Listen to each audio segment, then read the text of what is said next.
And we're live now for day number 3 of the TI-10 group stage. I'm God, joining me is BSJ, and BSJ, day 3. This is where things really start to separate. Yeah, and it really has to start to separate for TP. They've got 0 wins so far, and if they don't start to get some, they're going to be out. So they have separated themselves just in the wrong way. Yes, separate themselves from their current selves to join back with the others is what they must do today. Yeah, they need to rejoin. For the other teams, there's a bit of a pack forming kind of in the middle. There's 1 or 2 teams up top, your IGs, your LGDs, your VG Gamings. The 3 Chinese teams looking really good right now. VP were looking good on day 1, but since then they lost 2 series. They lost. Oh yeah, they went 0-4 yesterday.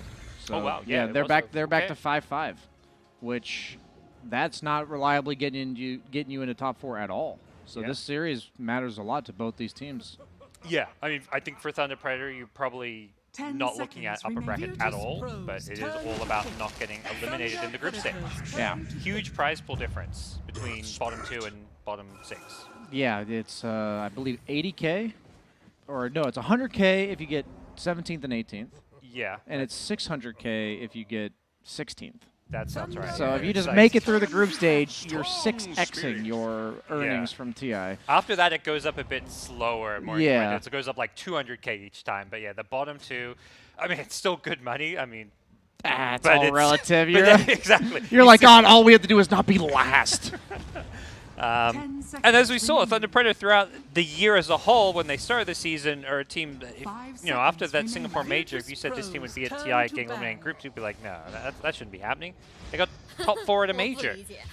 The only thing is that they didn't even make it to the second major, and I think they somewhat did what Secret did, where, okay, we had a good placement at the first major, we're likely going to make it to TI anyways, and maybe they just weren't ready for that. You know, maybe they got a little too complacent. Not sure. I mean, what I'm saying is there has to be a reason why players like this are 0-8.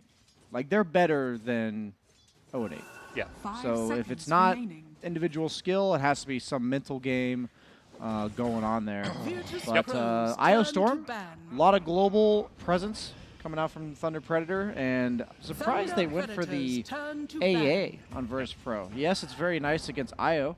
Probably deny picks like the gyros, all the satanic builders that go with IO, but I think Weaver still being in the pool has to be a strong consideration. We've seen IO Weaver be a nice pairing, and Weaver's one of the few heroes that can heal through AA's ult with time lapse. All great points. I was listening, but I was also distracted by the fact that I messed up. I'm going to need our producer's help. Can we go on camera? I accidentally have something open in the background here, guys. You may be hearing some Dota sounds. But yes, we will get that fixed. I don't want to ruin the magic of broadcast because, Yeah, what is happening? Is that I hear Invoker's alacrity and stuff. So to break the third wall, I accidentally left the stream open. So instead of tabbing out and then taking the drop. Yeah, basically to avoid me getting fired, we're going to bring ourselves back on camera. This is You don't want to see his browser history, people. Exactly. You don't want to see what I have there. But, yep, okay, we're good now. Back into the game. Thank you very much to our producer. Hey, you got to do that first game of the day because that's when the least amount of viewers are here so far. So yes, and you guys understand. The people that are here, they're the dedicated viewers. They understand. To be honest, particularly for this round, the least amount of viewers because EG versus OG is on. True. But at the same time, I'm sure we got. But you should stick around on this stream. We shouldn't tell people what's going on in the other streams. That was our first mistake. Yeah, you're not a very good marketing. I mean, there's a lot at stake here. I mean, for all these series, that's, I think, the beauty of day 3 is that no one is fully kind of locked their fate in. Even the top teams are 9-1, theoretically 0-6, 9 and they result 9-7. It could be borderline, but no, that's the best part about the group stage is no matter where people fall in the rankings, there's very few teams that are stuck somewhere. You know, they're either guaranteed upper bracket or guaranteed lower bracket. So every team has to make every game count. And I cannot believe Thunder Predator just picked Luna into Necro AA. That sounds like a yikes to me. I'm not trying to be too harsh of a critic here. Okay. But why is that? Yeah. Because AA Necro says once you drop to half HP, you're going to die, right? Also, you're not going to be able to get your health back. So heroes that would be bad against that, from my perspective, are heroes that stand their ground, push Satanic, and fight you. And Luna's just that. Out of all of them, though, she can go the BKB Shard Daedalus build, where she's not as much in the middle of the fray. So maybe that's what they're aiming for. I have to imagine that's the build M&Z will aim for on Luna this game. And they have the Nyx, so they have a lot of burst and poke coming out from Thunder Predator. But this is textbook Virtus Pro with the Necrophos. They've picked it, I think, 3 or 4 times now. The hero that I was hoping to see more at TI, he just feels good in pubs. Like, there's patches where Necro, his job is to walk down lanes and push Death Pulse, and sometimes you feed while doing so, and sometimes you're like, I feel kind of strong. Yeah. And this is one of those patches where it's the latter. It seems like that's going to be DM's role in general for Virtus Pro, playing these just like annoying tanky heroes that we saw them on the green heroes, the Venomancer when we last cast them. Now the Necro. Although they have also played the Necro mid, but this time around it will be Queen of Pain mid, I imagine. So I don't think Necro mid is like particularly amazing versus Storm Spirit. Yep. You usually like them against melee heroes because you can always hit them with the Death Pulse, and generally the melee heroes are like strength heroes with higher HP pools, and the Heartstopper Aura is great against that. Yep. Well, we'll see where these two teams look to round off their drafts. Thunder Predator, you mentioned obviously 0-8, they need to start getting some wins. What hasn't been working for this team, do you feel? Draft-wise, play-wise, where I really think it is play-wise. I think they're underestimating the importance of just grouping as 4 or 5 this patch. Like, we were watching Vici Gaming, and we were like, man, this isn't the most exciting Dota, but they're just running around as 4 or 5. And I don't feel like Thunder Predator has fully bought into that yet. And you look at their lineup right now, and that kind of speaks to the same story, where this isn't a lineup that's ever going to group up as 5. You have a lot of individual plays that, like, heroes that combine, right? Two-man pick-off squads with the IO Luna relocating in. And to me, that just isn't Dota right now. So maybe it's like their vision of the patch is a bit off. Something has to be off, but I also think they've been a bit 10 seconds careless with their positioning when farming. And they've had like 1 or 2 crucial deaths. Like I remember against Alliance, that's what kind of happened when we casted their series. The game was close, and then one of the core dies, and Alliance gets Roche, and suddenly the game's upside down for them. Yeah, that game 1 was very winnable for them. So yeah, we'll see if they can bounce back. It is, a new day. Perhaps they've slept it off. Maybe Coach Fear has given them some tips and pointers, kind of trying to set them in the right direction. As Thunder Predator are a bit of a younger, more inexperienced team as far as some of the teams playing here at TI. Have any of their players put a TI before? Do you know? I don't think so. I was leaning that way, but I wasn't 100% sure. Has Kataro played at TI before? M&Z is Kataro. It's just when they change their name, it gets confusing. He's definitely played at majors. Yeah. I'm not sure about TI. Yeah, I mean, there are 39 new players this year. So it's likely that 5 of them are on Thunder Predator, maybe 4. 10 seconds. Virtus Pro also, though. They're all 5. All 5. Yeah. All 5 never played TI. Yep. So they go for the Doom. Let's see. We're against Doom Nyx offlane. There's a lot of carries that sound kind of good here for Nightfall, last pick. 10 seconds. PL Inspector get banned out, so Thunder Predator decide those were some which would have been particularly good, and also just heroes that Luna doesn't want to play against. Yeah, it's just thinking melee punishers. You have AA. You could do Wraith King, like just Dawnbreaker. Nah, not against Nyx. I think that's actually why Thunder Predator picked Nyx. It's good against Necro, but it's also a deny pick because you just carapace the ulti. Yep. It cancels it from anywhere. Yeah, I'm leaning towards Wraith King for them. I think it's a mediocre hero, but it's like a really good game for it.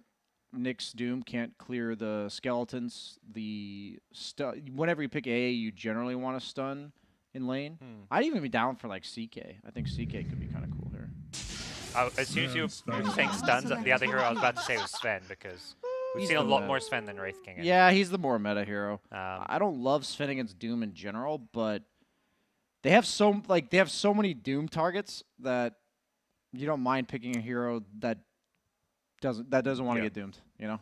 And with how we've seen some of the games play out, Sven's just looked, I think, like you say, the more meta pick, the fact he's can farm those stacks and just come online a bit faster than the Wraith King maybe. Feels like the build up to the Radiance is just a little slow. Yeah.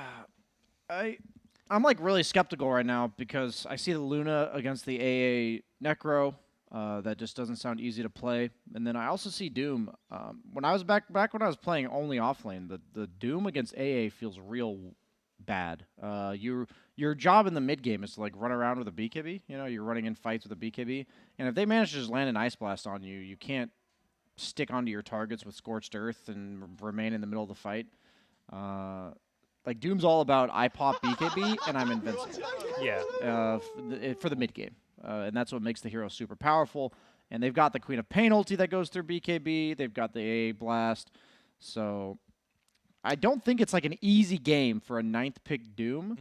And it doesn't particularly lane amazingly well with Nyx. So I'm skeptical again for Thunder Predator. I'm not sure what I see they're going for this play off or pick off, play the map separately, relocate in style, but I don't think Virtus Pro is going to give that to them. They run a QS5 all the time. I think they're going to play a really low cooldown Dota and constantly be grouped up, and I don't know what Thunder Predator can necessarily do about that.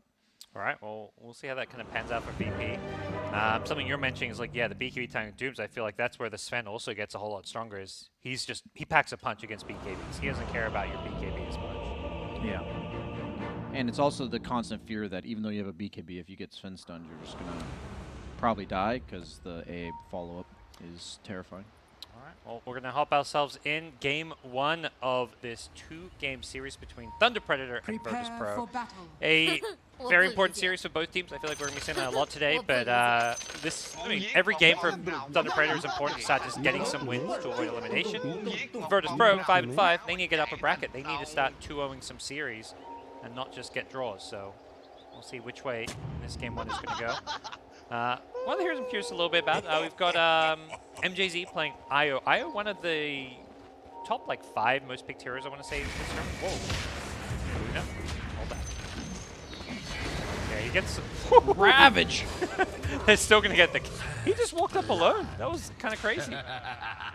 Yeah, I've done that before, and you're just like, there's no way there's 5 heroes there. And then there are 5 heroes there. I feel like I've seen 30 seconds to battle. teams usually go up here with 5 and put a ward on the high ground because before going up, you're always going to this isn't a pub. Yeah. That seems like something you do in a pub maybe, and you're like, it's fine. But pretty much all teams are, because of nighttime being so scary, because you can't see anything, they just kind of do buddy-buddy syndrome with everybody.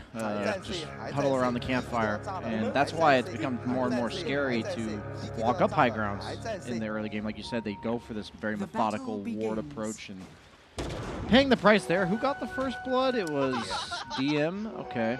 That's really nice for Necro, because his level 1 is probably his weakest part of his lane. Once he gets, I'd say level 3, he's a much stronger laner. A lot of people are just electing to skip Ghost Shroud.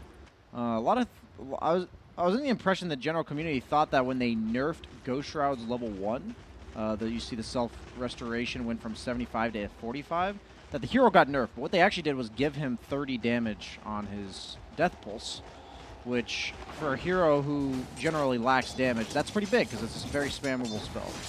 And I think overall it's a pretty massive buff. And in lane, you just usually delay the point in your Ghost Shroud for that reason. Okay. Well, we'll see how his lane fares. Before the first play, I was going to ask about Io. It's been picked a ton, but it hasn't been that successful. Is this going to be a kind of tournament where you feel like Io is going to play a big part of the meta, or is it being overvalued a bit? I think it is being overvalued. I don't necessarily know if the hero is worth first picking. That's the problem, right? Like, if it's an IO game where you're not dealing with AA plus Earth Spirit, like heroes that prevent the healing and then punish you for being grouped up together, then IO, I think, is incredibly powerful. But maybe it's just not quite good enough to be a first pick. Yeah. Definitely a good hero, though, even if the win rate does not reflect that.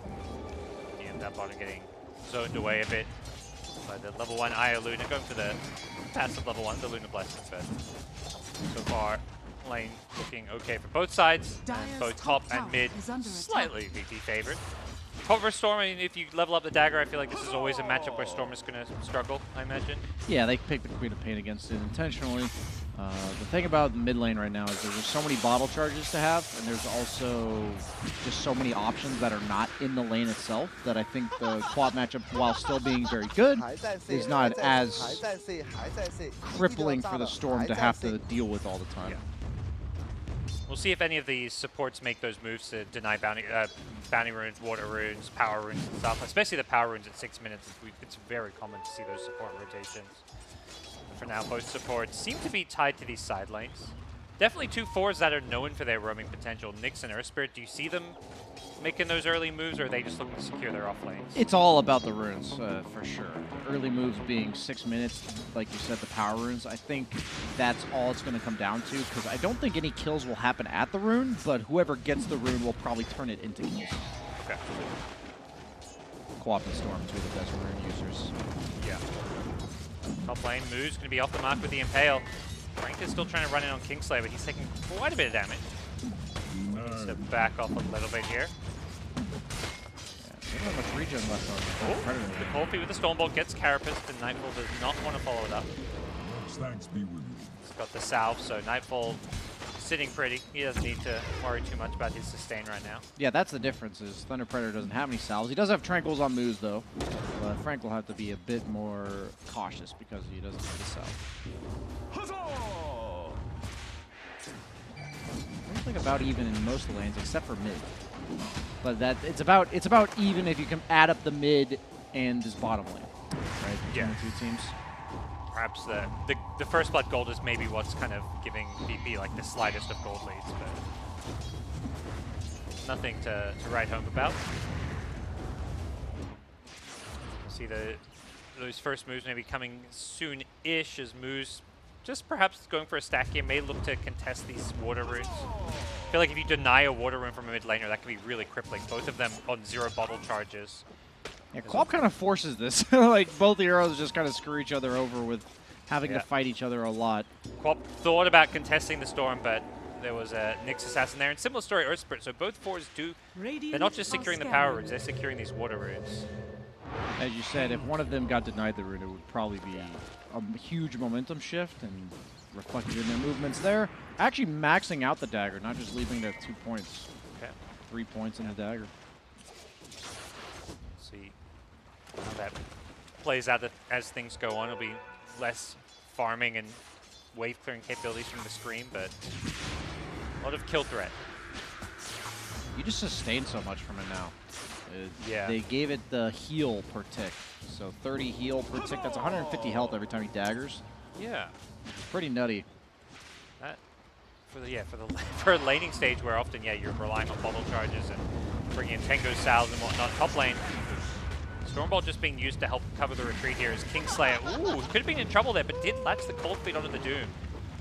Moose does have another impale in a couple of seconds, but really go for it. Thinks about it, doesn't commit anything.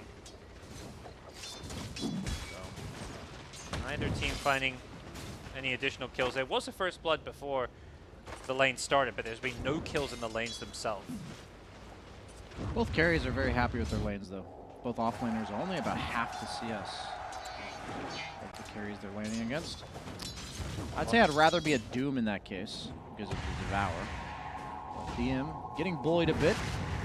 Bottom lane. That skipping the Ghost Shroud, people are aware that they're doing that now, so you can be a lot more aggressive like that. Knowing he doesn't have the ability to stop the right clicks from coming out.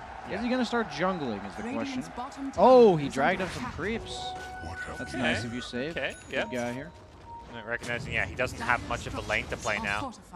One of the perhaps reasons they wanted the Luna is like, it's hard to play into AA Necro, but Necro, you've got heavy magic damage against the Necro. So it's always one of the useful things to have is 6-man rune going to come out. It's going to be a double damage top. So the first power rune of the game going the way of the Storm. It's going to be a DD. He is level 6, so some potential for a rotation, but for now he's sticking around the mid lane. Yeah, GPK is elected to skip his ultimate, so he's recognizing that since he didn't get the rune, he's just chilling. Play the farm game. Moves with the deep ward. That'll probably scout out the Ancients at some point, or like when Sven does rotate to the Ancients, so we'll have to keep an eye out if they turn that into a kill on Nightfall later on in the game. GPK or Virtus Pro's team recognized he was there, though. They scanned him, so They may have an idea of where he was and perhaps even an idea of where he warded, but... Yeah, that'll almost certainly get de-warded if they knew he went there. What else is he now, doing, right? Moose making that first move. It comes down bottom. He doesn't hit the Impale. He elected to take Ghost Shroud at level 5. You can tell the lane's not that great for him just by that, because it doesn't help you farm at all. Helped it there, thinking that Impale might land and he might need the protection. But it's up okay, so both teams continuing this kind of... I mean, it's passive in the sense there's been no kills, but both teams are at least looking to play aggressive in these lanes and zone out the enemy offlaners particularly. Now that Doom's almost level 6, Nightfall's happy to just dip out.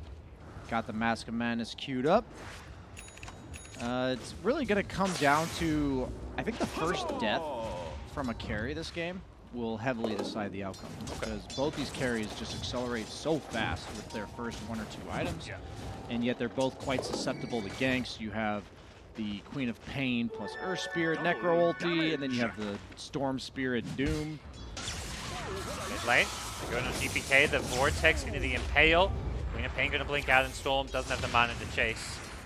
I like his build. Skipping the boots on GPK because you know, like, your positioning, there's nothing you can do to prevent what just happened there. Yeah. So he just wanted to be tanky enough with the raindrops plus full wand in order to not get bursted.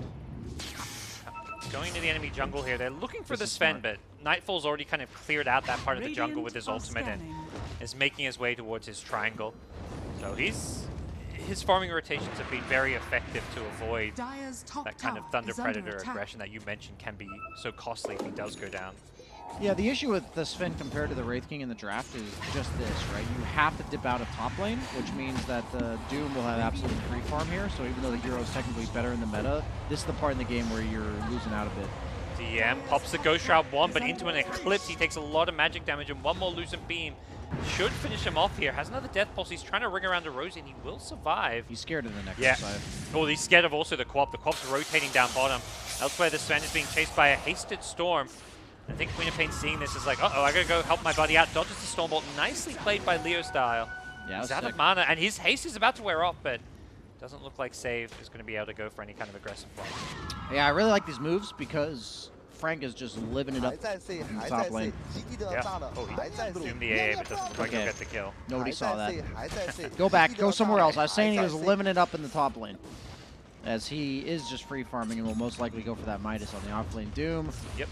Just more space on the map to farm, and they also have the Devour factor, so I think that's what's leading to Thunder Predator eking out this lead. The difference is Luna's still allowed to occupy her safe lane, while Sven is not, which means they're farming 3 lanes. Yeah. And the Luna playing the safe lane means Necros continues to kind of get bullied a bit. The big net worth difference is really the Necro to the Doom, where there's a 1k gold difference. Yeah. The 2 carries, the 2 mids are pretty much identical. I think it's a pretty big deal he wasted Doom, though, on Kingslayer there, because now Sven, if he wants to or doesn't feel like he has anywhere else to go, could move his farming patterns towards the top lane. But Leo Style bullying him away anyway, so pretty smart by Leo Style. I like this invasive playstyle by him a lot. When you have the greedy offlaner in the Doom, and then you have the Luna that's going to be farming up your own jungle.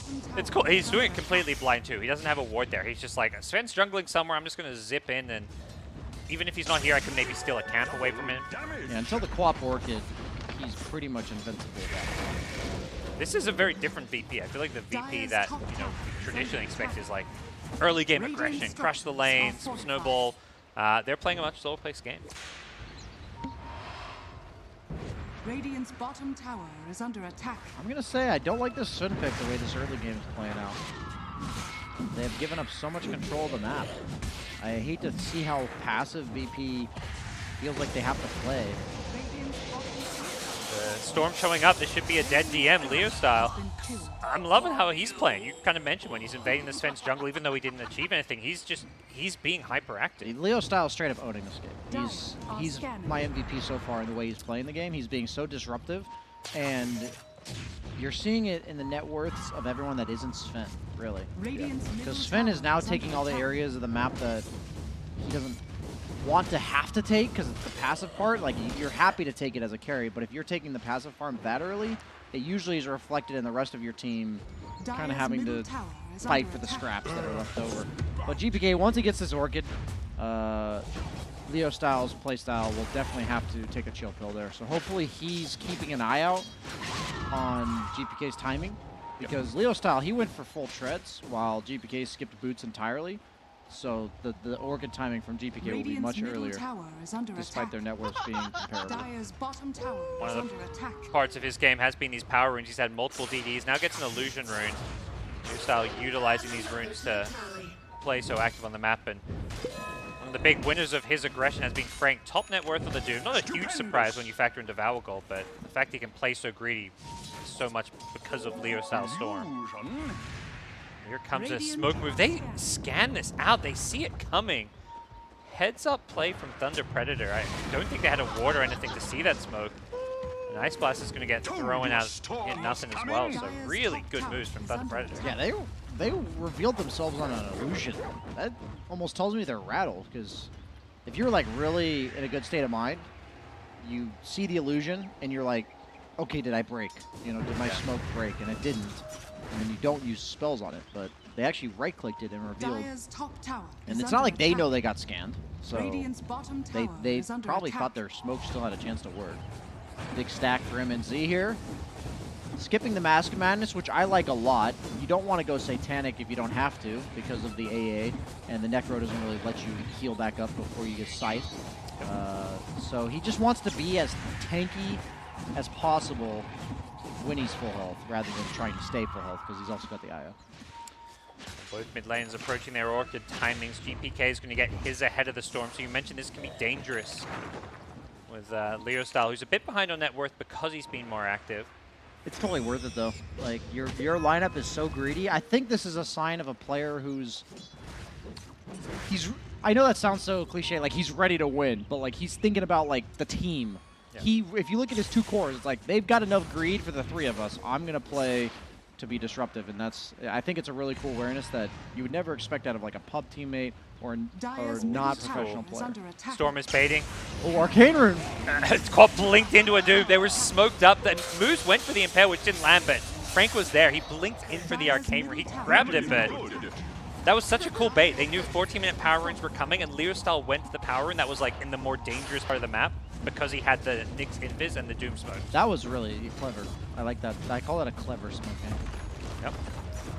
Smoking around, I mean, we always talk smoke for objectives, but yeah, just the power rune, knowing that Quap has, I mean, they probably at least assume Quap is about to hit Orchid, that she's going to want to fight over runes. Yeah, there was a lot of depth to that smoke and why it worked, and that's what it looked so stupid from GPK when he blinked in right there, but they just read him like a book, right? He's like, you're like you said, he's got the Orchid, he's going to look for the runes so that he can be aggressive with the Orchid. Let's just shut that timing down before it even starts. I mean, he only saw one hero there. Maybe the Nyx Impale came like roughly. He dodged the Nyx Impale, I think, because he blinked on the rune. But here they are, smoked up. Yep. Top lane, roll in. Luna gets caught by the Orchid. They're going to throw out the Ice Blast. I don't think, it's not going to hit the Luna. May have clipped, no, didn't even clip the Io, so Luna gets kept alive. They turn around, they killed the Earth Spirit. They may go looking for more here. Kingslay's going to be a little bit careful. He's offering his body perhaps as protection for GPK, and it doesn't look like any kind of chase is going to come from Thunder Predator. You can see at the top, the Thunder Predator fans, they're cheering. They're feeling good. They're up 3K gold, 4 kills to 1. We're worried whether or not Thunder Predator would, start getting some wins. They started so poorly in day 1 and 2, but they're taking it to one of the, scarier teams at this tournament. Yeah, I'm down. They got some life. Like, they're playing some good Dota. I feel like VP didn't come to play today. Yeah. I don't know what's going on. I feel like Thunder Predator is just above, like playing at a better level. I don't even know what to say about that. Clips coming out. Kingslayer should die to this one. The Luna finishes off the kill. Nyx did end up going down. Died to the GPK damage. Small price to pay when MNZ gets to net himself a kill and then more creeps afterwards, assuming he's not going to die here. Yeah, that's the big if here. There's no Ice Blast to worry about, so Io should still be able to get some heals in. They've got a mech. I don't think the Luna's in any risk of dying here. He's holding onto the mech, now pops it, so gets the Luna back to full health. They weren't even close to that. Yeah, how did they ever expect that to work? Yeah. VP seems really rattled with the plays they're going for. It was 2 heroes trying to kill a tethered Luna who has a mech. Well, not the Luna, but the Io. Yeah, and a wand. Like, he has pretty high wand charges, too. Yeah. Huh. once that Holy Locket comes out, if that A ulti misses, Yeah. I don't think they can ever kill him. Yeah, I mean, that play, obviously, what they did there makes sense if there's an Ice Blast flying in, but A was dead, so. The problem is they don't really have a dangler this game for VP. They have all of this counter initiation, and they also have heroes that can connect in the Queen of Pain and the Earth Spirit. But you have to have somebody that's like showing themselves, somebody that's pushing the lane and not just dying, in order to make all of this work. And I'm really gonna harp on that Sven pick the way this game's played out, because if you had picked the Wraith King or something of the tankiness nature, you would have the guy that sets up the rotations for you. And I think because they don't have the person that can show on creep waves, it just looks like everything is so forced. And now he just Blink Orchided a BKB Doom? Well, yeah, exactly. He just turned to Doom the Queen of Pain. Queen of Pain getting low is probably going to be a kill here. Pop's just going to die to this Doom. That's a solo kill. What was 1 the versus plan? 3, and now the Storm Leo style shows up. They're going to bring down the Earth Spirit here. Kingslayer, Nightfall's popped the ultimate. He's trying to go in, but he doesn't have any kind of initiation. He's 75 gold off of BKB. Go farm your BKB. What are they doing? This is, oh man, you can just tell Thunder Predators got their number. Yeah. Like they are forcing so many errors from VP. These are like textbook things that players of this caliber are not going to do if you're not forcing them to be uncomfortable. I mean, we're watching, like, when they go in the Luna, we're like, we can tell this Luna's not going to die. VP's 10 times better at Dota than I am, and, you know, probably twice as good as you, so. I'll take 1.5. No, I'm just yeah, it's a, you know, MMR. 1.75. Yeah, 1.75, okay. Yeah, I mean, Thunder Predator, like, that's a BKB Doom, and GPK just Blink Orchided him. Like, what did you expect when you Blink Orchided a BKB Doom? He's just going to BKB and Doom you. Like, that, man, very, very out of character for these players. I don't really know if this gets better, because, like, they have the Sven BKB. But, man, what's DM working on? What's he cooking up? He's going Lotus Orb. That's a nice item against the Doom, but it's not like a... It doesn't just counter a lot of Thunder Predators' lineup. It's not good against anybody else. Only other thing it removes is the Orchid, I guess, which is okay, but Storm can still do a lot of damage. Things just getting worse and worse for VP. BKB going to be coming out on Luna. Doom's got enough money for a Blink Dagger or the Sange, so... It's the Blink timing on Sven, I think. That will make a... That will be the first chance for them to really turn it. Yeah, look for moves down bottom, but well, I don't think they were really looking. I think Earth Spirit was just trying to maybe force a reaction. When you have AA, you don't want to have to buy a Spirit Vessel, too. But it feels pretty unreliable so far. And Save, he's queuing it up in order to prevent that healing from the IO. He's got the Philly. I like this. IO Luna just keep dragging the waves off. They're playing on the top side of this mid-tier 1 tower. They know where VP are on the map. Yeah, they're just getting so much. Meanwhile, Theo Styles just free farming up the top lane, knowing that VP has to react to top or they're doing something. So the fact that DM's showing against Doom means that VP is almost certainly mid, and Thunder Predator should know this. They have BKB. VP thought they were roaching, but not the case. They go rolling in. They look for the Luna, but he pops a BKB. Doom folds it up. He gets the Doom out. He doomed himself. Okay, that's going to take him out of the fight here, but the Queen of Pain now in some trouble. Silence up with the Storm Zip, but there's not enough damage to bring down the hasted Queen of Pain, so they get the Nyx and they want more. And MNZ, Mino's going to get bursted by GPK's Queen of Pain, and VP get themselves back in this game, perhaps. At least get a couple of big kills. That's exactly what they have to do. I didn't think they'd be able to get that engagement before the blink on Sven, but the fact that Frank doomed himself means that him as like the frontliner, the meat shield, that you just saw the rest of Thunder Predator was forced to retreat. So that Lotus Orb timing from DM, I was skeptical because it was only good against the Doom, but he nailed it. Yep. He used the Lotus Orb on the proper target, predicting that Frank would doom the Sven. Very nice. And then Queen of Pain, yeah, having that mobility, not just from Blink, but a haste rune, really allowed GPK to wreak havoc. He gets caught by an Orchid, but then he's like, okay, I'm just going to run away. Very well executed. Still Thunder Predator with a decent-sized lead, but definitely a reminder of just how good VP can be in a team fight. Yeah, it gave Safe some Spirit Vessel charges, too. There were a lot of repercussions and potential benefits that VP will be getting from that in the future. Pound. Roll in. They look for the... Oh, actually finds the IO. That's a better target for Safe to get. They're going to look to turn around. They'll use the Luna BKB, and that should finish off the Earth Spirit. So A BKB charge committed, gets it down to 7 seconds. Elsewhere, looks like VP trying to get moves here. He's got a Carapace. Do they commit for this kill? Moose gets caught by the Orchid, and that should be the death of him. That's to put the ulti on cooldown for DM. Whenever I do that play, it means I get to go farm guys, because I don't have my ultimate. As you see him immediately TPing it. I understand you, buddy. I understand. He's going for a halberd, so he's just anti-carry. I mean, Necro is, in some capacity, an anti-carry type offlaner, but you don't have to itemize purely for that, but definitely in this case, it seems like the good plan when both Sven and Luna are top of the net worth charts for their respective teams. Deep hunting for this Io Luna. The smoke rotation's coming.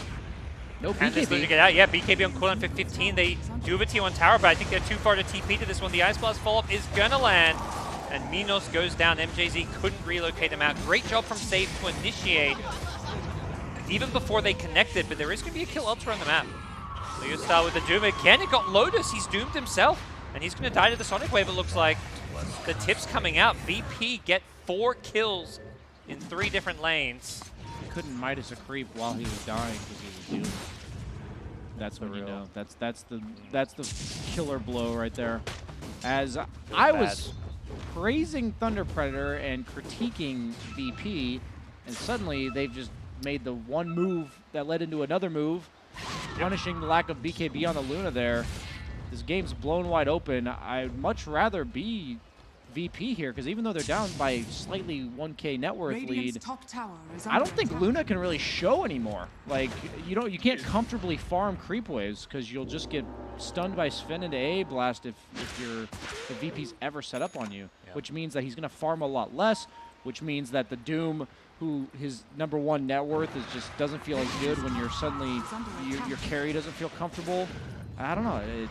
I don't think the status quo is in favor of VP now on the map. And so's the momentum. Like, that's 2 kind of good fights in a row. Yeah, that last fight was like 3 different mini skirmishes, but Thunder Predator have to be feeling a little bit down on themselves after the last couple of minutes. Both fights where Doom used his Doom into a Lotus Orb, and it so much has come down to these item times. The Lotus Orb coming up, the Sven with the Blink Dagger able to connect with the Earth Spirit top, so these item timings for VP, yeah, things look kind of passive and uninspired for the first 20 minutes, but they were just waiting to come online. And Leo Style gets nice caught by a silence. Yep.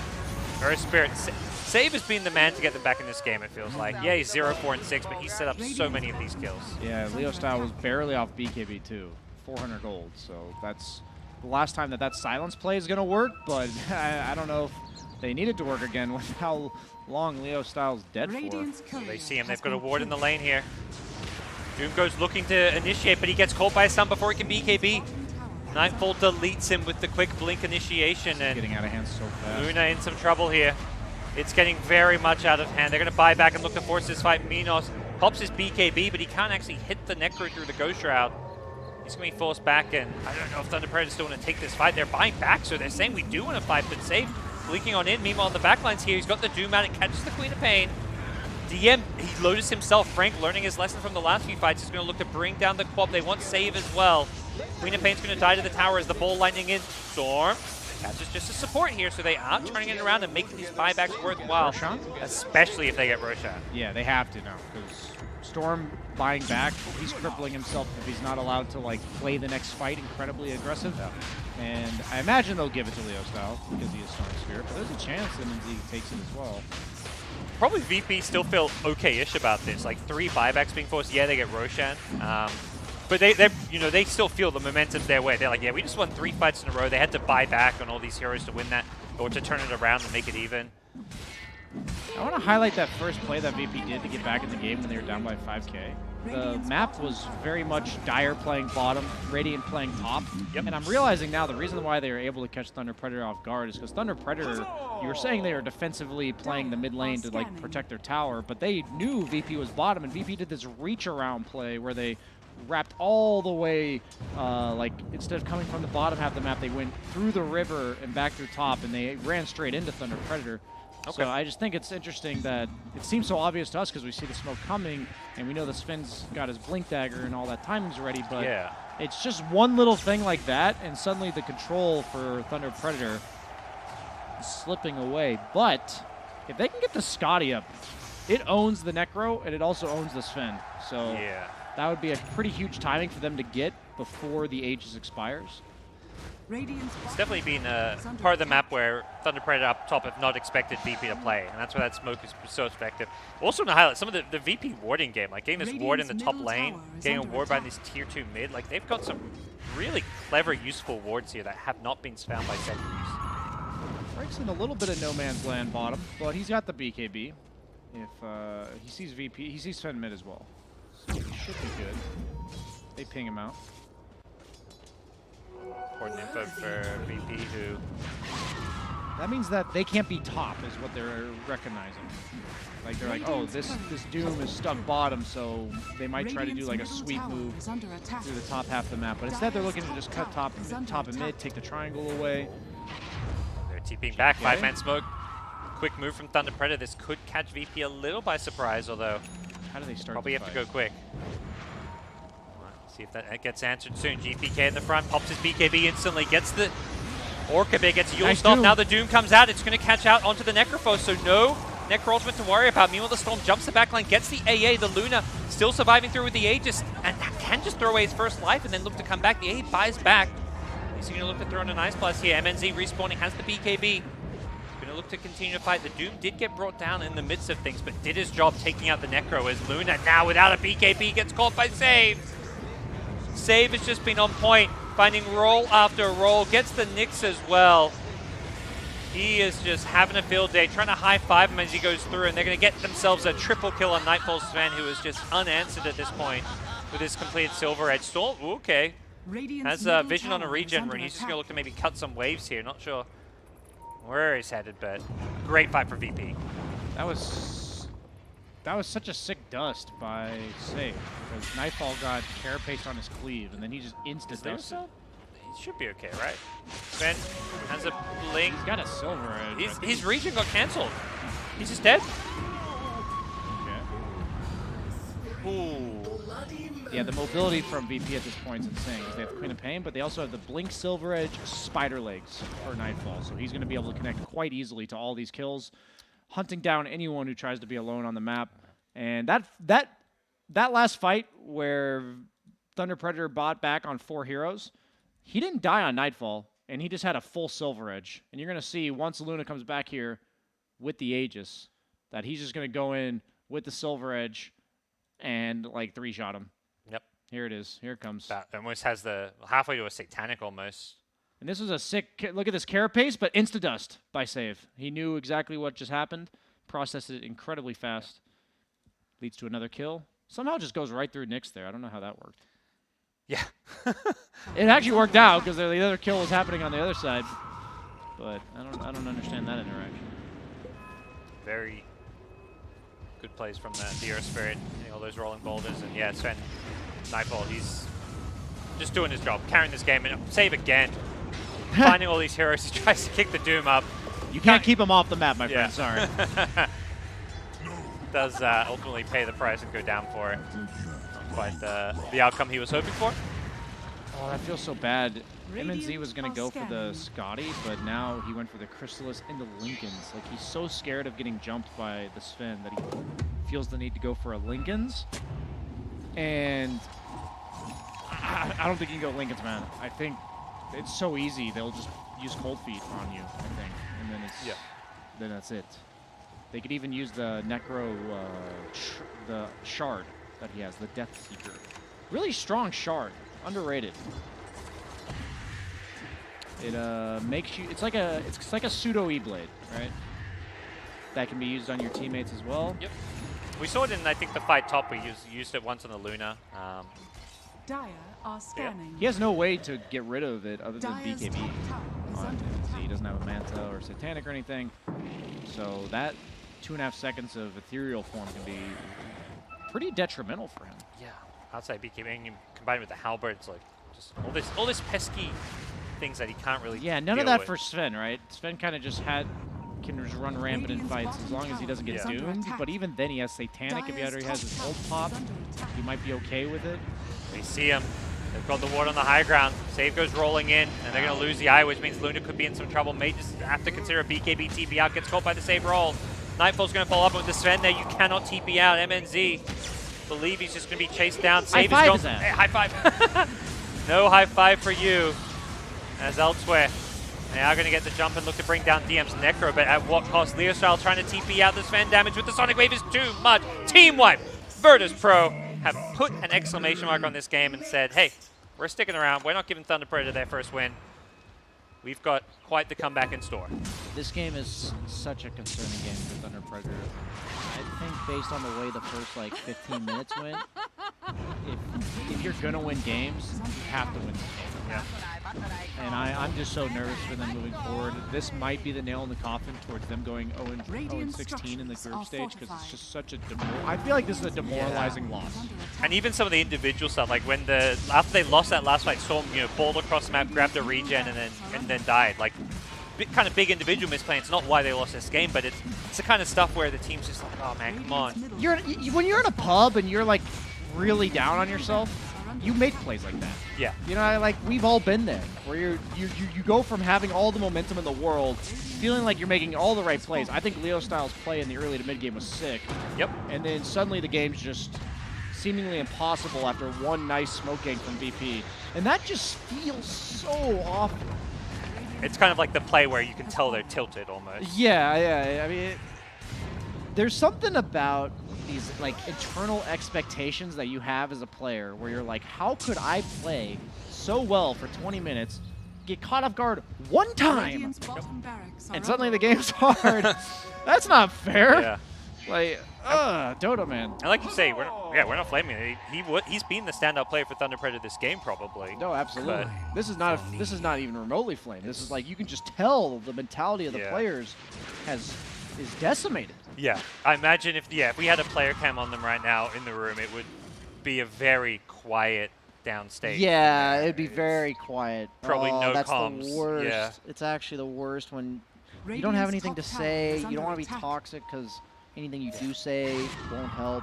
And you're just like, okay, guys, like let's just wait high ground. Yeah, it's like, do you talk about the next game? Yeah, you just. That's not helpful because it's like you don't want to give up. Yeah, you feel like anything you do talk about is not gonna help the current game, so then you just don't talk, and then you could cut the tension with a knife. And so you gotta channel your inner OG and just start spamming voice lines. True. That's I don't know, but yeah, there's no easy answer, especially for a team whose inexperience hasn't, really played at TI on that big stage. I will admire VP though, because they were looking similar, like pretty shaky for the first 15 minutes. They were doing some weird things. We saw the co-op Orchid on the BKB Doom and just die, trying to go on the Luna that has the mech on the IO. We saw a few uncharacteristic plays from them, but they brought it back. And that's very difficult to do. And it feels like one of those games where, from our perspective casting, we can see how well Thunder Predator's doing. It looks like they're in control. I imagine VP's going to walk away from this game and feel like they had the game from minute one. Yeah. They're probably not going to feel like they were ever really behind. That did happen in DPC a lot. We'd interviewed DM at the end of the game, and our VP was a team where they were so dominant during the season that they were. Carapace. Yeah, follow up with the Doom. Sick. That's the play. Okay, they weren't just sitting back saying nothing. They were formulating a plan. They were like, okay, smoke it up. This is our win condition. This is what we can do. We got to figure out a way to get one of these big kills. It's the Nyx Carapace, and maybe whether it's overconfidence or what, he bought a Swift Link, but Doom, he gets jumped on. He's going to get taken out with the Queen of Pain Hex, but Queen of Pain going to pay the price for this. They've now killed 2, and DM could be a 3rd. I don't think he's got an easy way out of this one. Has a Ghost Shroud, but surely they can chase him down here. MNZ has the Lucent Beam. Moves. Anaburn looking for him. Gets another Lucent Beam, but he's getting away. DM still alive for now with the Earth Spirit. Spirit Magnetize. He's doing a lot of damage. Luna gets kept alive. Nice save from MJZ. Chase is on. Save. It's 2 supports. They can still chase into this one. Perhaps MNZ's getting so low. My God. He's going to die to the supports. Oh, the magnetized damage just adding up with the Spirit Vessel as well, and this Earth Spirit is just rolling through him. He's out of boulders, unfortunately. He's got one more. Okay, he's got one. What can he find with this one? Aya's like, I need to get the hell away from this guy. He can't. Oh, save with a triple kill. It's the Earth Spirit. He's like, don't worry, Sven, step aside. I got this one. And Storm's just like, yeah, I'm going to chill on the fountain. This Saber Spirit's pretty damn scary. This always makes me feel good. Whenever this is a great feeling in Dota when you die as the carry and your team just proceeds to carry you. That feels so good. And always a terrible feeling for like Thunder Predator where they win a fight. They killed all 3 cores. I think it was what, 3 versus 2 or 4 versus 2? Yeah, it was. It was AA versus our Spirit, or AA or Spirit versus 4. Yeah. And they're like, okay, we got 4v2 and it's 2 supports. Like you 99 times out of 100, you're just diving for those support kills and everything goes fine. The thing is that the way this game started, since VP was losing and then they came back by fighting, that means their supports are real rich. That's how that usually goes. They're also very high leveled, and that's something that will often happen in these type of games. You're seeing, if you look at the net worth of the supports, that save is twice as high as anyone else in the support clan. So the fact that Luna doesn't want to go Satanic because he's against AA makes so much sense. I don't think I would even build it. But you saw there that because he doesn't have Satanic, he doesn't have the sustain that he would normally have, and Save was able to just kind of poke him down with the Spirit Vessel plus all of AA's just spamming spells from a distance, and they didn't even commit onto him. He just got killed from long range, which feels so bad. Almost to a sheep. Okay, he's working on it, on Earth Spirit.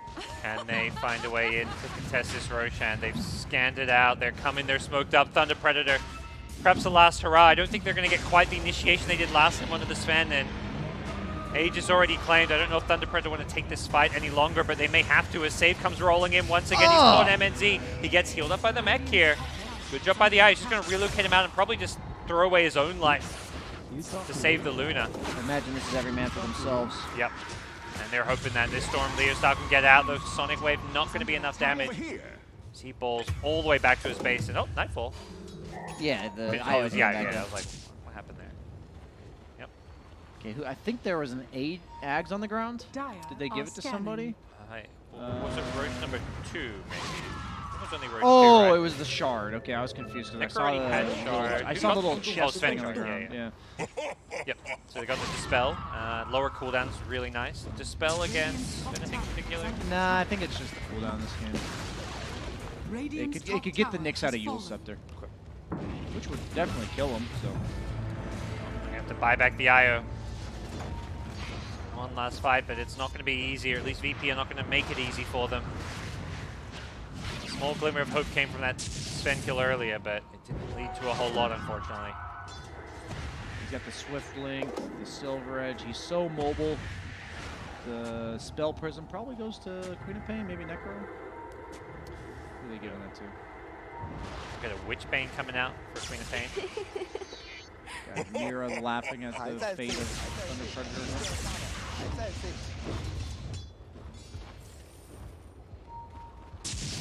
So they do give the Spell Prism to Queen of Pain. He's got his level 25 talent, so he's got his built-in Lincolns, 18-second cooldown. That makes it even more difficult for Frank to do his job in the game. Got the one in the high ground, Blink Hex.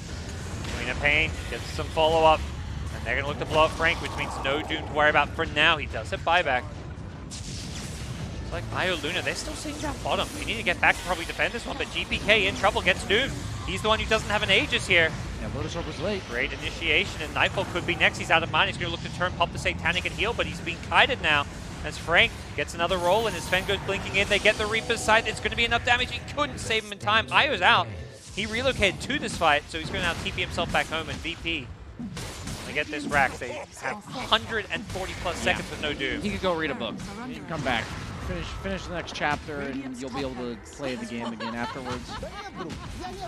Very rarely do you get to see that respawn timer, but it's a level 23 Doom that bought back and got Necro Scythe, so... And that is Mega Creeps, and perhaps GG. Yags!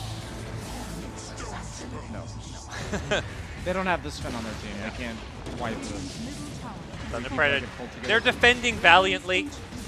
I honestly, the last few minutes of this game, I don't mind how it went. If anything, I think Thunder Predator's showing some resilience here. They're going down as a team, Brian. And they played an okay game, considering that they're playing against Virtus Pro. It's hard to say they look like, they're a bottom team here at TI based on this game at least. But, sometimes you're just playing against VP, and it's hard to close out these games.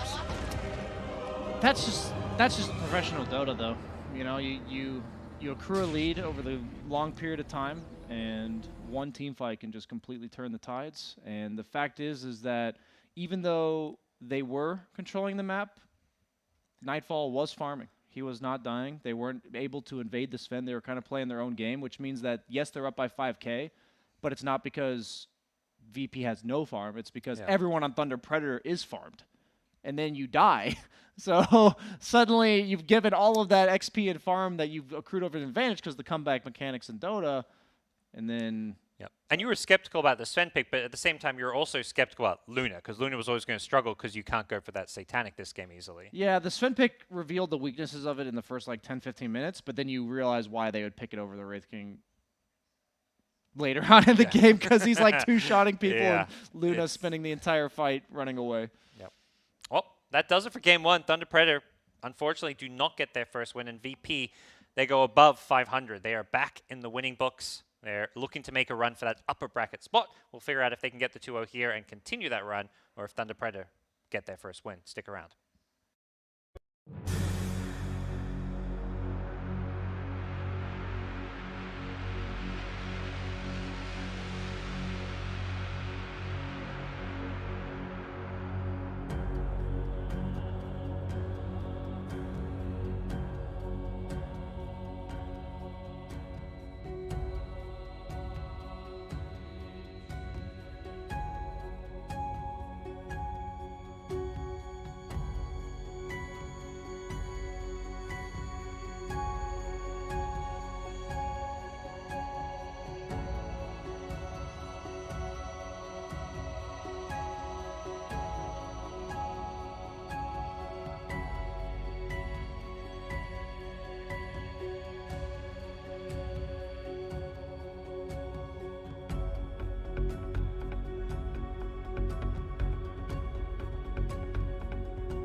Good day, everybody. We're back. VP versus Thunder Predator, game number 2.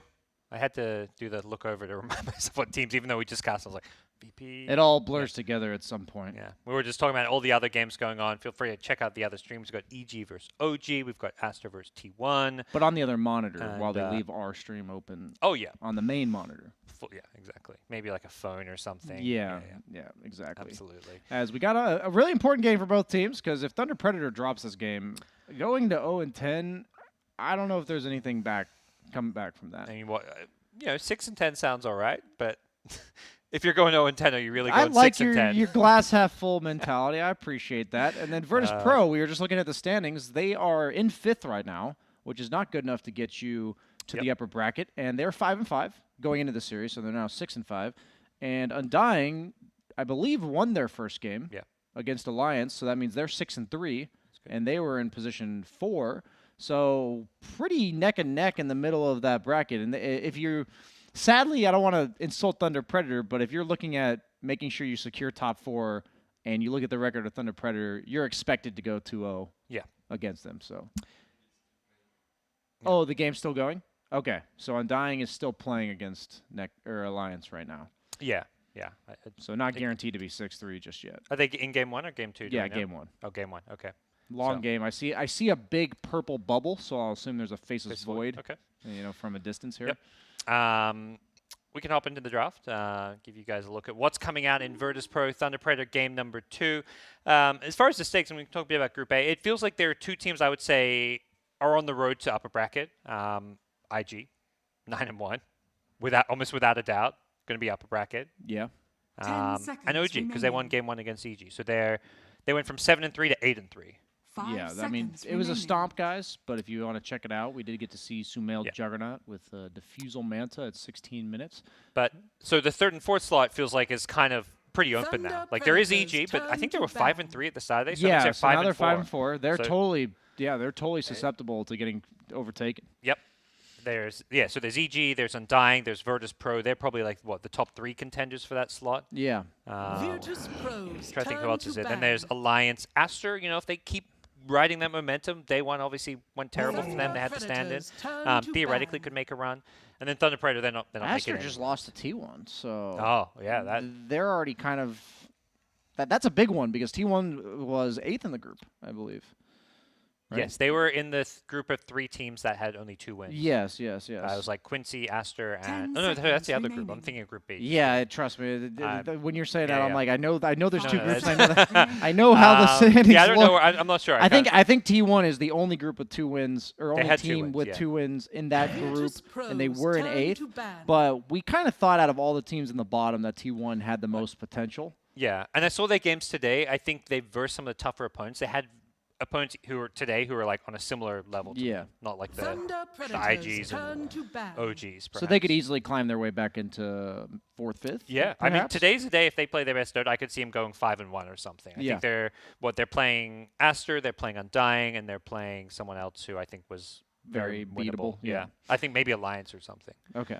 So at the same time, it's not like T1's way better than those teams. They could just as easily go 1-5. So I think T1's a very That's what I love about the group stage is because you start to see who's like you see a team like T1, right, and they're 2-6, and you see another team that's also 2-6, but then you have to look at how the teams they're playing against already, and then you have to be like, okay, how much does this 2-6 mean? How much does that 2-6 mean? Yeah. And VP starting 5-1, they looked really convincing, but it wasn't against some of the best teams in the group so far.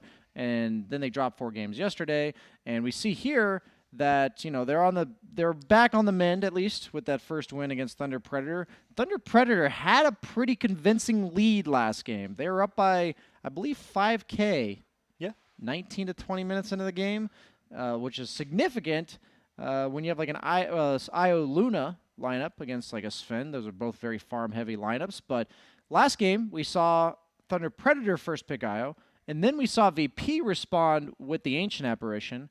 And the odd thing is that when you have IO, and I mentioned in the draft that if you have IO and the enemy team picks AA, you generally don't want to pick the traditional stand your ground satanic carries, and they ended up going for the Luna. And I wasn't very, and I don't think, what that tells me is Thunder Predator hasn't had anybody pick AA against them. this patch because they kind of just stuck to what they knew rather than adjusting, I would say. Thunder Predators. I think you have to adjust pretty drastically to heroes like AA. You know, they are counter carries. And so you're telling me Lycan does not stand his ground? no, Lycan's great against AA, man, because your actual hero doesn't have to enter the fight. AA doesn't generally threaten you in lane unless it's Sven specifically, which they banned out. I really like the bans from Virtus Pro. I think Lycan will lane quite well against AA. AA likes to let his carry leave the lane and then defend his tower. Absolutely no way you're going to defend your tower against a Lycan. You're just going to get dove. And they go for, does that make IO a 4? I think so, yeah. I mean, or dare we say Core IO. I was questioning whether OG were running some Core IO in Game 2. We didn't end up seeing that one, but it looks like IO playing plays. I mean, I think IO's been, at least coming in this tournament, I was hearing a lot about IO being played in the off lane as a 4 rather than a 5.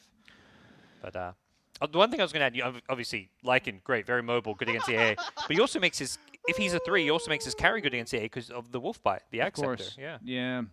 I think VP's approach to this AA counterpick is more sound than Thunder Predators was last game. I feel like that Weaver was like somewhat of a deny pick from Thunder Predator because I had mentioned how IO Weaver would probably be really strong against AA, but I don't know if Weaver 4 outtrades Bane. You know, I think the reason why they picked Bane is like just the lane secure dominance. They've got the information. They're either going to see the enemy carry, so they'll get a good matchup there, or they're going to see the enemy offlaner from Thunder Predator. So you're either going to know your lane matchup, or you're going to know your carry matchup. So they see the Weaver Magnus offlane, almost certainly. I doubt it's a carry Weaver. I don't think you would pick carry Weaver against Lycan. It's like okay in lane, but doesn't feel particularly amazing later. Let's see. So you're against Weaver Mag. 10 seconds AA, remaining. and you have an IO. What are we looking at? 5 seconds remaining. I have my hero list pulled up. What do you think? And we saw Sumail playing Jug. Is that an option? Having that kind of pseudo BKB type hero against AA? Yeah, perhaps. Jug, out of all the healing heroes, doesn't particularly mind AA, but at the same time, you don't love playing against Weaver. The bugs can be really annoying. And it's not the best like Omni / target. I know it's only a support Weaver, but I guess the Bane is your laning partner. So, Thunder Predators. How does IO Lycan offlane work? Is that a thing? I don't. Because Lycan usually likes to play by himself. Like you get the lane near your tower, and then the 4 just dips.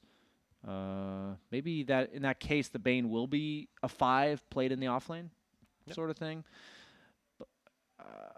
10 seconds and I guess the other consideration, if it is an offlane Lycan, is there certain heroes with the Wolf Bite that you want to prioritize? Like heroes that benefit from it more than others? Yeah, there's so much to consider here. The funny thing is I saw Lycans in pubs, and I didn't really see much Wolf Bite during my pubs, so I didn't really see like what people were trying. The Lycan Tiny is obviously the best option, but that's not. I doubt very many teams are going to get that moving forward. You could just go Dusa, one of the better heroes against AA. You don't want to Wolf Bite a Dusa, but that's true. But it doesn't mean it's a bad pick. Yeah, I keep forgetting about the Wolf Bite. Yeah. Maybe you could just go a different build and not go the Yags on Lycan. Yeah, it could just be a Life Stealer, one of the better sustain heroes, because the Infest you can ignore the anti-heal from the AA. Any consideration of a Terrorblade? Is that because you can always sunder through the Ice Blast? Yeah, but I think are you melee during meta if you have meta override? It overrides the Wolf Bite. Oh, because it sets your attack speed or it's like an aura type thing. Yeah, because it affects your illusions. So it's an aura that overrides the melee form. Terrorblade could be really. It doesn't. I mean, they have the greedy Sven, but it does maybe for VP not. They usually like to play a bit more aggressive, and that's where Bloodseeker gets banned out. And they go Medusa. Okay, so it's not aggressive. They're getting the carry. I think Medusa was the best option.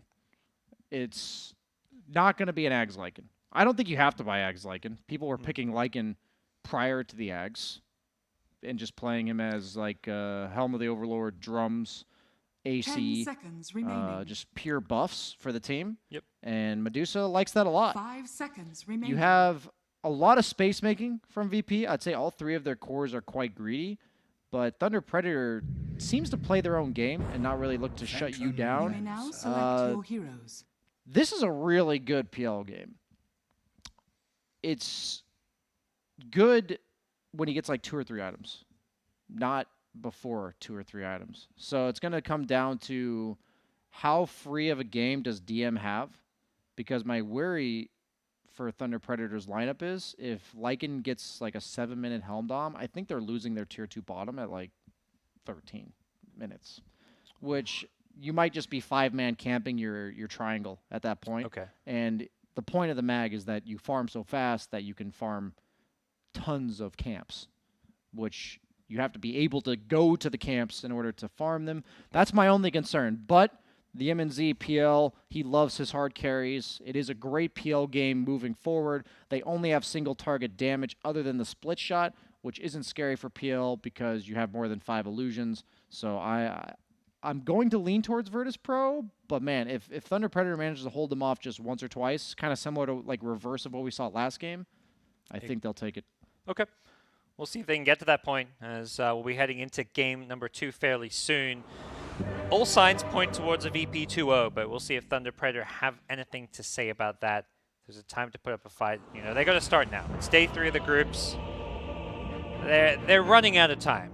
They are indeed. But this is a pretty free PL game when he gets items. Okay. So it was not like that for Luna last game. You know, you were Luna against the Ancient Apparition, Necro. That's just really... There's no point in the game where you feel safe, you know? No matter how many items on Luna he were to get last game. But on this game, once he gets, I would say, Diffusal, Manta, Heart, Shard, he's a menace. Okay, let's see. So total number of player deaths by 10 minutes. Gotta do my predictions. This doesn't look like a super high kill game in the early game, right? Yeah. Oh, yeah. That's way too the high. viewers not seeing. Don't worry, we got those. We're keeping those just for you, Brian. Thank you. Most magic damage would be probably Storm Spirit. At what time? Or just total 25 game? minutes. Maybe Void Spirit, but I'm going for Storm. How long will the game be? So if I think Virtus Pro is going to win, it's going to be less than 30 minutes, honestly. I think they'll just end it with like the first Aegis on Tusa. But if it's Thunder Predator who's going to win, it's going to be more like 37 to 44. So in the middle? No. It's not going to be in the middle. That was the whole point. It's not going to land in that window. I could see VP winning in that 30 to 37 mark. Okay. For me, I think VP might win around that second rush. Okay. That would be my prediction. Okay. We'll see how it plays out. That's what the predictions are for. Give us some talking points. And dude, these sprays, man. I love when people spray the players' faces or like some face on like a cliff. Yeah. It looks so weird. And it gets completely distorted. The RTZ face when it's like his nose is on a cliff. It looks so stupid. I imagine Save's going to own here. Which taunt has that music? That's the AA taunt. And Bane has the cheese one. Oh. Yes. Yeah, there's the taunts with audio, definitely way more obnoxious than your everyday taunts when they have the audio cues. But save, yeah, level 1 Nightmare. Used to be way more powerful. They added damage to Nightmare, so every second you're ticking for some damage. It was 15 damage per second when it came out, but now it's only 5. So it's much more about just the fact that you can hit them while they're Nightmared. Yeah. Win all those traits, but plenty of regen for now in this top lane on at least on the Predator side, and I imagine on VPs as well. So yeah, Bane playing with lots of Sengo, so shouldn't be seeing anybody getting bullied out just yet. Over the mid lane, we've got the Storm versus Void Spirit, and down bottom we've got Io playing with the Medusa against Magnus Weaver. Imagine a bit of a farm lane probably down here for both sides. Yeah, Medusa just owns melee heroes, though. You always get the snake setup, as you just saw what Nightfall did there. Gets the 2 creep bounce onto the Magnus. It's such an efficient trading spell. Doesn't actually get the range creep there. A little late. But they are level 2 on the Io Medusa, while only level 1 on Mag and the Weaver, so they should feel pretty safe for now. Yeah. Weaver did a nice job getting the D-Sentry so he can play you know, a bit more aggressively in this lane, but it's not necessarily going to swing things entirely as we'll see how some of these other lanes are going. Mid lane being slightly GPK Storm favored so far. Expected for you, or I mean GPK amazing mid player, but as far as the hero matchup goes, how do you see this one? Yeah, going? I think Storm just free farms against most melee heroes. I was under the impression Void Spirit pretty much goes even in every matchup where it's not like Hullscar, you know, something that's meant to ruin your lane. Just because his CS, his animation is so good on Void Spirit. But the thing about the Void Spirit Storm Spirit matchup is that Void Spirit almost always goes Yules, and then you can just catch the Storm at any point, and you also get rid of the Orchids. So I'm going to be looking for some sick comeback plays, because he is starting the lane behind, but once he gets the Yules with the AA, I'm pretty sure GPK will just die full to 0 to that combo. And we saw last game, Leostyle as a mid laner wants to play that kind of high active, like let his off lane to get more farm, and he'll go around looking for those kills, playing around those rune and power spikes of like a Yule Scepter item timing. So imagine it's a hero that will suit his playstyle. I'm not sure I like this Weaver pick this game, though. I did think Weaver was really strong coming into TI, but it's been demoted to almost exclusively support. And when I'm thinking about these mid matchups like Storm Void, they have really high kill threat on each other. And how does a Weaver, you know, play into that? I feel like as GPK, I'll feel really safe for a really long time, just because what could be an Earth Spirit or a Nyx from last game is just a Weaver. It's being very pesky so far. Sniped a couple of couriers, I believe. And just constantly shakuching in and out, doing annoying things there. Does dodge that Mystic Snake, though. You still get mana? No, you don't. Okay. I didn't know that. Because it looks like it hit him, but it doesn't do any damage, so I guess that means it also doesn't get any mana back.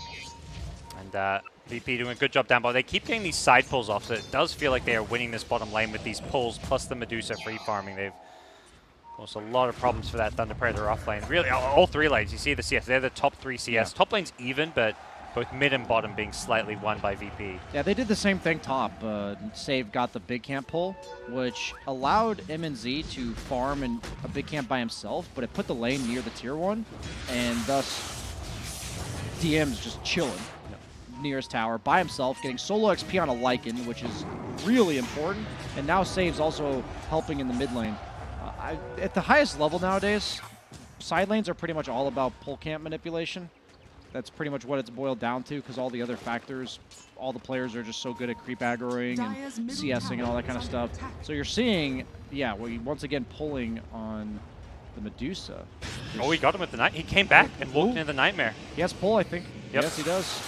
That's death. He thought that they'd stop chasing, but Save just kept on going after him and just got a Nightmare, and that was a easy kill. But GPK may pay the price. Tested TP out, but he's more than happy with that. Heads up play from him. He did use his Remnant on the creep wave, so they should be able to get all these denies, which kind of sucks for him, having the TP out there, but small price to pay, and you get to kill the enemy mid. Oh, wow, okay, so Undying ended up winning quite a barn burner, 63-minute game on the other stream. So. That was against Aster, right? Against Alliance. Oh, Alliance. Okay. All right. NA Dota showing up to TI so far. Well, 2 or 3 teams showing up. We'll see if Quincy can bounce back here on day 3. But back in mid lane, VP chasing down Leostyle. And as Thunder Predator getting bullied out of this mid lane. It's been really a tough lane for Leostyle. He's only just a little bit above level 5. Save is still zoning him. Storm's at level 6, so he can even rotate on over in a second. He's not quite. He wasn't able to kill now, any creeps. Oh. And he instantly balls in. Does ball into a Remnant, and he's still chasing, looking for more. And GPK with a big mana pull. He had full mana, I want to say, for that. The Astral Step wasn't available yet. Yeah. So once he gets on top of him after the Dissimulate, no running from there. Looking good indeed for Virtus Pro in this early game. 2 kills unanswered. Big CS wins in most lanes, but not massively. They haven't reached that 1K plus mark just yet, so this Thunder Predator not getting completely obliterated in these lanes. I'm incredibly concerned, though, because the weakness of Mag as a hero is that you want to jungle a lot with whoever's on your team, which means your tower has to be considered. PL as a carrier, if you're losing as PL, it's because all your towers are just dead in like the first 10 minutes because your hero does virtually nothing to prevent it from happening. And we're now seeing the Helm Dom come out. This is a super early Helm Dom, the 7-minute Helm Dom that I was concerned about. I'm pretty sure 4 of Thunder Predator's towers are going to die in the next 10 minutes. And that's terrifying when you're against a Medusa, right? Because you're not going to see Nightfall on the map. He's going to be farming stacks galore. He's not pressured. It's the same thing as last game in reverse, where the Luna was able to occupy his lane much longer than the Sven. I think we're going to see PL get booted out while Medusa's going to do whatever he wants for the next 4 or 5 minutes. And that just doesn't bode well, since even the mid lane's going well. Because the top lane going poorly for Thunder Predator allowed Save to come help mid, which was ample to having the Void Spirit get caught behind his tower. Yep. So this has been, it's bleeding. They're bleeding in multiple lanes, even though it's only a less than 1K net worth lead. You're not seeing the effect of that just yet. They start too soon if those towers drop, and they're already looking to force that with the Helm timing. They rotate Storm top, killer support. More than anything, they want to get this big bad PL. Yeah, this is MNZ trying to walk away. TP rotation coming in. It's just the moves Weaver here. GPK a little bit low, doesn't have any bottle charges, so he could be in some trouble. He has to ball back to safety. It does they look can like thwart this. Yeah, they have Astral Step, so it does look like TP are going to defend their tier 1. Nice. That's really good. It's really important for them. Because if you die there on PL, like, you're going to be stuck in your triangle for the rest of the game. And it's so important that they don't get forced into their triangle, because you're never going to get out of it. Even though you're thinking like, oh, you have Empower, let's farm the Ancients. No, you want that to be as late as possible. You want to be farming your own jungle and then have one of your supports like stacking for you, and then eventually you give up top tower because it's a Lycan, and you go retreat to your Ancients. So you want to hold on to that tower as long as possible. Lycan ulti used. Storm had to go back to base. Really good job by Thunder Predator. Fade coming once again. Save maybe not ready to be met by Thunder Predator with several heroes here. Making four heroes collapsing on the Save Bane. At this point, VP may just say, yeah, we can let him go. It's not worth it. Although GPK happy to go for some revenge kills, and he'll get one. Takes out the Weaver in return. Both teams losing their 4 position. There's just... Yeah, you held top tower, but your mid is level 6 compared to the almost level 9 of the opponent mid. And this mid is also being pushed. It's down below half health already just because the Storm's kind of cutting waves and constantly right-clicking it. So tier 1 top being pressured, tier 1 mid being pressured, and tier 1 bottom, Thunder Predator haven't really pressured at all. Yeah, the thing is that last game we saw, as we see Save. Oh, RPs, but Baiting. now Storm and Io show up. Io with the heal. The Centaur, he ravages 5 heroes. Yeah, pauses the game. As Save does end up going down the lines, but MNZ doesn't have any way to escape. GPK getting low on mana, but he's being helped out by the Io sustain. With the 1 charge, he's going to relocate him out. He wants this kill. Oh, he doesn't get it, but he does save the Storm, and he can probably come back and fight. Yeah, they're not going to stick around. He's going to be full health, full mana. Yeah, great Io play there. First, he keeps the Bane alive for a bit longer, allows GPK to clean up, and then he heals up GPK and gives him some mana with the 1 charges. Yeah, and he also has TP available on Storm, so it's usually when Storm does that kind of play, you're able to capitalize on the opponent team because you just know he's stuck on one side of the map, but now he's full health, full mana with TP available, so you have to be constantly afraid wherever PL may go. You know, he's going to walk top, but you would hope that since you died to the Storm bottom, that you've got at least like 45 seconds to go farm, but you don't feel safe at any point. Already 4K in favor of VP. This got out of hand real quick. As you know, the writing was on the wall once the Lycan got the Helm Dom. Yeah. And he only took the 1 tower with it, but it was just complete map dominance. Now they're just going from 1 kill to the next. As GPK is going to finish off Frank. No fear because there's no RP. Kind of wants to get Moo as well, who gets brought down pretty low. And Leo Style showing up here. GPK may just have to leave his Io, but he may just have to find an escape plan for himself because he has the pick pole. Yeah. He's not using it. Not sure if he wants to just yet. He wants to use up all his mana first. Now he's out of mana. Does he pick pole away? Pick pole. Maybe he forgot he had it. It's just for style points.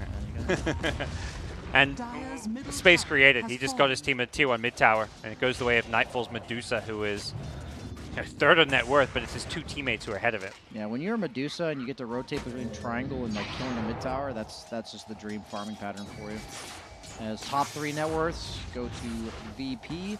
It is gone from a virtually even net worth game 4 minutes ago to a 6K net worth lead. That is a disaster. Yeah, your sub 30 prediction's looking pretty good right now, but let's see if Thunder Predator have some fight in them. The fans believe, they're cheering. They're hoping Thunder Predator can turn this one around. South American Dota fans are, I think it's, what, pretty late at night there or early in the morning? It's all how you look at it, you know? Stupendous. It's, what, like 4 a.m., so that's either super late or super early, depending if you're up still. It's gamer hours. Indeed. I think for most people, they would consider that late. Yeah. I think 5 a.m. is when it starts getting early morning, but 4 a.m. is... Nah, for someone like Jenkins, area. That's even later at night. Jenkins is a 7 a.m. to 4 p.m. sleeping schedule. Very normal for streamers. Yep. But not normal at all. As MJZ.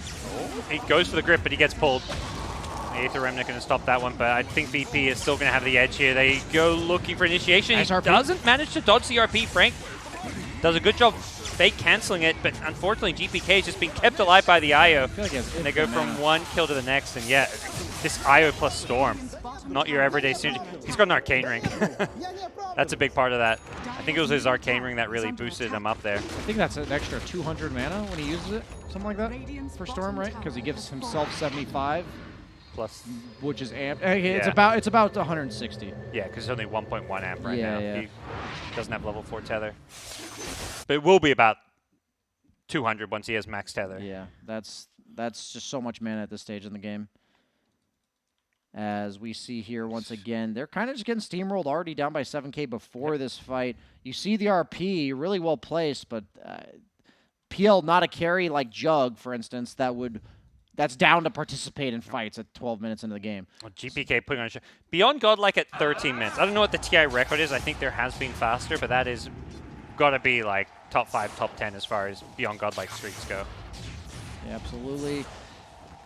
Still didn't use the pig pull though, so not really. Yeah, the style points are not there. 9 kills ahead, 9K ahead.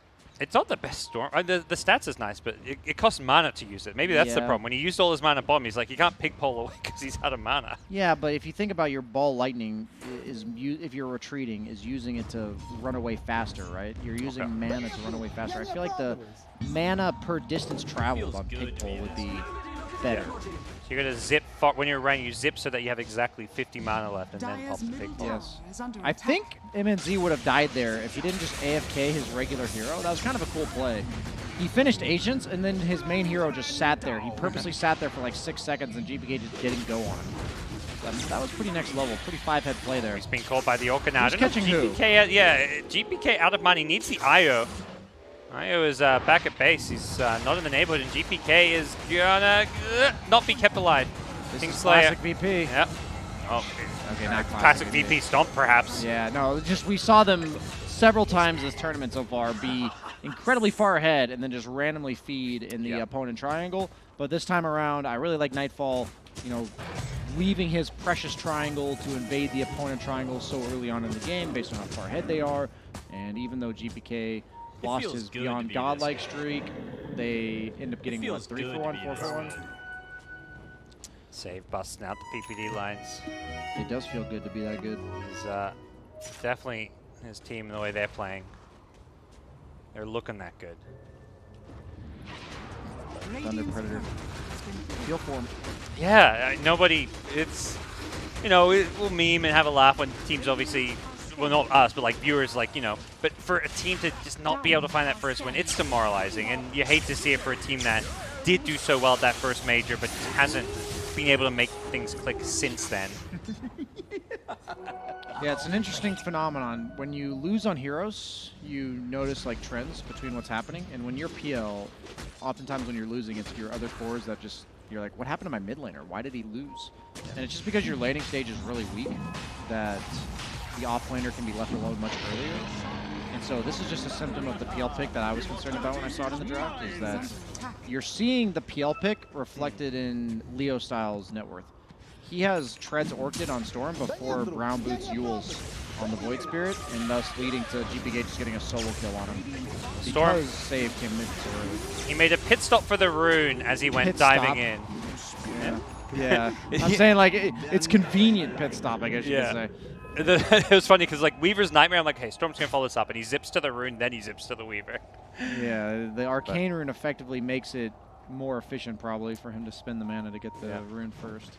Yeah, but you're kind of saying, yeah, this PL pick, while it is the perfect PL game, has made this laning stage so weak for Thunder Predator, and they are just getting rolled over.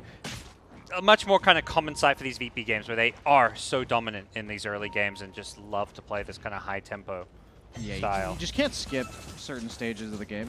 You have to account for 0 to 5 minutes, 5 to 10. And honestly, the PL pick, I think, skipped the first 7 minutes of the game. Because you saw what happened. Save really good at acknowledging, I'm just going to pull this big camp top, and Leo Styles' game is now ruined because of it. So my MVP would honestly go to Save, because he's the one that set up GPK to be so dominant here. When one mid is this far ahead of the other, it feels almost impossible to play any game of Dota. Maybe. Nice setup here. Yeah, they bring the Orchid in. Almost like a reaction to Game 1. It feels like Thunder Predator were like, okay, Game 1 they gave us all this space and just sat back and farmed. They picked a Medusa. We can play greedy. It's a perfect PL game. We can do that because Game 1, that was their playstyle. But yeah, they hustled him. They set him up for this. Yeah. I mean, GPK this game has been a delight to watch. He just, any hero he sees, he's happy to dive in on. There's nothing that threatens to kill him.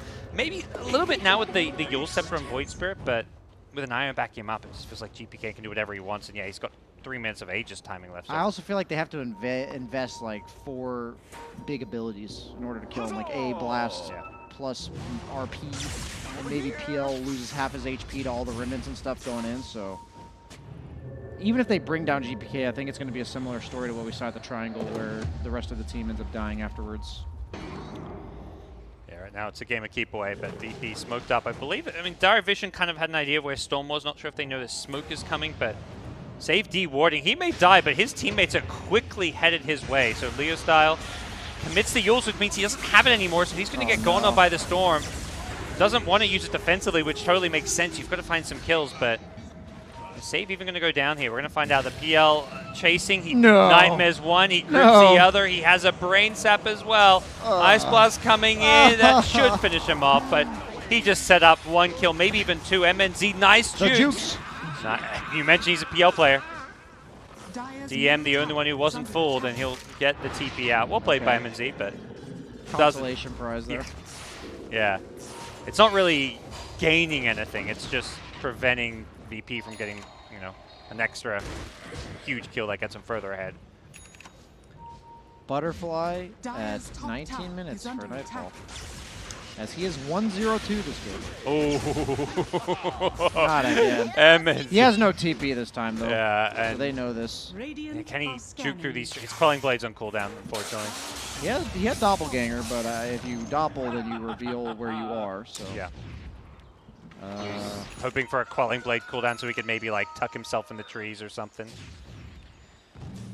Yeah, it just feels like there's nowhere to go. Not only at this stage, Bane effectively represents a kill on you. So Save's just running around on his own, even just farming mid right now.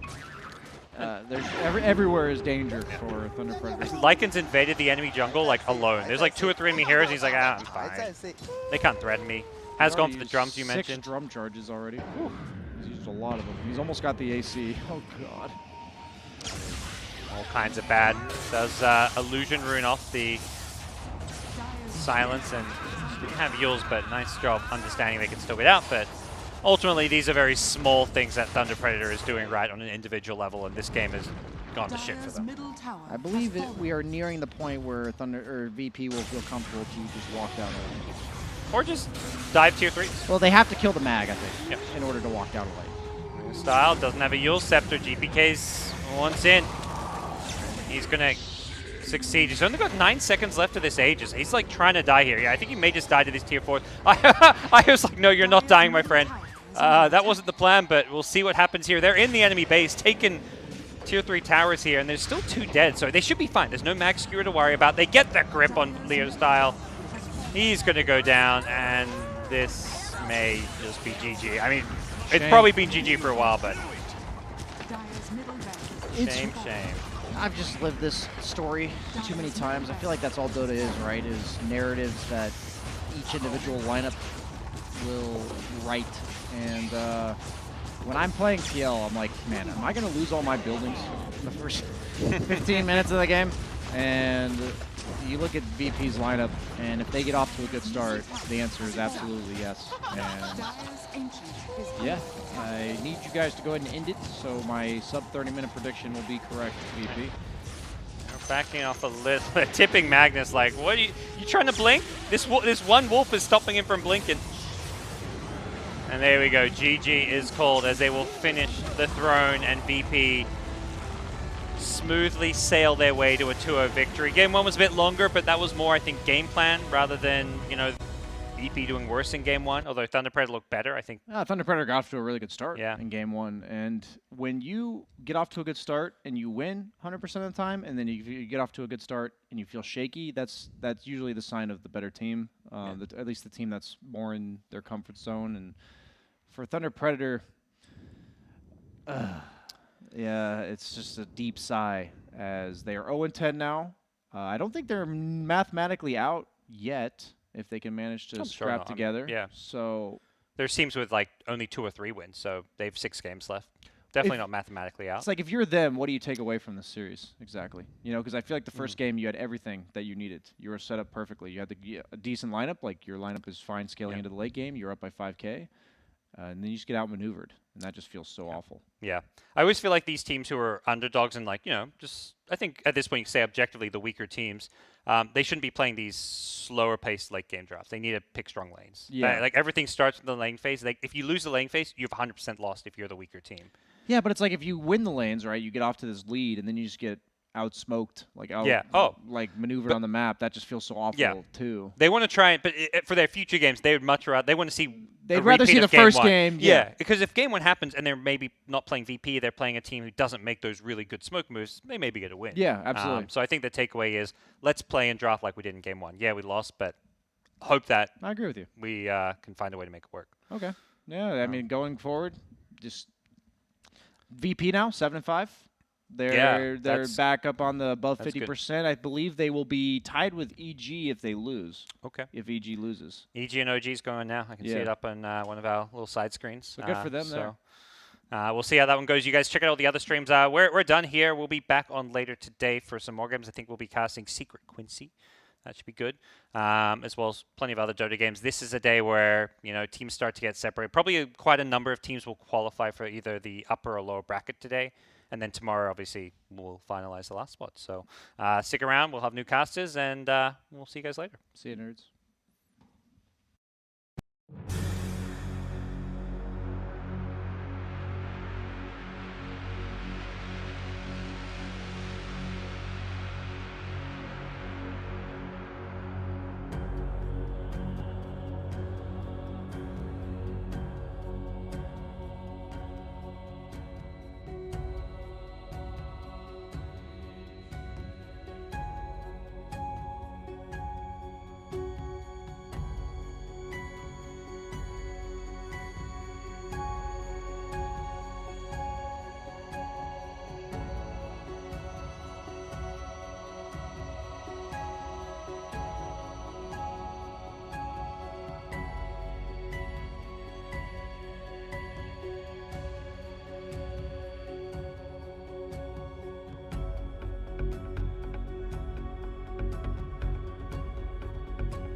Welcome back to your TI10 group stage coverage here. Elephant taking on SG. We've seen a little bit of fun from SG with that Tinker Night Stalker. Elephant, of course, with star-studded lineup, all these great names. But how have they been doing in the group so far, Lacoste? I believe Elephant is 4-6, while SG Esports is 2-6. So Okay. SG Esports, they got a bit of a cheese, as you mentioned. You know, they like to pick Tinker. We've seen this strat a couple of times. Tinker Night Stalker goes in, provides vision. Also with the Venomancer, it looks good. Looks good. They're a bit shaky. I think there's maybe not enough farm for SG on the map because all three cores really love to get a ton of farm, especially Tavo on his position 3. Whenever he's playing something greater, he becomes that extra core, but his positioning on Legion Commander, on Sanking, has been on point. On the other side, as you said, Team Elephant, you know that these players are going to perform really well on LAN environment. They just not going to be any nerves. Everyone played at TI, played at... We expect big things from them. Pretty much, yeah. Yeah, we really do. And I think it's a good point you made, right? During like SA-DPC, Tavo was definitely the greedier off lane. And when you're looking at the lineup they played yesterday, where Theo Lacour was the Tinker in position 4, that's adding another layer of that necessity to spread your farm attribution evenly across your cores and even your position 4 support. But away we go into the draft for game 1. Io, Mars, Tiny, and Monkey gone. A no Night Stalker Tinker opener for SG, this time instead opting for the Weaver, which I don't believe we've cast yet, even though it's been one of the more popular heroes. We did, I believe. Thunder Predator played it, but yeah. So Snapfire, one of the most picked heroes of the tournament, on top of Tidehunter, really has a high win rate.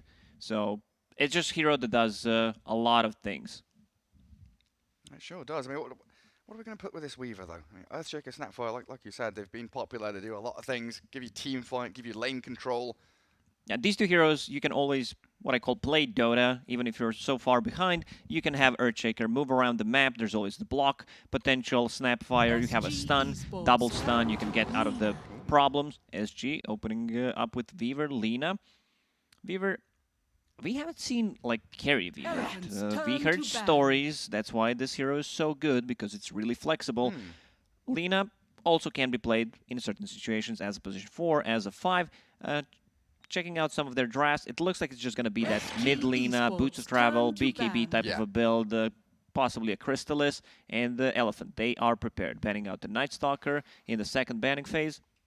Yeah, you're right. You know, Adriano, like we were saying yesterday, one of the real pioneers, even looking back a year and a half, 2 years ago, he was still going for that kind of brown boots, Ewells, Boots of Travel. Shiva's Daedalus was one of the popular builds for South American Linas back then, and it definitely has become a popular build recently, although, like you've been saying, skipping out on the Ewells from time to time and just going straight for right click, not going for any real magic damage yourself. Ewells got nerfed so many times. All the small nerfs, less mana regen, cast range.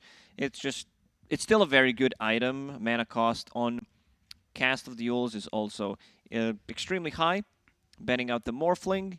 10 seconds These are not reliable stunners. LSA is good. I would just love to see something that goes... Points and clicks. Exactly. You know, get that Sanking possibly for the off lane, since Night Stalker is banned out. And like you mentioned, potentially flexible across the Weaver and Lina. But I think here, you know, as Elephant, you could start to look to ban out some Tavo heroes. Get rid of the Night Stalker, maybe aim for a Beastmaster. Some of these tanky initiation heroes that also offer you some good tower push and frontline capabilities.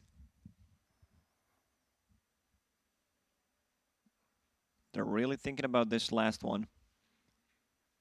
I guess there's also the opportunity to ban out Silencer, Bane, the position 5s, which win you your safe lane and also give you that setup or the ability to turn around team fights with some big ultimates.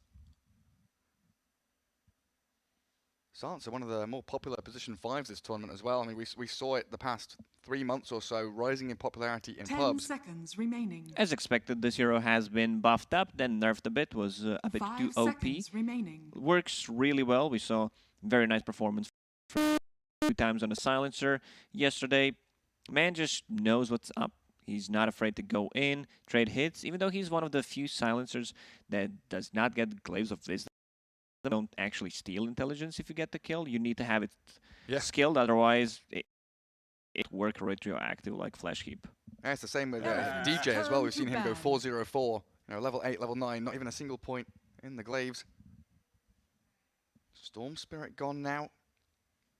A hero that's very good at getting in on top of the Weaver and Lina.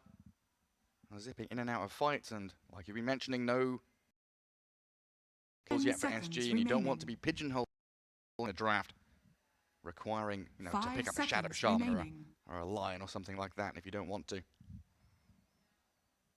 And on the Elephant side of things, Earthshaker here, it could be that 3. Core Shaker is definitely rising box right now. But we expect the Snapfire to be a support laning partner with someone for sure. This could be a really strong lane if paired up together. Double, even a triple stun. Quadruple stun if you count in, you know, the aftershock. Lots of stuns. A lot of burst damage also on top of it. Color coordinated, very important thing in Dota. Go for the red heroes. Is that ready orange? There's not too many of them. Especially when SG have already stolen the Lina from them. Super. Really considering his options here. I still think like Beastmaster is a sound ban against SG, against Talvo. Because it gives you so much when you have 2 squishy heroes like Weaver Lina. You don't have anyone frontlining, you don't have anyone really guaranteeing you that push into the early tier 1s or the tier 2s. Elephant could be thinking about banning Tinker, because, as we mentioned, SG is a team that will run it. You mentioned the position 4 Tinker that they played, the mid Tinker from Adriano that worked extremely well. Weaver could be that hero providing vision. It doesn't necessarily need to be something super tanky in the front line. It's about bugs providing vision. Up for the tide. He's definitely one of those beefy boys that can sit in the front lines. Gives you good team fight, and it's nice cover for those squishy heroes, right? They get gone on, you blink, you ravage, you make sure that they're okay in the team fight. 10 seconds remaining. Invoker gives you another way of disengaging a team fight if you don't like it.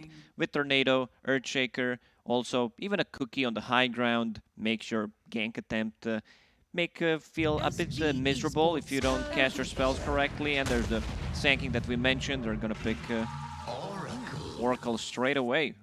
The Oracle's going to be able to help save you against this like nuclear warfare from Elephant, right? Cataclysm from Ag's Invoker, Blink, Echo Slam, Mortimer's Kisses. You have so much damage coming, like, raining in on you. Yeah, I mean, super long range. Spectre's still available if you want to be able to just jump the Oracle in the back lines. A bit tricky Sanking into Spectre for Spectre, of course, because there's going to be the Caustic, the Sandstorm. Spectre needs to be a bit aware of that. Not a nice lane for her. SG Not a nice lane at all. turn to There it is, though. You called it. Straight out into that 4th pick. Because you don't care too much. The damage output from SG Esports is really not that high. Once Spectre gets the... Well, we'll see. There are different builds on Spectre these days. I really love the new Aghanim Rush. Like 1 item, possibly a Falcon Blade into Ags, where you have vision. Anyone who provides vision, if you're underneath the ward, Spectre can jump you, cast a dagger, Spectral Dagger on you, and then just straight up kills you. Oracle is gonna be in a very tough spot, you know, playing against the Invoker. Later on, the Sunstrike, the global presence coming up from Spectre. So you need to buy... I'm just thinking, like, Weaver against Spectre, it's... Maybe they need to shift Weaver to position 4 and get something a bit more tanky, like a Lifestealer. I really like Lifestealer here against Earthshaker in the lane. If this is a position 3, Earthshaker has a built-in magic immunity with Rage, and also the matchup, Spectre against Lifestealer is... I'm going to say always going to be, but it's Lifestealer favorite. It's not like, okay, we just pick Lifestealer and we win. And also, you know, having Feast, having Lifesteal with the False Promise from Oracle always feels incredibly nice. Yeah. You're on the money today, Lacoste. Banned out by Elephant. They had the same fears that you did. I think, yeah, this Oracle's going to have a rough time. As soon as Elephant catches a glimpse of him in any team fights, you know, past 15 minutes, he's going to get stunned, jumped, haunted upon. And there's no multi-save here from SG, right? There's no layers of save. It's just Oracle right now. So they'll have to be looking for like a Sand King stun to stop them from going in on him. Oracle is just going to be the target. And this is the hero that you require extremely good positioning to play at this high level of Dota. They have been doing some pretty cool stuff with it, though. We saw KJ in their series yesterday when there is still in the laning stage, he hits level 3, purifying flames on the range creep, then denying it before it reaches the lane. So they can actually deny some experience from the off lane of Elephant. Those little things can start to add up, make the difference. Coming into this final ban. Elephants What are we turn to expecting ban. now? Rubik ban does get taken out. Yeah, I mean, Burrow Strike, Shikuchi. Oh, anything these from are the Oracle. best spells. That- Yeah, pretty such much. a good game. Whenever there's Weaver against Weaver against Rubik, Rubik tries to chase Weaver, then it's like it's just funny to watch. You know, with Shikuchi Commentary. comes off cooldown. What else is there that is 5 Elephant seconds possibly afraid remaining. of? It's also an FY Rubik as well, right? That's definitely worth pointing out. FY, one of, if not the best Rubik player in the world. Out goes the Sven. So Lifestealer Sven, 2 tanky cores gone. Kostabil has been grabbing up these more brawling focused heroes. Could be just 10 Troll seconds for remaining. SG Esports, where you have Oracle Troll combination, 5 you seconds eventually build remaining. into lifesteal, Elephants you don't know turn what to you're pick. playing into. Juggernaut. Okay, Juggernaut also feels rather safe, where you have a healing ward, works nicely with Oracle ulti, you have a built-in magical immunity, because you're picking blindly, you don't know what you're going to be laning against, and now Elephant can choose whether they want Earthshaker to be an offlane, which 10 could be a seconds bit remaining. tricky here. I would prefer if it's not an offlane 5 Earthshaker, seconds considering you're playing into Oracle, the root, the spin, and you can just die. So they should start thinking about something else as an Could they go for offlaner. like a Beast Mask or something? Yeah. Or a You may Doom? now select Oh, your that's so heroes. good. He's got so many targets here. Even just the Juggernaut himself. So yeah, the Yang Doom coming out to play. And coming back to the Juggernaut for a second, we saw Costabile pick up the Echo Saber in his previous series. So what was it? Echo Saber into Maelstrom. And he scaled incredibly well on that Juggernaut. Yeah, that was a perfect game there from Juggernaut. Didn't die a single time, and we'll see if he decides to go for the same item build. Because he does have options, right? And he could think about the Maelstrom Rush, could aim towards more of the stats-oriented build, but yeah, I think Echo Saber could be that item he aims for first. There are FY no Shaker. silences. There is enough Cleaver position 4 in the laning 10 stage. seconds Could be a bit remaining. annoying to deal with, especially since you have a Spectre. 5 It's going to seconds be Spectre remaining. Snapfire. There is a stun, there is a slow. We'll see how that goes. You need to bring a lot of sentries. You need to block the big camp. So, because I'm talking about the elephant. So Snapfire will need to invest a lot of gold into sentries. You're playing into Sanking. And also, you need to be able to possibly devord your small camp. And you also need to block the big camp, because Sanking naturally pushes the lane with the Caustic, with the Sandstorm. Need to bring some raid. Double bug lane, Sand King Weaver. Oh, yes. Oh. Too many legs scuttling around in that bot lane. It's going to get real nasty. Sand The King's infestation. a Scorpion, technically, but not a that's true. bug. Maybe if it was a Nyx, then Raid would be very successful. I'm trying to remember now. I'm not sure if Weaver's a bug either. I think bugs have to have wings and things to bite people with. I see all of that on Weaver, Gary. Yeah, I guess Weaver does have little wings with some of the cosmetics. Especially with his taunt, right? When he gets zapped, starts flapping around. But a pretty decent well-rounded lineup for SG. I'm still leaning in towards this Elephant squad, though. We'll see how they get on. Adriano there on the Lena, leading out, and the tiny little cutie pie. Somnus, maybe. The baby invoker. Maybe Baby Invoker. Oh, a pause. Briga de ruins. Not seen Qual é that a for a while. graça disso? We'll see if they can get their problem sorted out. So Eurospectre, Somnus Let's on that shake Invoker, things Yang up. Doom, Super Snapfire, and FY Shaker. Again, this FY lad, Rubik, Earthshaker, two of his biggest heroes. While over on the SG side, Theolacor Weaver, Costabile on that Juggernaut, Tavo Sand King, KJ with the Oracle, and Adriano Lena.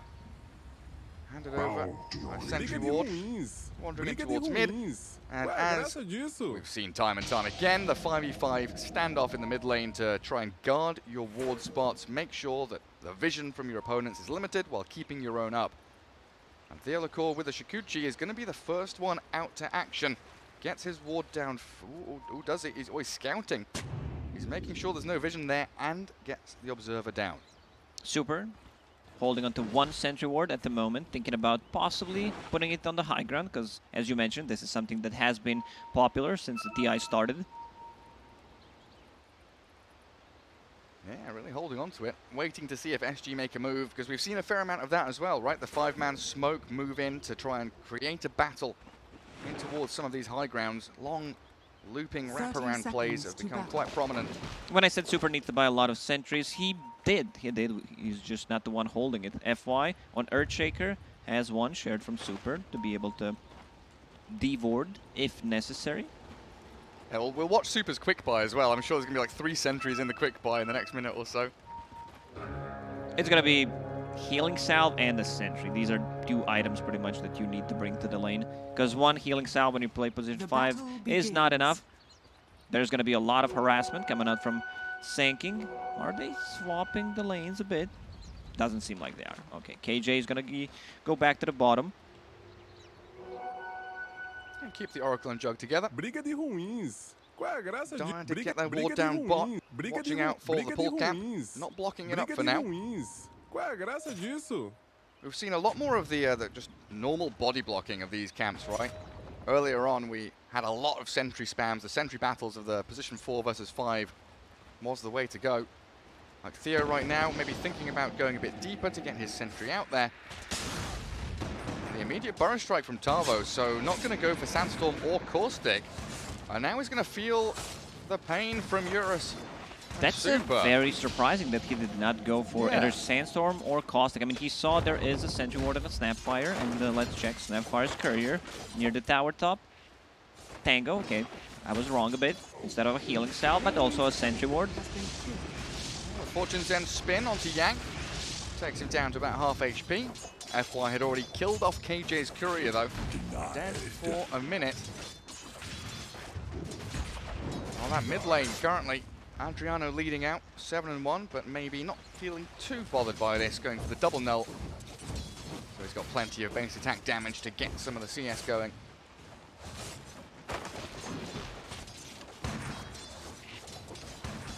Tavo has hit level 2 and he's holding that skill point. Considering what he wants to get going, does end up leveling the Caustic, so he will start shoving this wave out and pressuring the Spectre little by little.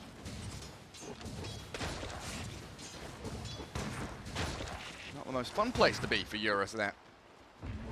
But Super will just be planting himself behind the creep wave, making sure now he's level 2 to have that cookie to disengage from the 2 bugs. Spectre loves to farm underneath the tower. She doesn't have a problem with the last hits. Super so far doing a very good job zoning them out. He blocked the big camp. The Holy Core knows something is up. There is a Sentry Ward. I caught it. You did? I did. We watched him die. Yang getting burned alive by the purifying flames. No, please, look up. Usually we just see the corpse, Gary, when you're observing. Okay, we caught him. He is there, dead in the base, steeping back to the lane. It's a pretty potent combo, right?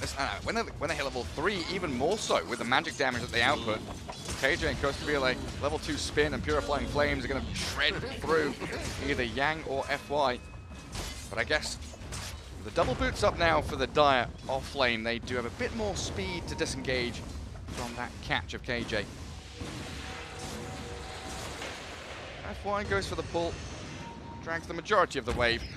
It's necessary that he tries to manipulate the creep wave, otherwise it's just gonna be Costabile staying near the tower, getting the levels, Blade Fury level 2, and once Oracle hits a level 3, which he did, Purifying Flames level 2 is ton of damage. It is a lot. So they can just burst him. If he gets close, even with the build that Yang went for, 2 gauntlets plus 2 iron branches into brown boots, it's still not enough to survive. Theo, Next time, Super, don't be afraid to leave your deny himself to neutrals. A very close fought battle up there. Very happy about it. Spectre getting some decent farm on the top. As you already said, Tavo pushing at the wave with the Caustic. Didn't skill anything, has 2 points saved. So But he does. yeah, Spectre just gonna do okay underneath the tower. I see Falcon Blade. So it's gonna be a Falcon Blade into Aghanim Scepter. With Aghanim Scepter, you need some kind of a mana mid lane. Yeah. Never mind, fake hype. Oh, he threw out that tornado, maybe expecting it. Weaver was missing from that top lane, so maybe defends himself against the Lina. And then we return back up to top with Super. Bounty. Looks like Tavo swings back into the Sandstorm. So he can increase his farm rate that little bit more. That's a massive wave bottom for Costa Bill down bottom. Tripled up the waves there. Yang, what's he got? The Wild Wing now. FY kills yet another courier. Lining up a Fisher towards KJ. But here we come with the spin. Yang, speedy with a Scorched Earth in the boots. Fortune's End, Bothered by it. unfortunately, was not ready. He needed like a second and a half. Oh, can he get the pull off? He might grab the ranged and maybe a melee. Oh, doesn't get it done. So this wave is still going to sit pretty in front of that Radiant Tier 1, giving the farm across to the Juggernaut. A great start for him, 30-3. Lina top of the CS, 43-4. We've got some items coming out to her. Is it Mangoes, Clarities, and Boots? What do we got? Yeah, Clarity, Boots, heading into the travels. Thing about mid Lina against Invoker, it's a Lina favorite matchup, but still Lina can't move. That's the big issue. Even if you pick up a rune, let's say a haste rune, your mana is always going to be limited because she relies on using the spells to go for the CS and of course that EMP. So your side lanes are kind of safe. Well, they try again bottom onto Yang. The non-stop back and forth between them, but FY's defensive Fishers here, keeping the Doombringer in a decent spot down there. And he will be able to pull across this camp into the wave at long last. Yeah, you're right. Lina can't move, and Invoker's not the easiest hero to gank either, with Tornado and Ghost Wall having pretty limited stuns outside of the Sand King. Somnus is going to have a very free time. You know, Weaver comes in, he swarms him. Cool, I'm going to go back to my tower. You can't touch me anymore. Teolikor gets the Observer Ward on the mid lane. A bit of an XP. 1-1-1 build on Weaver has Urn of Shadows on the Courier. He's trying to possibly snipe a Courier on the mid lane. Won't be finding anything, but a long line drawn down towards bottom. Guys, I'm coming bottom. Let's get some kills. So would love to take out this stack of Ancients in the large camp as well to stop the pulls that Elephant have been getting off. KJ is usually the artist of the team. He's the one who's drawing on a minimap, especially when they're trying to use the smoke. Big pull. That's a double wave. Theo spots FY. Who's going to come back and stack the large camp. Nice pull across there.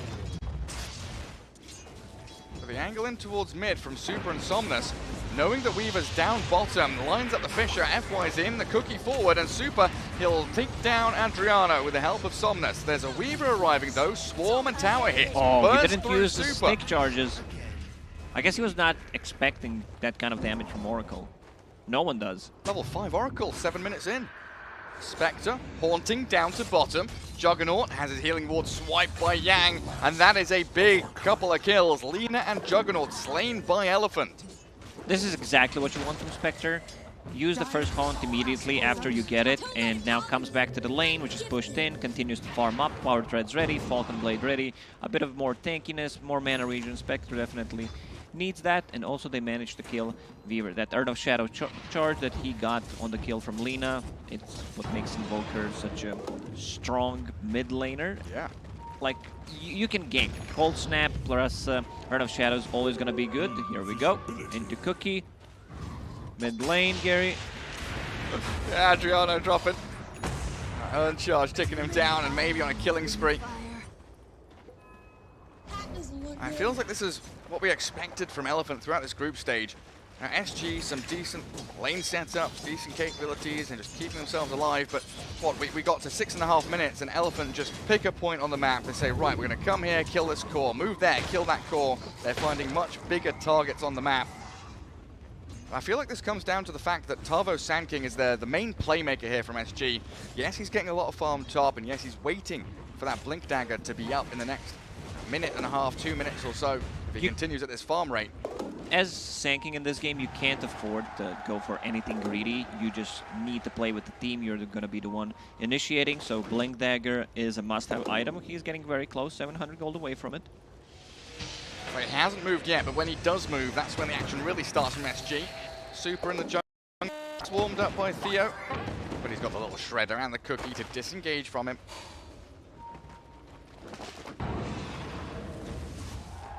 And even though this Adriana Lina had such a spectacular start, she's now sitting pretty low on the net worth, the lowest of the cores in fact, 3.9k. Got some catching up to do, and usually a hero that requires a bit of snowballing early on to get up and running. And while in Invoker, it's the flip side again, right? Midas is done. Hand of Midas is done. Not just Hand of Midas, double null, plus Urn and Boots, level 9. Somnus set himself up for a really good game. Also the rotations from the supports. Yeah, Super and FY. I noticed Juggernaut, he had the 2 Sages mask. I guess he missed bot and thought one is Robo Magi, but it wasn't. So he had to sell it. 2 Sages masks? Sag masks.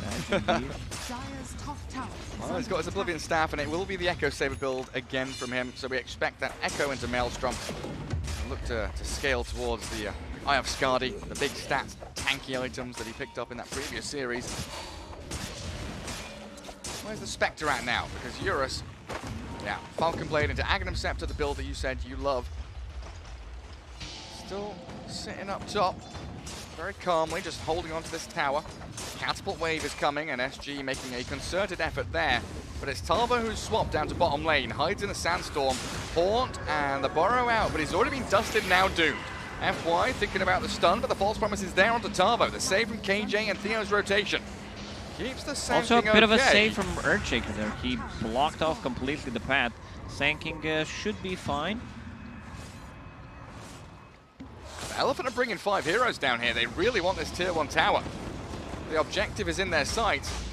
Tarvo, Epicenter with that blink. Ooh, he cancels it, thinking about it. He's got the blink ready if he wants to go. And Adriano, if he'd landed that Light Strike array, Somnus would surely be dead. Behind the tower, though, is Yang.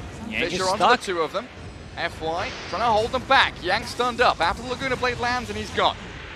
Doom demolished by SG, who mount the defense of their tier 1 bottom lane. And Elephant, well, they've got to get out of here. They're sent packing by SG. That's it. That fight is over. Nothing they can do about it anymore. Popping the glyph, so tower will be denied. They sure will, yeah. The creeps, not good enough. Can't bring that down, that tower. Well, Costabile gets, 3-4 waves top, plus the tower. Now the jungle. Accelerating himself very quickly towards the Maelstrom. Tao did a very good job picking up a Blink Dagger, and then Tao defends the tower on the bottom. Bounties. Lina finally picking up her first item, that's Boots of Travel, as we expected from Adriano, going into BKB next. That 4-1-4 build on Lina. Keep the Fiery Soul charges going, keep spamming the spells, but you need some kind of either Mangoes or Clarities running on you. This is where things start to get interesting, though. SG, they defend and deny that bottom tower. Tarvo has the blink, and they'll make use of it immediately. Chain stuns into Cookie, Somnus. wrong way.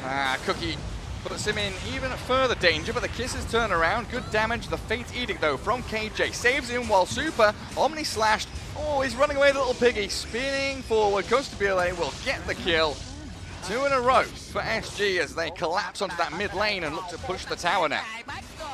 In most of the situations, it's much better to initiate with just Blink into Burrow Strike instead of trying to charge an Epicenter. Also, Oracle Ruins Snapfire. You try to go for the Mortimer's Kisses or just the Fire Snap Cookie, Scatter Blast. All that damage is completely negated. That's an interesting state of the game, though. This back and forth, right? SG doing well in lanes, the Elephant striking while the Iron's hot, getting some big core kills. SG get the blink, start playing aggressively now. But I'm looking at this Elephant squad. Spectre, of course, one of these heroes that you do expect to pick things up in that mid to late game. And double Midas, Invoker and the Doom, both with Hands of Midas. So once we get 30 plus minutes in, you really look at this Elephant lineup to become incredibly strong. This is Power of Doom.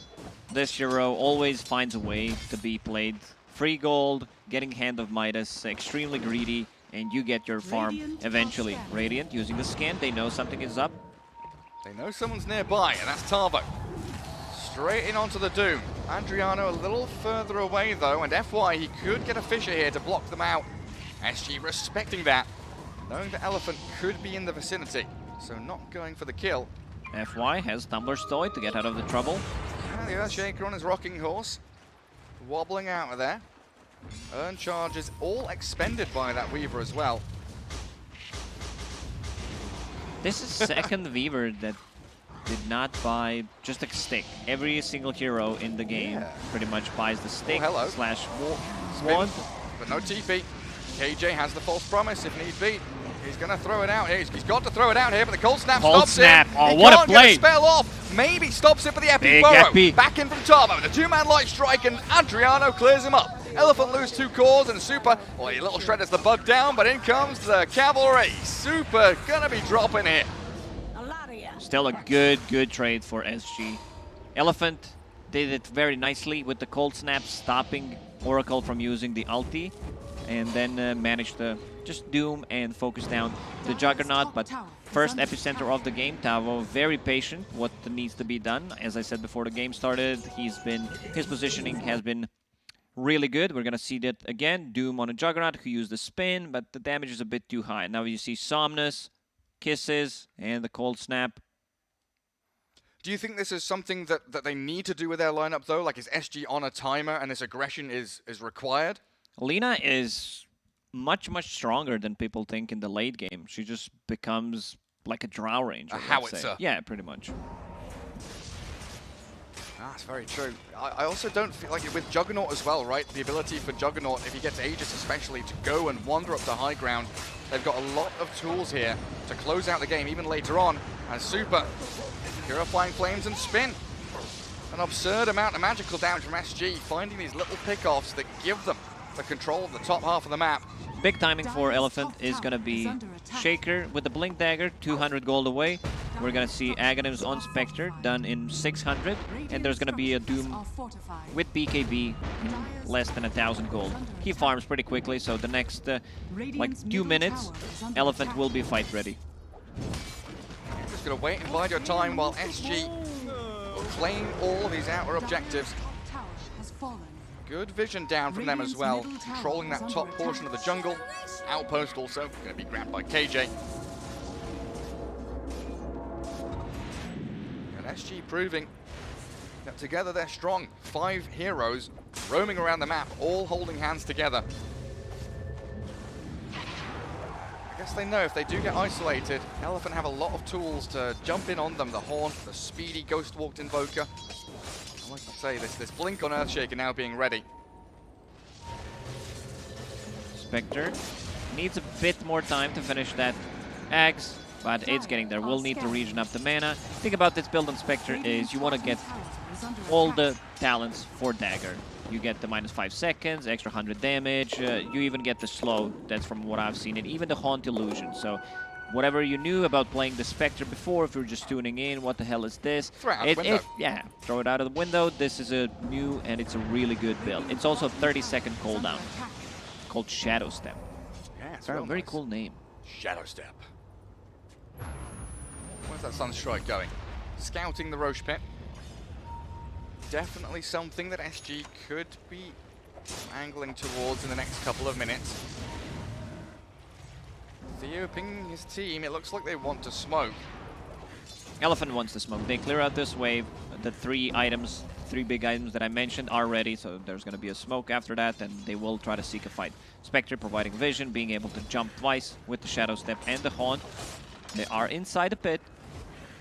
I love how FY for the past minute and a half has literally been sitting here behind the trees waiting for someone to clear out mid-waves just in case SG overstep their bounds. Roshan is going to drop. You're right.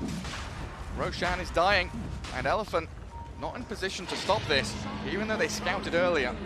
I don't feel like they want to go wandering into the pit. Instead, looking to hold high grounds and wait. They're going to come back to this staircase, play into their vision, something so important now.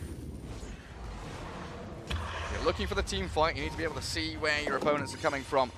But SG under the guise of invisibility, smoked up, hidden. Moving in towards mid. No vision for them. They don't know where Elephant are lurking. They're scanning. Radiant know there's a hero up there. Quick but fingers. FY. Gorgeous little blink out. And then he'll go back to join up with the rest of his team. That was extremely quick. Smoke sanking, unable to stun you. It takes, like, you need to have, first of all, quick cast, no doubt about it, because, you know, some of the boomers like me were still not using quick cast, but... Well, he knew what Sanking was doing before Sanking did. Exactly. He's got the crystal ball. One step ahead of the game, but SG still steamrolling themselves through these tier 2s, feeling incredibly powerful right now. Also TPing bottom to try and defend there with an Epi Burrow. They stun up Somnus, blowing through that Invoker and Snapfire. Tavo with yet another double kill. I've been thinking what the FY stands for, and I think I got it figured out. It means, you know, fingers young, because those are some really fast reactions there from him. I really thought you would go another direction. But I gave Lacoste the side eye just now, expecting a bit of profanity from him, but no. It's Lacoste. The puns just keep We on cannot coming. say that, but yeah, another great initiation from Tavo. Tavo has been pretty impressive this game, putting a lot of pressure on the top lane, getting his farm, going for the right items. I like what I see. Blink Dagger first, as I already mentioned. Yule Scepter to be able to cancel the TPs, have mana regen, set things up, and also going into Lincoln Sphere to be able to protect himself or protect Lina/Juggernaut. From the Doom, right? Yes, exactly. They're even going to steal this Ancient stack. Elephant on the back foot again, but net worth-wise, even with SG front foot forward, making the moves, stamping this game down, they don't have that much of a lead, and they're against, again, these heroes that are scaling with Hands of Midas, with a Spectre. So they need to get much more done. There was still no Shadow Step used. Spectre got Aghanim Scepter like 4 minutes ago, maybe even 5. It's got to be coming now, right? They've smoked, they've ghost walked. Maybe leading this one. The captain up at the front, and KJ's Oracle, he thinks he's safe. He's in behind them, but the Shadow Step forward, the Cold Snap's there, and KJ barely gets off the false promise. Yang, he's doomed up, goes to Bule. They do have the Aegis still in hands, as they Light Striker ain't nobody. KJ down and FY drops. Laguna Blade there, finishes him off. Tavo being burnt by the Mortimer's kisses, while that Aegis did get claimed. Somnus on the run on the other side of the fight, but the Omni Slash clears through the Snapfire, while maybe turns onto Theolicor. Cold snapped him up, and he Ghost Walk. He's got a Sunstrike ready, but oh, maybe he's in trouble. He Sunstrikes now, and it doesn't land. A time lapse out, but Tavo's there yet again to claim the lives out of Elephant. A 3-for-1 trade out. It was a nice try from Elephant. They went for the back lines. Earthshaker did not want to fully commit and go for like Blink into Totem to stun Oracle for an extra second.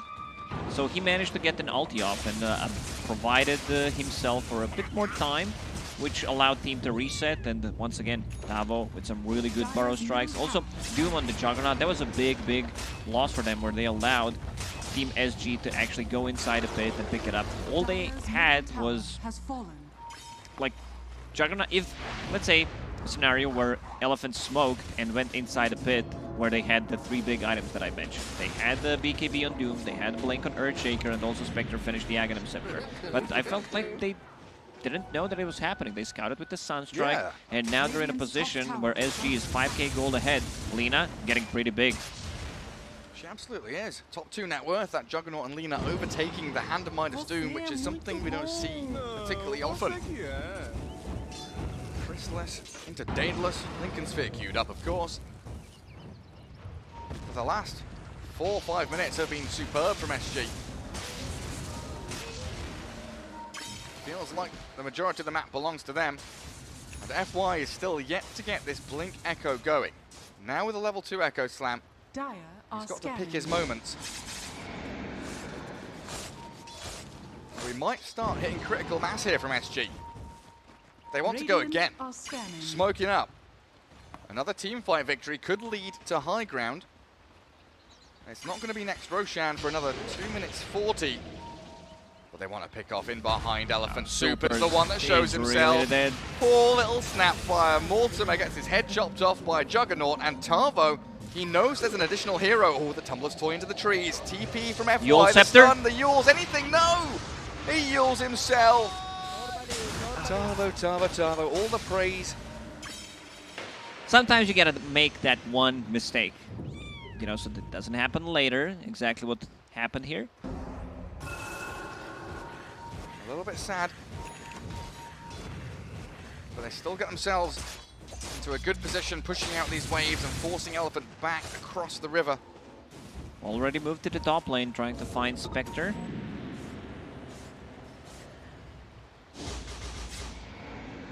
Go on, Tavo. They've lost track of the Spectre now, though.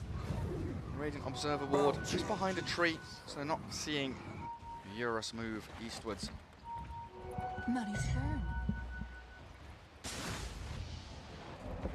Who is Eurus again? It's the East Wind in Greek mythology or something, isn't it? Well, It rings a bell. It really rings a bell, Gary. Do you know why Eurus is one of the best carries in the world? What's that? Because he has EU in his name. And Russ as well. Yep. Yep. Well, that's absolutely true. He still didn't die this game, which is pretty impressive. But when you go for this kind of a build for that Aghanim Scepter, you want to be out on the map. You want to be active. It didn't happen. Your team needs to provide you vision. You can't just use Shadow Step. You need to have vision of the hero. I mean, look at all these sentries, right? SG have been removing all of the vision from Elephant down in that bottom part of the map. They've been struggling to keep track of KJ's Oracle, who, like you've been saying the entire game through the draft, is He bought the gem as well. the primary target. That's very true, yeah. Knowing how important vision is to this Elephant side with this Doom and Earthshaker, who really do have to pick their moments and choose their targets very carefully. Full Daedalus and Lina. Oh, hell yeah. And SG going through their smokes. Yet another one, 5 heroes strong. Swinging into action, and this time Kostabil, he gets the line drawn just before KJ does, and the blink stun. Tavo gets it onto Super. They do haunt out here. Good Fisher. Trying to turn it back, and the defensive Fisher, you're right, in the back they are getting the Doom and the wall stop out, but the false promise is there onto Kostabil, so Juggernaut's fine.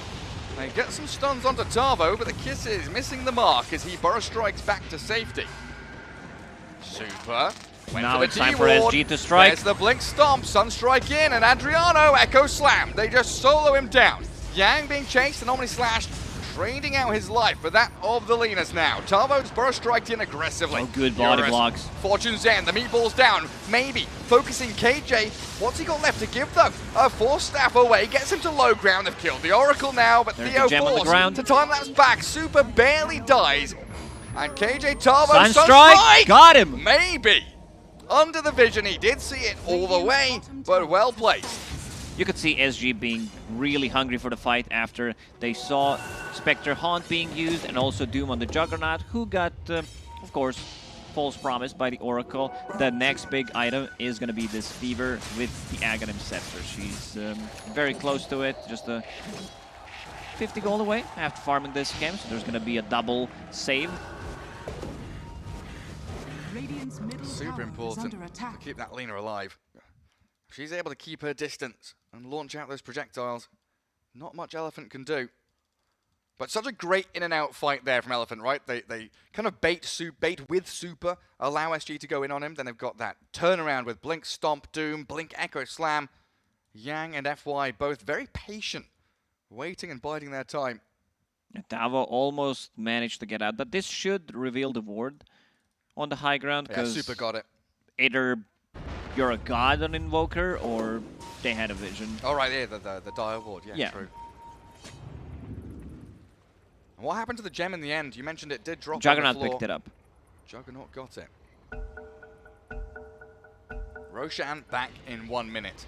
And both teams, they know that is the next big thing.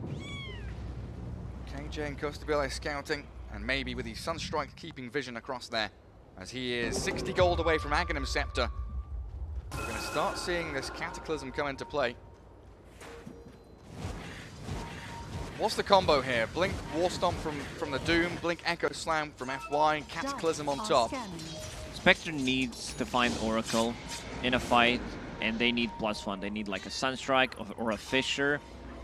I've seen also different builds on Spectre where Spectre tends to get even Orchid to be able to kill heroes like that. This time around, it's just Manta style. Oh my goodness, the time lapse though. Juggernaut's still alive, but he has been doomed. Yang, BKB'd up, Infernal Blading. Good Light Strike array, holds them back, but Yura still gets the pick off through the False Promise. FY with a Fissure, catching the Weave with a Cookie in. They've taken down Theo. They lost the gem. This is pretty big when you're playing against Sanking, against Fever, so you can Devord and Roche just spawn. This is perfect timing for Elephant. Every single time, Yang has one job, and that's doom the Juggernaut, so he can get the ulti off. They know where the threat is coming from. He's getting very close to Shiva's guard to reduce the healing, and also his next item after that is probably going to be a Refresher, because you have enough mana pool to cast 2 Dooms with it, 2 Force Stomps, and most importantly, Gary, Refresher, and then you use Midas. Just kidding. Sounds so horrible. Double Devour, double Hand of Midas. Oh, that sounds tasty. Tons of money. But that is, like you say, second Roshan, Aegis and the Shard. Doom gonna grab the Shard there, so the Infernal Blade upgrade.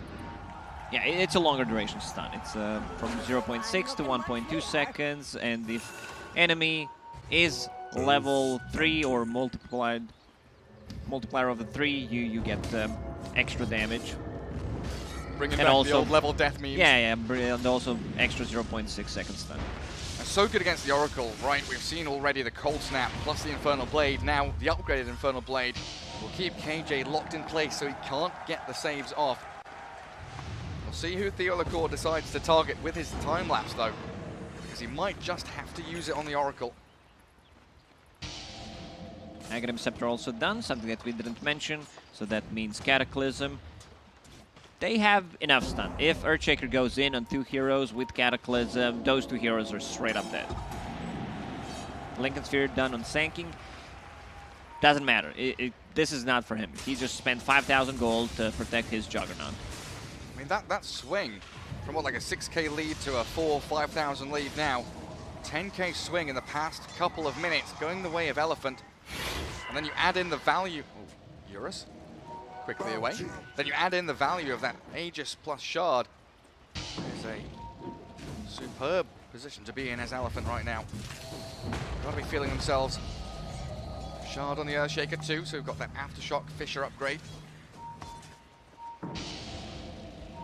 SG not really knowing where they want to be right now. Defending mid-tier 2, mid-tier 1, pushing out top wave, trying to group up and hold on for dear hope.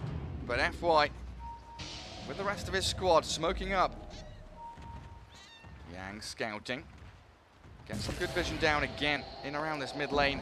32 minutes in, mid tower still alive. Invoker shows up, uses Alacrity on Fort Spirits. They even pop the Glyph. Glyph will reset after the tower falls, but this is a very, very late tier 1 tower. Adriana really wants to come and clear this wave, but look at Elephant. They are ready and waiting. Who wants to, come on, SG, who wants to show? Does somebody want to claim this farm? It's free money. They know. Radiant using a scan, connects on 4 people. And a Midas from Somnus, very nice. Good efficiency using it off cooldown, as is Yang, who's back up at the top of the net worth, closing in on 20,000. But you're really on the back foot, TPing numerous heroes to defend this bottom tier 3. I wonder if SG there were maybe expecting Elephant to consider the high ground push. Probably, considering everyone was in the base. Aegis, minute and 50 seconds. I don't think SG wants to take a fight before Aegis expires. Spectre with 2 lives might be a bit too much. Super nasty.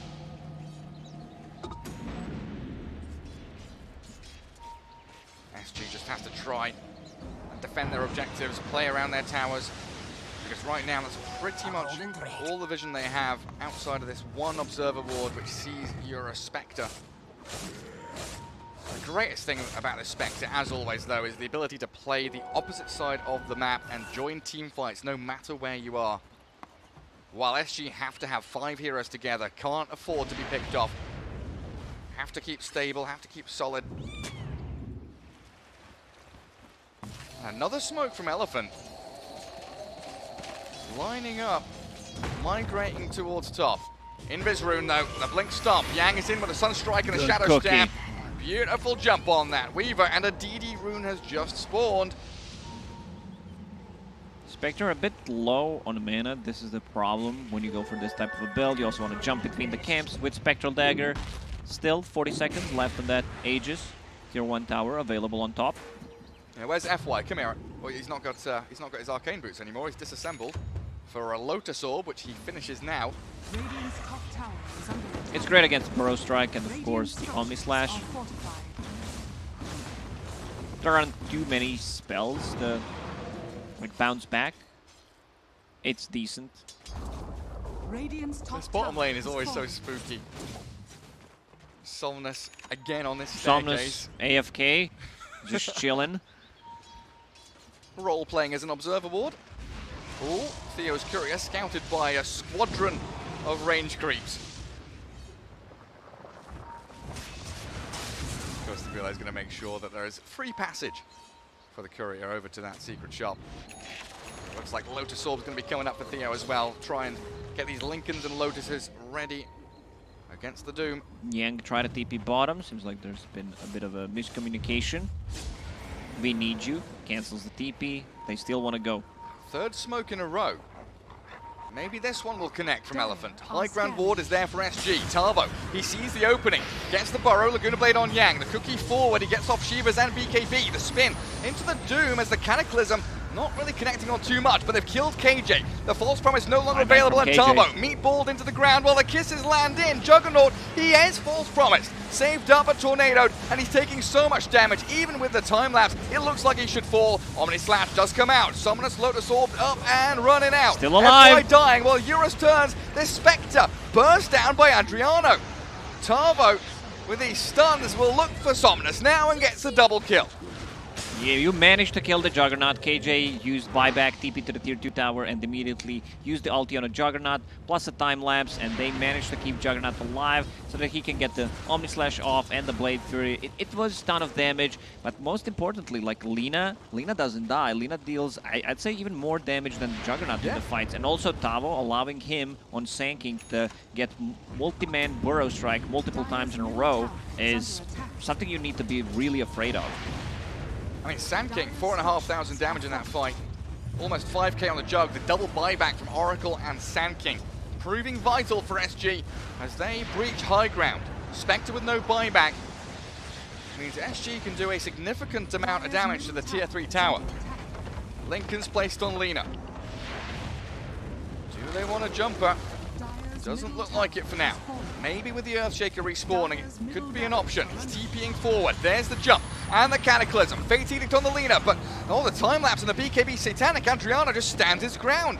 He wants to fight this one, and a two-man burrow. Great burrow. Tavo's in on Somnus and Yang. They forced out the Doom back, and the Fortune's End bouncing all the way towards KJ, thanks to the Lotus Orb. Tavo burrows away. Some great execution from SG here, saving each other. Multiple layers of support.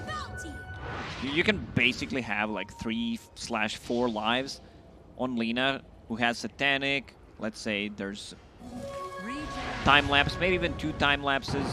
False Promise coming out from the Oracle. Next Roshan may respawn in 10 seconds. We'll see if it's going to be a long one. How important is that tier 3 falling? Is that an opening for SG to go and try and rax them in the next couple of minutes, or is it going to be that waiting game for next Roshan, do you think? At this stage of the game, I don't think it's really that important. It's more of A bit trying of bonus to, gold? yeah, a bit of a bonus gold, nothing too serious. It's more about providing vision around the Roche pit, checking who bought back in the previous fight, keeping the timer on that. Speaking of Because it was Somnus. Somnus bought back. Yeah, on cooldown for 6 minutes. And of course, in the previous fight, we saw the Sand King and Oracle also buy back.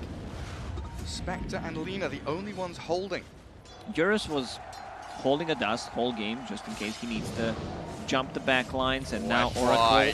Tavo's in on him again. Kostabile with Adriano swiped down onto FY's Earthshaker, who's dead for a full minute. Yang, BKB jump, the Doom, Kata, slap down onto Theo.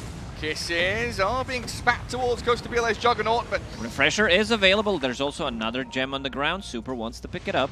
So yeah, Eurus was holding out on a gem to be able to jump the back lines. Oracle holding onto that Ether Lens, and Glimmer Cape can stay further behind. Now with that gem on Spectre, it's going to be a bit harder.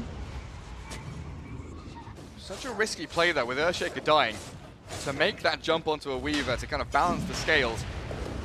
But I wonder now, with a dire scanning Roshan, do you buy back on FY? 20 seconds until he respawns. It feels like they have to go and fight Roshan now. He's not going to buy back. Just go and start a fight without him. Dagger in, tornado across, doesn't clip on anyone, and Spectre's initiated he bought back. Earthshaker bought back, they need to cookie Spectre away, but she's dying so quickly! Eurus now buys back. Yang, the Omni Slash, in onto an illusion as the Spectre haunts forward. FY blinks, but doesn't echo.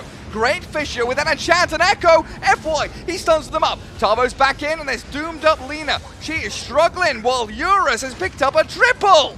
Oh, that's a full team wipe.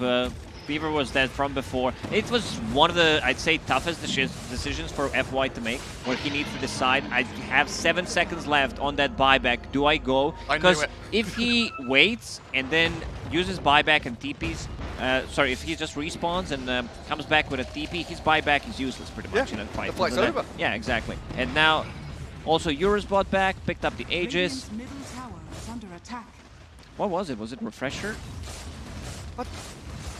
Or was it Ags? Oh, it's Doom Ags. Never mind. Doom Ags. And they're straight onto the doorstep of SG. There's no buybacks here. Lina has one, but nobody else does. Weaver's the lone survivor from that fight. And tier 3 bottom cleared up, easy as you like. Elephant take down that bottom barracks. Super is handling the mid tier 2. Weaver trying to kill off Catapult or deal with Super, anything he can to stem the flow of bleeding right now as SG have so much on their plate.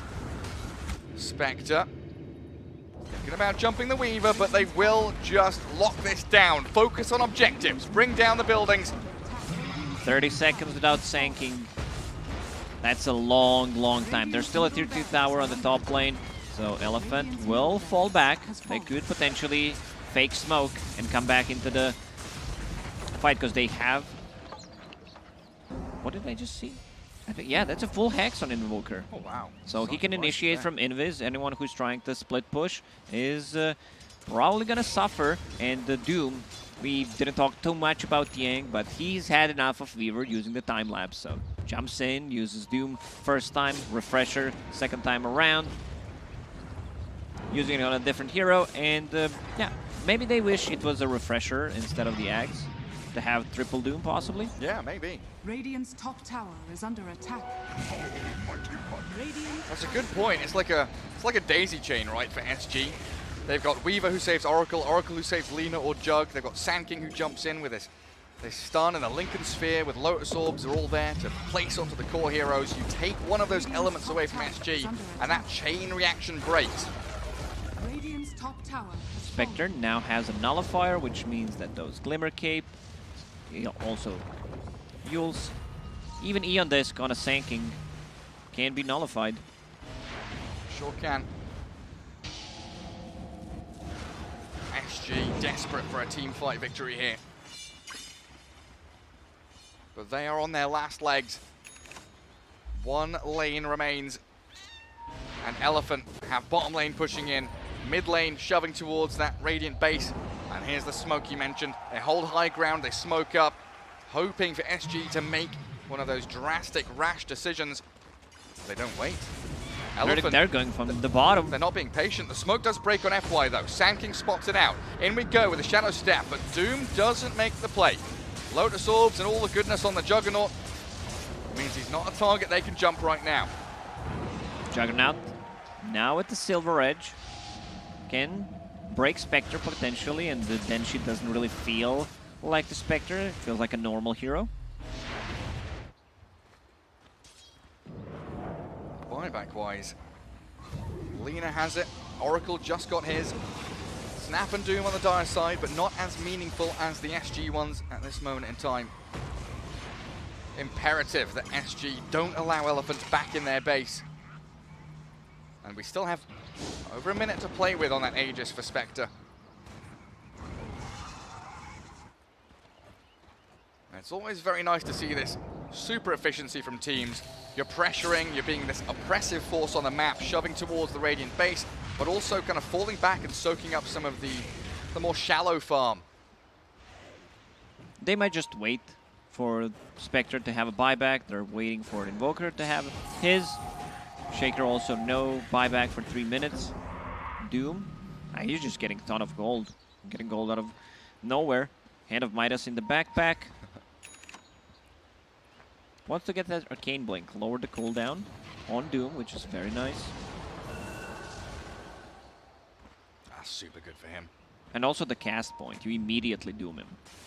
Yeah, no messing around. No time for Lotus or Linken's to be placed on his target. But he might get scouted out here. DD. 4 euros if they want to make the jump now. Elephant, Yang. There we are, broken by the Silver Edge. Annihilated by SG. So this means Aegis will expire. Doom dead for a minute and a half. And SG can maybe start encroaching on this Dire side of the map. Get their waves pushed out.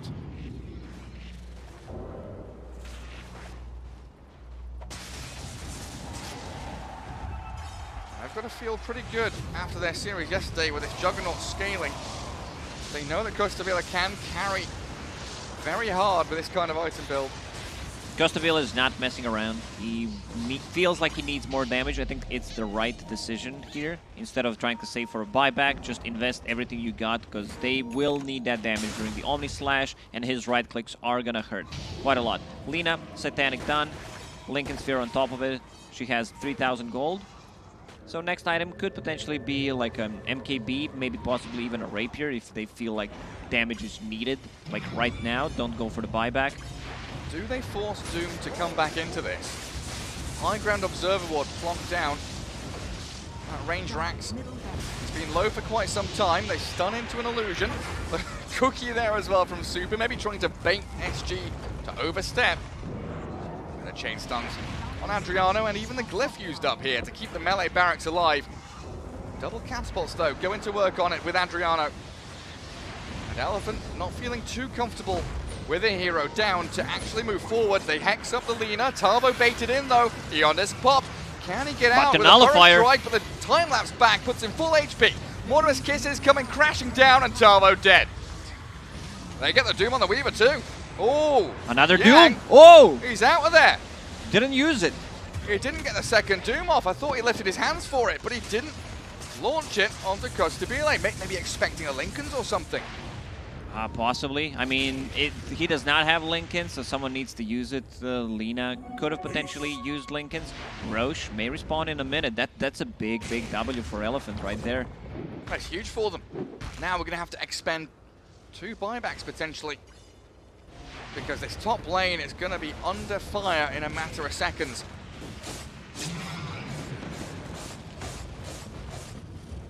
And Yang's Doom, of course, was able to hold his buyback through the entirety of that. And they're all coming back off cooldown.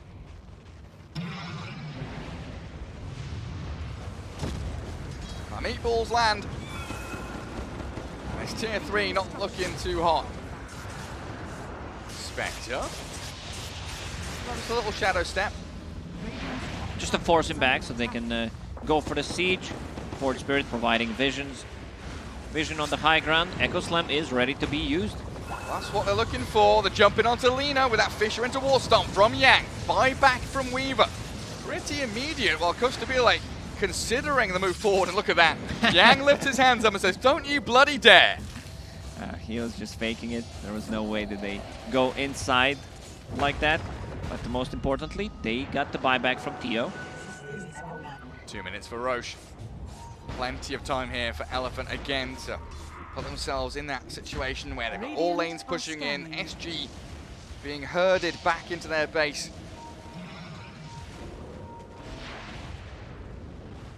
And they do still have the cheese on Spectre as well, don't forget that. Multiple lives What Elephant still available against the 7 or 8 lives that SG have if they get their spells off. Another Shadow Step. Oh, what a play.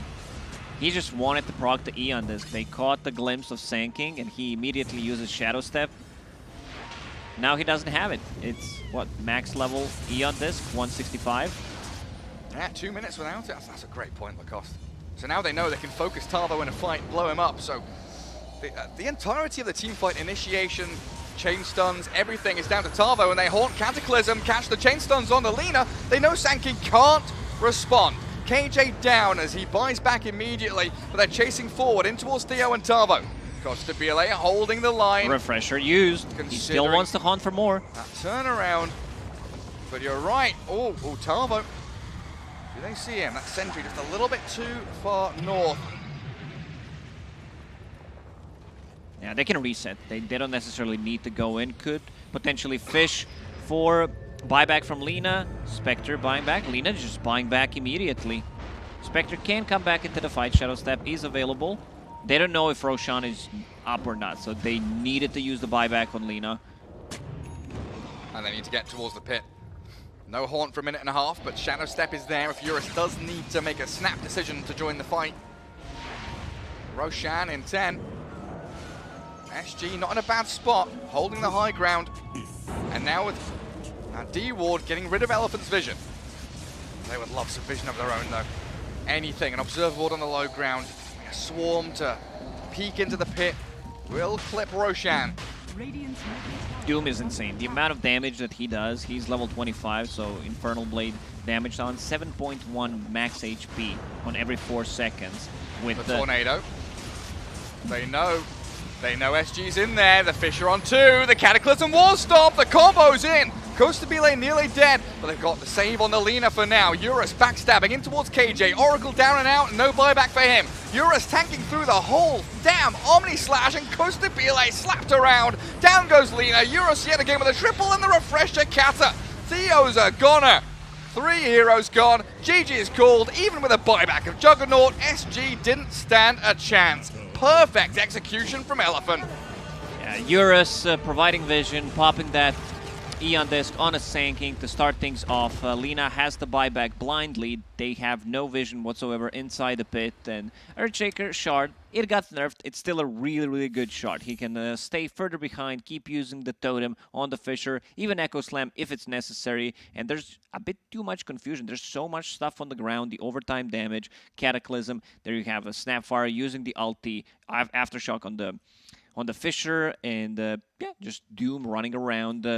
It was tough. They had 2 Lincoln Spheres, but it was not enough. Even with the time lapse, Yang just said, screw it, I'm going to buy a refresher. Once that refresher was online, it was really tough for SG to take fights. And again, like you said halfway through the game, if they're able to get the catch onto either Weaver or the Oracle, all of a sudden you lose the efficiency, the efficacy of these saves. I mean, what do they have? You know, Lincoln's, Lotus Orbs, the False Promise, that time-lapse, everything just being chucked at people, but getting doomed up. Beautiful stuff. Elephant executing to perfection as Game 1 is in the books. We'll take a quick break and return with Game 2.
welcome back to SG against Elephant here for the TI10 group stage. Lacoste, game one, a bit back and forth. SG putting up a real strong fight, but Elephant proving that their star-studded lineup really can execute and deliver. Yeah, Elephant, they still got it. When it comes to the decision-making in the late game, super late game, they know that they are, not going to say the gods, but they know how to play Dota. These people, they don't crumble under the pressure. They always keep the calm. I think they're very similar to, like, also Vici Gaming, who have so much experience that they are not going to rush things. They're going to wait if it's necessary and just go and end the game 5, 10, even 15 minutes later, because they know how to come back into the game. They know what the win condition is. Yeah, they do. Picking their moments, picking their targets, knowing exactly how they want to execute a fight. And if the fight doesn't have that window, they won't go for it. But we've got a draft ready here for game 2, so we'll swing into things and see exactly how it's all going to pan out. As game 1, that Weaver first pick for SG, I mean, it looked pretty good throughout the entirety of the game with the saves, is banned out. Io and Tide joining him. Weaver caused a lot of issues. If they had any other hero than Doom, I feel like the game would have been so much harder for Elephant. Once that crucial item came out, the refresher on Doom, it was much easier for Elephant to take the fights. Io banned out. There's still Monkey King in the pool. Snapfire, Monkey King now banned out. Earthshaker out there as well. Tiny also available, and there we go. Tiny is just too strong of a hero to skip on. Very flexible. Now you need to find how to buff up the Tiny. Yeah, I mean, we could go back for that Invoker again with Alacrity. You can get Alacrity, you can get Wolf. Bloodlust, Lycan with the Bite. Plenty of options. And you don't feel too bad about first phasing these kind of heroes either. You know that they're going to be strong, going to hit some kind of time with them around the Aghanims of Lycan or levels on an Invoker. Bloodlust is always going to be there. I love that. Nice. I've been talking for the last 2 days. This is something that Tiny does not like to play into. So they might start thinking about, because who was it yesterday that just completely Whisper, completely popped off on the Timbersaw against Tiny. Tiny, as a core, doesn't threaten a kill on the Timbersaw. You're giving him a free lane, and this is exactly what they're doing. They also go with the Ogre. Okay, they want to buff up their own carry. Maybe potentially steal it from Elephant. Yeah, it's a good block pick, and also a hero that, like you said about the Timbersaw, isn't going to get blown up by Tiny. Is going to be in the fight, or at least is going to tank a bunch of spells, allowing your cores a little more safety. 10 seconds remaining. He's not a save hero, but he soaks up He so is many once spells. he gets the shard. Yeah, it's true. Fire Shield is a thing. We've seen it plenty from Puppy on Team Secret, putting Fire Shield onto like a Medusa, having the mana and the fire. And Bloodlust. So there's multiple ways to amplify your carry with Ogre. Elephant probably thinking, can we switch things around? How do we deal with Timbersaw in the laning stage? And what kind of options do we have? Because it has to be a position 5 here if we're assuming the Tiny position 1. I don't think there is a 5 if he's paired up with Tiny that's gonna say, you know what, Timbersaw's laning stage is ruined. Invoker mid lane, Elephant gonna first phase it, protecting the Invoker with Templar Assassin ban. Does Witch Doctor do an okay job? Like, he may not completely stop the Timbersaw, but he's definitely, in the back of the mind of the Timber thinking, hey, I can't go for a full dive here. I'm a bit annoyed by that Maledict. Could be. 5 seconds remaining. I'm Not a just popular scrolling hero nowadays, though. through the hero list. I think you might be right that this might be the hero if they want to try to like counter him in the lane. Yeah. If they want to go for, we already lost this lane, we're just gonna play for the stacks, give Tiny a bit more time in the triangle, then I guess if you do that, you'd rather Bane. You'd rather have a Bane that just Bane is okay. Yeah, with the pure damage, Bane is also fine. Yeah. You could Bloodseeker get TA. possibly, maybe they want to get rid of an Ancient Apparition. He's not that good in the lane, but later on. So you stop his regeneration, which is always going to be nice. A bit more of global presence with the Invoker later on. 5 seconds remaining. Well, you've got some options in there. Well, TA gone, so no TA against Invoker matchup. And again, like you said, no problems first phasing Tiny Invoker. You know they're going to give you some real heavy-hitting punches in towards that mid-game, no matter how their laning stage goes. SG Esports turn to ban. SG looking for bans on supports probably now. We'll see if they do go that AA Bane Witch Doctor route. They could also consider 10 seconds that remaining. line that FY takes, that Earthshaker, that Rubik. The more 5 playmaking seconds oriented remaining. heroes that give you team fight around your Tiny and Invoker. Rubik is fine against the Timbersaw. You have pure damage against him, which he does not like to play into. High nuke damage, overall magical. If you steal stuff from Ogre, that's also going to be completely fine. Steal the Bloodlust and put it on your Tiny. There you go. Feels pretty nice. But yeah, stealing Whirling Death against Timber and running at him does make his life much more difficult. This time around, Elephant, they don't need to ban out Venomancer, something that SG runs to love, because they already shown Timbersaw will be the offlane. I'm starting to wonder what they play for Adriano here now. No Invoker, no TA, no Void Spirit. They might consider going back for the Lina again, and that's probably going to be a solid ban from Elephant in that 5th spot. Because outside of that, what has he played? Like a bit of DK? A bit of a Dragon Knight, Clinks, I see. Ember Spirit. Ember Spirit's one of the heroes with the highest win rate. But then again, you're playing it into Invoker, can dispel your Flame Guard.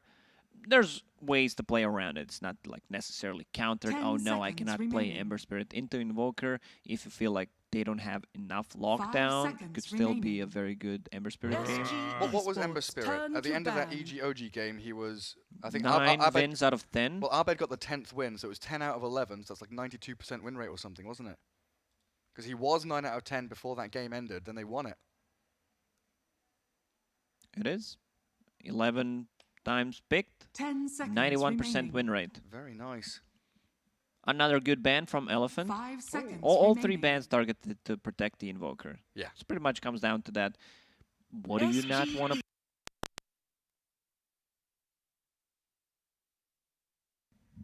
So I wouldn't be too surprised to see SG take that just as a very comfortable hero for Adriano to play. He did okay in the laning stage against Invoker. It was just the rotation that made him 10 seconds a bit more remaining. vulnerable. And the delaying his boots of travel was 5 seconds remaining. big of a deal. She relies on spamming out the spell, have constantly running 3 Fiery Souls, so... Didn't get the snowball really rolling for the Lina. It was like FY and Super coming in with Earthshaker, Snapfire, controlling her up. A Vengeful Spirit though for SG. What does that mean for us? Is that a 4 Venge then? Could be. It's a hero that can move around the map and make stuff done, because you want to, if this is a position 1 Tiny, Timbersaw should have an okay time. 10 seconds Are they going to remaining. do like a 4 Timbersaw here against the Tiny and have like a 3 Venge? 5 seconds remaining. If maybe Timbersaw gets heavily countered, if they decide, you know, we're going to get Ursa Witch Doctor and make his lane unplayable, they might swap things around. Dota is in a great state right now where a lot of heroes can be played at multiple roles, which I personally really, really like. Who was it? It was Moo, I think. The first DPC playing position 5 Timbersaw. And it has been done, support Timber, when you're against a couple of strength heroes. So it's not out of the realms of possibility. Unlikely. But like you say, Dota is such a wide open game right now. Anything's possible. I just feel like that we've seen a lot of Venge 3, right? With Aghanim Scepter being able to be an additional core hero out there. Feels reasonably good. While Elephant grabbed the Silencer. SG Esports. Looking like they're position 5, and there's that Okay. Lycan. So massive buffs on this Tiny. This is it. They're just going to play for a bit later. Silencer is relatively strong support. Early on, Timbersaw can't spam his spells. So you need something. Is Tidehunter? No, Tidehunter's banned out. Never mind. 10 seconds remaining. Will it be Venge TB? Does TB look okay for you here? 5 seconds remaining. Yeah, high armor against Lycan and the units. Against Tiny, looks fine, yeah. Especially when paired up with Vengeful Spirit. I think that's a good call, Gary. Again, it's just one of those things, you know, you see Venge and you think TB, you think Luna, these heavy-hitting agi heroes. Stack up some auras, have the Bloodlust on them as well. Could be just Sven. I mean, Sven's completely fine against the Lycan. He's also good against Tiny, BKB carrier, can jump the back lines, doesn't care too much about the global silence. Turn to ban. A bit more minus armor. Shadow Fiend for Adriano. Still a possibility that this is a position 1 Venge, but most likely going to be 4 here.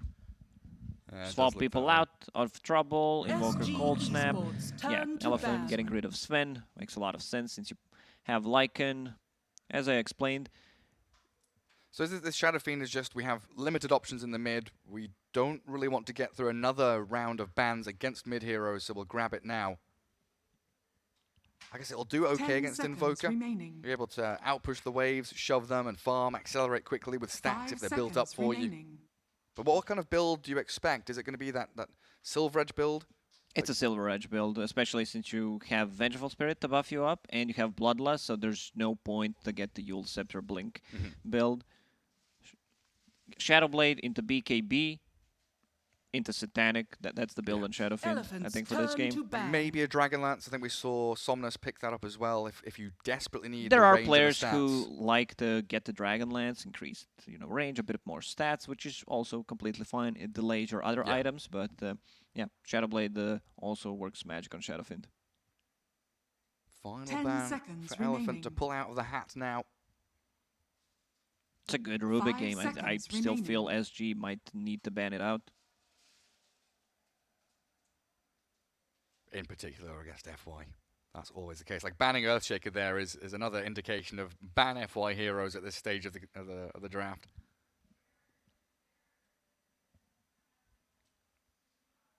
What are the chances of a 1 Venge here? You threw it out there and you thought maybe it's a possibility. I don't think you want to do it against Lycan. You still want to have something with some kind of AoE possibly. Someone that builds into Maelstrom, builds into Battle Fury possibly. And either something with high burst damage like that Sven, or the ability to stand your ground and do damage over time like that Medusa. I guess Gyrocopter is still potentially out there, but it hasn't looked too good without the IO partnership. Gyro's fine. I'm looking at the heroes. Like with minus armor from SF Venge, it does look pretty good with a bloodlusted Gyrocopter. Turn to pick.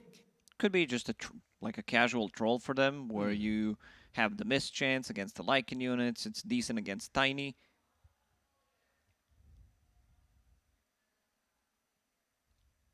Give us that FY Rubik. Come on. Somnus Invoker. Yang Lycan. Super Silencer. Very likely the Eurus Tiny. We've thrown support Tiny in the garbage, haven't we? He's in the bin. Yeah, He's position 1 or bust. This is a position 1 Tiny, I believe, because they picked Lycan. And ET is going to be the hero. This is the hero with also pretty high win rate so far in the tournament. Let me just check the number. Yeah, he's been very strong. Great at resetting fights as well, as Mars is the last one for SG. Elder Titan, 27 times picked, 66% win rate. That means that they wanted to have someone. Hey, up.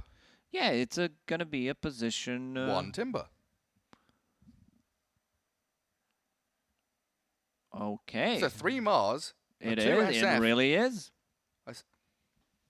I've not seen this. What does this mean? Are you tri-laning with the Mars? Because Timbersaw loves to be left alone after level 3, level 4, doesn't he? What's the game plan here? Who are you bloodlusting? Bloodlust just the SF? Bloodlust Timber, while Chakram is out. All that attack speed down the drain. I don't like this. I gotta say, I expected something different. If this game goes late, you're playing against possibly Tiny with the Aghanim Scepter, Bite from Lycan into ET, all these heroes on Elephant scale, and I don't think you can finish the game quick enough. Was it 20 or 25? He used to have like 100 damage talent or something. It was a level 10 talent. Was it level 10? Yeah, I think it was level 10. It was like 60 or 80 damage. I don't remember correctly. It was. I just had that moment of, wait, no, they changed that, didn't they? Costabile Timbersaw. They overcomplicated the draft. Yeah, I mean, I'm looking at it and just shaking my head thinking, what is going on here? They've got elements of a draft that look good. Timber against Tiny. They've got Shadowfiend mid against Invoker. But it doesn't feel like it comes together as a cohesive unit, which we expect at TI, especially in the latter stages of the group stage. I would prefer if that's a position 1 Mars, where he gets the items, maybe I don't know. Deso. Well, you get a Deso, so this allows you to get even more minus armor, opens up the Roche, you get more tower damage, potentially siege the high ground with it. Very, Or even with the very like confusing Aghanim's brand bars. from SG. I think they put themselves in a really tough spot I think and lanes, how to win a game. But lanes are also not going to be like super strong for them. yeah, that's the thing for me. Looking at this, like, where do you put your heroes? Why are you putting them there? And as we get ourselves into game 2, where I think we're both pretty heavily favoring Elephant in terms of draft, in terms of how game 1 went. But we'll see how things go. You know, SG, this could be a surprise for us. They could bring out this position 1 Timbersaw and shock the world. Start molding their own meta, creating magic from the South American region. There's Adriano, Shadowfiend, KJ's Ogre, Tavo on the Mars, Costabile Timber, like we've been saying, and Theolucor there with the Vengeful Spirit facing off against Somnus Invoker, Super Silencer, Eurus Tiny in towards the mid lane, while we have the FY Elder Titan and Yang minding his own business, having a bit of chill time in that fountain, waiting all the way back. Oh, the Wolf scouts out that there is vision here, or maybe not. KJ was in the vicinity. They're trying to figure it out. They might know. Good thing, Gary, about strats like these is no one can counter you if even you don't know what you're doing. Costabile, I thought that was a bit funny as well. KJ setting up the odds to be denied. Hilarious. But the thing is, every joke, you know, has an element of truth to it. There's that thing where the unexpected always has that surprise factor. You don't exactly know what your opponents are doing. You can't figure out how to finish him off. The sentry finally comes down, takes out the Observer Ward, but 3 bounty runes for SG get them off to a decent start before the lanes even begin. Give me 30 seconds, Gary. I'm still thinking about this position. That's 1, Timbersaw, what can he get? Like Radiance. What are we laughing about? Radiance? And he has to go for the tanky build, right? He still has to go like Soul Ring. You don't need a hood this game, do you? You're playing into Invoker, Tiny, Silencer. You probably want to get a hood anyway, or a casual cloak. Casual cloak sounds fine. Yeah, I just straight up don't know. It is a bizarre one for sure. FY and Yang, 2 strength heroes. They are laning into a Timbersaw who's gone chain level 1, but that's going to become a difficult matchup for the Elephant Boys against Whirling Death when that's available. Yeah, we have 3 strength heroes at the bottom lane. Top lane, you're also not putting any pressure on the Tiny. I guess the main reason was to pick Timbersaw into Tiny, ruin his laning stage. They decided not to do so. That's what I assumed, yeah. Adriano Shadowfiend, the Mango build, rushing into bottle. Has a good head start here in the CS against Somnus. Yang and FY being bullied and battered by KJ's Ogre. I guess with this bottom lane, there isn't really that much kill threat on either of these heroes, so it's going to be a very solid, stable lane for SG there. Top lane, Venge might be the one that gets chased down by Super and Eurus, but unlikely to die. Bottom lane, And FY, down a bit of a trouble. FY, yeah, chased out. Still no kill. And mid lane, I feel like both of these heroes, even without rotations, could be looking to pick each other off. They're getting into that regen battle, burning through a lot of the early gold on the bottle, the mangoes, the salves and stuff.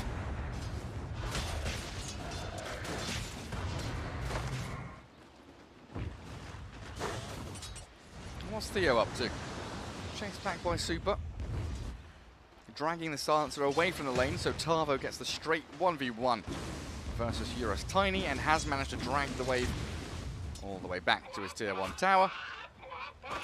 Elephant should be pretty happy how the lane setup works for them. Radiant's courier Because has been killed. Somnus will be picking up the Water Rune.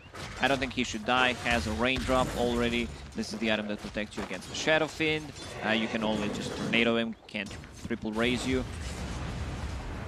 And of course, Tiny will get some farm. 16 CS, Yang on the bottom, 17 CS. So Elephant really happy how this game's going for them. Yeah, everything is going just fine. FY getting the pullback, so they'll be able to manipulate this wave and hold it in a more defensive location. KJ attempting to do the same thing, just a single pull into the small camp though. As they attempt to contest the pull themselves.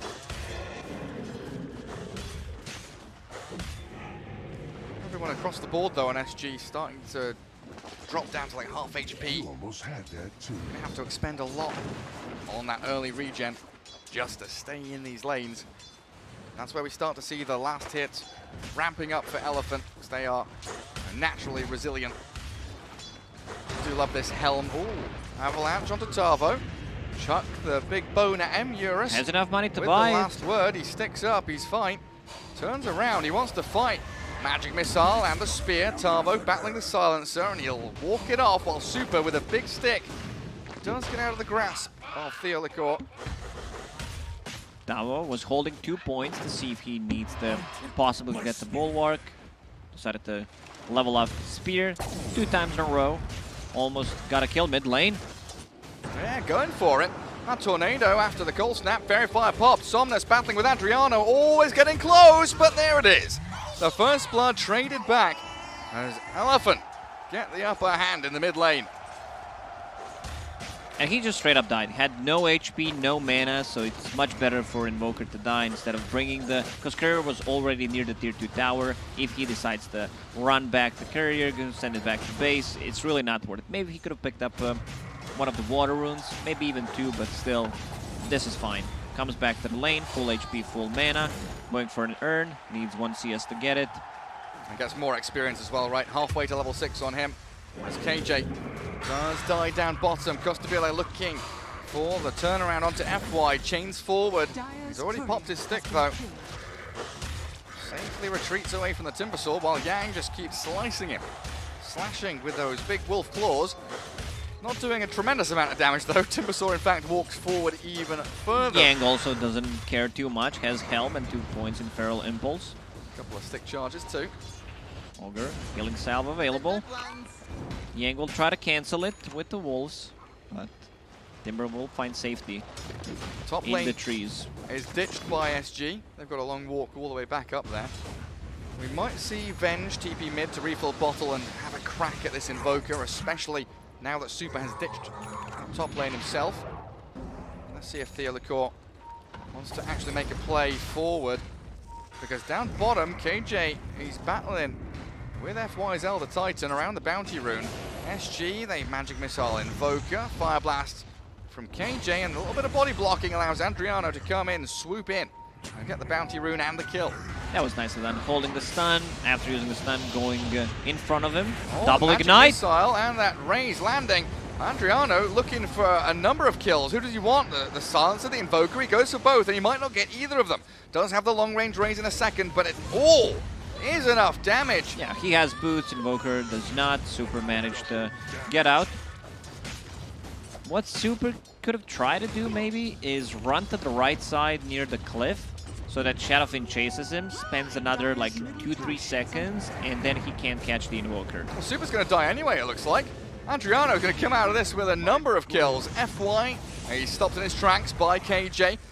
Strength treads there for Adriano. He can switch them to get another raise forward. He's toying, he's baiting with FY's Elder 2 Titan. bounties. He's moving forward, he's a speedy ET, but there we go with a whack down. It's another. 5-1 and close. 0 for the Shadow Fiend. It looked close, but Adriano, oh my god, he's gonna Tread get to 2 switching. bounty runes. They're swapping, I mean they're stacking, he's tread swapping, and not gonna be full HP. Does anyone have any kind of healing salve for him? They do not. 1,000 gold on this Shadowfin. On top of power treads. He's tough not to crack. Edgy hero, 10 armor. He's huge. 4,000 net worth. Oh, he buys a Windlace. Does Windlace mean... No. Could be just a Vendlay so that he can chase. Yeah, he gets the Ogre Axe, so he can buy that Dragon Lance. Not a Yule Scepter game. You have too many buffs that Yeah. can be applied to you, so you want to get the damage. Also, I'm very surprised they decided to go for Timbersaw as a core position 1, which is very surprising. Since you're playing into Invoker, Invoker is a natural Spirit Vessel carrier. Yeah, that's true. That's what Somnus is going straight in towards, so not the urn into Midas this time. Yeah, that Spirit Vessel to counteract some of the Timbersaw's effectiveness. Yang's coming in, shape-shifting with his Sata, dominated, and charging towards the Shadow Fiend, but KJ plants himself in front of the aggressive horde of Chinese heroes. Yang's still going, making a break for it, but Adriano and Theo backed up all the way to the tier 2. They get the kill. Lycan, of course, going for that helm as the first item, then Helm of the Overlord. Probably gonna get Aghanim's Scepter after for Tiny, so that he can have the bite, benefit from the shapeshift, and shared lifesteal.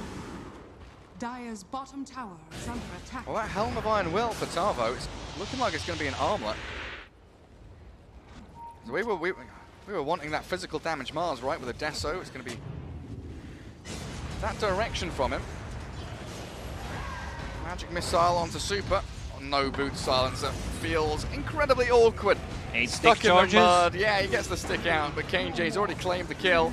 Somnus aiming onto Adriano, but yet again, the numbers here for SG bolstering their efforts in the mid lane.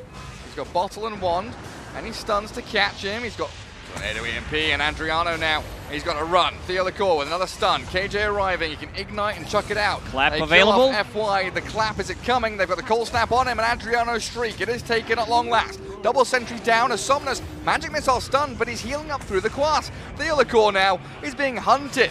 The wolves are hungry, and Super, he will get the +2. Yang made a rotation even without having his shapeshift off, which is very uncommon.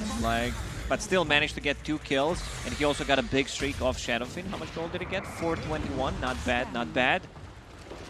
Costa Billet didn't talk too much about him. He was just sitting at the bottom lane, taking the tower, going into Kaya, first item. Sanj, I mean, maybe a Bloodstone. Maybe, yeah, I think Bloodstone, because he wants to be able to scale, get it as fast as possible. Could potentially backfire. Neutral creep just killed Yang. Oh, I spent the arena for him. Ancient's too powerful, though.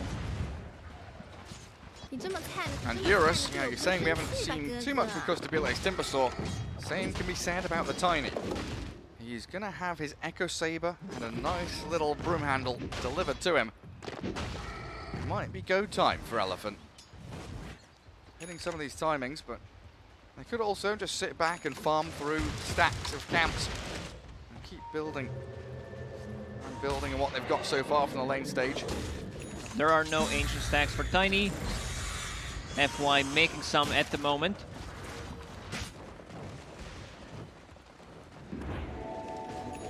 Very nicely done. Getting everything all stacked up. When you're playing core Tiny, you do not want to be active. You don't want to like TP to lanes. You can wait until fight comes to you. Or you can just go and try to push some towers. 3 enemy heroes showing at the top lane right now. Not sure they can do too much against this Timbersaw. Try and push him out of the lane at the very least, but SG, the Invis Shadow Fiend with a Requiem lining it up. Adriano, it gets in onto that Lycan, and Yang is blown up.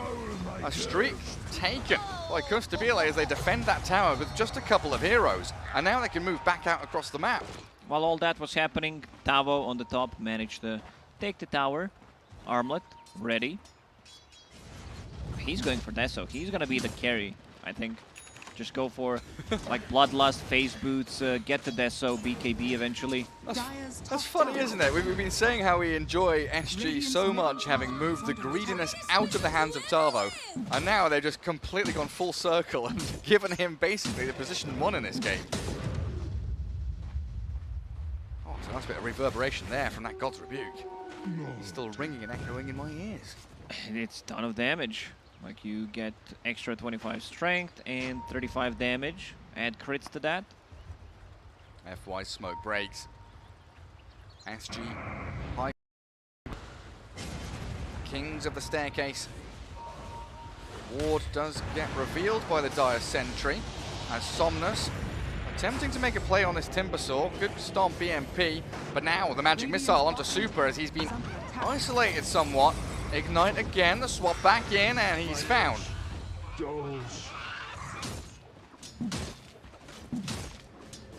I think Elephant is adjusting. They're like, what the hell is happening? You know, this Mars has Armlet, position 1 Timbersaw with Kaya, with Aghanim Scepter queued up next. There's still both tier 1 towers standing. Some real SA Dota right here. Once Tiny gets the Shadow Blade, he starts playing a bit more actively on the map, going for those pickoffs. No one is safe. Look at Tiny. Man, Tiny's such a good hero. I don't know, I was always a fan of a Tiny. Level 10, 10 strength, sitting at 2000. Make it 2200 when power treads are on strength. 13 minutes in. On top of 15 armor. Almost impossible to kill. FY misses Stomp on the bottom, but they're still gonna go. Yeah, Theodore, 8 stick charges. Already spent his stun, but Arena comes in from Tavo, and they go on the big position 1. Eurus, he's being hunted here, and FY is going to attempt the TP successfully. So back to the fountain. SG really responding very well to this. Spirit Vessel is available. Aiming for the Timbersaw. Costabile has the chain cancelled. The swarm of Yang's units surrounding the Timbersaw find him, while KJ clapped down by the Hellbear Smasher. And a tier 1 tower looking to be claimed here by Elephant, but SG has the glyph, as well as 3 heroes arriving to defend it. Ogre is usually the hero during TI times that claps, but he got clapped by Tomato Bear. Yang. I don't know if they can catch Adriano here. Oh, they can with Somnus. Long wraparound. Great punch in. Tavo's found Super on the right-hand side, though, and a spear onto FY will get them a trade out. Losing their Shadow Fiend, sure, but getting a couple in return doesn't feel too bad while you still defend the objective in mid. They defend the tier 1 tower on mid, but Elephant got so much from it.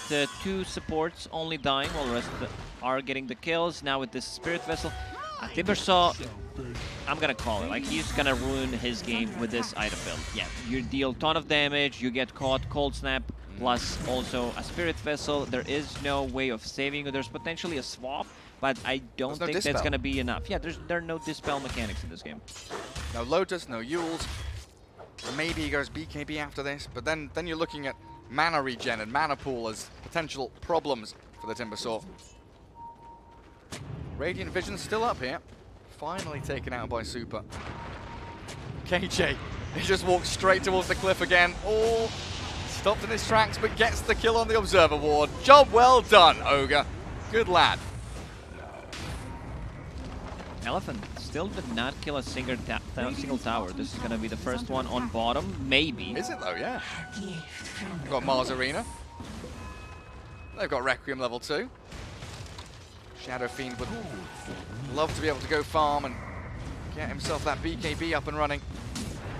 ET Spirit doesn't scout anyone behind this Mars, but with a Cold Snap EMP, he is demolished thanks to the global silence. The TPs. Well, one gets cancelled. Timbersaw won't be available down here. I hear Lycan coming. He's shape-shifting. He's sent units into the back. Adriano, Theo. They are pretty far off to the left, but KJ, yet again isolated, left stranded by his team. As long as he gets Adriano out high and dry, then it's all fine. I think Theo should be okay as well. Lycan 16 minutes in, Helm of the Overlord already finished, has a dragon. Now the big problems start. Who's gonna be able to kill this dragon? Maybe a Shadow Fiend, maybe a Mars, maybe 2 of them combined. Radiant's bottom tower is under attack. Even though it says 2k gold lead, SG is in a really tough spot right now. Because Tiny's getting big, Invoker, Boots of Travel about to be finished, so he can have this a bit more global presence. Lycan popping off completely, getting drums to buff up the team even more. Good swap. Nice tornado. Maybe he can get away from this. Oh, not enough. Not even with that wand. The Silence Venge. Getting tapped by the Arcane Curse. Still going to survive though, as now it's SG's turn to move towards the tier 1 mid. Realizing there's no global silence, there is no shapeshift. We're gonna go down, run down the mid lane. Ogre, still no points in Bloodlust. Dire's middle tower has fallen. I think you're right though, Lacoste, especially with this Lycan, when he gets that Aghanim Scepter later on, having tiny alacrity. Scaling here from Elephant looks incredibly potent. And They SG need to lineup that they got needs to be active a bit more early. That's why we see another smoke. They want to make something happen. Yang has another ulti in 5 seconds. try and Smoke catch pop. somebody. Eurus turns to fight. He's invis in the Shadow Blade, but they dust him up inside the arena.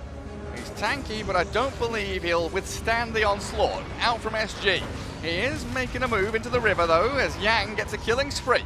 Down goes Adriano, traded out for Eurus, and a double for Yang, the Lycan. He comes out to play the big bad wolf. He wants Tavo now. Elephant responding with numbers. Bring down Toggle? 3. No, he cannot. They try to make a move. Timbersaw still not in that fight. Kind of playing position 1, so you want to get some extra farm. And you need to play greedy. Aghanim Scepter about to be finished. Even Super on Silencer. Like, has a lot of intelligence stolen, plus 16. That's going to add up. Heroes who don't have big mana pools, such as Mars, really suffer from it. Even Vengeful Spirit. Ogre died so many times, his mana pool is 435. That's Yeah. Not a great feeling. That seems like a risky TP from Adriano. Is he going to get stomped? He will not be. Somnus, Super, and FY. Just holding on. Not pulling the trigger just yet. They want to calmly move on to this tier 1 mid. Swap in with a global. Is the response from Elephant. And Theo Lacour with that swap has put himself in harm's way. Dead to maybe. Black Dragon. Yang is waiting 15 seconds until The ulti. sleep and the splitter. A little bit of chip damage there to Costabile, but not enough to bother him too much. Double chakrams. It's insane amount of damage. Yeah. It's one of the fastest Aghanims, probably, on Timbersaw, because in professional Like games, ever. you don't rush this item. You want to get a bit more tanky, have something to cancel the TP with. So they need to be aware. Still no dispel mechanic. Once you get on top of him with the Spirit Vessel, a Cold Snap, let's see how that one's going to go. I love how his Aghanim's upgrade is literally called Second Chakram. Tower dead. Could Pretty be low worse. on Could be Timbersaw. second ult. Second ult. We always go back to Slardar talk. We do. Amplified damage, bash, sprint, and ult. Was it crush? Was it Was it crush? Yeah, I think it was just crush. No Amplified fancy damage. words. Amplified damage is always the funniest one for me. What does the ult do? Amplifies damage. Very simple. Eurus working on his BKB slowly but surely. And like you said, he's just been sitting back in his like little pocket of farm, guarded by triple observer wards for the Dire. So he pretty much has the... Oh, I can't draw on the map anymore. That's upsetting. But yeah, he has this nice triangle in the bottom right-hand corner of the map. 4, 5, 6 camps to farm himself through. There's the throwing on a minimap. If someone's gonna do it, that's gonna be KJ. SF, BKB done. Going into Crystallis next. Cheap damage. Very efficient. I wonder if they'll think about that shard a little bit later on. And you can feel that SG not too comfortable with the state of the game. And I wonder if that ET Spirit caught a glimpse of the smoke. Elephant definitely knows something's up, and that is going to be a massive indication of what it is. Arena Spear, Tavo blows up FY. Now a bit of room to maneuver and a bit of breathing room here for SG. As Roshan is a possibility. Radiant's bottom It is. tower They have under attack. decent amount of minus armor. Wave of Terror, Shadowfiend Aura, level 3 at the moment. They could still take this fight. In the first game, exact same thing happened. They try to take Roche, there is a Sunstrike, and then later on, Elephant let them do it. I don't think they're gonna make the same mistake again. They have the Global Silence, ET is about to spawn. One of the better heroes to protect the Roshan pit. And also the Wolves, the Dragon, you can scout it out. And Eurus had already shoved that wave in towards mid, bottom lane, trending towards Radiant base as well. SG have to filter back and address these problems that Elephant are creating across the map. Elephant does not want to take a fight right now, because they have so many big items coming out very soon. Ags on Lycan and also Tiny getting closer to BKB. That's their big timing. This is where they're going to strike. Gift from the goddess. Invoker a little bit behind the curve in terms of timing on his own BKB. Doesn't matter too much. He's thrown out spells left and right. Start to become the alacrity bot for his squad. Multi-cast on FY. Tons of stuns here from SG, but it's a tanky ET. And the backup there, the cover fire. In comes Yang with a crit onto Theo. The global silence is already expended. The arena spear catches Lycan. He's looking like he's pretty dead inside the double ult. The chakrams shredding through the mean wolf. And that splitter not landing means Elephant, they've got to reset, fall back, and consider SG. their options, because SG are going into Roche again. Or not. Or are they? JK. Bottom lane. Just kidding, exactly. Tavo's half HP, less than half HP, so they need to be very careful. Even without Yang, let's see where they're gonna smoke.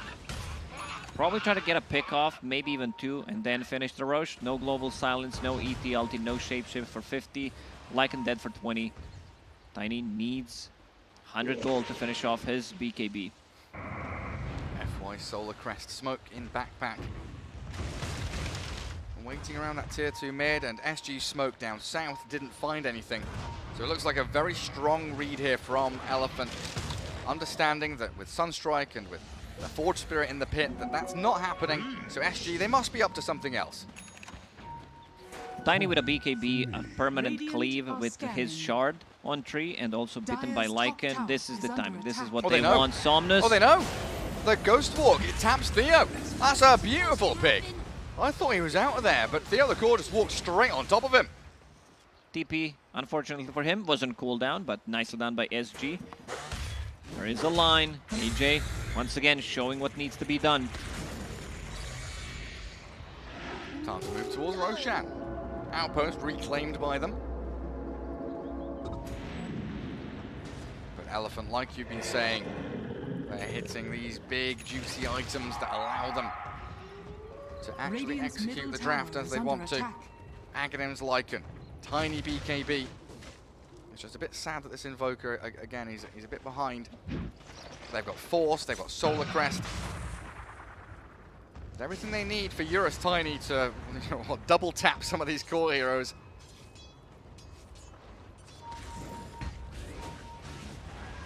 Timber finally has a way of dispelling things on himself, especially the Spirit Vessel and the Cold Snap combination. Lotus Orb is done. Smoke from the rest of the SG squad. Also, Fire Shield is available. Oh, Big boy Ogre. Still no Bloodlust. But this wraparound into wraparound, like ships in the night, both teams pass each other.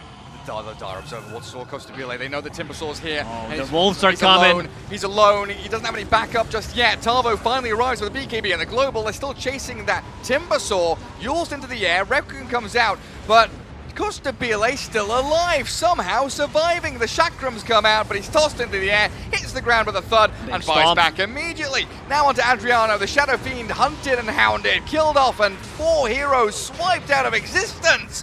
It was also a buyback from Timbersaw. Full team wipe. They can go inside a pit, finish it off.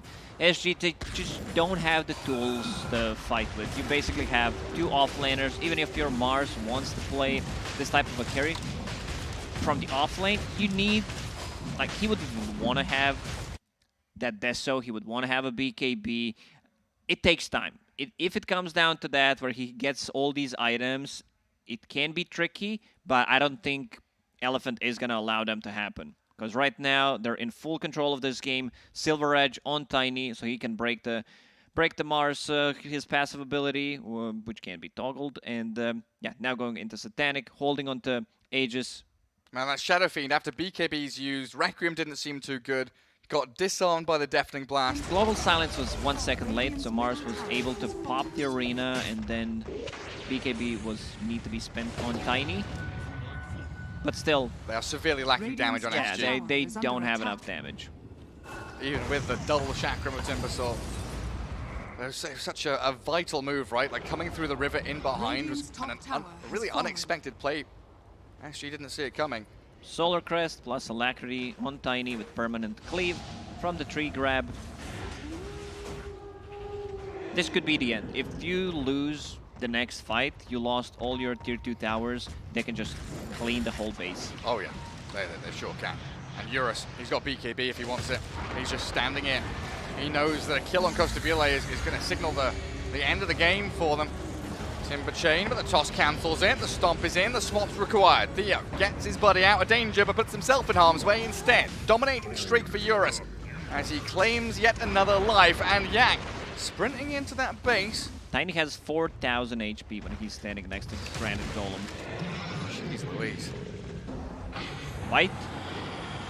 Here it comes. On to Adriano. He's got a BKB, doesn't he? He's got a BKB, but it still might not be enough. Let us go in, diving under tier 3. Is Shadowfiend dead with buyback available but no souls? My goodness. Tavo, he can armor toggle all he wants until he dies and falls. And Ogre, Sunstrike not even landing because the crits will destroy him. Annihilation here by Elephant against SG. 29 minutes in, they're looking to already shut down game 2. There's nothing left for them into this game because they just don't have enough damage. There's the buyback from Mars, trying to delay it as much as possible. Swap, it's a swap on Tiny with Aegis. Yeah, you're spearing back into your tier 4 towers and you do take the Aegis down, but how many lives do you lose in the exchange? It's the Venge, it's the Mars, it's your entire squad. SG, it's Costabile against the world, 1v5. What can you do as Timbersaw?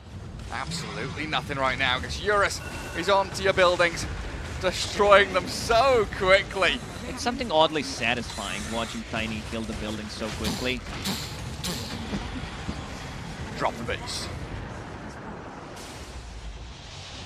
Now back to the top lane. 15 seconds without Venge, 45 without Mars, who used the buyback. I know you did not want to call it, but sometimes it's just time to call it. Ooh! 2 Wolvies. Oh my god, Eurus with 500 damage a hit with the Echo Saver, and Adriano loses half his HP in a matter of seconds. Eurus did spend BKB there, and of course not holding Aegis anymore. Maybe one more fight for SG, but look at that damage. Venge is gone. Costabile, not a chance in the world. GG is called, a triple for Tiny. Look for the Ultra. He might get a Rampage before the game ends. No, but never mind, FY. He They're secures the kill on the Everyone SF. is dead. No one can buy back. Yeah, great performance from Elephant. SG, I don't know what they were thinking.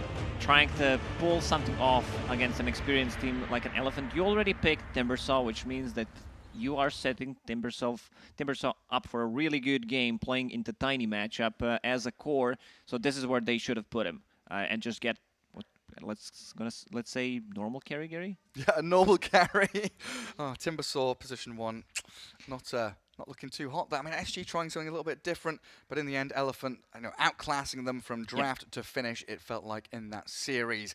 That's it for now. We'll take a quick break and return with more group stage action right after this break.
Hello, Suns fan here with Cinderin. We are well rested after yesterday's crazy games, and we have some more crazy games to go with, and we get to finally cast some evil geniuses, good sir, against Thunder Predator, who I believe, last I checked, they were winless. Are they still winless? They are still winless. Yeah, they are they got to start winning right now, or else it's done. EG are 6-4. They're currently 4th in the group. By many considered one of the favorite teams to at least get top 3 and maybe win the whole thing. So EG definitely, they're doing all right, and EG have a reputation for being kind of slow starters and really picking it up during the main event. So probably for EG the most important thing is, first of all, getting to the upper bracket, and probably ideally for them not facing the first place team from the other group, which as it stands right now would be PSG LGD. I do believe, let me just check the updated standings here. Yes, PSG LGD 9-1, and in EG's own group, Invictus Gaming are also 9-1. Actually, with the updated standings, EG are in 5th. They're not even the upper bracket now. In the way the current standings look, because one team that many people had low expectations for, Team Undying, are 7-3. Yeah. Looking really, really good after taking a 2-0 win against Alliance, I believe, today. And yesterday, I believe they got another really good 2-0 win against Thunder Predator and against... okay, I'm not finding the third win Somebody right now. else. They have 3 wins, 1 draw, and 1 loss. So yeah, they're off to a really good they start. They 2-0'd Astra on day 1. That's okay. what it was. Well. And the only team in the group to draw IG, which I think is also telling. You know, yeah, they're getting the wins, and they've also taken a game off the first place team in the group. So very, very good for them. Anyway, let's get back to this game. Thunder Predator against EG. Evil Genius with the first pick, Tiny. And Thunder Predator will grab Monkey King and Silencer. Finally, we get to see Tiny Cinderin. Yeah, so not saying that sarcastically at all. Yeah. We have yet to cast one. That might sound sarcastic because a lot of games have had Tiny, but in every single game we've cast has been first phase banned. That's right. So this is the first time it goes through that we get to see it on our cast, and interesting to see Beastmaster. That's a hero we haven't seen played at all in our games. It's like a poor man's Lycan. First phase picked. You can't bite Tiny, but you do get the Helm of the Overlord. And you do give him that attack speed aura. 5 seconds remaining. Yeah, it's solid. Obviously, going into this game, I think it's fair to say Evil Geniuses are massive favorites, and anything else than a 2-0 here for them would be a disappointment. Yeah. That is not saying that going, like, just, how to say, it's based on the development in the tournament so far. If this was the first game of the tournament, a draw could have definitely been a thing that you could expect, but Thunder Predator, unfortunately, have just not looked good. Yeah. And it's about time for them now to start picking up at least a couple of games, or they will be absolute dead last. And with the current trajectory, they could be going entirely winless, which I think hasn't happened at TI for many years. Yeah, we were talking about this. What is it? I'm trying to remember. I know it happened at TI3 with MUFC. I feel like it only happened once. Am I wrong? I think they had a 0-14 group stage. Back then, it was 8-team groups. I'm trying to remember a second time that a team didn't win a single game. I feel like so there isn't, but that would be a huge shame. I mean, it is a story either way, right? But you don't really want to be that team that gets remembered for that, because unfortunately, Thunder Predator made it here by getting top 6 in a major earlier this year. They looked like easily the best SA team. They were doing super hot, and unfortunately in the last couple of months, things have just kind of fallen apart. They're not finding their stride. They're not playing their best individually. The synergy just isn't quite there like it was in Singapore. So, still not over, though. They are, I believe, 0-10. So they have 6 games to go. Yeah. If they do find at least a couple of wins, they need to catch up to Astra, who are 3-7. Yeah, who are they playing next after this? Just to give a general idea. Right. So they have Astra, EG, and they have one match tomorrow against T1. Okay. Astra is a really important one because that is currently the team they're competing with to avoid last place. Astra are 3-7. Yeah. So Thunder Predator, if they were to lose this series, they basically need to win out. So a lot of pressure on them. It is crunch time here. And they have Monkey King Silencer, a pretty strong opener. Monkey King is a very, very strong hero right now. So is Tiny, however. We'll see what they build from this. Monkey King has been played both as a carry and a support by different teams, unsurprisingly. Wolf doing both in this patch.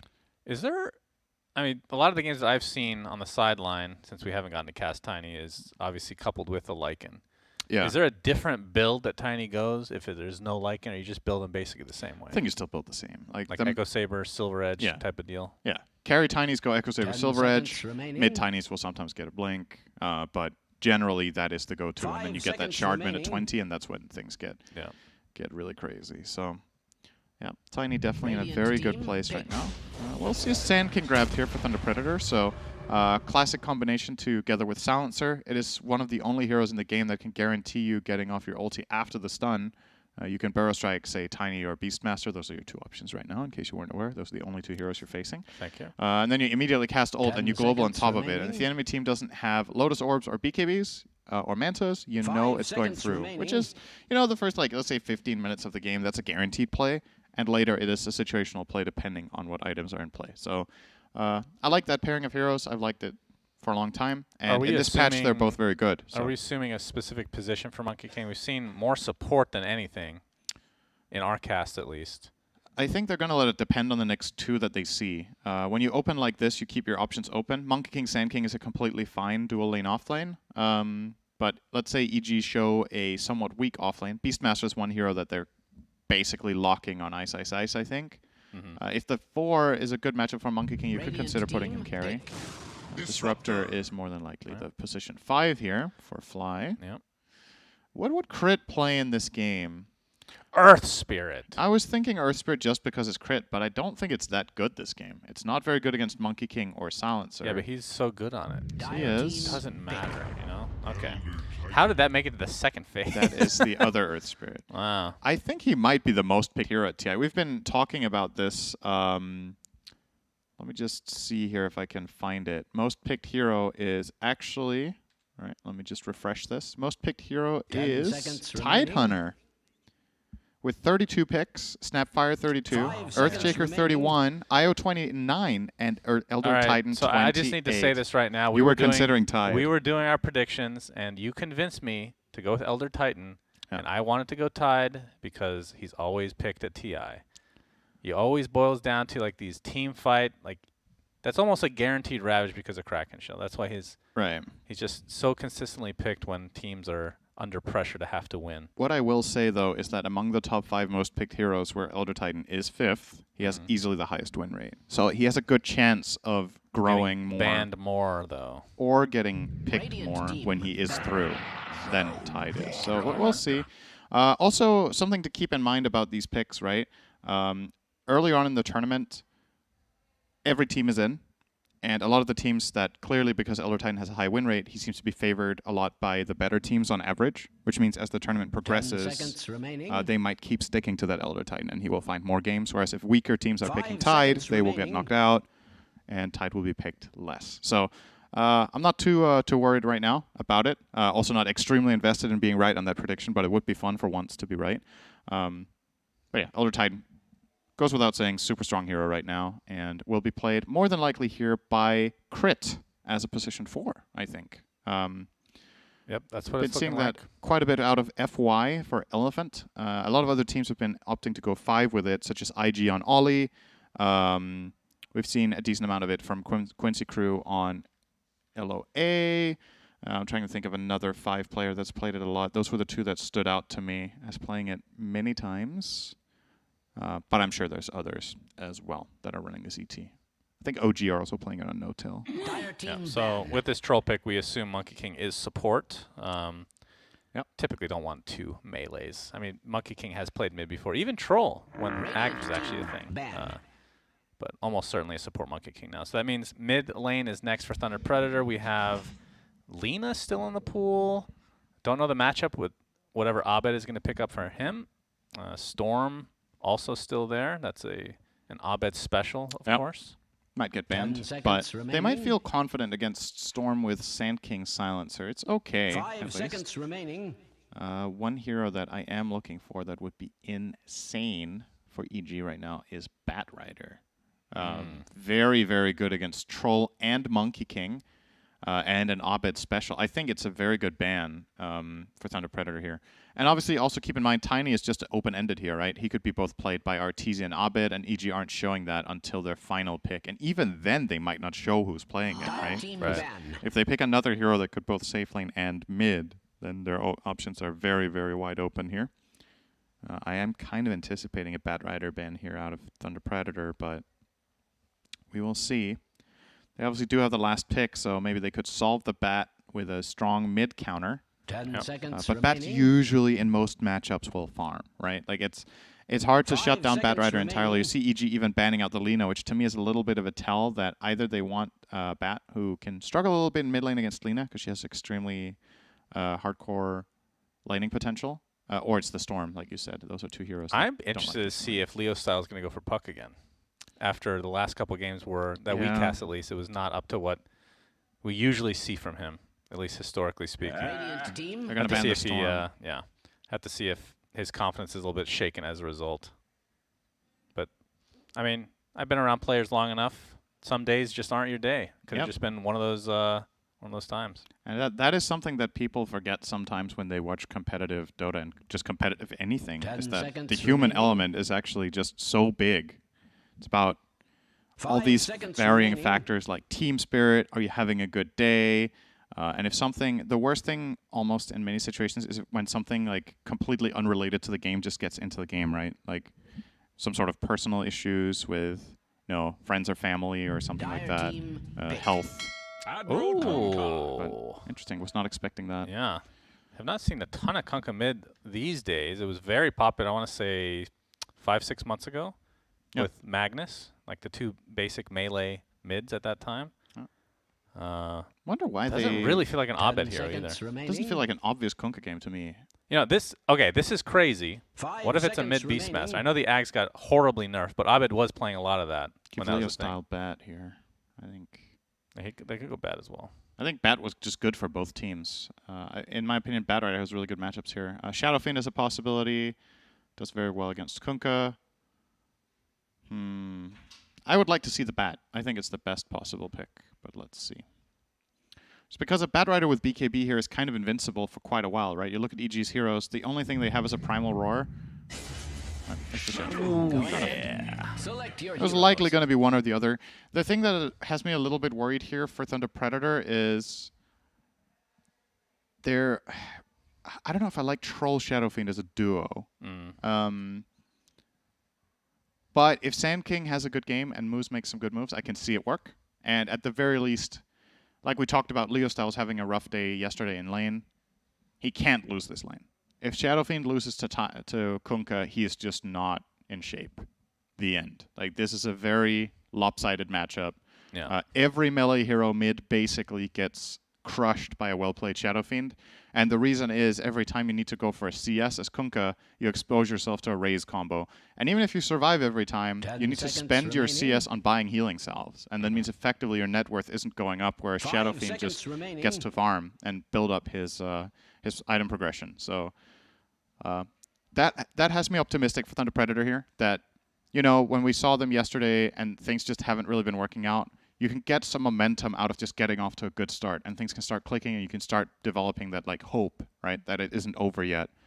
Because the mental part of this game is pretty brutal when you're down 0-10. Like, that's when you dig really deep. That's when it gets bad at 0-10, not 0-8. For some players, it gets bad at 0-1. True. Those players generally don't do well in international events because you're going to lose at this level of competition almost always. It's very rare that a tournament is won flawlessly. Basically never happens in this day and age, right? Yep. What's the last time you saw a team not drop a game? LGD were close, right? In one of their tournaments recently. And then they didn't even get at the Animajor? Yeah, they were close, right? They 3-0'd the finals, and they had a lot of, Yeah, I think they dropped one or two games in total. Yeah. That was also extremely... That's dominant. Also less games, though, than the TI. TI, you play a full group stage and all that good stuff. Yeah, that's very true. So, let's get started. EG, obviously, massive favorites in this game. Thunder Predator have a lot to prove still. I hope for them that even if they don't make it out of groups, they get to have at least a couple of good showings. Because it's just been rough, man. Like, they've just not been up to their level. and you'd like to at least really give them a should good show prepare for their for battle. fans, whether they progress or not. Indeed. Couldn't agree more, Cinderman. I'm excited to see Leo style play this Shadow Fiend, though. One of the most exciting mid heroes in the entire game forever. It's always been that way. And, well, he's had his time in the sun, especially early on in Dota 2, but not so much lately. Of course, ever since they added that shard, Cinder, and what a shard, am I right? Yeah, that's really You good. get the extra 190 crit. It cost a soul for some reason. I was going to say, I think this is the worst shard in the game, but then I remembered Omni also has one. So I don't know which one I think Now, is we the were worst. discussing the worst shard in the game the other day. Don't you remember what it was? 30 seconds Is there a to worse one battle. than the Omni one? Yeah. Which one's the I worst? don't remember. We were talking about it. Is this on? We definitely had this discussion. Oh, it was the one with the ridiculously long cooldown. The Rampage. Troll. I think that's way better than Omni Knights. It's a lower cooldown on Omni. That's true, but then know. you're Omni Knight running into melee someone. Well, what if you have a Blink Dagger? Then it's useful. Then you're still killing yourself to use that spell. Yeah, quite possibly. It's not. All right, it's debatable. We can make a list at some point, but now is not That the time sounds because like fun. this is TI-10 Group Stage, EG versus Thunder Predator, Game 1 of 2-game series. And I am doing camera again, so apologies in advance, but bounties go 2 apiece as Moo's on the high ground here. He's going to find Fly. Of course, has the Orb of Venom ready to go. Jingu procs as well. And away he goes. Going to use that likely in the bot lane to harass a bit, but Yep. Duration is, how is it? How long do you have it for? I'm guessing it's 35 seconds. Let's see. That's what I thought as well, but it doesn't say anywhere in the spell, does it? No? Maybe one day. Oh, okay. Maybe it says on the tooltips on Twitch. You guys can check. Oh. Maybe. Probably not. I think we just copied that. Yeah. Whatever it is, it's long enough for Moose to get a last hit here. So, well done. Good, sir. Yep. So, what are your thoughts on this lane? So, we got Fly Disruptor, Arteezy, Tiny, as we talked about. Frank has been playing the Sand King and Moose Monkey King. So, double melee against the Tony Disruptor. Yeah. I think theoretically speaking, this should be a decent lane for Thunder Predator, but you always need to respect and be careful with Tiny's raw laning potential, especially when he hits level 3.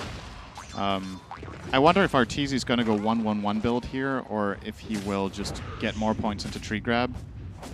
Tiny just very strong. You saw him trading there with Monkey King. No, we didn't because I'm top. Yep, but well, it was earlier. You said oof, so I think that was what you were watching a little bit ago. Oh, yeah, that was just a delayed reaction from you. Yeah. Got it. Okay, good. Yeah, Just got to recalibrate a bit. Yep. No problem. Yes. Top lane, Ice Ice Ice on the Beastmaster, crit Elder Titan, MJZ Silencer against, or with the MNZ Troll Warlord. I mean, Troll against double melee theoretically is fine, but it is an Elder Titan who is going to get the Echo Stomp off now. And Ice Ice Ice going to continue to slow with the Boar, crit with the extra damage from the Astral Spear. Look at this damage. MNZ has to pop the Fairy Fire. Getting slowed. A couple more right clicks will suffice, but crit's not going to go any further. Damage has been done, though. Yeah, this is one of the better carries at dealing with the pressure from Elder Titan. The Troll Warlord with the blind from Whirling Axis is really useful. Elder Titan generally dominates lanes by just clubbing people. And Troll can, a lot of the time, just honestly just turn around and fight back. Yeah. That time around, though, it did get a little bit close for MNZ, but he is fine. All right, so I'm going to be focusing on mid lane more than anything because you talked about its importance. 14-5 start for Leo Style versus 9-0 on Abed, so like you said, not a huge surprise that this is occurring, as the Torrent will miss from Abed. But in terms of like the catch-up potential from a Kunkka, I assume it's not too bad. You just go into the jungle constantly, you push the waves. You kind of just trade for the most part in terms of farm. Is that... Of course, the kill potential is on the side of Leo Style, or early on. Yeah, I don't know when Kunkka feels comfortable with starting to play like that, because like what Shadowfiend can do is he can just kill the wave in like 2 raises, right? When he hits level 5 and special at level 7. And Kunkka needs to cleave it more than once. And every time you want to go for the cleave, those raises are coming your way. And if Leostyle just pushes you into the tower, he just jungles faster, right? Because he has more time because of just the overall efficiency of the hero. So did manage to force Abed back to base there. Will X marks the spot to return and refill his bottle. But obviously, you're seeing this right now. Abed, 500 net worth behind in that mid lane, and he just came back to lane to get forced to salve again. Yep. And this is just how this lane's going to be for a while. I wonder what you can do for EG in this kind of situation is when Kunkka gets level 6, you can try to gank the Shadow Fiend. Just one kill is absolutely enormous here for the Kunkka. Oh, I like this from Leo style. No. He gets torrented, so you like that very much. I like that he pulled over to the side here because it looked like Abed was going to either go for the water rune or to farm the small camp or both. And they're covering both of these runes here with the rotation as well in from Moose on Monkey King bottom. So really making sure that Leo style gets to play at an advantage. X marks the spot. Yeah, Stomp. Echo Stomp to follow. I think he's going to be okay. He's got the Tidebringer proc ready to go. It's not going to be enough. Leo style. Does take heavy damage. Does have the support in the form of Moose here, who's going to show himself off that tree. Leave. I mean, if you're Abed, are you... Oh, he got Thunderstruck from below. Oh, was that the cancel? Oh, my God. No, that's... oh, my God. Is that going to be enough? He still has the Bottle Charge and the Fairy Fire, so we'll be fine. But from Abed's perspective, as long as you don't die, I assume this is a win. As Ice Ice Ice looks like he's going to get taken out by MNZ and company. It's going to be a trade, though. As MNZ gets off the Whirling, acts the crit. He's just going to chase him down. Has boots and a lot of damage right now. He missed 3 fucking hits in a row, man. That's the F word at TI-10. Yep. Well done. That's a new voice line. Congratulations, Cinderin. Trying to cater. LD could do it. Yeah, his was a little bit more iconic than you. Oh, mine was a Gork quote. He missed so one hit. absolutely more iconic. Abed getting chased under his tier 1 tower. Another raise to follow. Moose back onto the trees, but they can't find the Kunkka. So Abed continues to live despite being at the disadvantage in this lane. I mean, again, back to my point, Cinderin. From EG's perspective... Oh, I thought your point about saying the F word at TI. I was getting ready. Okay, what's your point now? He did miss 3 hits in a row. I didn't make it up. I'm not saying you're lying. You said he missed 1 hit. All right, Moose is in trouble. It was an exaggeration. Nice Echo Stomp. Okay. Leo Styles here as well, though. Abed looks like he's going to be fine. Crit might be the sacrifice. Oh, nice juke. Yeah, pops the Fairy Fire for himself. Gets off the jingle, but he's not going to be able to get the proc off the attack. Ends up being a 1-for-1, but the mid laners still survive throughout all of this. As Abed still not quite level 6. As we see, Crit has bought the BSJ voice line. One of the 3 people to do that. Bottom rune. Fly will support your favorite talent. Not Cinder, because he said the F word on TI-10. I'm sure that's a net gain. Sure. We'll assume that that's true. Man, a lot of TP rotations mid, Cinder, and so I assume a lot of space for the respective position 1s and off lanes. For sure. Look at the mini map. It's like an entire. Yeah, we're having a party. Here. A little bit of a pool party in the river. Gonna get Boundless Struck. Leo Styles here. Oh, that's gonna be an easy one. But the boat comes in from Abed. If he can get this kill, this would be enormous. Echo Stomp gets 2 heroes, and Abed just waiting a little bit to get that X marks the spot off with the Tidebringer, and finally finds the kill onto Leo Style. Well played from EG. Yeah, very nice. And that's Abed. Just I'm not going to say back in the game. He's actually ahead now, right? Of the SF. This is what's going to happen a lot of the time. You get that one good move onto the Shadow Fiend, and Kunkka is starting to thrive. And yeah, what a party in mid. Like, everyone's just showing up for this. They understand how important this lane is for both teams, and EG just playing it better. Moose continue to be a pesky little monkey on the trees here. Yep. Looks like he'll be fine, though. Not really accomplishing much, though, except just, you know, uncovering the map. Yeah, something we haven't really talked about, the fact that this opened up space for these 2 heroes, well, the heroes on the side lanes. Frank is level 6. He's having himself quite the good game right now. And farm-wise, not that great, though, surprisingly, but he is getting levels. As Ice Ice Ice trying to take out these Ancients here. Looks like EG are... I mean, is there a point in the game where they want to start putting the pedal to the metal? Like Abed... He's going for Halberd first, actually. Yeah, I was going to ask about the itemization on this hero this time around. There's one pretty major timing now, which is Ice Ice Ice level 6 with Dom. This is where you can make an aggressive move, top kill troll, and take the tower. So I think that would be nice for them. Oh, Leo style. This is going to be a big spell combo onto Abed if they have detection.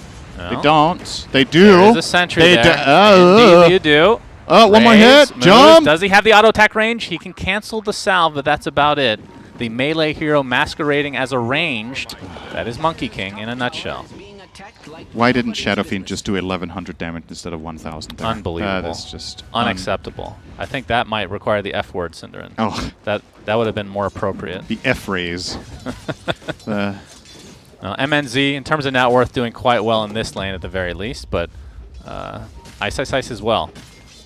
And I believe that he probably owns this lane now. He has the Helm of the Dominator. We got a TP from Frank, though. Yeah, I like this a lot. He needs to defend this tower with Sandstorm level 4.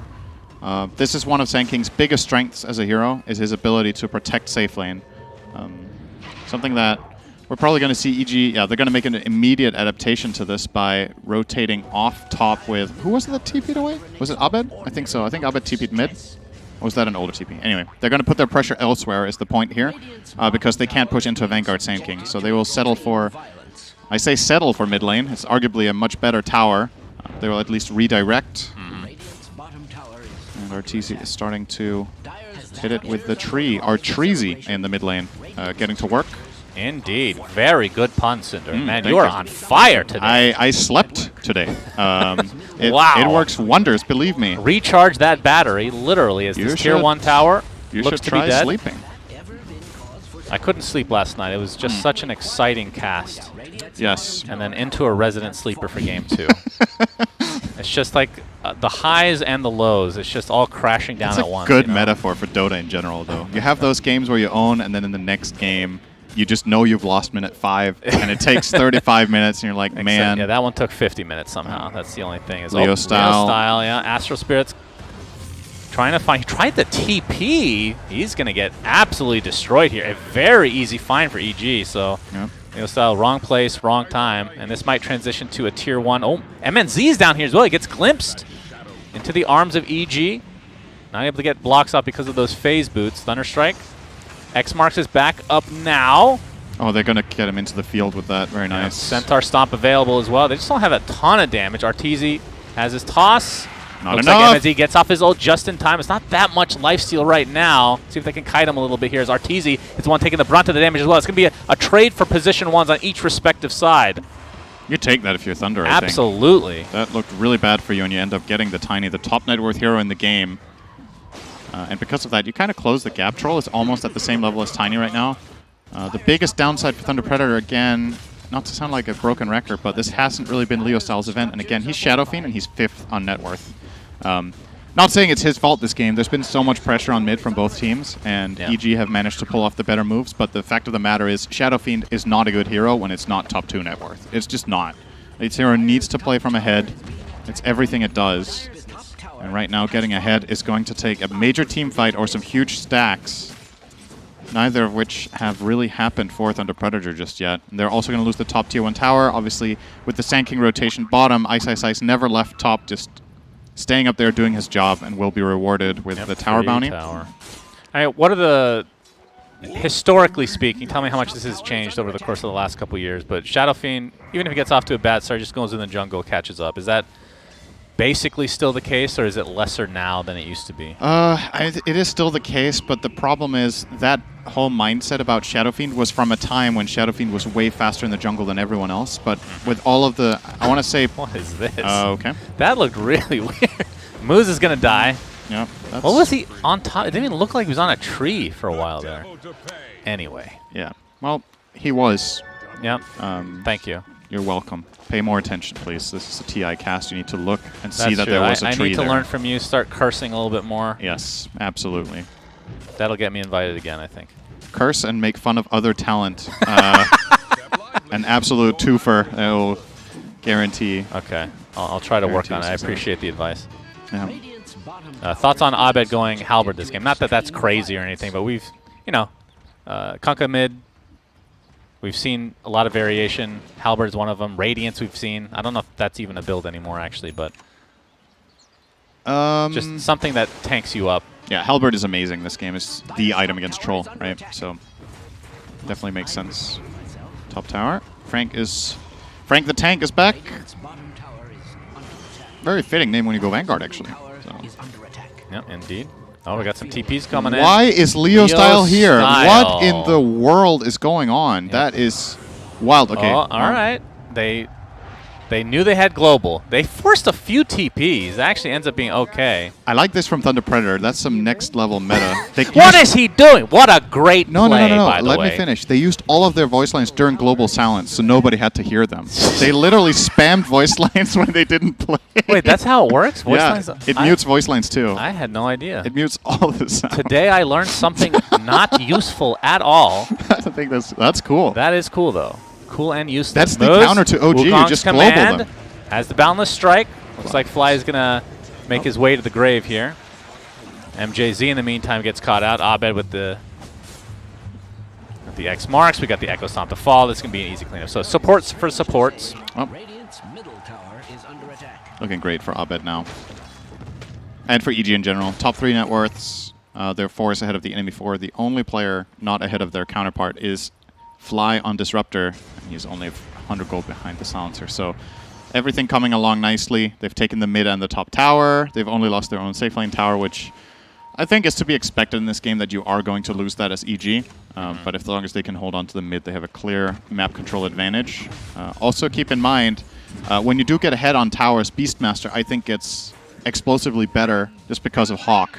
He gets explosively better. I was looking for a better word. It didn't come to me. Sorry, not a native speaker. You still speak English better than me. I do, but that is not an accomplishment. Okay, I'm going to try. That's going to be my new catchphrase. Explosively better. I like it. For some reason, it sounds like a cereal, and I don't know why. EG, going to focus on Roche now. This looks to be a complete freebie. Explosively delicious Roshan.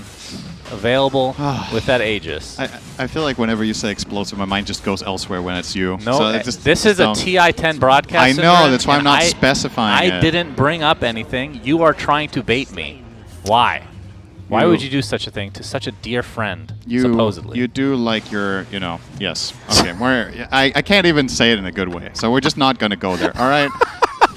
No. EG get Roche. I'm talking about cereal and your mind's in the gutter. Man, whatever you dreamt of in the night, Cinder, and you said you slept well. You must have slept really well. Oh my goodness.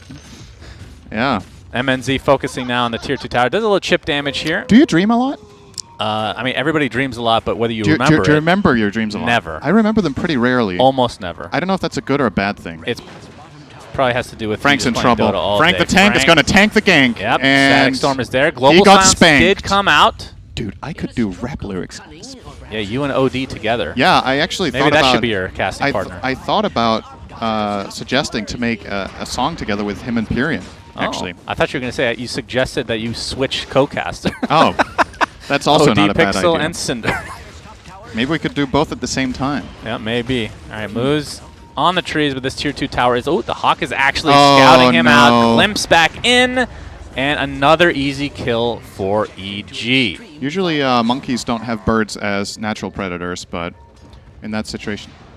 Dude, I am so funny today. I don't know what to say, man. It's unbelievable. You are just absolutely on fire. RTZ. RTZ, yep. Shadow Blade. All right, he's just going to farm the Nobody creeps saw each here. other. Yeah, MNZ and company on the high ground right now. I believe something... Yeah, I think EG just scanned up here, so they know that there's somebody in the vicinity. Nice tower take from EG, though. Again, just another freebie. They even got a couple of picks, so building what is amounting to a massive advantage right now. It's starting to be hard to see the way out for Thunder Predator here, just because Leo Style is not going to have an easy time, unlocking what Shadow Fiend does in this state of the game without a BKB. You have the Blink Duels, which is nice, but you're playing against like 4 counters to your hero. If you're not BKB'd, you can get X marked during the wind-up, then you cancel it and delay it. You get Static Stormed, Roar, Elder Titan Stomp, X mark. I already said that. Glimpse, Avalanche Toss. Every single hero actually on the Radiant side can interrupt Shadow Fiend. When he gets BKB, it's only the Roar, which is a really big turning point in his build-up, but it's just so far away right now. So tough times for Leo Style.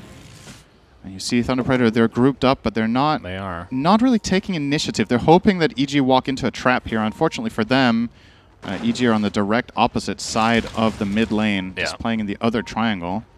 They're smoked up too. Nobody do they want to get aggressive when the Aegis still has MNC's a under a bird. Left? He is caught. Uh-oh. X marks into the boat. And he can't even get his ult off. They use the Roar as well, just in case. I love that Roar. That That's just adds insult to injury. That is just sending a message right there. Right. It probably did 10 damage, but he got him down. That's right. And Arteezy is just soloing down not only the tier 1, but looks like the tier 2 as well. Yep. We haven't even gotten to the 20-minute mark. That's when he gets his shard. He never drops his tree unless he throws it. Yeah, true. By the way, I have a suggestion for Valve. This is going to be really important, by the way. All right, whenever you have a suggestion, it's okay, actually they're better than Slax's, but you're second worst. All right, rate this suggestion. You know the taunt for Tiny? It's like a race car? Yeah. You know the sound it makes? Do you think he should have an ult where he could roll up into a ball? No. And then... It should change sounds to be more of a hardcore like truck the bigger he gets with Grow. The car sounds the car sounds the same at all levels for some reason. That doesn't make sense. Grow level 3 is like a foghorn. Yes. I actually like that. That's really thank you. That is really good. All right. That would be funny. Oh, wow, nice a good thing to say. suggestion for you. Appreciate That's it. amazing. Wow. Just in case you're wondering, chat, if you're watching this game and you're like, who invented Lycan X? That was Sir Action Slacks. That's true. If you think By the Lycan way, X is really good and fun design, Leo make sure style. you tweet at him. There's a Leo Triceratops style after him. is- The Avalanche is there as well. Arteezy should be another easy kill for EG. I feel like I'm saying that over and over again, but that's what it looks like. Only 19.5 minutes in, an 8K net worth lead for EG. Yeah. It's a class difference. We really want to see Thunder Predator do better than this, but they're just outmatched in their games. And I think the problem in this game is that it felt like they never really set something up. You know what I mean? Like they actually have some tools here. They have Blink on Sand King, Blink on Shadow Fiend. They have Global, but they haven't taken much initiative to engage in fights that they could find favor in. Instead, they're just letting EG take all the initiative, take the towers, be the ones to find the openings all the time. And when you're playing at this level against this kind of a team, you need to get them out of their comfort zone. You can't let the enemy team be comfortable. That's basically what Pro Dota is all about, is forcing enemy teams to make mistakes or catching them off guard when they're calm, right? And EG feels like it's just another day at the office. Yep. For the most part, the hardest part for EG in this game was the first 5 minutes mid. After they solved that, there's been no... Another day at the office. You know, that's no kind of pressure. considering considering these players have probably never had actual jobs in their entire lives. What do you mean actual job? Actual jobs. That's pretty insulting. Real life experience. I Mm. mean, there's something to be said for that. Really builds character, especially if you really hate your job. Yeah. You have a good story about that. You used to be tech support. No, we're not going to get into this. This is a TI-10 broadcast, and we have a 5-man smoke from Thunder Predator. Sorry, is tech support taboo at TI? It is. Okay. This TI maybe. Frank is going high ground. Gets the Burrow strike off. Good global. There's a static storm to follow. Yeah, Burrow's not available right now. Looks like they're going to get the easy kill onto Frank at the very least. And they'll do so as MNZ now. X-Mark still has Battle Trance available. Might have to pop it a little prematurely as there's the toss with the BKB. Arteezy. Double kill for him. MJZ. Thunder Predator falling apart here. That was their first team move. Unfortunately, they're 10k gold behind. But that was the first time, I feel like, in 10 minutes that they set something up. Burrow strike into global, but Shadow Fiend wasn't there to Requiem. And they did use the monkey ult, but again, that lineup doesn't have enough damage without SF. I just don't think they kill these heroes anymore. The window is kind of closed on that, so... Bit of a shame that it took this long for them to make a move that then turns out subpar. If they had tried something similar, let's say 5, 6, 7, 8 minutes ago, maybe the outcome is different, but peace be with it if they want to farm up their BKBs, but then do that, right? Troll was 1k away from it, Shadow Fiend is 1k away from it, and now you initiated a move. It's disconnected with when your heroes are strong. In a way, you're almost choosing the worst possible time in the last 10-minute mark to fight. You're close to a big item. That means you have a lot of dead gold, and the enemy team have realized their net worth, basically. And 10 minutes ago, they would have been weaker, and you could have maybe pulled that off. So, well, EG are not going to take their foot off the gas pedal very much. They're just going to keep shoving in the lanes. Mid lane is pushed all the way to the base, so is top. And that means Thunder Predator only really have this bottom area to work with, and Arteezy is going to start cutting that wave, and actually just going high ground. He's almost taken the tier 3 tower with this earlier pressure in, and he does have the shard. Very, very balanced. He's going to get smoked for fun. I hope this doesn't get changed, by the way. I actually love this. Yes, you do. And yeah, that's going to be a bottom set of racks given up here by Thunder Predator. I mean, I can't really blame them. Tiny is very fearsome, especially when his big brother's in town, the ancient Granite Golem, and then their little cousin. the boar. Oh, there's a little bit of lore there I was not aware of with... I'm They sure like Zeus... animals. Basically, in this world, Zeus is everyone's dad, right? So That's true. they're kind of everyone's a cousin here in This is in going to the be a animal second kingdom. set of racks, it looks like. Thunder Predator, I mean, they're waiting on a couple items here. There's a Burrow Strike, but Global Silence comes through. Arteezy taking a ton of damage. Oh, they didn't get Gets the off the Requiem. BKB, though. And the Boat comes in as well, but MNZ pops that ult. Nope, he does not. He dies. Got off the BKB and then died shortly after. Abed and company clean up on moves now, and this is looking like GG. A mega stomp, 18-5. EG taking care of business in game 1. And if you felt like this was an absolute stomping and you're like, I wonder if this was the shortest game of the tournament, it was not. Right. LGD versus Vici Gaming was 18 minutes and 15 seconds in game number 2. Yeah. LGD showed up and made quick work of the other top dog in that group earlier today. So I believe this might be the second or third fastest game we've had this tournament, but for you guys' predictions, there has been a game between 15 and 20 minutes already, so if you chose this bracket, don't get too happy, because you have already lost in that case. Oh, wow. That's just like Why Thunder are you Predator happy have about that? lost, because I've picked 15 to 20 minutes. That's true. We both did. We did, I because copied you your copy homework. my homework. You finished my Jinx. Damn. Okay. Almost. Anyway, that's the end of game 1 between EG and Thunder Predator, so game 2 is going to be coming up next. Thunder Predator has to start winning, They have to or win. they're just going to be out of the Just tournament. win. Plain and simple. It's easier said than done, as your entire career should be evidence of. So, until the next 5 minutes, we'll see. Terrible outro. We'll see you soon. Just, ugh.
everybody. Welcome back to Game 2 of the TI-10 group stage between Thunder Predator and EG. EG took Game 1. Suns fan here with Cinderin. We are in the draft.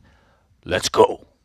I don't know why I'm pointing down. That's not where the draft is. But either way, This is we where have my keyboard is. tiny band we got, which is no surprise after that game. Yeah. Tidehunter, Lycan, Io. So that leaves some new heroes open that were not available last game. So EG is going to start things out with the old Storm Spirit, Earth Spirit, going for the full Spirit combo. So that means we got Ember, we got Void, and then Spirit Breaker or Vengeful Spirit to round it out. And Thunder Predator with the Monkey King Or Invoker. Elder Titan with the Astral Spirit. Okay, yeah, there's a lot. It's a bit of a stretch. To choose from. Yeah, Monkey King first picked again. Last game it was Tiny overall first pick, and then the response from Thunder Predator was Monkey King. But this time around, overall first Monkey into very early Storm pick. I guess EG just feel confident. Can't blame them. They're obviously up against a team that's struggling right now, so maybe they want to roll with something here with their Don't you remember the spirits. Singapore Major? I do. Storm Spirit every game. Oh, that's true. Were they first doing it? I think it was also better there. But yeah, you're right. Maybe they're... I wonder what the reasoning is behind grabbing it this early. Maybe they think if they want to play Storm and Abed, they need to pick it now because it's going to get banned second phase. That's probably how they're thinking here. Yep, that's true. Last game it was last banned, I think, actually. So they could have got it if they wanted it. But response from Thunder Predator going to be Invoker. Likely going to be played mid with Quas Wex. The Storm matchup is pretty good. You can farm, and then later on in the game you have a lot of stuns. Tornado, Cold Snap, pretty annoying for Storm to deal with. And your hero is also somewhat okay at dealing with getting ganked by Earth Spirit. If you see him coming, you can Cold Snap him mid-roll, or you can Tornado him and reset and just get out. Something that is generally very important when you're playing a mid-hero against an early Earth Spirit pick from the enemy team is that your mid-hero is not super susceptible to ganks like something like a Shadow Fiend would be. It really does not enjoy playing against Earth Spirit very much. So, yeah, I don't think they're picking Shadow Fiend again. No, definitely not with Invoker. That would be kind of weird. But you never know. They could play Invoker 4. Radiant team ban. Hasn't been... I mean, has anybody played Position 4 Invoker this tournament that you've seen? I don't think so. Yeah, it's kind of fallen out of favor. But speaking of Position 4 Invoker and other weird, or rather untraditional laning hero combinations, overall pick variety in TI has been really good so far. I think we're, for those who are into predicting, I believe we are over both 101 picks and bans. You're obsessed with the predictions. You know that? That's fun to talk about. How's your fantasy team doing? Good question. I don't have very good cards, but I think my fantasy team was doing quite well. I just saw you have Sumail as a card, so you don't consider him a good card. I'm in 91.4 percentile. Wow. That's decent. I haven't used a gold card yet because I have literally one, which I'm using on the 10th because that day Team Spirit have the most games. Wow. I have Toronto, Tokyo. Incredible. It's a pretty good card, yeah. I'm a master strategist, what can I say? Oh, I'm ahead of Nox. Oh, that's because of yesterday. Never mind. Let's not talk about that too much. Okay. Anyway. Thanks for the fill. Yeah, you're welcome. Here come the bans. We've got Night Stalker removed by EG. Obviously a good hero against these two very spellcast-based heroes in Storm and Earth Spirit. Very important not to get silenced. Wonder if they're going to ban the Silencer as well. They have banned Bane. Silencer could be a decent pickup here, but obviously EG maybe feel like they handled it just fine last game. Don't need to worry about it. We've been seeing Silencer first ban sometimes. We've been seeing it first phase. Yeah. It's all over the place. Why is that? Like, it feels like it's more, I don't know if versatile is the right word, but in the past it's been one position. It's almost never position one, which is still kind of the case, but just felt like very situational. Now it just feels just generally okay, if not good. Yeah, I honestly have a hard time placing it because I think theoretically Silencer is really strong, but based on what teams it gets banned against, I think maybe you need to have a little bit of a specialized view on strategy with it. Not completely sure. Gonna ban out Doom, EG. I did look up Doom's win rate earlier because I feel like we've both been casting a decent amount of Doom and it's won like every game. What do you think the hero's win rate is at TI right now? Were you joking when you told me the win rate earlier? Yeah. Okay, because you said 96%. I think I said 95 or something. Do you actually know the answer to this? Yeah, roughly at least. Right, I'm going to say 60. I think it was 53. Let me just check again It's not that if it has updated. It's 55.56 now, so I guess it won again. We've cast all the games he's won, basically. Yeah. Doom has been looking incredible, but we also need to keep in mind the teams we've cast that picked we've cast a lot of IG. IG, LGD. They're going to take Silencer themselves. Well, that'll solve it. Very strong with Storm. I love this hero duo just because a lot of the times in games when Storm wants to jump on someone, you're cautious, you're worried about the counterplay. This gives your Storm player so much confidence to just go in. Same for Earth Spirit. Knowing that you can go first and have that guaranteed connection is really powerful. I think Silencer's a great pick here. Also, just genuinely a good hero against Invoker, who casts a million spells. It's very hard to do with Arcane Curse on you. Last Word ruins you. So I like it a lot. Arcane Curse versus Invoker is hilarious. I've seen the clip. You've seen the clip. Yeah. It was, I think, a 5-minute period that debuff was on him. Absolutely hilarious. Legion Commander. Okay, so you got the debuff now, but we'll need a way to take off Silence for herself, which would require, I would assume, a BKB in that case. Yep.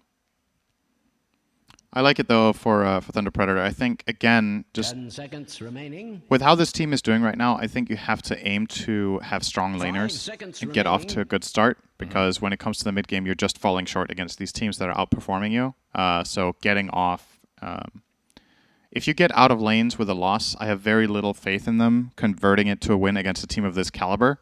I think building your strategy around having very strong laners and trying to build up from there, and then having some clear-cut initiation and team fight afterwards could be a way to do it.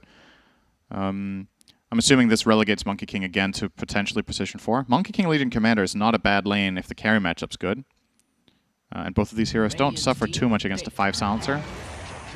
Jakiro. That is more lane focus, but Jakiro to me a little bit of a polarizing hero. I think he's very good against specific carries and very bad against others.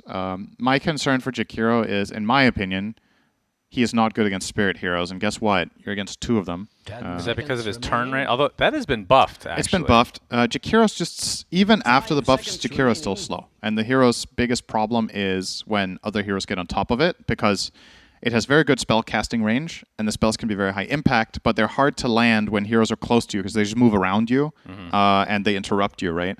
So one of the nightmare matchups for Jakiro is Clockwork, who just completely destroys you whenever he gets on top. Earth Spirit is similar, Storm is similar, and then you have Global Silence. So I personally don't like this pick. I wouldn't want to play Jakiro in this game in a million years. So that, a little bit worried about that for Thunder Predator. That's a little extreme. A million years. Yeah. That's a long time. I've lived 31 so far, so based on that sample size, I can multiply it up. How do you know he's not going to be buffed in that time? That's a very... In 900,000 years, Ice Frog might just remove turn rates. I'm definitely rubbing off on you. There is no way you would have said that a year ago. Why do you say that? Because you gave the most literal answer. That's true. Possibly could. You actually thought about it. A million years is a long time. Technically speaking, it could get buffed. We'll evolve into another species by then, my goodness. The hybrids and whatnot. That's another story. As Luna is picked up now for EG, so that's going to be Arteezy's position 1, which means that Ice Ice's hero is going to be the last to be picked here. Most likely. My mind immediately wanders to a strategy that LGD played earlier today, which I think is going to be some really hot stuff at the main event. They played Luna Visage. And the reason this combination is so strong, you remember the good old times with Drow Visage, when the Drow Aura worked on all allied ranged units. Visage's birds are considered hero units.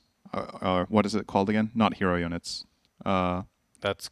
10 seconds. I thought creep that's heroes. I think we call them creep heroes. I think that's the word. Creep heroes. It's like the Lone Druid Bear, right? It's like half hero, half creep. Lunar Blessing works on them. Yes. So Lunar Blessing works on the birds, and that means the Visage familiars have, like, I think about 25 damage on level 1.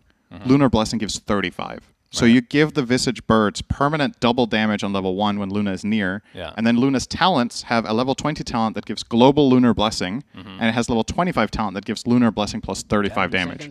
So at that point, the birds can just start destroying globally. They can just kill Creep Wave, they can kill heroes, supports, and in team fights, what LGD did, I believe that was one of their games earlier today against Vici Gaming, it was game 1. They just overwhelmed them. Like, they hit this insane mid game that Visage was played, just destroying. To your knowledge, once only. It feels like that that sounds kind of broken. It is really good. That's what I'm saying. I think this is a strategy that LGD came into the tournament with. And Visage is definitely a hero that can be played off lane. Yeah, that's what they did. They played on Faith Beyond. So I was wondering, I was thinking to myself, LGD are in a good spot in the groups. I was wondering, why are they showing this strategy now? Because I think in a playoff situation, that can be... Right. I would almost consider it a pocket strategy if other teams aren't aware of this interaction. That's just the kind of synergy that can give you a win. I feel like they're scrimming teams that people are going to share information. I feel like that's not as much of a thing. I mean, it depends on how many teams you're scrimming pre-TI as well. If you're focusing on like 2 teams... Like back in the day, Chinese teams would only play each other. That's not really the case anymore, to my knowledge, right? I mean, maybe it's known. Then I'm just wondering, why is no one else playing this? Because nobody can micro. I think Ice could play Visage. I'm pretty sure he could handle that.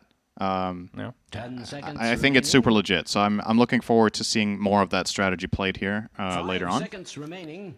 One of the cute interactions there with the Luna. So. Radiant team. Right, we'll see if you're correct. Templar Assassin. All right. So that's going to be. Wait. Decent lane matchup against Storm. That's the position 1 then. Okay.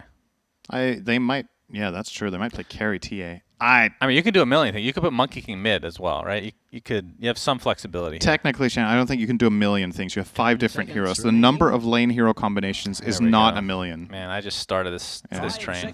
I apologize. Yeah. Should have cut off the tracks. You want to challenge me at my A game? You better be ready to fight for it. God, your A game is so boring. I will.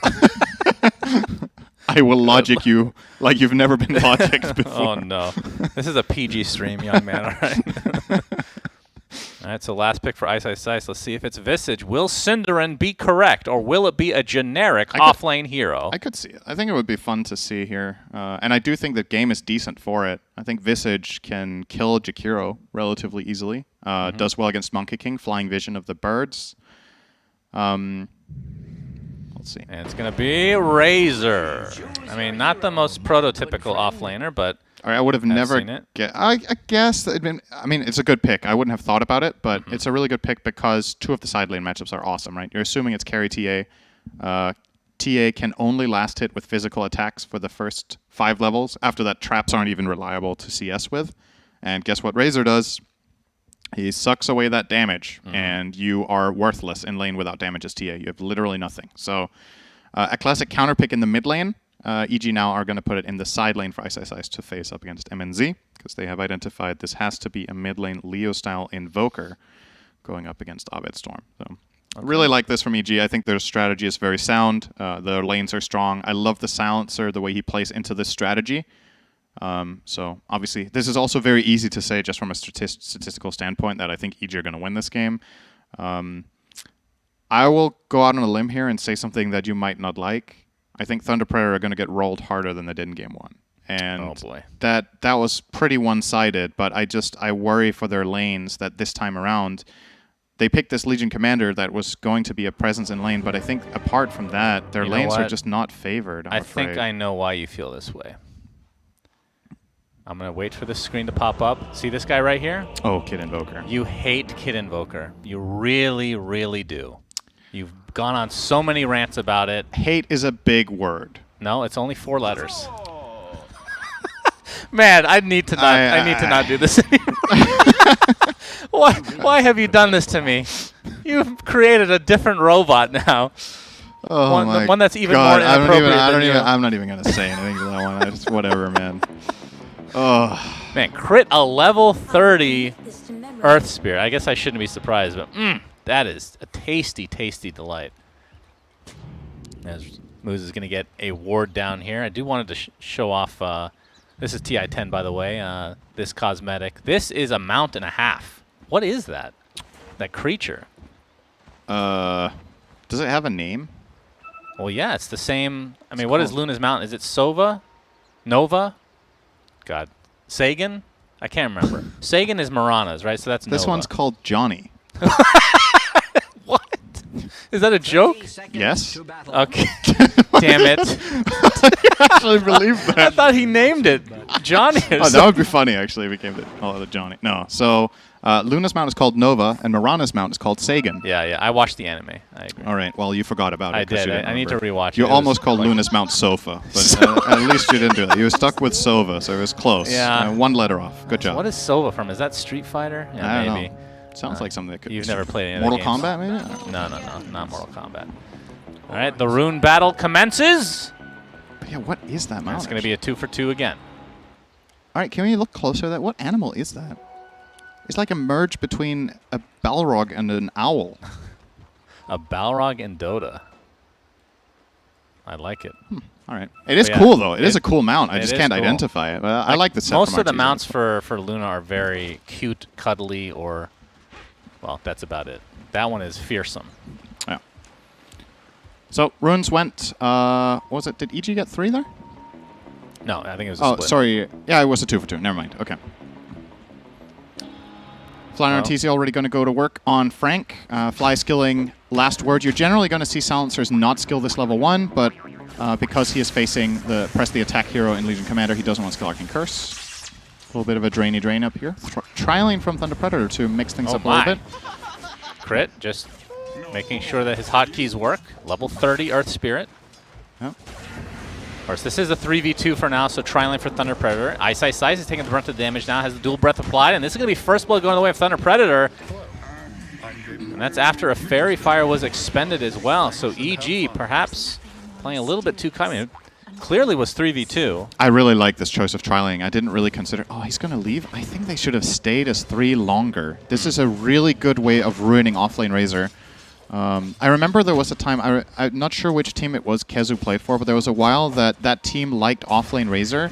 And what teams started doing, because Kezu had some performances where they were crushing a 2v2 lane, they just started putting a 3rd hero in the lane, and Razor sucks 2v3. Yeah. So I think they could have stayed up here for a longer time with that Monkey King and truly dominated Ice. At the expense of Frank, I think that would have been okay. He's still going to get levels down here against Luna and Silencer. And I don't think now that you bring down the Monkey King that you're even going to pressure them anyway. It's double range against double melee. Silencer with the Lunar Blessing hits like a truck.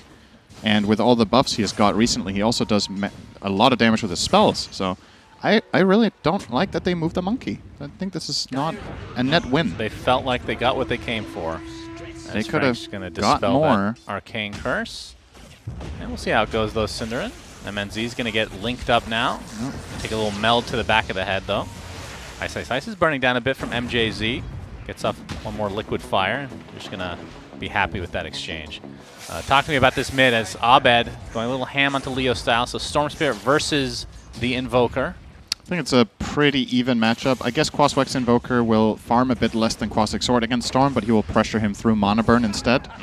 Especially when you hit level 5, that gets very annoying. More action. Plasma Field was popped from Ice already. He's getting right-clicked down by MNZ. Meanwhile, Crit is chasing down MJZ, not to be confused with each other, of course. Looks like MJZ is going to live, but Ice, second death of the game. So great start for Thunder Predator, especially in this top lane. Don't need the Monkey King, it looks like. Yeah. Just the attack speed slows from Jakiro, very good against Razor, of course. We talked about Razor draining the damage from TA, but if he can't use it himself, then both lanes are just equally bad for a while. And that's a very good thing for the Jakiro here. So I wasn't sure about the pick. It's paying off so far. Oh, we have some TPs coming in. Crit. Oh, he's going to get the stun off into the kick, and that is going to be a death for Mr. Leo style. Nice Abed. connection there. Absolutely. I mean, we talked about this last game, even though Crit didn't pick up Ursula. This is the hero that you think of when his name is brought up. Yeah. Back from the days when he was on OG, he kind of just took the scene by storm. And I mean, between him and Jerax, probably the best 2 Earth Spirits of all time, I want to say. A lot of people would consider those 2 the best, I agree. Worth pointing out about this move itself is Earth Spirit to me is a much better hero on Radiant for this reason. Rolling from mid lane at the tower is so much easier on the Radiant than the Dire side because of the way the trees line up and where the wave is positioned.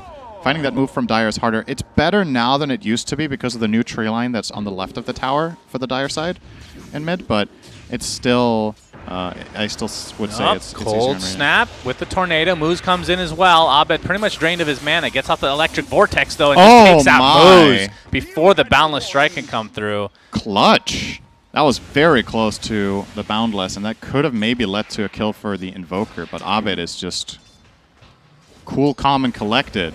Well, that actually, Quinn is on I know. Quincy Cruz. He's not cool, calm, and collected this event, though, so somebody else has got to rock that up. That's true. Yeah, they're struggling a bit. Yeah, As not the best. Ice getting the drain off for now. Slow's not going to hit for crit. He's going to get the stun, though, to the roll. And Ice will live as a result. Now there's TPs coming in as well.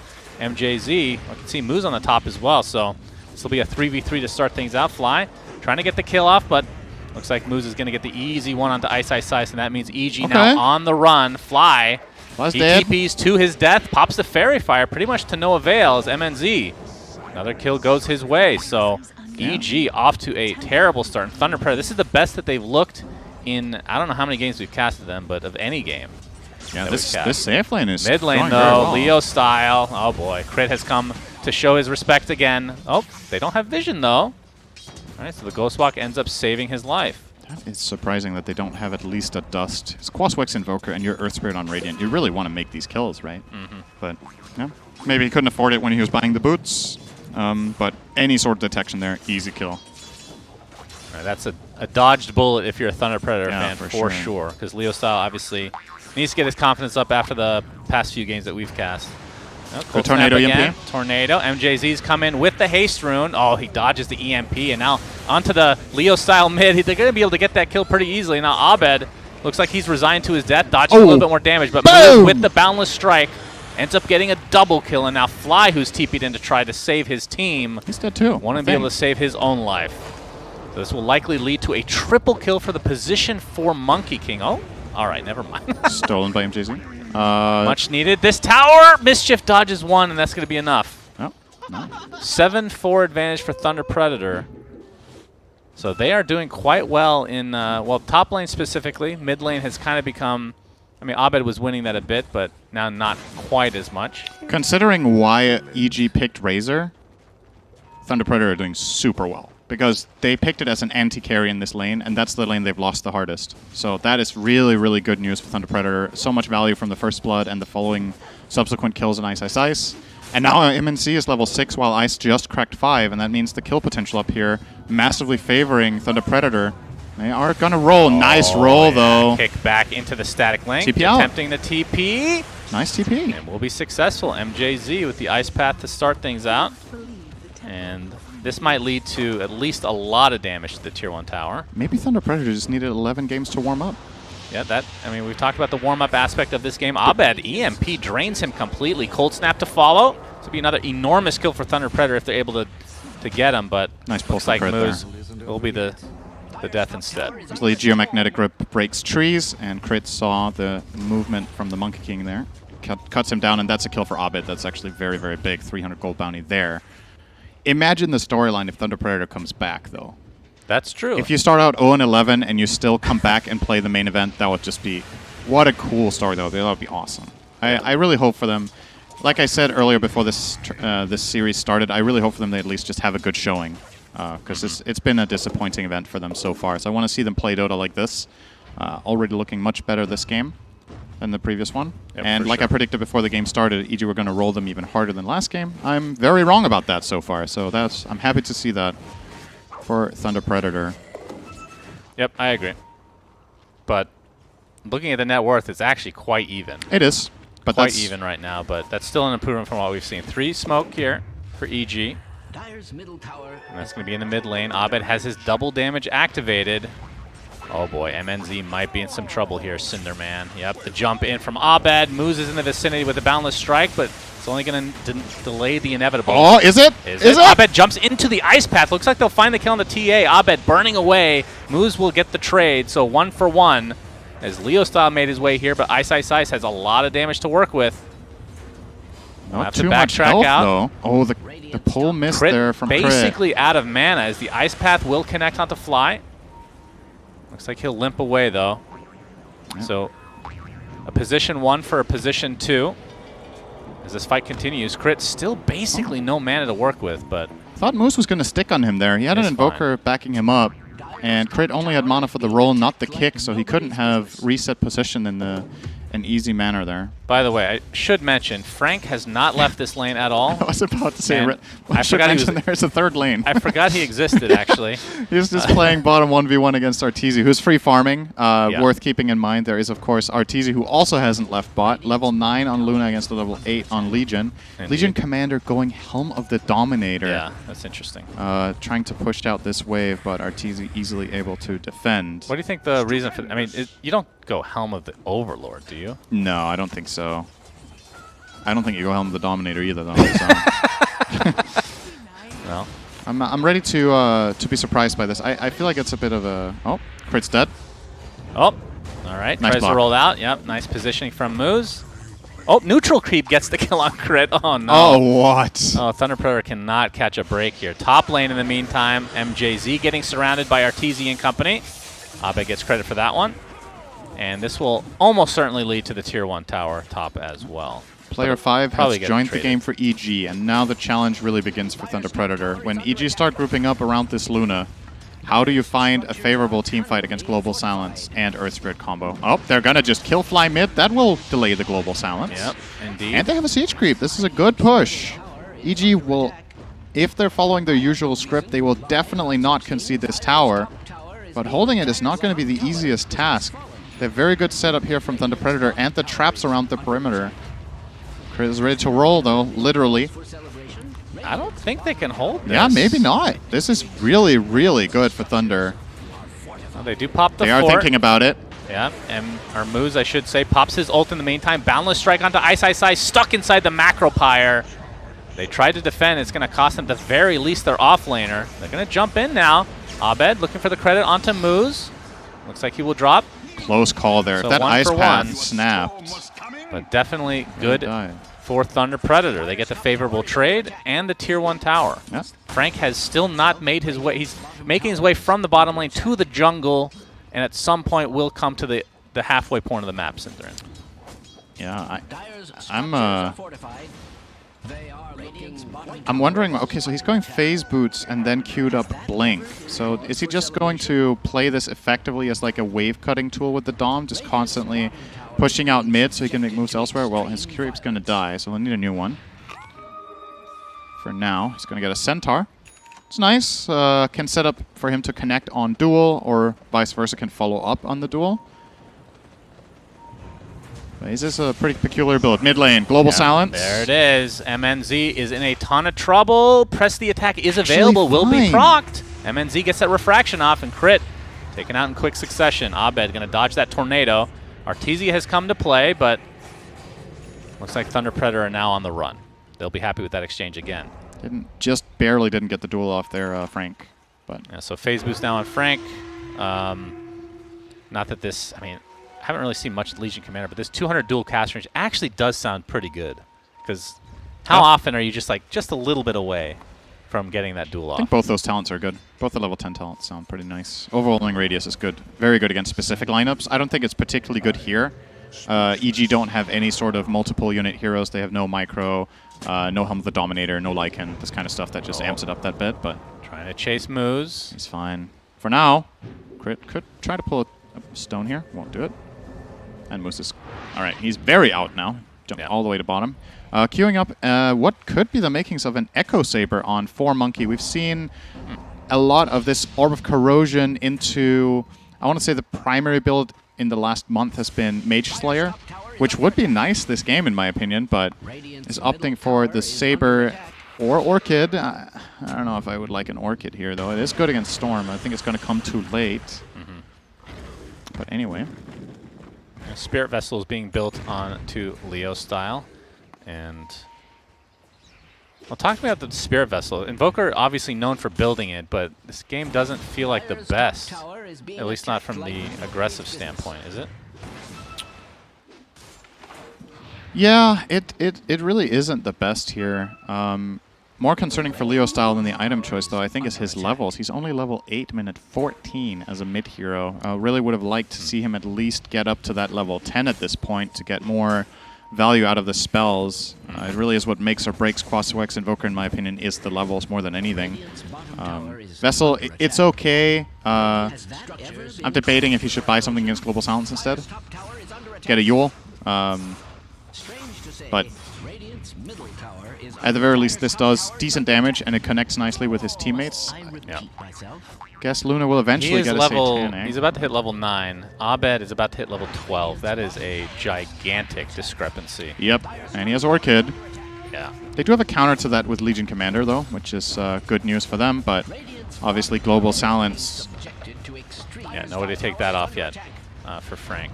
This tier 2 tower is getting quite low. You have to jump in. There's the Global Silence to follow. This is going to be a really quick one onto MNZ. Moose looks to be next. Abed running out of mana now. Ice, Ice, Ice. Gets that Plasma Field off. Mischief's not going to save you this time. Double kill for Abed. And EG starting to take control of this game. It's just too easy like this.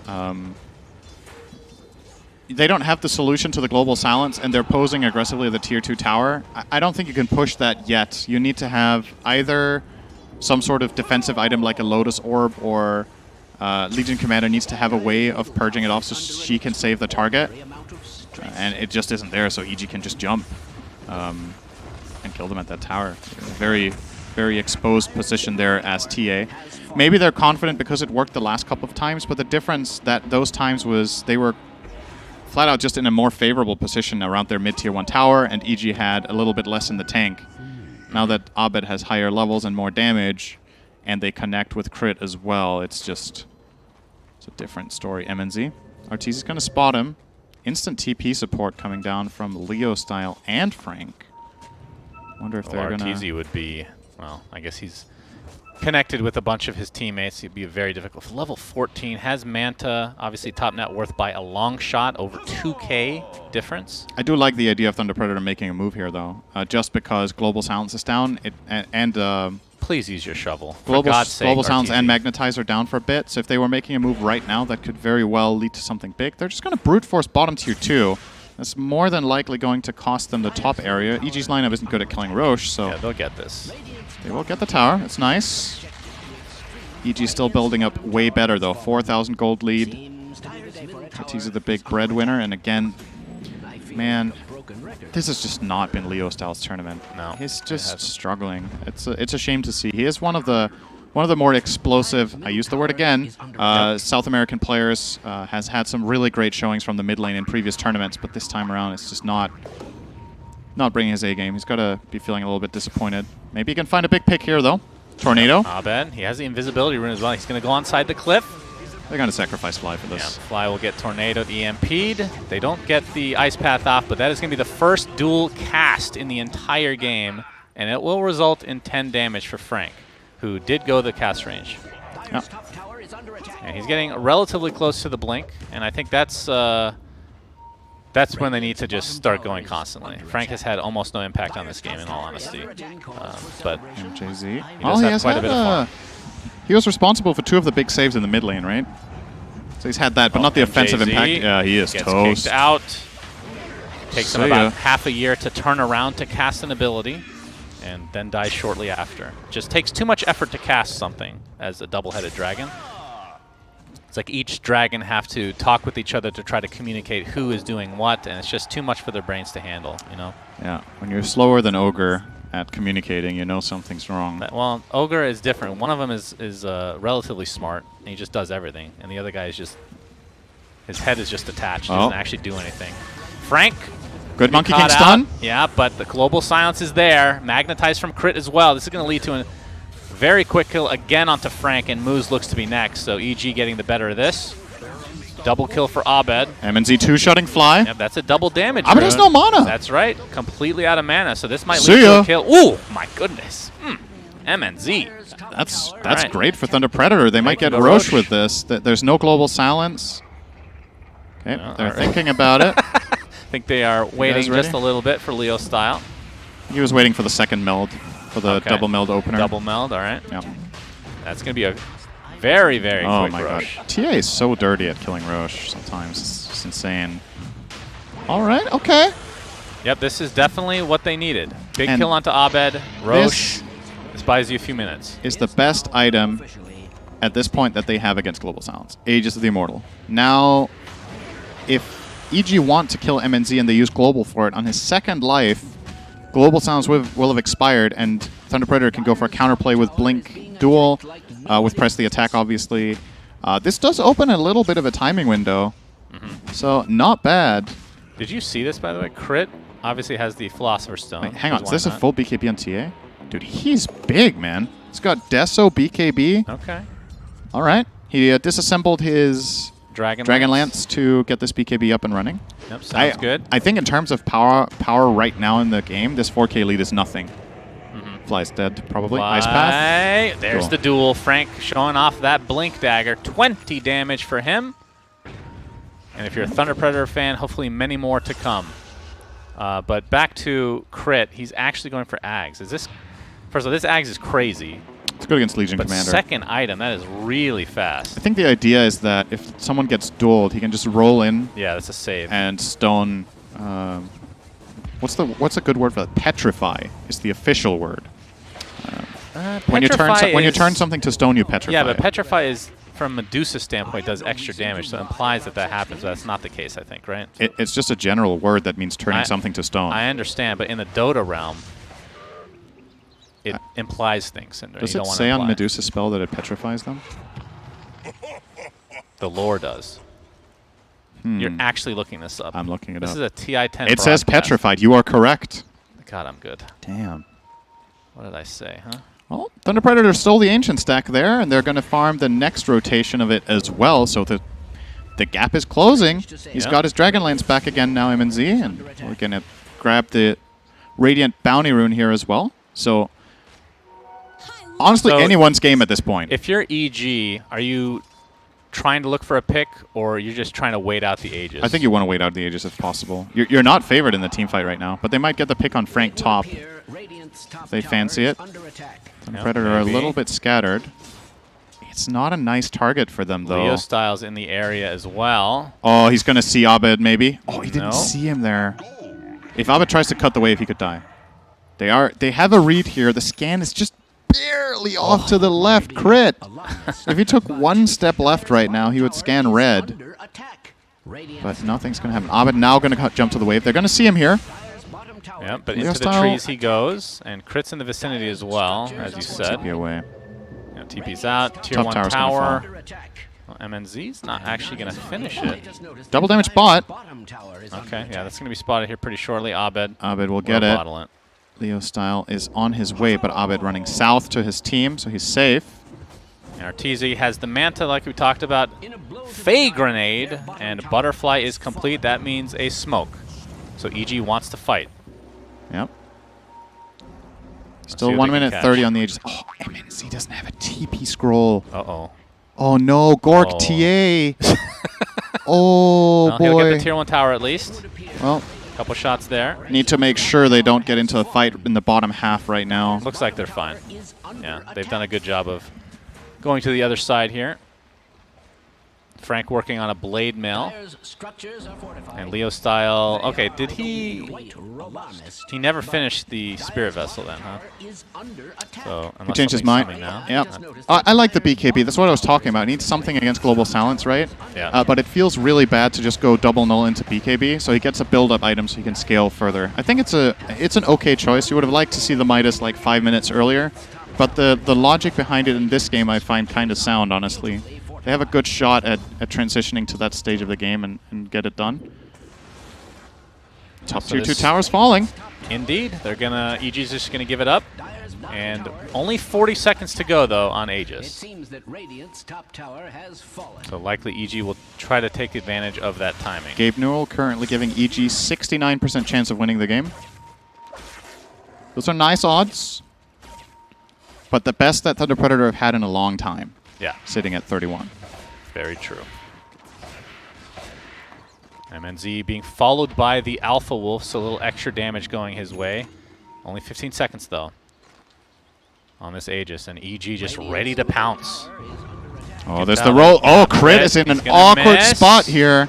But the jump in from Abed is there. Aegis is down in 2 seconds. There's the Eclipse from Arteezy. MNZ pops the BKB. The Aegis is down, and he's going to drop. Great timing from EG. Beautifully done. Double kill for Ice Ice Ice.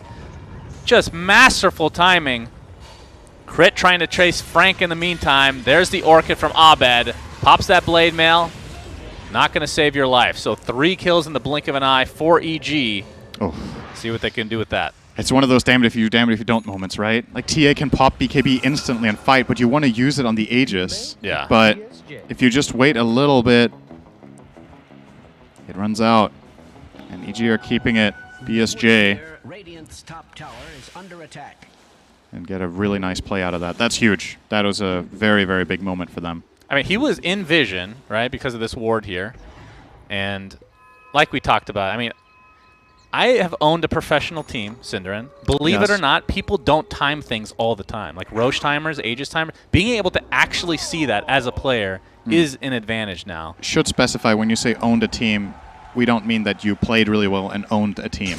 Right, I mean, I've never done that before. Yes, exactly. I I was an owner of a team. Good, that's better. And I learned a lot of things less ambiguous that pro players don't know about. Yes. Or don't do. Such as filing your taxes. That, I mean, Abed's in trouble. That's illegal. Potentially. Abed, yeah, we see 3 members of Thunder Predator in the the good vicinity. duel. Yeah, that is the cast range coming into play as well. Will he get the duel victory? No. But they do get the kill, which is more important. So big death there. Thunder Predator. Still in striking distance, of course. And the next Roche we won't know for another minute. Bad tidings, I'm afraid. To be fair, though, filing your taxes correctly can be really complicated depending on which country you live in. I mean, if you're a pro player and you made a lot of money, then just hire somebody. I mean, you should do that anyway, regardless of how little you've made. Arteezy's courier is dead, so won't be able to finish the Satanic, although it doesn't have quite enough yet anyway. Will probably make his way to the opposing secret shop to finish it up. Although I think the Claymore was on the courier, so actually won't be able to finish it for a while. Yep. I wonder if Thunder Predator are just going to calm down here and wait for the next Roche spawn. Early spawns in 40 seconds. They have pretty good control of that side of the map, and EG's push bottom is not intimidating at the current point. The tower is easily making work of this one creep wave that's there. Leo style almost completing BKB as well. It's a big and important moment for him to get that actually, because as soon as they jump the TA, they pop global. If Invoker can BKB Tornado, maybe that can stop the engagement entirely, because both Earth Spirit and Storm Spirit, neither hero has BKB or is even planning on it. And a Tornado combo breaker is big. Moose did go for the Orchid. I don't know if you mentioned that, but he completed that. It was not the Saber. So they have another combo breaker in an item, so they don't need to cast spells to stop the Storm after jumping in. That's definitely still within the realm of possibility here for Thunder Predator. And can I just say, I'm happy to see them have a game like this at least, because it's just, the games we cast yesterday, they were just rough, man. Like, nothing looked as good as this one. Yeah. So what you fear is that a team that goes into this depth of the scoreboard just keeps diving deeper until they get to the core of the Earth and just melt. And at the very least, they have, that's graphic. They're starting to terraform a little bit, and I don't know if that's the right word, but they're slowly digging a tunnel up of the pits of despair here. Terraform is definitely not the right term. That was not the right word. They're trying to get overground again. Okay. That's good. Oh, MNZ still has that 8-second BKB available. Smoke from EG. Yeah, big moment here. Roche not up for another 2 Lotus minutes. Orb on Jakiro. Very important here. Key item. Okay. As well. BKB Lotus Orb. Yo, this timing's good. Yep, and For I believe TP. Crit does have Aghanim Scepter, so Enchant Remnant is Also available very strong. to use. And that Are could they be thinking about very Arteezy? big. They Yeah, are. Strike. MNZ jumps in. Duel. Oh, he's not quite in range. And I believe the Enchant Remnant came out, but yes, that's actually going to be the save on Arteezy. And unfortunately for EG, they lose Abed, who tried to jump in and save his teammate as well. And that leads to 2 deaths from EG. Oh, and Crit! Continuing on. This is a pretty big magnetize. He jumps in, though. Oh, didn't use the trap Sunstrike there. Not going to connect. And Crit blocking All right. Arteezy. Good Looks like fight he'll for live, Thunder though. Predator, though. They get 2 kills and immediate value from the counter items to Global Silence there. Right. BKB Invoker, they Lotus Orb with Jakiro, and they find the kill. And you're right, they didn't find the duel they were looking for because of the Enchant Remnant from Crit. But they still find 2 but cores. I think from EG's side, that was definitely miscommunication. I mean, he has to petrify Arteezy there, right? No, not that. That was good. But Abed jumped in as well, not knowing that he was going to get petrified, right? So immune to damage there. Yep. if you want to be super clutch with Earth Spirit, you wait until the duel starts and then you petrify, but then you just run the risk of getting caught by literally anything. Any tornado, any Monkey King stun, you can get Orchided, Ice Path, there's just way too many problems, so you kind of just like, okay, I'm covering Arteezy, that's your play call, and EG, I mean, Crit did his job there, but nice fight from Thunder Predator. I'm seeing some fire behind their logo top right. We've got some people cheering. Not hearing the sounds, though. Yeah, I missed the sounds already. In Why true does Dota Reddit fashion, have to ruin everything? Why does everyone always get muted in Dota? Always how it ends. Frank, smoked up, has the blink, blade mail. Oh, Moose is getting Gonna good go info. for Arteezy with a jump in from Abed. Look at this tornado coming in as well. The Meteor doing so much damage. Arteezy, though, that is the Eclipse, and down goes Legion Commander. MNZ, oh, he actually gets the blink off with the BKB still activated. He might live, yeah. He actually will survive somehow. Okay, that could have... Predator lose 2. It's still very good from EG. Quick movement. Boy. That's a double damage, and that is the second Roche. So Shard on its way, likely to Arteezy. Miracle isn't at TI this year, unfortunately, so somebody else has to find the double damage next to Roche Pit every game, and it will be Arteezy. Yep. And they are going to I mean, he's had some bad luck in his career, so I think it's due. Yeah. Do you believe in destiny? No. Okay, good talk. Same. Sunstrike showing some vision here. Moose might try to go for the steal of the Aegis. He jumps to a tree, jumps into the Roche Pit, and gets decimated. Arteezy with the Aegis, Arteezy with the Shard. Will he eat it? Yes. It kind of looked like he died from the fall. Yeah, maybe that was a really tall tree. He jumped in the pit and just fell over. I mean, something we should mention is Arteezy's courier being killed means that the Satanic just got finished. He's been done with this for quite a while. So didn't have that for the last Did you just speak Scottish there? Yeah, the Scottish laddie. He's done? He's done for, laddie. He's buying Satanic. I don't know how to say anything other than laddie. Your middle name is Scotton. Yeah, your last name's Scotton, actually. That's right. I got it. Good effort, Fixed. though. Fixed. Good effort. I saved that one. Arteezy focusing now on the Tier 3 top. With that Aegis in tow. Thunder Predator's going to have everybody in just a few seconds here. Pops the fort. Yep. MNZ. Strongest hero for Thunder Predator. Can they hold on? Good Ice Path. Decent damage here. They're not really going to get much more out of it. Okay. All right. A lot of damage, actually. But Satanicing the next wave, you would imagine. Indeed. Or a big creep in the jungle. Okay. Let me ask you a theoretical question. Let's say you... I love these. Let's say you're really new to Dota, okay? You've played like 5 games. What does a player that's played 5 games think is the most broken item in the game? Satanic or BKB? Satanic. I'm pretty sure nobody that just started the game even ever buys BKB. That's true. No, that's actually not true. People that don't buy BKB are 3K players against 7 stuns. That's me. They will buy Scotty and Satanic, which is a lot of the time good. I want status resist, not BKB. If you feel targeted in chat, it's probably because it's true. That is the majority of everybody, actually. Arteezy, though. Still plenty of time in the Aegis, and he will be going for Scotty. Of course, he already has the BKB, so he can go whatever item he wants. What about MNZ? So going for crit, yeah. Daedalus, actually not too far away. Basically just the recipe now. Doesn't have the True Strike against the Butterfly, though, which is going to be a bit of a problem. Nobody on the side of Thunder Predator can really kill Arteezy effectively. He can die, but you don't have that like easy, okay, we're just going to duel him and hit him 3 times with TA. That's not going to happen. Right. Mathematically speaking, Shannon and I do need to specify this Butterfly could fail to block any of the attacks. 35% of the time? 35%. Do you believe in destiny? No. Okay. Man, you are very inquisitive today. Yes.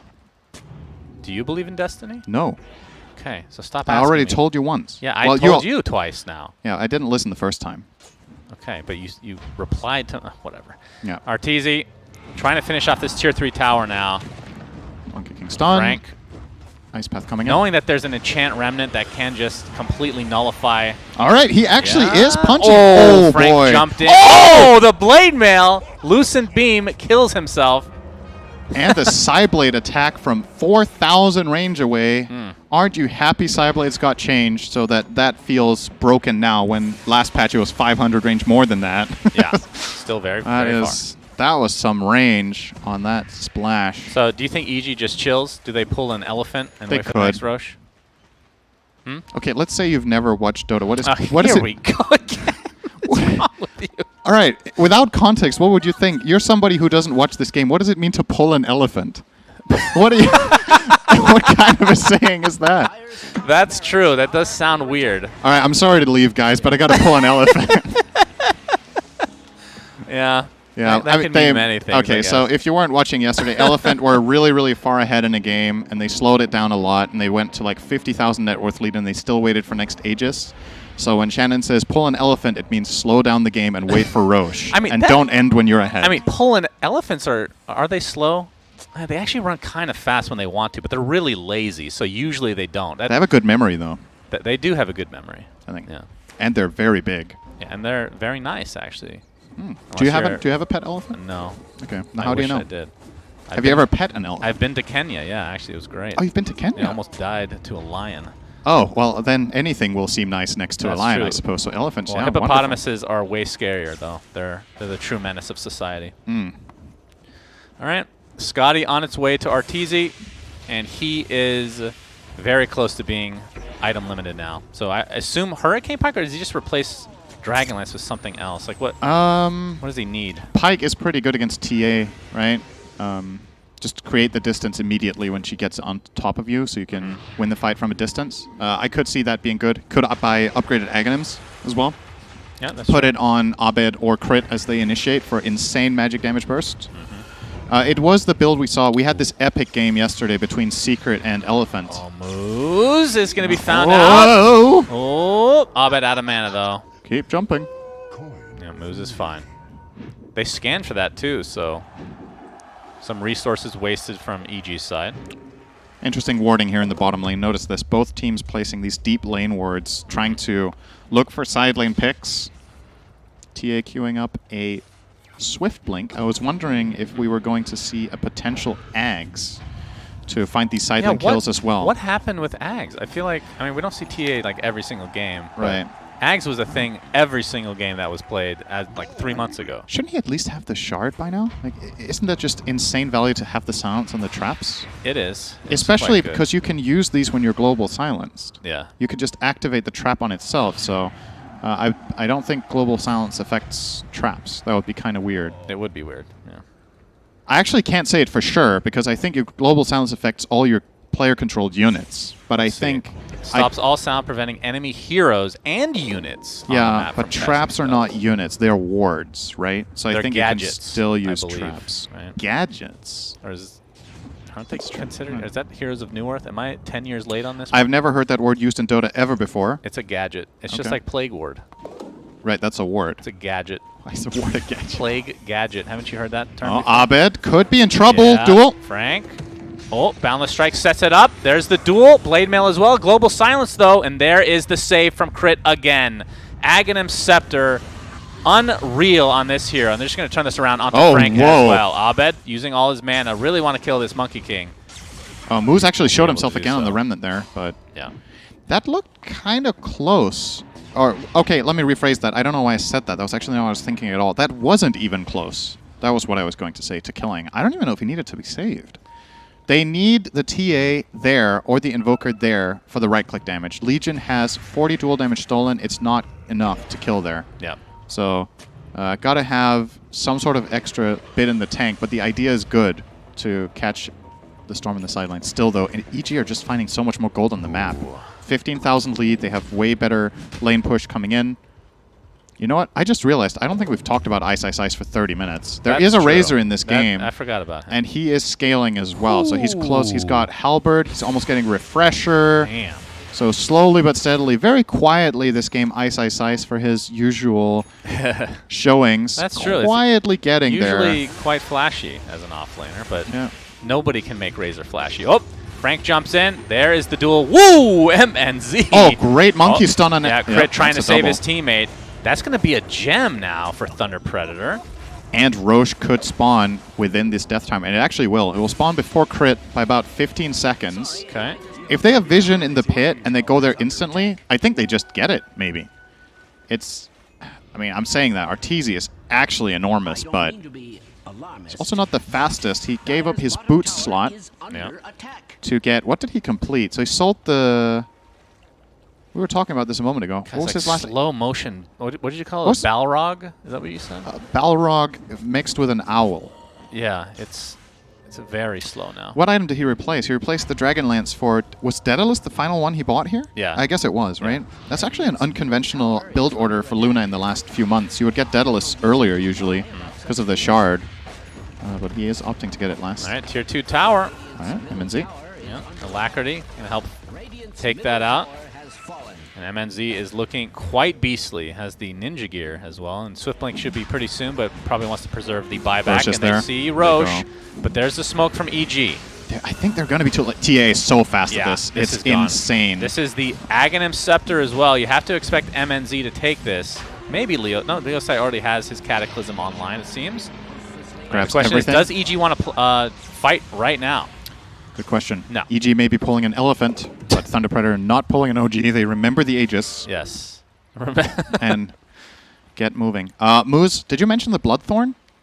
He completed Bloodthorn on Monkey. They have the True Strike in the duel now. That's big. If they duel Artesia and Bloodthorn him, TA kills him so fast. It is scary. You need to have crit ready with the save. Yeah, and he's been buying little things here and there, but this has been on the menu for a while, the Aether Lens, and he's not really that close. Yeah. Because you have to understand the Enchant Remnant, like you guys can see the cast range here. It is pitiful. This is god-awful range. Yeah. Which makes sense because this spell is crazy. Imagine if it had long range. Yeah. That's kind of in most situations, just a weaker Weaver Ags, right? It depends. The Weaver Ags has more cast range. But this one also just keeps the target invulnerable and in place. Sometimes you can't really save with Weaver ult. Plus you can use it. You can use it on enemies, right? That too. I mean, you can kick an enemy to the other side of the map. Essentially, it feels like. So a little bit more versatile, but not as consistent, maybe, as time-lapse Ags. Yeah, I think that's fair to say. The trade-off is the different potential, but. All right, so EG having to slow this down. I mean, one big power spike. We're a bit away from this, but Ice Ice Slice, you talked about the refresher, which is now officially complete. He went for the, of course, Eye of the Storm talent for 20, and when he gets the +1 Eye of the Storm target for 25, and maybe I guess he's not going for Ags right now, but that Roche would have been a great Ags for him. Yeah. Speaking of 25, TA's 25, always something to look out for. +8 refraction instances is insane. We said yesterday we think the best 25 talent in the game, if we had to pick one, for both of us was the Dissimulate stun on Void Spirit. This one comes close to me in the right game. I think the refraction talent is incredible. It goes from 6 instances fully blocked to 14. How crazy is that? Yep, it's a lot. Absolutely insane talent. And yeah, honestly, right now in the game state, with MNC getting a free shard plus Ags, I feel like Thunder Predator are looking better to win this game right now. Gaben might not agree, but he's pretty close to getting there. Currently 65% for EG. He bought the shard. Yeah. Oh, did he buy that? Yeah. Okay. Oh, yeah. Yeah, he did. Because he got the Ags from Mr. Roshan. All right. Well, Aegis obviously still intact. Let's see what EG wants to do. I mean, they've been on the short end of the stick in terms of the Roshan, so this has delayed the game, which obviously favors Thunder Predator. I mean, this was a 12K net worth lead not too long ago for EG, and essentially even right now. I do want to point out, if this game goes long, if you have Arteezy picked for most last hits in the game. Oh, my. They're going to find moves. All right. Okay. So Lucent being used. Buy back, they're going. They're going to get the gem Wait, now. Who's going where? Oh, there's the jump in from Legion Commander, but he's going to get blown up, and Arteezy's dual damage goes to Arteezy, but dies shortly after. MNZ now getting drained from Ice Ice Ice with that refresher. That is the first life. Moose getting the warding done. Boundless Strike onto 2. Ice Ice Ice basically out of mana now. MNZ just crushing kids left and right. Crit gets off the ult before he ends up dying here, but MNZ getting pretty low. Ice Ice Ice drops now. Where's the attack? MNZ, BKB still there. Ahmed stuck in the midst of everybody. He's going to go down. Double kill for MNZ. 4-4-1, including the Aegis. That tornado was so close. Arteezy buying back here. I guess, yeah, they have to push out the lanes. They have no buyback on Storm or Razor, so Arteezy has to bite the bullet there. Fortunately, with his 351 move speed, he will very quickly get up to the top lane and push that out. If only it was the old butterfly. With his mana illusions. Oh, the flutter. Don't remind me. Flutterfly. All right, MNZ, into the base we go. 5 versus 3 after that buyback. Of course, they don't know that the buybacks are not available for Abed and Ice, Ice, Ice. Which Thunder Predator hero has 2 lives? Was it 5v3? 4v3, everybody. Okay, good. Well, Cheese. Just making sure we count Cheese. the same way. MNZ has Cheese. That's a second life. I'm sure Moose will not feel insulted that you think the Cheese is worth as much as he is. Well, it's fine. Racks are gone. Be a full set. They might go for a second set. They might smell blood in the water here. They know. They kind of know there's no buybacks at this point. Arteezy bought back early, and the other heroes didn't buy back to defend the racks, so this is kind of a tell. They do have both Cheese and Legion on backup, but they do have to be pretty careful, though. I mean, Crit able to enchant Remnant. If you get a kick out towards the fountain, that is a death, 100%. Pretty scary, but obviously he doesn't really have. He has Blink, but still doesn't have the cast range for the Aether Lens. Yeah, that's true. Really important in that last fight when Arteezy got killed and they got him in the duel. The Petrify did not come out. I'm not sure what they caught Crit with. If it was Stun. We see the replay here. Let's see. So Crit should be coming in here, looking for the save. He petrified himself. He misclicked. Oh no, I didn't even. Yeah. Oh, that's what happened. I was wondering where's the save. Oh boy, that could have actually just been game. If he saved Arteezy there instead of himself, I think EG could have maybe turned that around, but. Ooh, Nullifier next on the menu for MNZ, so we'll replace the Cheese if he gets to that point. Obviously wants to preserve the buyback, as we can see. Only 3 buybacks in the entire game, but MNZ is one of them, along with Leo Style, actually. So there's a very big chance the game ends now, one way or the other. This is the fight. MNZ. EG smoked up. You know that Moose is going for the outpost. The jump in from Abed, not going to connect initially, but here Double comes Vortex as well. Vortex! Abed doing so much damage. They're going to get 2 kills right off the bat, but that's 1 buyback for Leo Style. And into the roll we go. A nice connection again, this time onto MJZ. Will likely get bursted down by Arteezy and company. You can see the halberd applied to MNZ. Cataclysm popped as well. MNZ trying to stand his ground. Ice Ice Ice pops the refresher. Goes in Viz for a moment. Going to apply some pressure now to MNZ, who's getting crit down by Arteezy. Does have the buyback, but EG are winning this fight in spades. Leo Style cannot die again. That will be a dieback for him if he does. But EG with the advantage here. Really, really good smoke move from EG. They place the vision. They have a ward from previously sitting down here that almost got full value, and they know that because of that, they can place this other one and get information, and they get the double jump from Abed. Very, very important moment there for them. Nice job for Moose here. Taking out a full wave, so that's going to delay the push even more.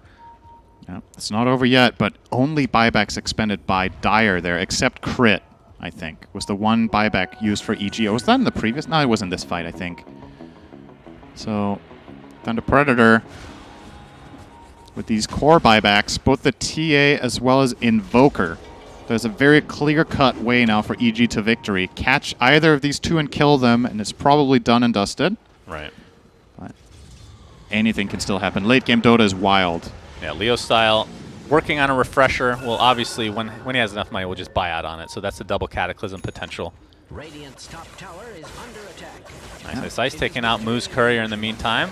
He does have level 25, so has the +1 Eye of the Storm target, along with the refresher. Arteezy's Aeon Disc is coming off cooldown again.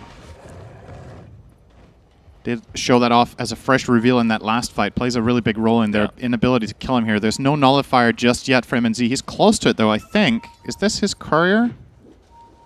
Does he have a... Wait, he is starting it, right? Does he have a component anywhere? Does he have the relic? He does have the relic. For the Nullifier? Yeah, so Nullifier almost complete on MNZ, and I think he's going to maybe replace... What's he going to swap out, actually? Is he going to... The Cheese, Is he going to give the Cheese to someone else, or is he going to swap out the Pike temporarily? He's going to give the Cheese away, right? It is high risk, high reward. The Cheese can win games here. Yeah. But it's also good on Invoker, and he has an item slot. So maybe the way to go. So Nullifier this game, what is that exactly dispelling? I mean, Aeon Disc. Aeon Disc, that's true. Enchant Remnant cannot be dispelled, I don't think, right? Yeah. Right. They need to... Still have that saved. Thunder Predator's way of winning a fight is to get a Blink duel and then nullify the target while they silence Earth Spirit. It's a lot of to-dos, but it is possible for their lineup. So, and with this refresher now on Invoker, double Cataclysm in duel. Nasty stuff. Yeah. Crit is actually under a lot of pressure now. He has to deliver. He's close to 25. Geomagnetic Grip targets allies is kind of That insane. is really good. Does that work in duel? Do they still? They probably do get pulled, right? Force staff doesn't work. That's actually a good point. So I'm not sure. maybe you can't pull heroes away. Yeah, I guess you probably can't. I don't know. And then having to get up close to Enchant Remnant them anyway kind of defeats the purpose of that. But still a good general save regardless for other purposes. I mean, is there any consideration to getting a Lincoln's on Arteezy? The duel's the only way he dies.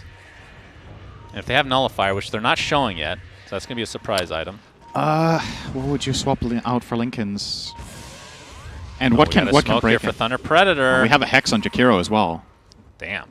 That Yeah, that's a lot MJZ is of having items. the game of the tournament on Jakiro, that's for sure, for himself. It's very, very Yeah, you can rich. see the Tome going to crit, so he really wants that level 25. It's not going to be enough, though. Quite a ways away still. Frank has the Solar Crest working towards a BKB now. Yep. And MNZ's capped out, right? So I guess Moonshard's the last thing, but doesn't really have that much money to speak of. Abed, we haven't really talked about it. Has the Ags, so Electric Vortex, basically a black hole. I think he did reveal that in the fight where, at bottom area where EG smoked and placed the ward. I think he got a double grab on Legion as well as Invoker, and that's what set them off to that good fight. But obviously, Thunder Predator are aware of it now.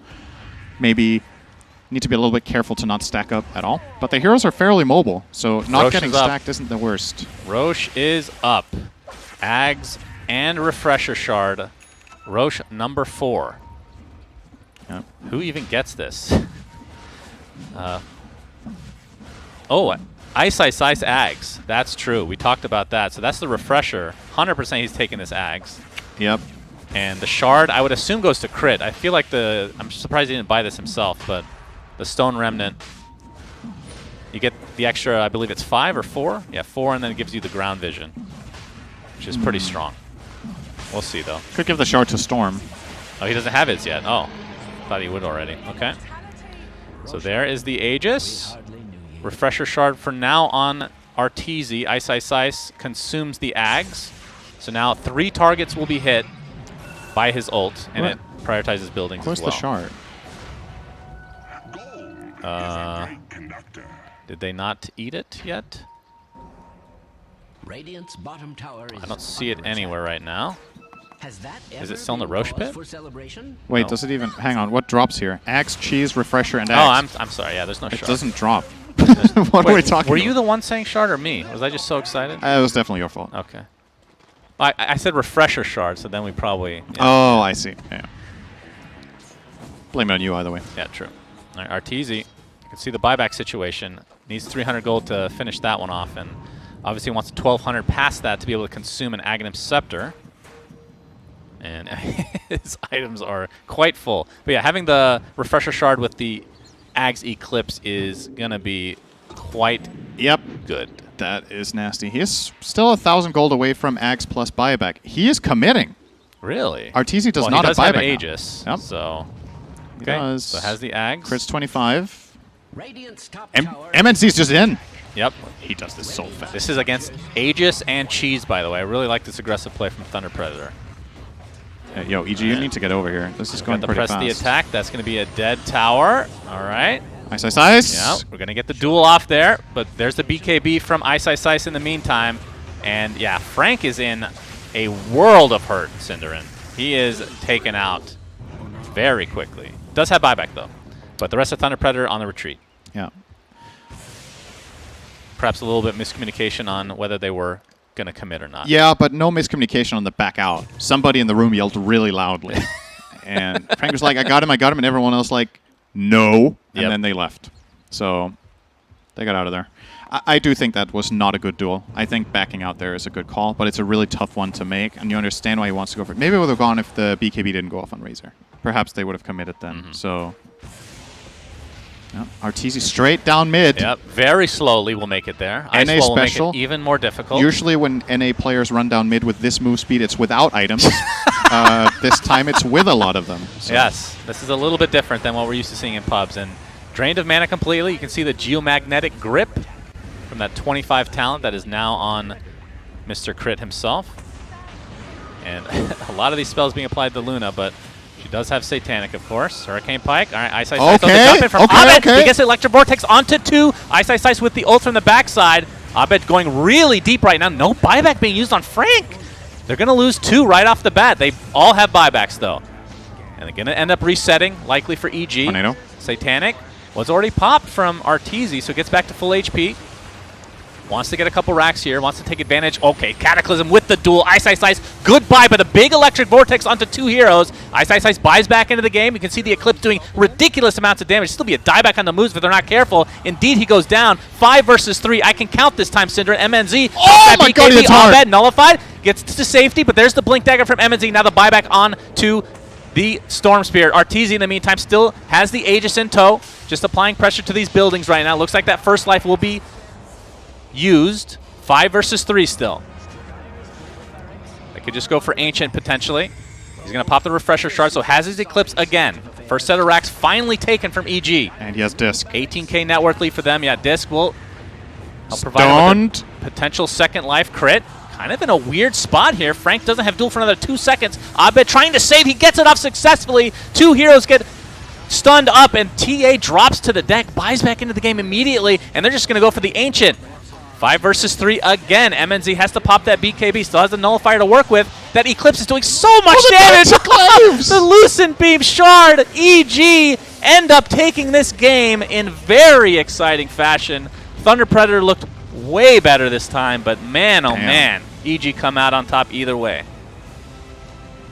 What a great game. I was not expecting this to get close at all based on everything we've seen from Thunder Predator and the draft and how game 1 went. Honestly, I have to say the most impressive thing about this series is that Thunder Predator are kind of waking up now. You're 0-11. Like, your mind can be just, you know, you can think all sorts of negative thoughts and just basically kind of give up. Like, you don't want anyone to give up, but you can understand you're starting to think, okay, man, this just isn't working. This wasn't my TI, right? But it's a really big shame for them that they don't grab a win here, but they challenged Evil Geniuses really hard compared to what was expected. And this gets me slightly hopeful that Thunder Predator could technically, their next upcoming matchups are winnable. If they win out their games by playing like this. Aster is a big one. I think that's the make or break is Aster. Yeah, they need to win against Aster, and then they have one more series. So it's not over yet for the South American fans for Thunder Predator. It's looking like a real gauntlet now. But with this loss, I can't believe I'm saying this, with this loss, there is a chance. That's basically what it feels like. EG, though, they do come in clutch here, but it took them an hour. Yeah. And that was a very back and forth and very close and exciting game. So awesome stuff. Very good game indeed. So EG continuing to, I mean, they were 5th place at the beginning of this series. Now they go 2-0, so they're probably back into 4th. Yeah. But yeah, we'll see what happens for the next couple days of the group stage. What is our next series? It's SG versus somebody. I forgot. We're going to look it up live. You're not going to look it up live. There's nothing to actually look it up there. What is it? Oh, it's LGD. SG versus LGD. Okay, that should be an interesting one. All right. It's hard to keep track sometimes. There's so many games. Yes, indeed. Thank you for And then we joining come us. back for Thunder Predator after that one again. So we will see them again today after a 1-game break. All right, so let's take a quick break, and then when we come back, we'll have a new series for you guys. SG versus LGD.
Welcome back, everybody. Suns fan here with Cinderin. Everybody in the club. Everybody. Can you stop laughing at everything? It's just not everything I say is funny. It's the juxtaposition of saying everybody in the club and then you're saying it in that accent. It just doesn't line up, you know? Everybody in the club. Yeah, that's probably accurate. Pretty funny. We have a pretty interesting match with a lot of implications, right? We have SG Esports, who right now are tied for bottom of their group with Quincy Crew, and they're facing against the juggernaut that is PSG LGD. We're in the draft, so we can go right in. But PSG LGD, how important is this game to them? By comparison, if they win this game, I think they're guaranteed top 2. Guaranteed top 2. I think so. Okay. If they win this, they would be 11-1, which makes their worst possible score 11-5. Maybe that's not enough actually for top 2 in this group. Maybe they need a bit more, but they're very close. They're 100% guaranteed upper bracket with a win, at least. Right. I don't think that's possible to not get that with 11 wins in this group. And then or for in general, SG, for that matter. just even one game will have a huge impact potentially. Yeah. Winning a game here is massive for a couple of reasons. The first one is you get ahead of Quincy Crew, and keep in mind here, we're talking about the whole perspective of getting out of groups. So I want to say, as far as prize pool goes, this is important to keep in mind. You quintuple your winnings by not getting last. It's insane. Last place is 100K. Second to last place is 500 and something. So Jesus. The relative jump here is bigger than between second and first. Obviously, the total amount there is monstrous in comparison, but just getting out of groups is very big. For these SA teams as well, if you think about like living costs, etc., just think about it. It's $500,000 for not getting last. I know. That is more than you get for winning a major. Yeah, right? That kind of money is means nothing to it me, is. Cinderin. Okay. Yeah. You know me. Yeah. In the club. All right, let's get to the draft because both these teams have drafted very quickly, like insta picks for the most part. Elder Titan was the first pick by LGD. Instant response was Weaver Tidehunter, and then the infamous Bounty Hunter for LGD we're going to see, which I'm very excited about. Yeah, what do you think of the opening? Obviously, your Elder Titan you're a fan of. He's has a very high 65%? It's very high, yeah. It's the highest win rate in top 5 most picked heroes. And they play it exceptionally well on LGD. I think both Jinkyu and Innocence might have played it already. Innocence Y, sorry, that's the name he's showing. Yeah, phenomenal players. Obviously, LGD, one of the most picked team to win the whole tournament, and they have not disappointed so far. They're sticking to their guns here with a strong Elder Titan pick. SG Esports opening of Weaver Tide. I like it a lot. I think Weaver is going to gain more and more popularity. It has already been first phased in a lot of games, but the flexibility of being able to play it support and carry, as well as the impact that the Aghanim Scepter has when it comes to saving heroes, which is always strong in these TI tournaments, it seems. Saves have been valuable for many years. And you get a pick that's flexible, technically. Yeah, Tide and Weaver, minus armor strategy. Tide can be a 5 or a 3. It can even be a 4. It's something we saw Tundra play, which obviously aren't playing at TI this year, unfortunately. They peaked a bit too late in the season. They played very well right before TI, but unfortunately after the qualifiers. Even in the qualifiers, they played great. Yeah, they lost the finals 3-2 to OG, who are currently tied for, I believe, or they're second in Group A. So... you know, that was a rough run or a rough opponent to have to face in the end. So you get that synergy there. And also, again, something that just seems to be strong at TI in general, team fight and saves. And you've got that with these two picks. LGD's Bounty Hunter is a little bit of a curveball. Cool hero against Weaver because of track. It's a more skirmish-style hero, not very good at team fights. So we'll see if LGD can strategize and set things up in a way so that they get to play in that way. And I want to say one more thing about LGD. We talked about this in the last series. They played a strategy in the groups here against Vici Gaming where they ran Visage Luna, which felt like kind of a pocket strat because of the amazing synergy these two heroes have. I wonder if LGD have something special with this Bounty Hunter as well, and they're kind of just using their strong strategies, testing them out in an official setting, and it's always this balance you talk about when it comes to strategy in these tournaments. What is stronger? Is it hiding strategies or being intimidating because there's just overwhelming amount of strategies you need to counter in bans for the enemy team, right? Right, yeah. That's kind of what the Wings mentality, right? Which they just played whatever they wanted. That was good. They just play whatever, and that means you literally can't pick against them. Yeah. I mean, cards on the table, beat whatever strategy you want. You've got to... The array is too big, simply. Yeah. So very curious to see this first phase bounty for that reason. I think the only other team we've seen first pick bounty, at least you and me, has been Virtus Pro. They've been playing that as well. I will say this. I think, you correct me where I'm wrong, but in my experience talking to players, and obviously in the DC days, pocket strats aren't really that much of a thing. Like you come into a game, maybe you have your the lineup that you kind of want.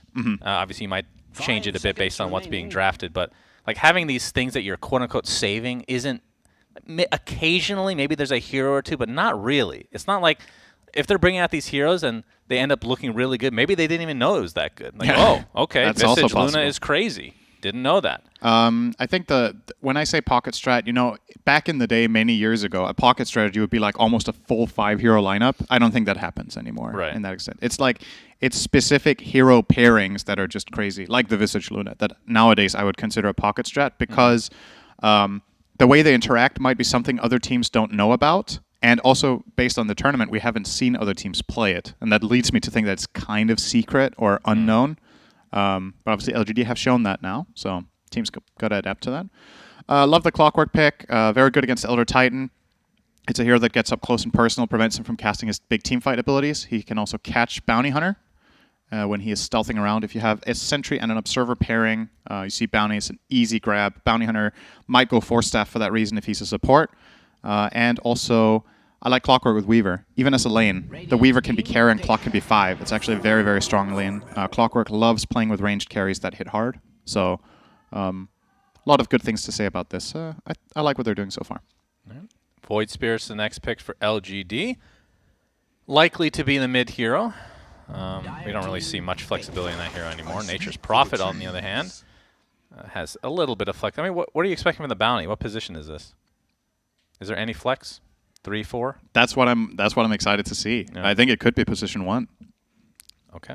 Even it's just for the fact that they're picking it in this slot, and also ET Bounty is a kind of weird support duo, so it leads me to think that it's a core. It could also be 3. Nature's Prophet could be the 5. Nature's Prophet could be mid. Like, there's all sorts of options right now for this LGD strategy. Technically, all 4 of these heroes can play 3 roles each, right? So ET can be 3, 4, 5. Bounty can be 1, 3, 4. It's probably the favored ones. 5 is a bit of a stretch, but it's doable. Void can be mid or off lane or position 4. And Nature's Prophet can play every role. So also makes it a bit hard for SG to draft lanes. Like, they can draft against the macro strategy that LGD is bringing to the table here, which seems to be skirmish-oriented, right? Void Spirit, Bounty, and Nature's Prophet want to play smaller engage type fights. But they do have a little insurance with ET for team fights. And I think Ember kind of fits the bill, right? Can match the skirmishing, has some catch for ET and Nature's Prophet when they're moving around, and Void Spirit, of course. I like the pairing of Ember Spirit with Clockwork as well. Another hero that takes advantage of getting set up. Ember Spirit can follow up with a massive burst, and you have a lot of single target lockdown together. And LGD's is... That's what I love about LGD. They're just so damn good that when they play these strategies where you're like, okay, I kind of see it, but let's see how it goes, they just execute on such a high level that they can play this like plethora of strategies that might not seem obvious or apparent how they're going to work. That is the mark of a potential championship team, that they can just do whatever they want almost, as long as there's logic behind it. We're going to get Lesh Slark Band and Storm PL. So one more band to go. And Naga. They're banning 2 illusion carries here. I feel like this is a bit of a tell, again, that the bounty might be carry. He sucks against illusion heroes. Yep. So, could be a thing still. Okay. In the cards. I would love to see it. It's been a while. And he's changed quite a bit with the Ags, with the way Shuriken Toss works, and I'm not sure how strong he is right now, but I guess we'll find out in the hands of quite possibly the best team at TI right now. Pretty good Morph ban as well. If the bounty isn't carry here, Morph could be good. They don't have the best solutions to him, SG, right now. And ET, being the bully that he is in lane as position 5, can enable a greedy carry like Morph, who sucks in lane a lot of the time. The first few levels, ET kind of bridges the gap, because sometimes, honestly, he can fight 1v2 and win. Let's see. Faceless Void. All right, Faceless Void. It is not a carry bounty. Unless it's Unless support faces war. They play that. I mean, So. not recently though, right? I don't think it's Last TI. tournament. Yeah, I don't know if they've played at TI. They've definitely dabbled with it, as have other teams with the time dilation changes. Remaining. But yeah, just to sum it up, ultra flexibility in this 5 lineup. seconds remaining. So SG it's almost like they're picking blind. You know what I mean? I know exactly what you mean. It's hard to. It's funny, like you're drafting against a lineup, you're like, how strong is this? What are they really going to do? It's a lot of the time it's harder than drafting against a really strong lineup than you understand. Like you at least know with what you're this up against, lineup, right? I would assume Weaver is now a support, right? Because Faceless Void is not a good matchup in the mid to late game as a core. Yeah, they. Which could the put problem Weaver with for that it. is then Clockwork's your 5 and Tide's your 3, which I guess that's not a problem necessarily, but which means you're looking for the position 1 right now. Yeah, I think you are. I agree. Void, obviously a good pairing with the Elder Titan for the team fight. You're looking for something that can deal damage in Chrono, and right now you have Elder Titan combo, Nature's Prophet, and a little bit of damage from Void Spirit. So I think they can find their kills in the Chronosphere here. SG might be thinking about picking a carry that's not susceptible to Chrono. So Wraith King stands out as an option. Medusa. Also fine. I like it. I think SG's draft is pretty good, and I think it has ways to win against this. I believe I speak for both of us when I say I think PSG LGD should 2-0 this series. But strategically in this game, I don't think it's like a massive outdraft of any kind. So that's a good start for SG. If you're playing against a team that's better than you, it's really important you're not outpicked, right? Because then you're not only facing a superior team play, superior skill, but you're also facing superior strategy. I think in this game, SG have a clear-cut way to win. Get a farm Medusa, group up, and play the team fight. We're seeing Theolicor playing the 4 Weaver. When that gets Ags, it's amazing against Void. So definitely ways here for SG to do it. And for LGD, I'm just ready to be blown away. I think this lineup is very chaotic in nature, something that, like you pointed out, Wings used to play. Yeah. A lot of different stuff. Harder to execute than a normal lineup, right? Which it feels like LGD just pushing the limits of what they're capable of. Yeah. And they have not disappointed yet, so we'll see what happens. But yeah, this, of course, game 1 of this 2-game series between these two teams, and we talked about it at the beginning of the game, but in case you're just joining us, LGD top of the group right now. And, I mean, I'm not saying these aren't important games for them, but these are far more important for SG for sure, as they are tied for bottom with Quincy Crew at this moment. Any game win for SG here is huge. It could literally be the game you win that's worth 400 grand. Yeah. Minimum. So that's a terrible way for them to think about it, though, it's because good that's extra pressure. Right. It's good to not think about it. But from an outside perspective, you know, when you look at it from a realistic standpoint, you're struggling in groups. You're not one of the best teams here. Just getting that jump is big. Yeah. It's really big. Unless you're into club and you don't care about that 500K, but you know, I don't know. I can't get over that. That's so funny. Yeah, well, you know me. Yeah. I love that. I know all that music, all that stuff. I actually think out of all my friends, you're probably the least in the club person I know. Yes, I am. You don't like drinking, you don't like partying, and you don't like loud music. So it's like literally nothing for you in the club. There's a couple bands I like that are loud music, like System and Metallica. Yeah, but would they be in the club though? No, definitely not. Maybe a few years ago, but yeah. All right, so here we go. LGD is going to start out with a smoke, extra move speed to get these wards down, and looks like Jin Q will be playing this bounty hunter and has the wards equipped at the moment. And on the other side, as we have a pause, 40 yards going to be playing the Ember Spirit, Costabile. One of the coolest names. I don't know why. I really like that name. Costabile. It almost sounds Italian. At least the way that I pronounce it. I don't actually know what it means. I think it's Costabile. Yeah, that's pretty much what you said, right? Yes. Yeah. Costabile. Yeah, good. Thank you. Appreciate that. That's how Moxie says it, and when it comes to SA teams, I trust Moxie blindly because she knows this region like none other. Indeed. Oh, it's a Costabile, she says. No, there's no way. I'm in doubt. There's no way that's it. Costabile. I think it's Costabile. Just trust your co-caster for once in your life, okay?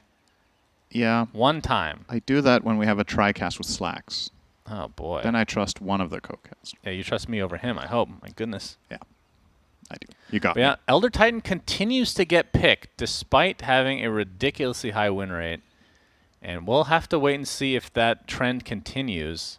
Of course, we have mentioned it before, but a lot of the picks are from the teams that are dominating in general, like the IGs, the LGDs, basically the Chinese teams. Yeah. I mean, everybody's picking it, but the Chinese teams especially seem to gravitate towards the team fight for sure. Yeah. Elder Titan, to me, looks like a hero that should just remain first phase priority basically the whole tournament. It's just, I mean, it's he's just a really, really good. Man, right? He's ready to go with his briefcase. Well, I guess we're cheering now. Oh, good. So I think last series we had between EG and Thunder Predator, the cheers were not enabled or whatever. Now we have a pause, and that is when the fans go wild. Right. We love breaks.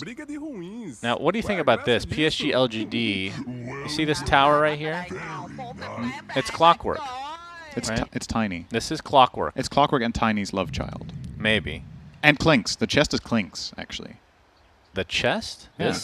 This is Clinks? Yeah, it's like the. Yeah, it's I guess the, so. What's it called? The ribcage. I mean, you could say Shadow Fiend as well, I guess. Yeah, but true.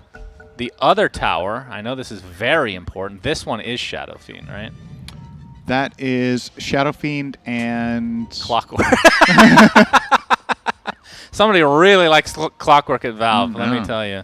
All right, Ame playing the Faceless Void here. Going to be chasing Theolacor. All right. We'll be good to go. And they both get away from each other. All right, so nothing's going to happen here. Ame, he's already used his Time Walk. Wait, they actually got, he went back in. He's dead. With Battery Assault, and down goes Ame. Will he high five Tavo? Negative. Tavo takes the first blood instead. And that was a pretty big mistake from Ame. I mean, he Time Walked just to get off a little bit of damage from the Shikuchi, but he was going to regen that anyway, Yeah, right? exactly. I was just going to say crazy. he didn't even need to Time Walk because he would have regened up anyway. So, yeah. Just all right, takes the risk. Obviously, All right. Time Walk level 1, really bad spell. Yes. 24-second cooldown. It becomes incredible with time, but only in specific situations is this a powerful spell on level 1 to survive only, basically. Yeah, still going to be a split of bounty runes here, it looks like. I mean, that just, again, it's a one time. Oh, he didn't find the ward Yeah, either. that's actually really close. But that just looked like overconfidence. Like, you're facing an SG team that's bottom of your group. You're the big dogs. Everybody's saying you're the top team to beat at TI, and the discipline has to stay there. I mean, we've seen most teams that have been favored to win TI have not, as we've talked about before. Yeah, so we had this conversation yesterday, and I just want to reiterate how obvious that kind of is, that in a tournament with 16+ teams, the favorites will win less than half the time. You got a problem with that, Syndra? No. Oh my god, look at this chicken. I forgot this the tears. The tears coming out of its eyes. Oh no. That is, what are we going to name this little guy? Johnny. I was going to say Slacks because it actually does remind me of him. He's just screeching away. Poor chicken, man. Why is he holding it hostage? Like, what does Bounty Hunter have to do with chickens? It's a courier. Yeah, but he kills. This is not, like, why not just kill it? It's dead, and he's tied it up so he can sell it. So its tears have frozen in time? Yes. It was dead. It was AA ultied, and then he killed it. All right. Yep. Good to know. Wow, that is actually hilarious. One of the best cosmetics of all time, I have to say. It is kind of nightmare material. Like, you look at that, and then you look at his mask after, and it's like, honestly, just some sort of... Well, that's the thing. You look at this, you're like, what the hell? And then you look here and like, okay, that makes sense. Yeah. That's the kind of person that would do that. But for sure. that is honestly the plot for a scary movie right there. That mask and that chicken. Yeah, if you guys are making an It's SFM from a horror for next movie. year, like Slacks and I went through a bunch of SFMs. You know, we do this every year where we rate them. And the biggest thing missing is story. Yeah. People are really good at making SFM, but not so good at the story. This is the beginning of a good story here. This is the villain, though. You need to free the chicken. Okay? This little guy needs to be freed somehow. I thought we just established it was dead. Okay, you can revive it somehow. Oh. All right, okay. revive the chicken. With and the then- Philosopher's Stone. So this is the trick. Okay, this is how stories should go. This is the villain. This is who you want to save. Somebody comes and saves the chicken. Then you're like, oh, thank God. And then it eats the chicken. That's the twist. Oh. That is the M. Night Shyamalan terrible twist. Yeah. You're like, I just spent an hour and a half watching this. Of course, this was a minute and a half for SFM videos. You're like, I just wish I knew I didn't have to watch this. I like how you said the weakness of SFM is the story, and then you came up with a really bad story. Yeah. Yeah. So you're saying that's what it would be. I mean, that's probably believable. If you're getting annoyed with listening to this sound, you can go to another hero than Clockwork, by the way. Oh my god. All right, you could have picked another one than that one, I guess, but... I love how when they're paused, or when it's paused, they still... From one scary thing to the next. It's like Clockwork was just talking out of Tide's mouth. Oh, man. Man, we can... Oh, look at these crocodiles, Cinder. You like these creeps? Oh, these are yes. amazing. Oh, my They're God. actually a higher polygon count than Morphling. Each individual creep. Incredible display. All right. Game has officially started now. We're 36 seconds in. Yes. Yeah, let's talk about the lanes. So, Costa Bile on the Medusa. We got KJ on the Clockwork versus Jin Q's Bounty Hunter, who we've already seen at an up-close and personal view, and Faith Beyond with the Nature's Prophet. So, what are your thoughts on that dual lane? I think both lanes are just kind of going to farm. I think Nature's Prophet has an advantage against Medusa early, just raw damage. Obviously, Treants plus Hero will be better than Hero. Clockwork will likely just be... This Bounty Hunter is just going to run around after the Clockwork to keep him from connecting with Medusa and just steal a bit of gold when he can. So I do foresee a slight win here for LGD, but they're not going to like crush this lane. It's very unlikely that they dominate. But you're seeing it right now. Jin Q is just fighting KJ, and then he has to back off. And then bottom lane, oh boy.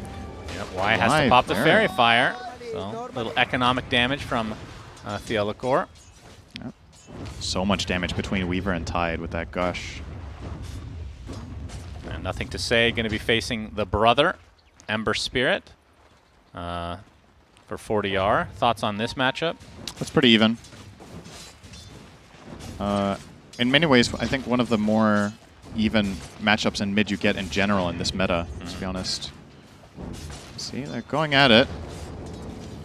Yep, they sure are. Adriano is... Nothing to say, 12-3, 40R, 11-0. So very even start as the Courier's actually taken out. Theolacor gets credit for that.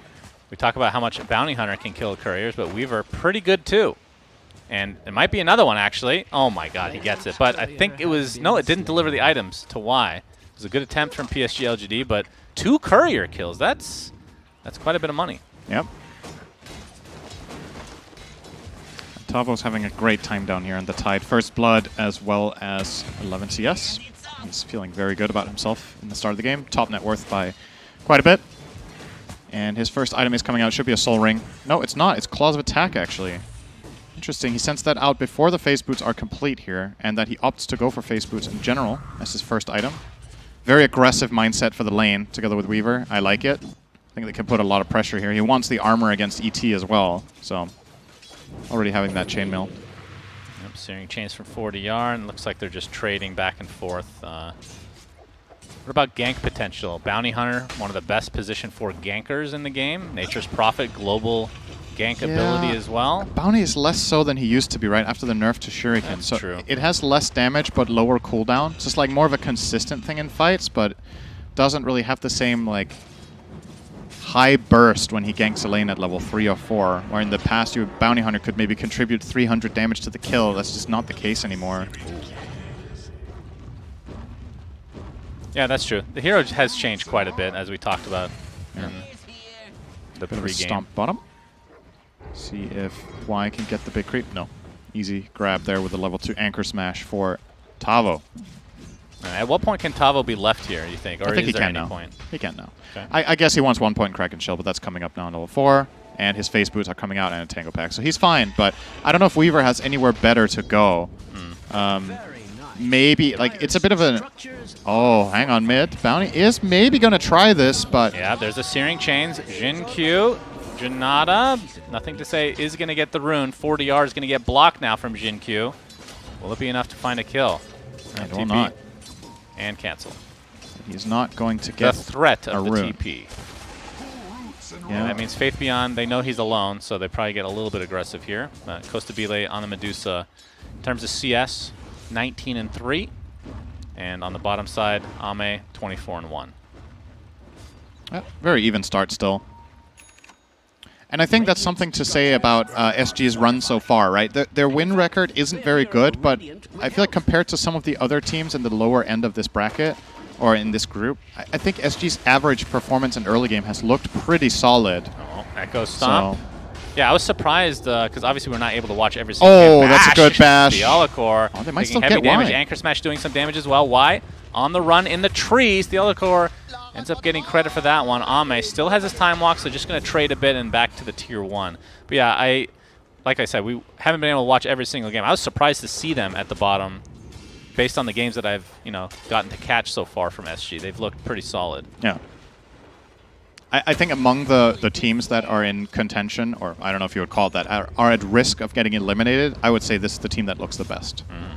I think they, depending on if you consider Astra at risk, they kind of are technically. It's still a lot of things that need to happen for that. But among Quincy Crew and SG and Thunder Predator, I think this is the team that's looked the best out of those three on average. So definitely wouldn't be surprised to see them claw their way through. Yeah, I would also say the team that has underperformed the most, though, with higher expectations, is Quincy Crew. There's nothing to say. Astral steps to the high ground, and we'll be able to kill this swarm no problem. So rotations did come through from SG. Oh, they couldn't kill Tavo bot. They spent 3. Oh, maybe the stomp! Oh, just barely clipped him there. Yeah, they sent 3 heroes there and chased him for a good 20 seconds, and ultimately Y does get it there with that Echo Stomp. So 3 heroes committed by PSG LGD bottom. They results in a kill, and SG 3 heroes committed to mid, and basically no damage done. Adriano's going to start chasing down. Nothing to say here with the Flame Guard. Good damage. He is obviously going to be fine here, but should never underestimate the value of just harassing. I think a lot of players, I'm not going to, not pro players, but a lot of players that play this game casually. You're talking about me. Yeah, are very, very focused on the value of kills. A lot of the time, not killing a hero can do a lot, right? If you pressure them non-stop, so they have no resources. That means, effectively right now, Nothing to Say can't do anything on the map. Because Adriano's got him down to half health and low mana, so if he keeps pressuring him right now, he can't make any moves. And he's not really at risk of dying, because, what's Void Spirit going to do in return? Not much with the 200 mana here. So not killing, but dealing 500 damage is great. It's a strong play, and you need to make those whenever you have an advantage. You wanna stay ahead, and he's not ahead on farm, so he's got to get ahead on the the also damage behind there. on levels. So PSG LG definitely at the advantage in the mid lane. Y battery assault from KJ. And trouble. Doesn't have cogs quite yet, but the Alacor is here with a great mobility, and yeah, probably trying to get the deny there, but not to be. I love playing clock against DT. It's so nice when you find him like that.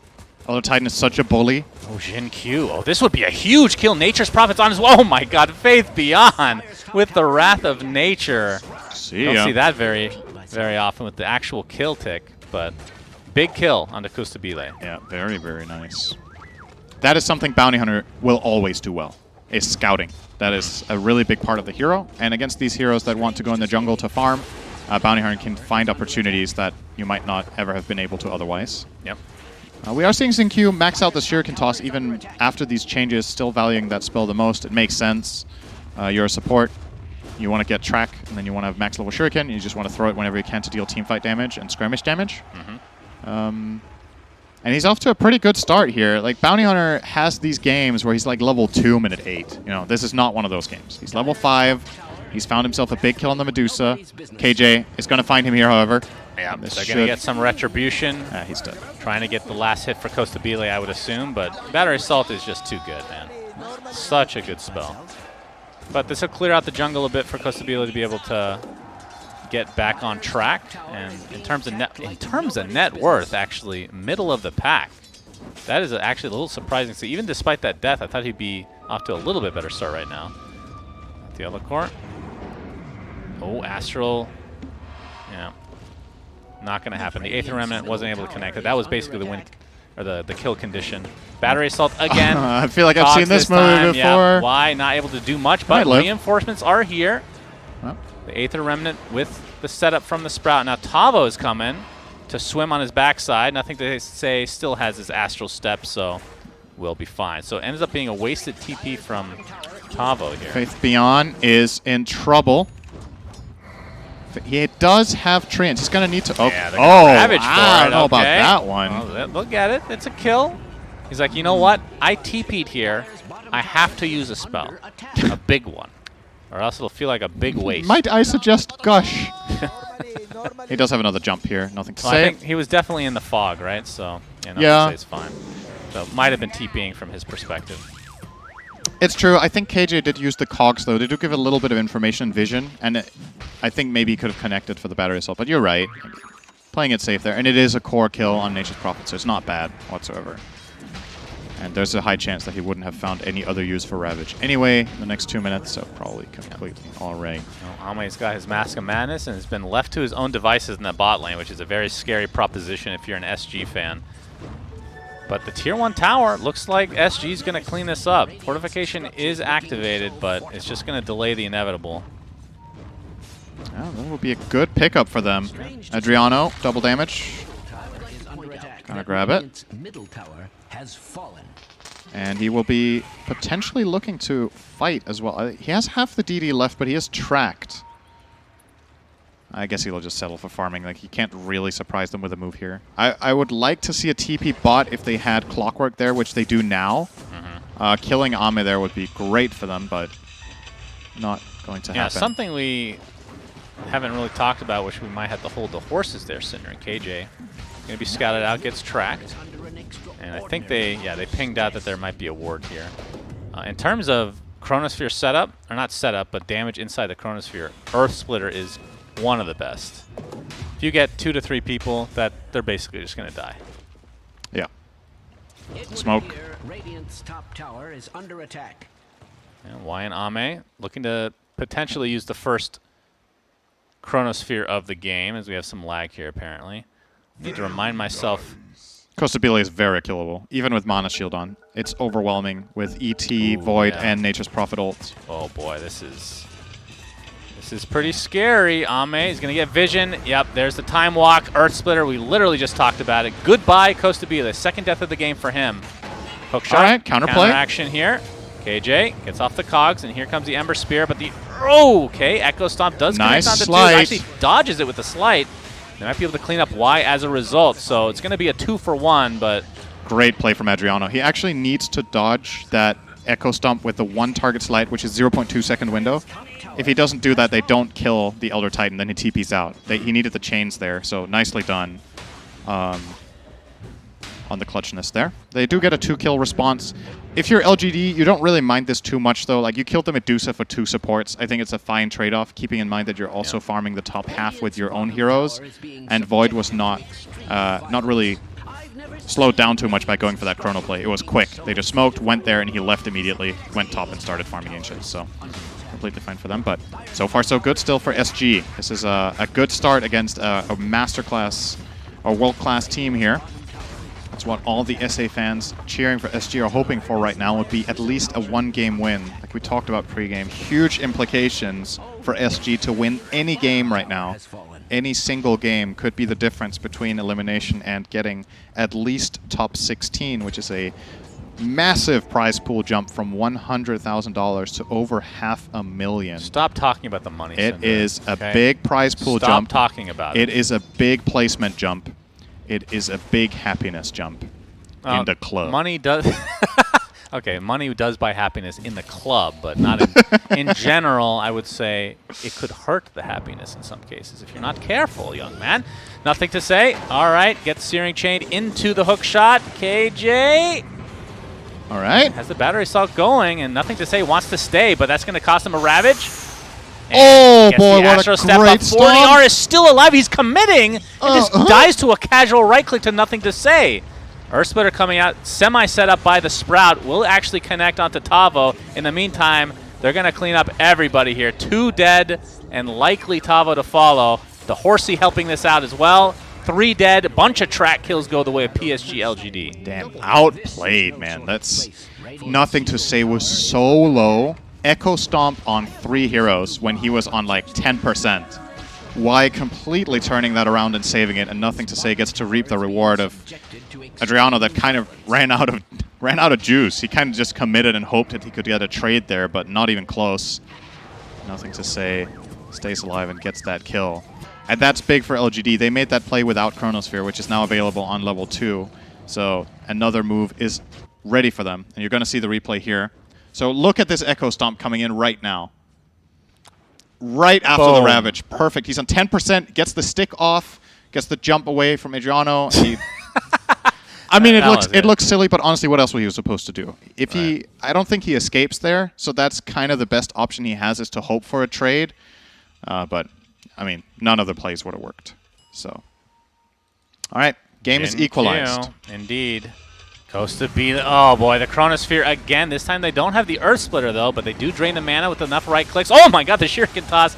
And the damage will be enough to take out Costa Bile yet again. KJ attempting the getaway here. But the Dissimilate finishes him off as Jin Q and company able to get favorable trades again. And by trades, I mean they stole 2 kills. SG need to place decoys, or whatever you want to call it. They need to have a guard for Medusa. You can't let this happen again. This is the second time that Costa Bile is farming Ancients, and they just go in and kill him. Yeah. Like, you need at least a ward. Even a ward isn't safety against smoke. So place a Clockwork there. Place... You know, some hero needs to give so that Medusa can take all of this triangle, and I think Clockwork is the perfect choice. He doesn't need items this game. He doesn't need to farm, push waves, protect your Medusa at all costs unless you're making your own move. Yeah, until they get the Ags on Weaver, they don't really have a save, right? So the save is basically Clockwork hookshotting in and just sacrificing himself, essentially. Or just being the one to break the smoke and then putting Cogs down. And then he probably dies, but that's great compared to Medusa. Sacrifice for sure. The Yellow Core coming in. We see Good the hook shot. Earthsplitter coming out. It's going to connect only onto one, but Faith Beyond looks to be the target for what SG. a sprout! The Cogs with the Sprout, able to maneuver himself to the other side, but 40R finally. He's still dead. Why did you get excited about that? He was so dead, Shannon. Very excited. I mean, that was a cool move. It was cool. It's very good. It's a cool counter to Clockwork, actually, to sprout the target that's cogged. The trees that spawn take up all of the space so the hero can get pushed out when you time it right. So nicely done there from Faith Beyond, showcasing the knowledge of that matchup. But ultimately does get chased down by Ember. Indeed, and we're looking at a pretty even game in terms of net worth, and this is with a Bounty Hunter on the team.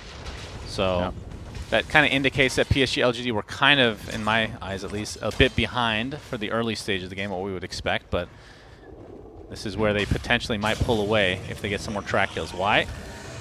Bunch of members of SG here, but you can see the triple TP from PSG LGD, which means SG on the run. Loving that from SG. Very nice. Great understanding of how far they can go. Like, they force these TPs and they just back out. And they might resume this move when these track casts run out. There's one on the Clockwork in particular. Now they know that some TPs are on cooldown and maybe they can make another move with this. But definitely don't seem intimidated by LGD. It's good to see. Like, they're making their own moves and they're taking risks. Yep. And they're here to fight. It's good stuff. Mid tower. It will be held here by SG, just barely. I think KJ needs to deny it here, actually, and they will. Give it to Adriano. Doesn't matter who denies it, but stats matter, Cinder. Okay. And not a moment too soon. I mean, when you look back on your career and you see you've never denied a tower because you were always so selfless to give it to somebody else, don't you think that would upset you in your old, decrepit age, in your wheelchair? No. Okay. Actually not. Because I would think to myself, it genuinely made no difference, so why would I care? Radiant's middle tower is under attack. We'll see when your memory now, starts if I to fade could whether have that's done, true. if I could have done it and it would have changed something, that's a different story. That's when you can have regrets. But when it genuinely makes zero difference, I'm a very logical person. I don't know if you know this. Yeah. If something doesn't matter, then it doesn't matter. Okay. Well, I regret everything. Yeah, I know. Ooh, I like this. So Tavo is almost complete. finishing his Ags here. Very cool. So again, the big AoE gush.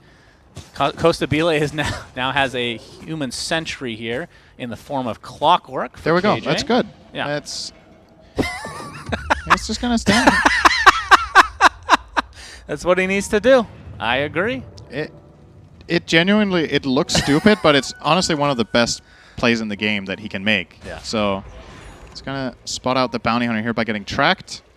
Now the Ancients will spawn again, minute 19. So KJ back to your spot, please. And the thing about this is, it might seem like, oh my god, isn't your game getting awful? He's sharing some experience with the Medusa if he needs to. He can take some levels. He can get a little bit of gold by rocketing side lanes. And ultimately, he's a position 5 that doesn't need things. Yeah. A lot of position 5 Clockwork games are literally go in and die for country. That's it. That's what you do. And what's the country in this he's able case? to perform that. What's Clockwork's country? What's his faction called again? Keen Folk. Oh, okay. Oh, bot lane. Theolicor does have time lapse. Back to full HP. That was a pretty close one. Gets tracked and dusted. Barely gets out there. Yeah. Super close. Has the Quelling Blade against Nature's Prophet, of course. Oh, I technically did not miss killed that kill. Ame. Ame is dead.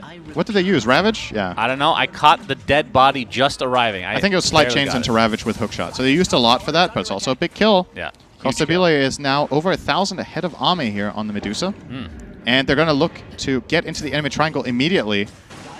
Forcing out Y and going to steal the Ancients, I believe, here for SG. Very nice. This is what you want to capitalize when you do kill the enemy carry and you have a power play. Take away this value on the map. When Ame respawns, this is where he would want to go, but there's no gold. So this is not just you getting the gold, it's the enemy carry not getting it. So let's say those two camps were worth 150 or 200. It's effectively 400 gold there. Yeah. Because that was theirs to take. A net worth swing, as we call it. Yes. In the biz, Cinderin. In the club. Man, I need to adopt that. I love it. It's just so funny because it's you. Like, if it was someone else, I wouldn't laugh so much at it, but just you saying that was just hilarious. I mean, Ame's dancing as if he was in the club right now. Yep. And Chrono is up. Earth Splitter is up. Everything is up, in fact. Yep. They're It's time to scan go. up, and Jinkyu going to lead the way. Take advantage of Ravage being on cooldown. Tavo, yep. That's who they're going to go for, the Earth Splitter with the bounty. Track, easy kill. Yeah. Trek got purged off, though. Xinkyu with a bit of a mistake. Shouldn't true. cast that on the opening because, obviously, it's just going to get cracked off. And then he had it on cooldown when the kill was about to happen. That's when you want to use it. So a little lost efficiency there, but the big thing is still finding the kill. Muscle memory. Yeah, pretty much. You see somebody, you track them. Yep. That is basically the only hero in Dota except Abaddon that you don't track there in that chrono. But it was one of the two. So. Or anybody with an Eon disc. Yeah, that's true. So every hero in the game. You have to be careful. Cinder. Technically every hero in the game. Thank you. Chasing 4DR right now. They do have Orchid. Yeah. Nature's Prophet could find an angle. Okay. Away he goes. Good read there Faith from Beyond with the Orchid, Adriel. like you talked about, has the 9-second BKB now. So pretty strong start for him. And I would assume Shard... How fast do you get Shard with this here? I would assume relatively shortly. Is nothing to say. Assimilate to the other side, gets cogged. Has to Astral Step twice. Do they have vision for the hook shot? No. He doesn't have it ready. He used it. Okay. Hook shot is not able to be cast for various reasons. You have your theory, I have mine. Yeah. Cinderin. Good effort, though. If only he had vision, it would have gone off cooldown. Yeah. Oh, Theolicor. Oh, pause. That's the proper term for it. Lag. Okay, so Theolicor walking one step right now will get him into vision of Nature's Prophet. And he does have Shikuchi ready. Oh, they see him. Oh, Wait, react! Orchid, React. Sprout, Shuriken, Oh, no. and death. Much of the damage with your mana pool. So she's very hard to kill quickly. And if you commit a lot and then she gets lapsed, you have to get through an effective HP of, we're looking at like 7,000 right now with her current HP and mana if the enemy team does 50-50. Close call. Dire's bottom tower is under attack. Looks like KJ has his sights set on an Aghanim Scepter, and I don't blame him, Cinder. You got the Philosopher's Stone. We talked about this build, Force Death into Ags. Pretty common if you can get away with it. That's good. Hilarious that, I mean, it's still something I'm not used to. Position 5s thinking that they can get farm, and they do. They actually do. Yep. Very cool. All right. Well, SG into Bold the pit. play. They see Hero's bot. Yeah, I mean, they have the minus armor, so... LGD can't possibly be expecting this right now. It's just taking a while. High risk, high reward. I love to see it from SG here. This is a very untelegraphed play. Well, Xinkyu is going to go hunting here. He will get KJ's courier. Wasn't hitting hard enough to get the other one, though. This is all right, they know. But they're here. still not in the vicinity here, Cinderman. They're just going to give it up. Yeah. They're not ready. Okay. So Aegis for Koto. Oh, he actually pops the ult just in case. Can't blame him. And honestly, the fact that PSG LGD does not know that Stone Gaze was used means they have to still respect it. So yeah, I like that usage, actually. So into the base defense we go. But has the Aegis. Will likely just wait for that ult to come back. Jin-Q getting some vision here in the meantime. Theolacor could die very quickly if he's not careful in this mid lane. This is dangerous territory. He will back off. Yep, does get the level 2 time lapse now. Wise positioning is also dangerous. Track. Chronosphere. Oh boy. Earth Splitter again. Boom! Down goes 4DR. And that's going to put 40 seconds off of the Aegis, essentially. That's what that does. They definitely do not want to fight right now. It's a lot of gold, these track kills. Yep, 5K net worthly for PSGLG. I mean, without track, it would be complete guess. Maybe 2K net worthly, would Yeah, you say? something like that. They've got quite a lot of gold from track from these kills. Maybe 3K without it. So yeah, definitely matters quite a lot. Like this from KJ. He picked up a gem.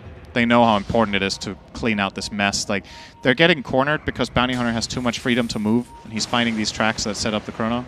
Yeah. This time around, it's not going to be so lucky. He is they're actually going to commit hook shot, but not too long of a cooldown these days. Yeah. Okay. Yeah, Ame's going to get scouted out here. Of course, he knows that Theolacor is in the vicinity as well. And, I mean, the later this game goes, the closer Theolacor gets to his Aghanim Scepter, which has huge implications on the game as well, if used correctly. Just 1,200 away from finishing that bad boy. Oh, you can't kill this Great Treants. It takes forever. I mean, if you get to that point of the game where the Ags is online for Weaver, Ame has to chrono Weaver, right? Not necessarily. It's about finding the backline with either Nothing to Say or Faith Beyond, right? You have 2 silences. Void Spirit has the Pulse, Resonant Pulse with Ags, and Furion sitting on the Orchid Malevolence. So they do have ways, but if Weaver gets a silence counter, then it's a different story. Hook shot. He's in trouble. Yep, Y looks to be possibly, that gets the Force Staff off, but there's enough heroes. Ame's like, I just got to get my farm. Sorry, bro. Can't assist you here. And the Gush finishes him off. That's a position 1 at heart, Cinder and Ame. Yeah. That is a min-maxer. I was going to say to the max, but yeah. That would be a double negative, so... He's a min-maxer. Min-max to the max. I like the sound of that. Ooh, double damage. Ooh, denied by Nothing to Say's illusion. That is quite annoying if you're Costa Bile. I mean, with that, they almost certainly would have positioned themselves to get some more buildings, but they'll probably do that anyway. They have hookshot ready. Ame could be in trouble here. The one way he can get out is BKB TP, but that's not available against the clock. Swarm. Oh, Chronosphere. Oh my god. Oh my goodness. Destroys Weaver. That is the attack speed talent, by the way. Holy jeez. Costa Bile has to pop his ult, but time dilation comes through. Ame does get the BKB off. Time walks into the trees. And hookshot is available, so Ame, as long as they have vision... Oh, the hookshot misses, but the BKB is down, and Ame will drop like a rock. They lost 2/3 of their bottom tier 3 tower in the meantime, though. Yeah, I was debating there. So KJ had a choice to make. Am I selling my Weaver for the chance at killing the Void, or am I hookshotting to guarantee that Weaver survives, but then let him BKB jump away and TP out?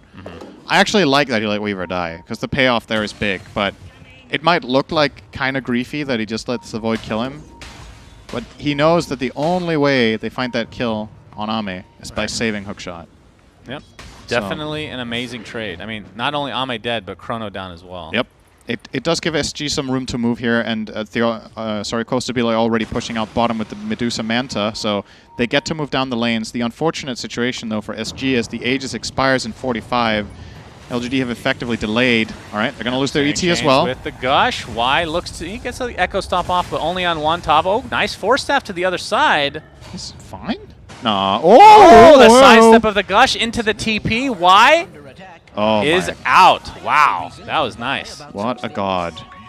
Beautiful escape. There's the... Look at that cheer. Wait, that was the SG cheer. That doesn't make sense. Interesting choice. The Grief cheer, perhaps? Is that the new meta? I mean, it's Dota. Of course it's the meta. Yeah. It's like offensive tipping for chat. Yes. Great idea, Valve. I think it's great. Yeah, I like it too. Supposed to be, like you said, the Aegis. They didn't really get great usage out of this. But, I mean, is there a but? Now that I think about it. At least PSGLG didn't get it. That's true. That is true. What does Gaben like about this game? 55% chance does he give LGD with a 5k lead right now. So very close still in the... Wait, what do you call that with a... In the forecast for the end of the game. No. That is not the word. No, forecast is more weather. I know, that's what I was... What's it called? Why can't I find the word for this? Prognosis? That's when you're deathly ill. Good at temp, though. Good effort. Radiant's top tower Your prognosis is 56% chance of winning. Like, just saying your prognosis has... It just sounds bad. I'll find the word sometime. All right. Yeah, just keep thinking about it. Yeah. As LGD is currently with a 5k net worth lead. And they have partially smoked, but mostly just to get up a ward here on the cliff. And, I mean, at what point can you fight without Chrono?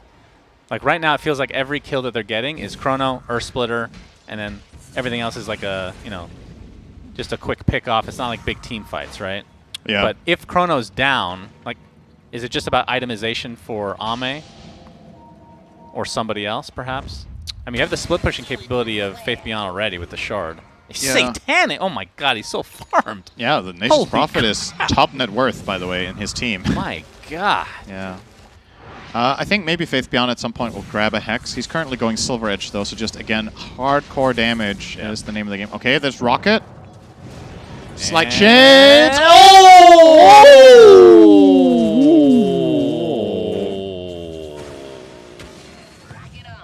Good effort. It's good that we found our threshold for when we thought it was too much. Mine was about 5 seconds before yours. Yeah, I always overdo it. Yep.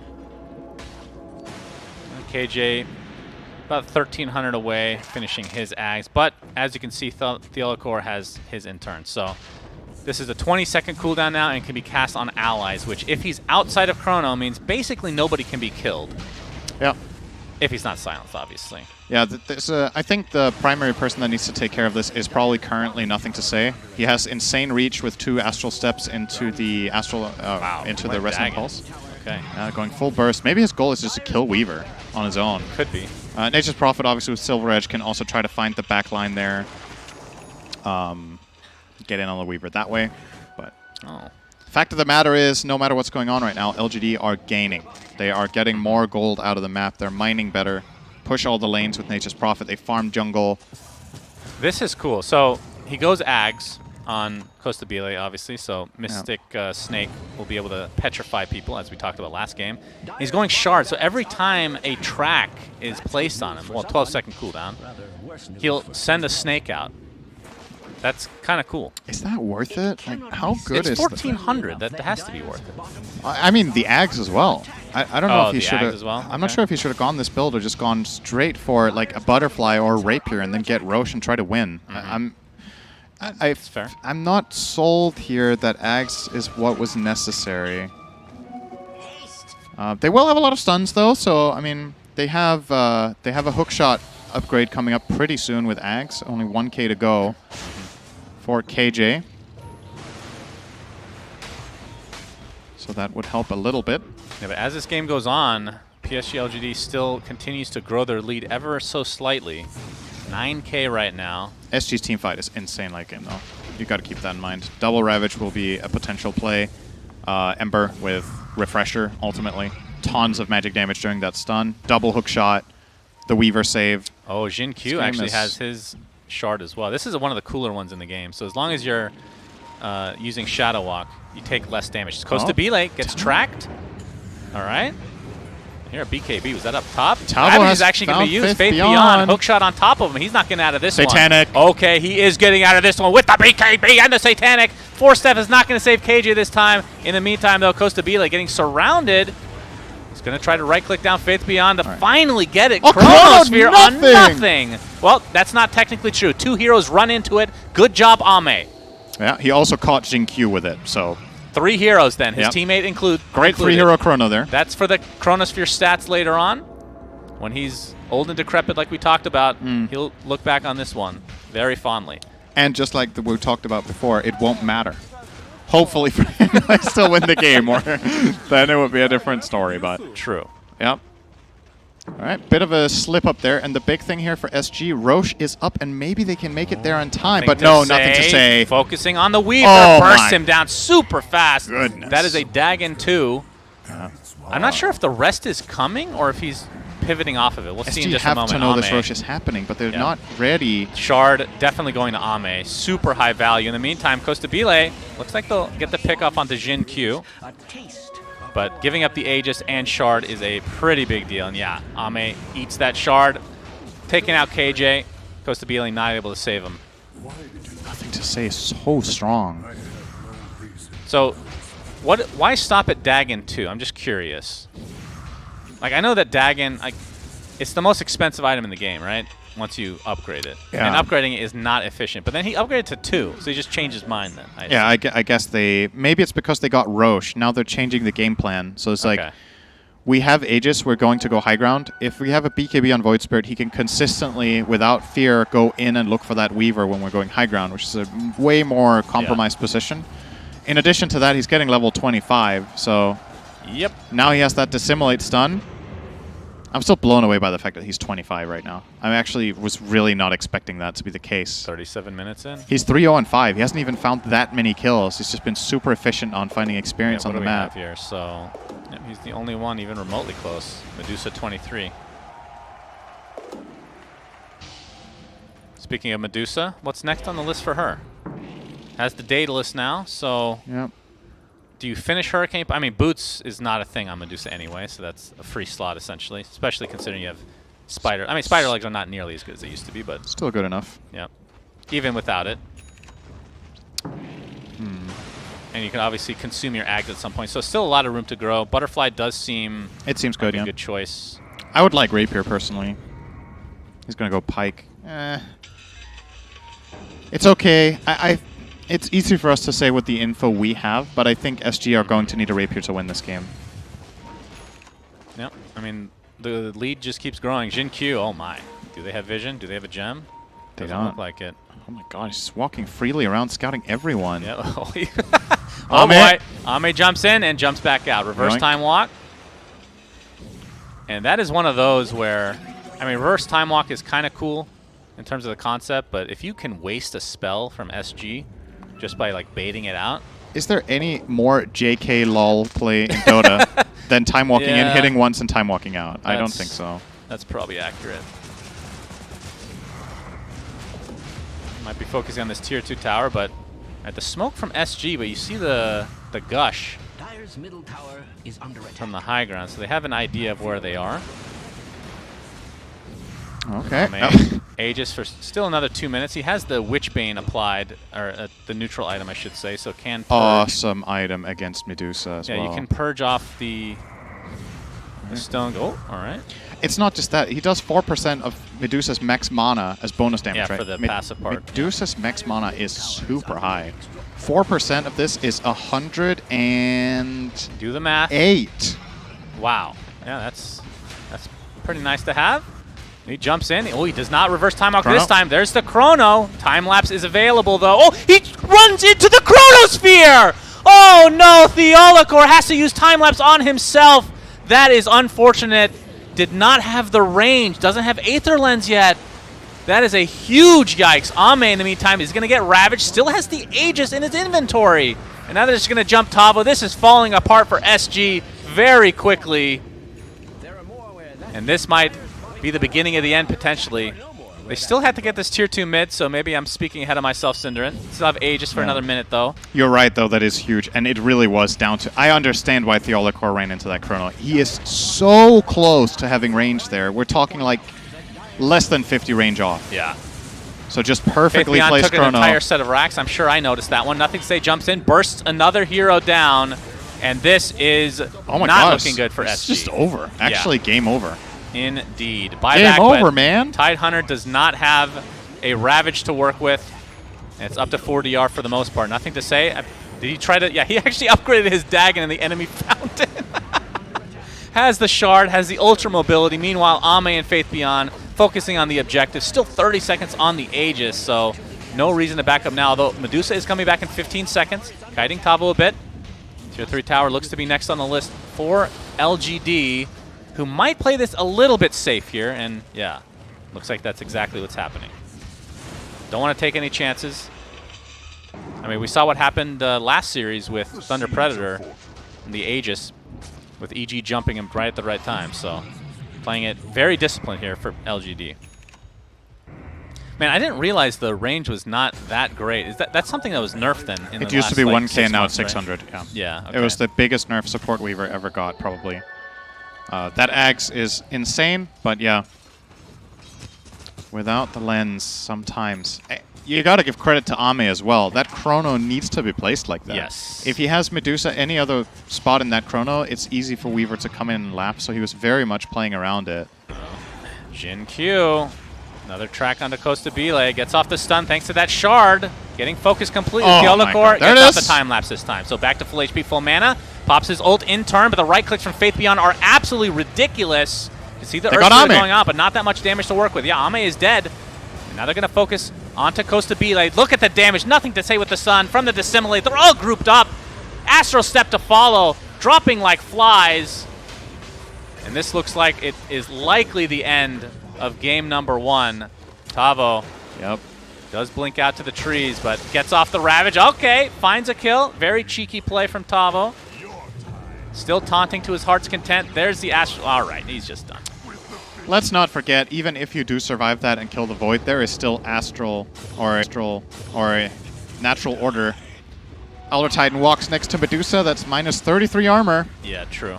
And then Faith Beyond also deals damage, and so does Nothing to Say. So even without the Void, they do kill off Costa Bile there, and this will be the end of the game. A good game. I think this was, for a good portion of it, felt like SG had a good shot. I think a problem here, they don't end up using their Aegis that they got.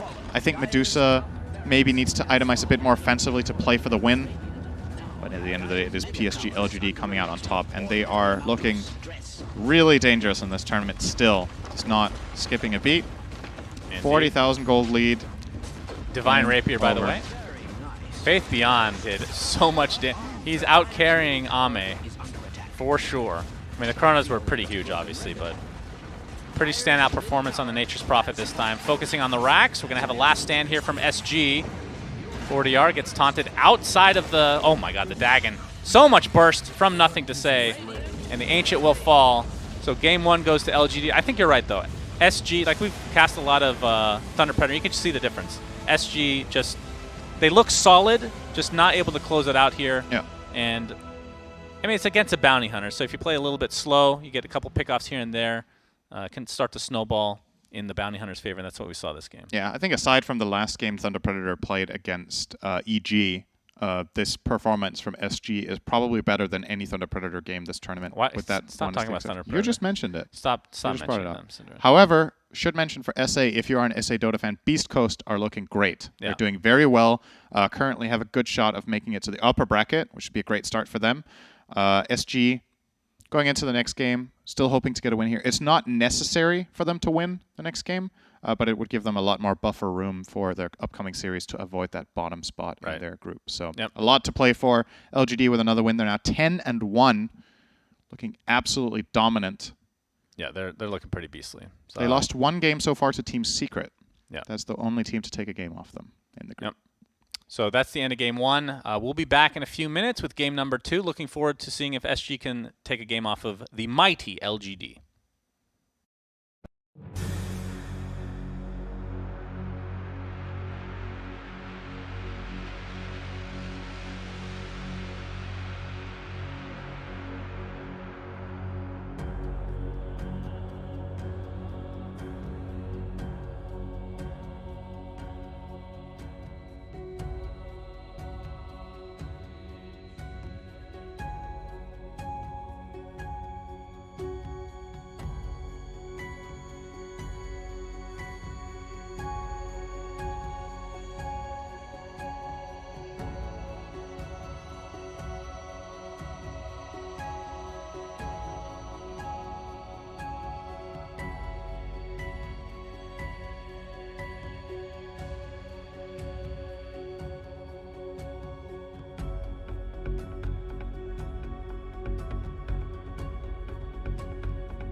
Welcome back, everybody. Sunsfan here with the one and only Cinder Man. Hello. Known for his cinder.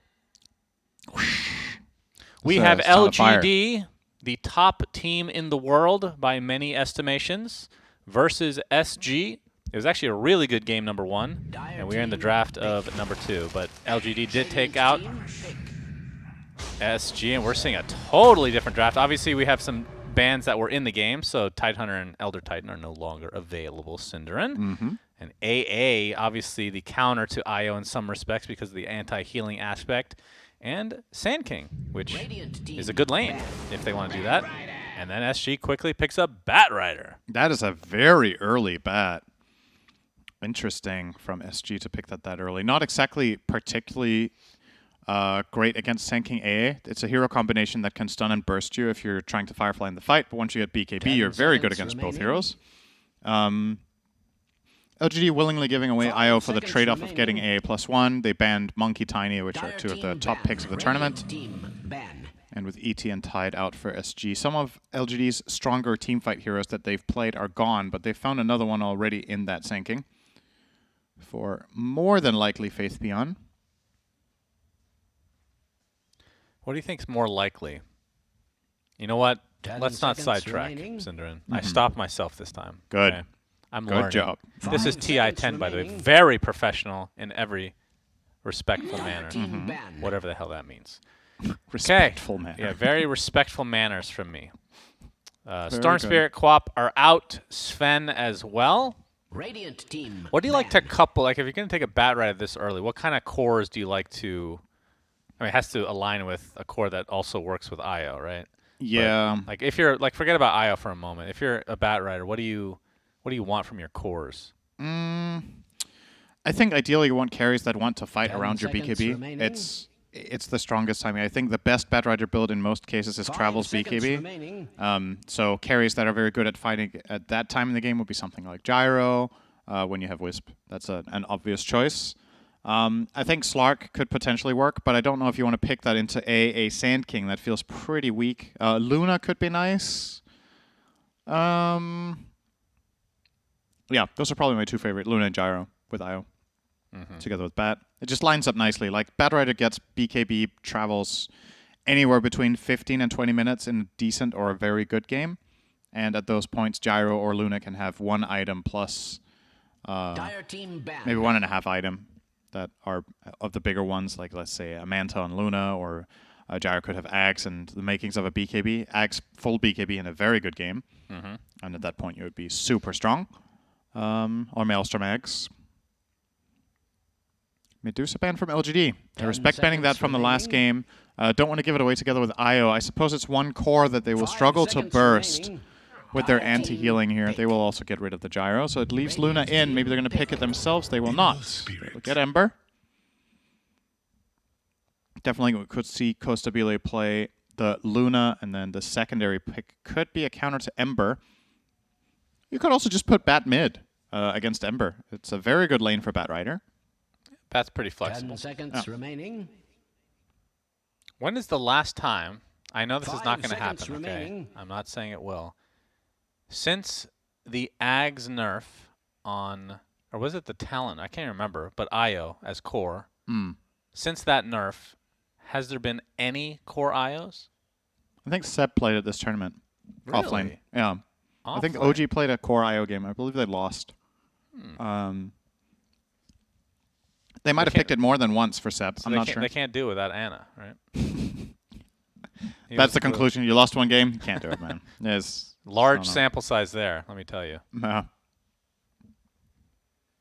All right, what IO partners are left in the pool? Obviously, Gyrogon, Sven, Medusa.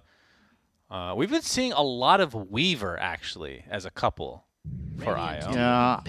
Hasn't looked that great, as we're going to see Shadow Demon. So they're going to have a save. Are they just going to grab Luna now, then?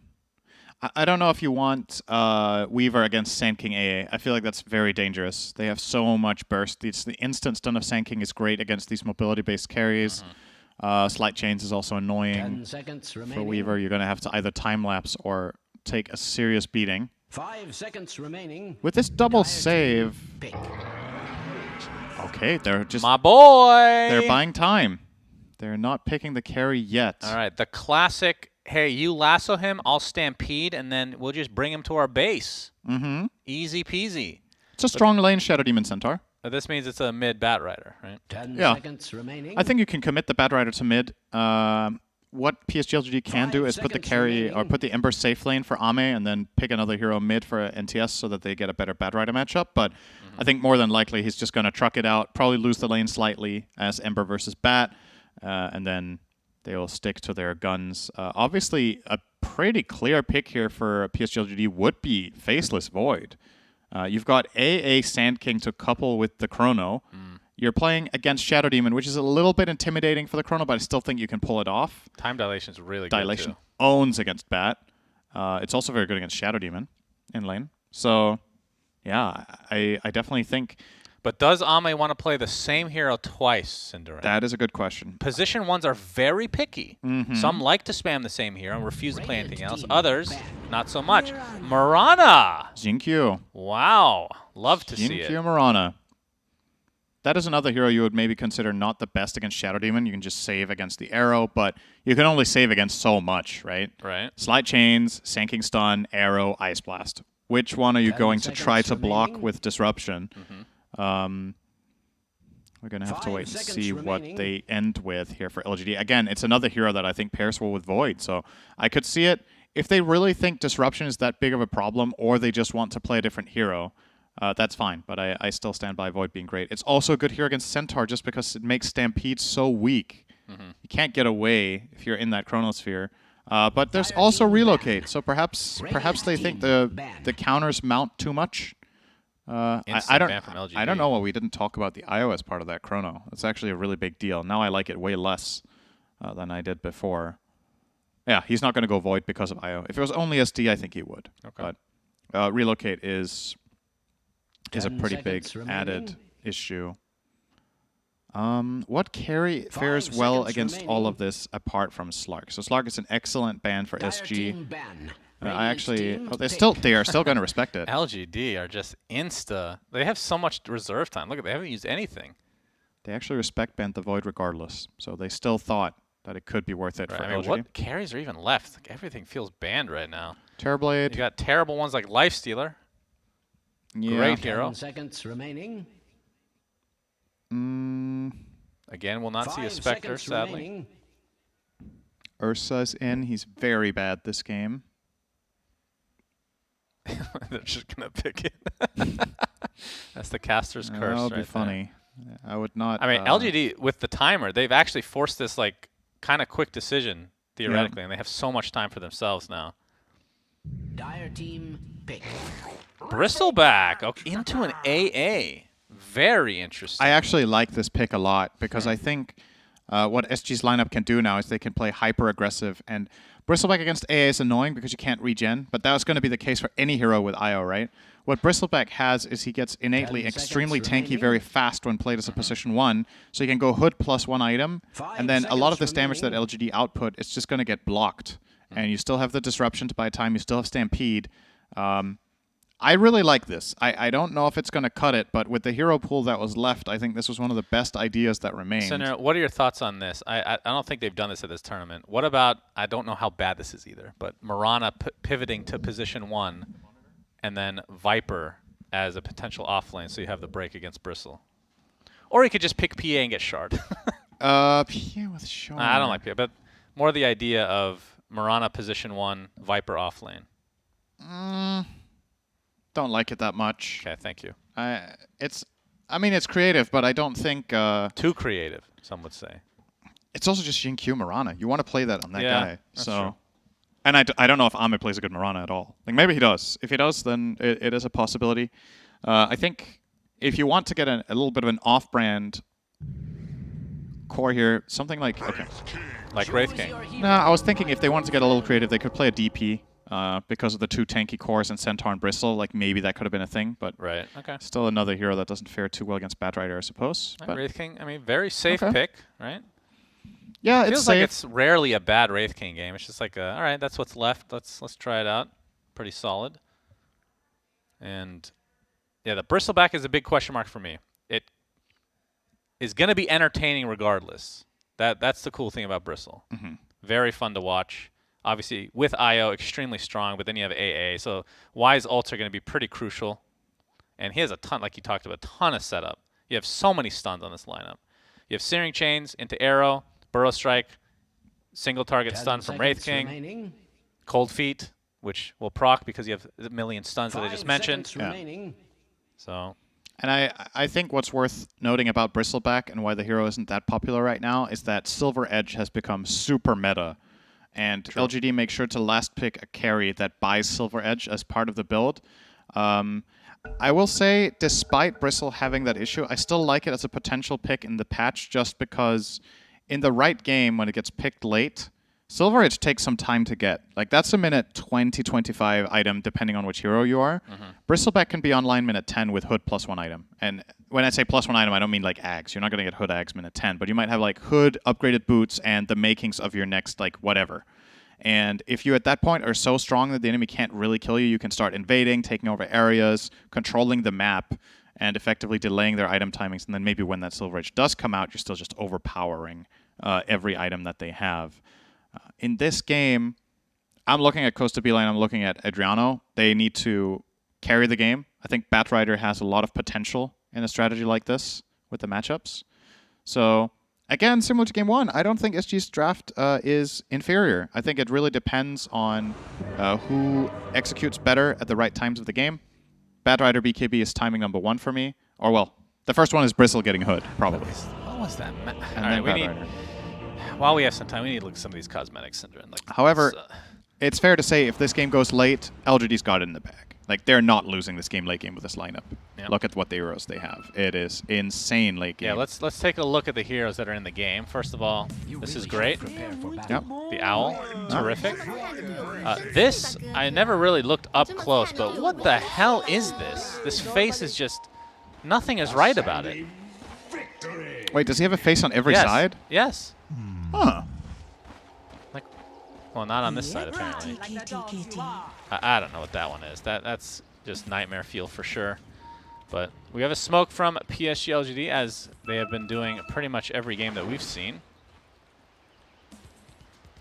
I mean, this is something that gets scouted out, though, right? Like, people watch the replays of LGD, and they see how often they smoke. Like, what do you do against it? Like, is there a way to take advantage of stuff like this, typically? So you're saying LGD smoke the same way every game? Yeah. Well, they're not going the same places, I guess, but they do. Yeah, they're just. To my memory, they're smoking every game. Yeah, they're smoking out and placing wards. It's hard to take advantage of if there's no like clear pattern. If you want to fight them and face them, you have to smoke yourself. And the problem is, if LGD aren't playing invasively, but they're just placing wards largely on their own half, you're not going to catch them in time. Right. So it's kind of hard to exploit it unless you choose the right path. But that will always feel like a gamble if they're unpredictable in their own movements. So. All right, let's see if we have a first blood opportunity here. All right, Shadow Demon gets the disruption. Tavo, Hoof Stomp is there. And into the Ice Path. My goodness, Tavo's taking a lot of damage. Ame's really committing for this. Might have to pop that Fairy Fire. Indeed, he does. First blood goes away with Jin Q.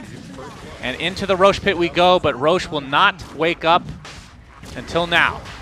And that's a double kill for Jin Q of all people, so good start for Mirana. I think Ame didn't want to die to Roche for the shorter respawn timer. So he was debating if he wanted to die, and then he decided I will die to an enemy hero instead of Roshan. It's probably better. So he comes back up to top lane in time. And it is better. It is better for sure. But yeah, great start for LGD. They get the double kill on Mirana, one of them being First Blood. So Jin Q is going to show up at bottom lane with basically an urn minute 1. Very scary if he starts finding some kills in this lane. It can get snowbally by nature, of course. And this is one of the absolute key lanes for SG. Like I said, the heroes to look out for in this game are Bristleback as well as that Batrider. So really, for their sake, not a good start that the Mirana has double kill. Costa Bile and KJ are playing very aggressive in that bot lane, but ends up pushing the lane. So perhaps PSG will be, or LGD will be very happy with that in the end. But Faith Beyond is going to be the offlaner this game as always, but this time on Sand King. Yeah, we'll see how much impact Jin Q has with that start, like you said. I think Mern is actually basically on the way right now. Oh, Jin Q or Faith Beyond got so many last hits there. Arrow. They're not going to kill, but big harassment coming out onto Costa Bile there. They keep in mind there's no salve in the bottom lane for SG, so it will take quite a bit of time to get Costa Bile back up to health. And now he... All right, they are chilling. Up top lane, though. Hoof Stomp, double edge. This is the tried and true combo of old, but the the cold feet will proc Tavo. Ooh, gets saved for the time being. Y is going to have to just position himself and... Oh. Wait! What? Oh. Okay, chilling touch. I was going to say. That was closer than it needed to be. A little bit of a double, triple take before he shot there, but... Actually makes me so sad, by the way, that Centaur Shadow Demon, it just never looks good anymore. It used to be like the best lane in the game for quite a bit of time. I mean, if they don't go for the kill before Shadow Demon is level 2, so they have the Soul Catcher, they kill there. Potentially, yes. I think so. Oh, nice double Burrow Strike. Arrow connects, but it's only going to be chip damage at this point. Faith Beyond just getting harassed out of the lane for the time being. 40R. And nothing to say. Searing Chains was not there. Nothing to say, doing a good job staying even here. This is a Batrider favorite matchup. So Ember breaking even is a good result. I think Batrider overtaking this lane is something that starts about level 4. So probably this is when it gets the hardest for Nothing to say, but look at him just being relentless. He knows that with no Firefly, Batrider obviously can't do anything to him. And I do think 40R should maybe have gone 2-1-1 build in this lane. Because I think if you are looking for that kill and the pressure, Emperor obviously doesn't have a repositioning skill until he is level 6. So Flame Break is really crucial for running him down when he skills Chains, as he has. So I think I would have liked to see that more than the extra point in Firefly. But it does help with farming efficiency, and maybe the call here for him is just, I just want to get rich, you know? Like, this is going to be a minute delay on the Soul Ring now. That was on the Courier that just got killed for Costa Bile, so that is going to be very annoying for him. Yep. Bristle is not doing hot without mana. Yeah. Not a very good hero without that. But CS-wise, he's doing just fine, keeping up with the Wraith King for now. 40R in the meantime. 18-3 versus Nothing to Say's 20-3. Pretty much a wash for the most part. And I was expecting, or we're going to see more kills in this top lane, almost certainly, although Tavo is left to his own devices for now. He's going to be met up very shortly by Theolacourt.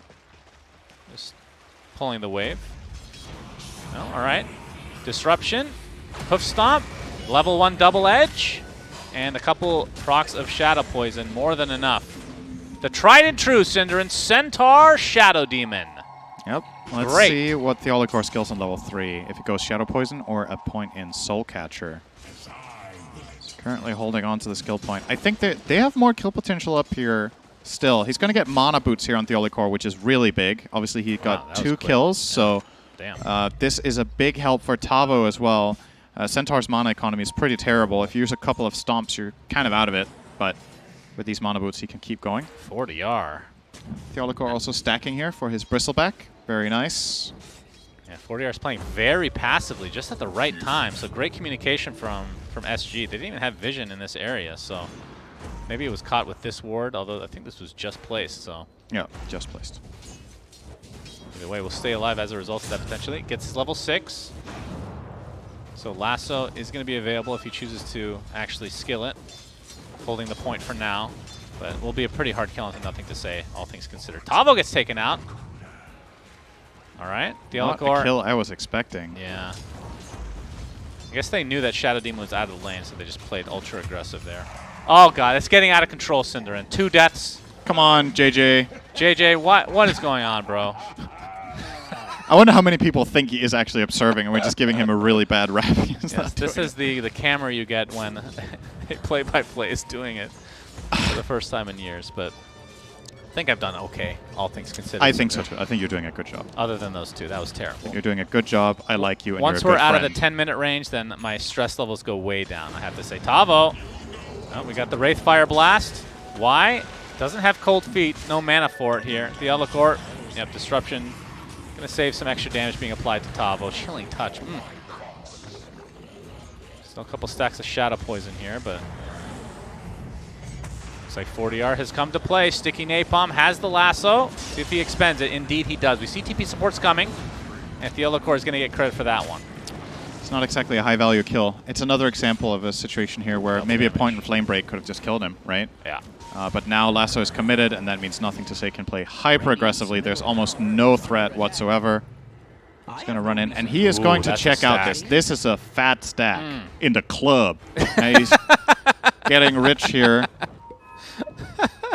I don't think they can farm this, though. So Bristle will still probably be fine to go and grab this later. Yeah. But they can try to contest when they start going for it and perhaps have a fight in that triangle. But we'll see. Vanguard now on Tavo. What does Mr. Costabile have? So has the Ring of Health. I assume he's going for Vanguard as well, right?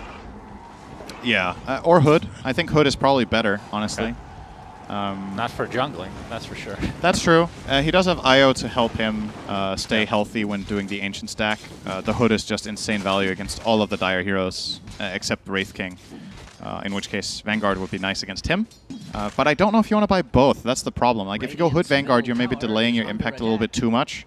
And as we've talked about, this Radiant lineup is on a timer, so you wanna buy the perfect items and really get the job done. There's the Hood. Let's see what he queues up next.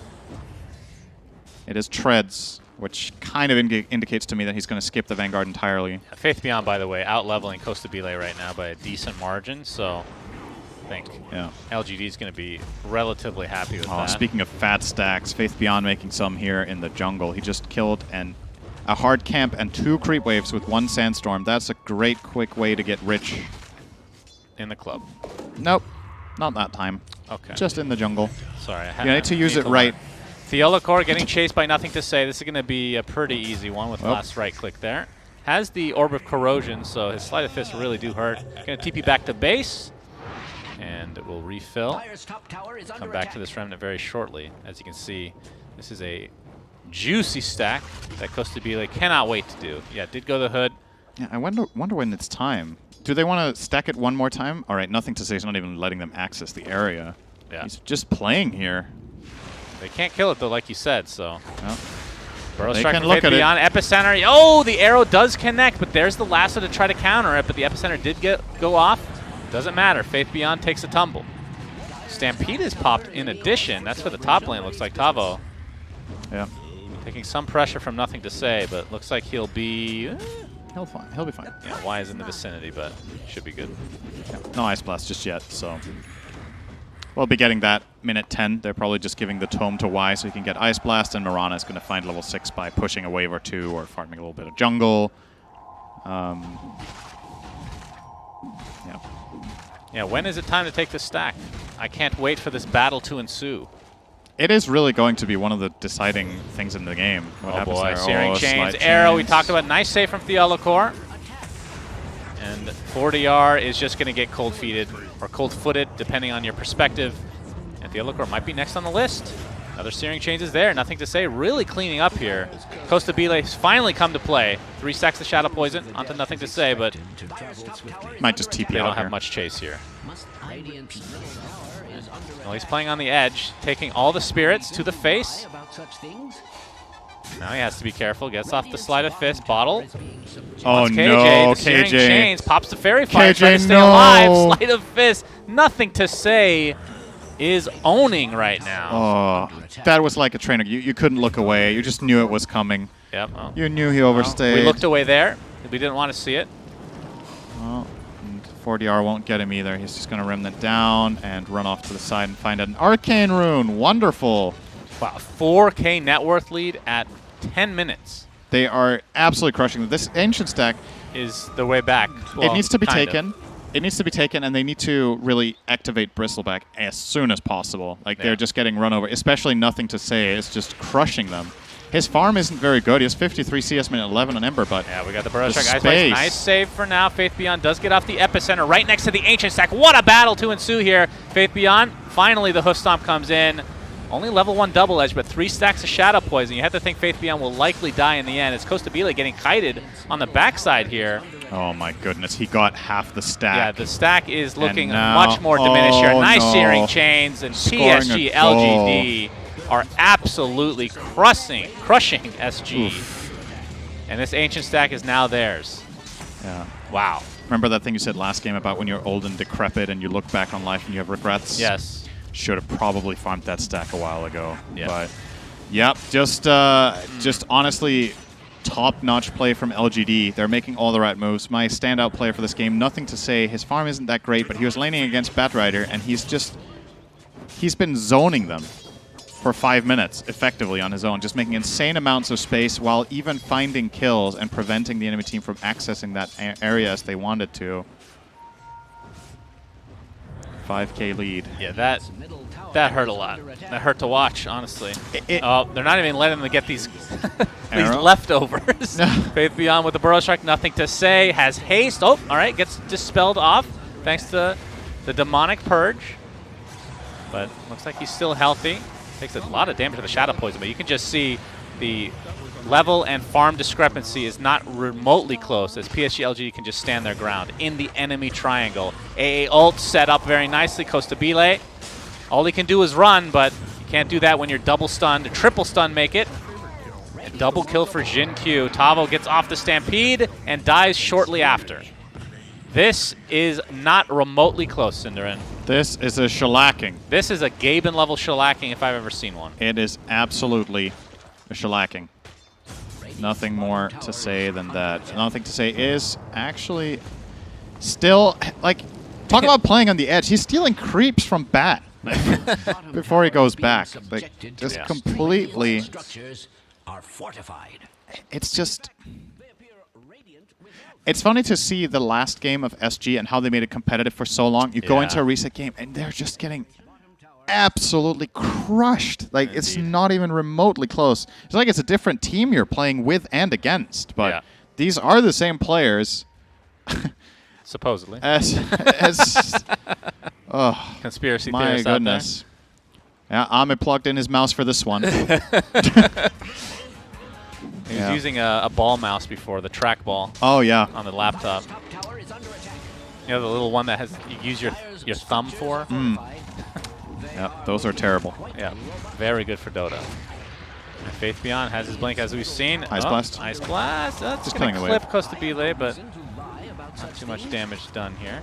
Yeah, it's going to hold the tower, though. Faith Beyond's up here at the Sandstorm. Yeah, mid-tower falls instantly into the smoke. They want to, again, access that double triangle. Damage is bottled. He has his armlet. Deso's being delivered as we speak.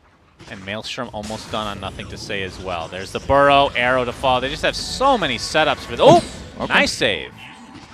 They do get him out. Indeed. Let's hope they break this tether. Yeah, because we was like, get out of here, please. All right, what odds do you give KJF living here? 0%. 0%, okay. You were right. Good job. Thank you.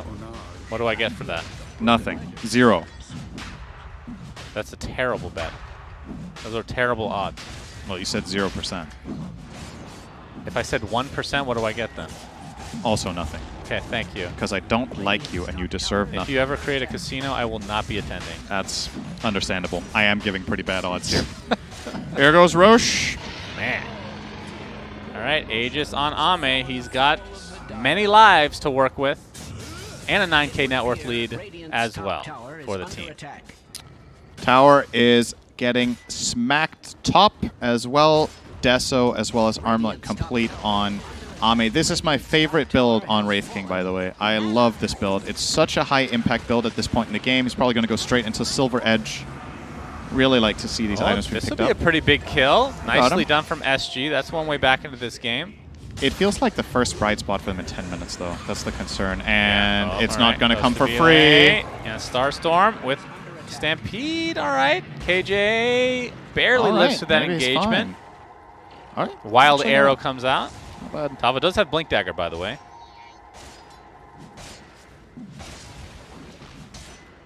See if they can set up some more kills. Immediate Obviously, D-ward. right now, they just can't fight into Ame. That's the issue. And he can, with that Deso, like you said, can just destroy buildings extremely quickly. Force out the Glyph mid, immediately steals the enemy's Ancients. That's another thing about this build. Like, you actually, for a hero that doesn't have Cleave, you farm really fast with these items. You clear Ancient camps Technically, really you fast. do have Cleave. You mean the skeletons? No. Level 20 talent. Yep, you don't have that on level 13 though. He'll get there soon. Yep, that is true, but he does not have cleave yet. Again, not to be technical little boy here, Cinderin, as we have to hold that thought. It's like it's a hidden skill, so it's deep within his soul. So technically, he does have it. He just can't use it yet. I don't like this conversation anymore. Thank you. I actually didn't like either. it to begin with. All right, because you're wrong. Bats. Burrow strike, arrow, nice save. Disrupt. Ame, that's going to be life number 1. That's with his ult, so Aegis still intact. AA blast coming in, connects onto a couple of heroes. 40R actually lives through this, and PSG LGD will reset. Still another 3 minutes to go on that Aegis. Wild arrow again from Jin Q. Not able to land though. Ame gets a reward. The Grove Bow. What a wonderful item for his team. Goes straight to the stash. He's probably going to stay there. Arrow. Yep. All right, Tail Core is gone. That's 1 save down. They might honestly just go high ground. They have Aegis as well, and they know that, oh, they're fighting into... No, they're not going high ground. They're still Lasso. They're going high ground.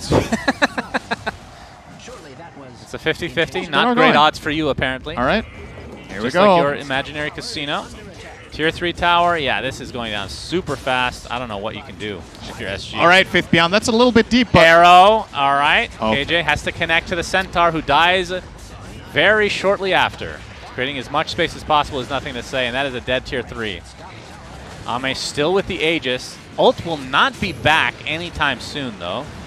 So there is... Arrow again. Some sliver of hope there, but a nice Burrow Strike comes out. Costabile just getting wrecked. There's the save, though. Disruption. A blast does clip Costabile. All right, back to Fountain, but he's not going to regen, thanks to that Ice Blast. And they're just going to focus on the buildings indeed.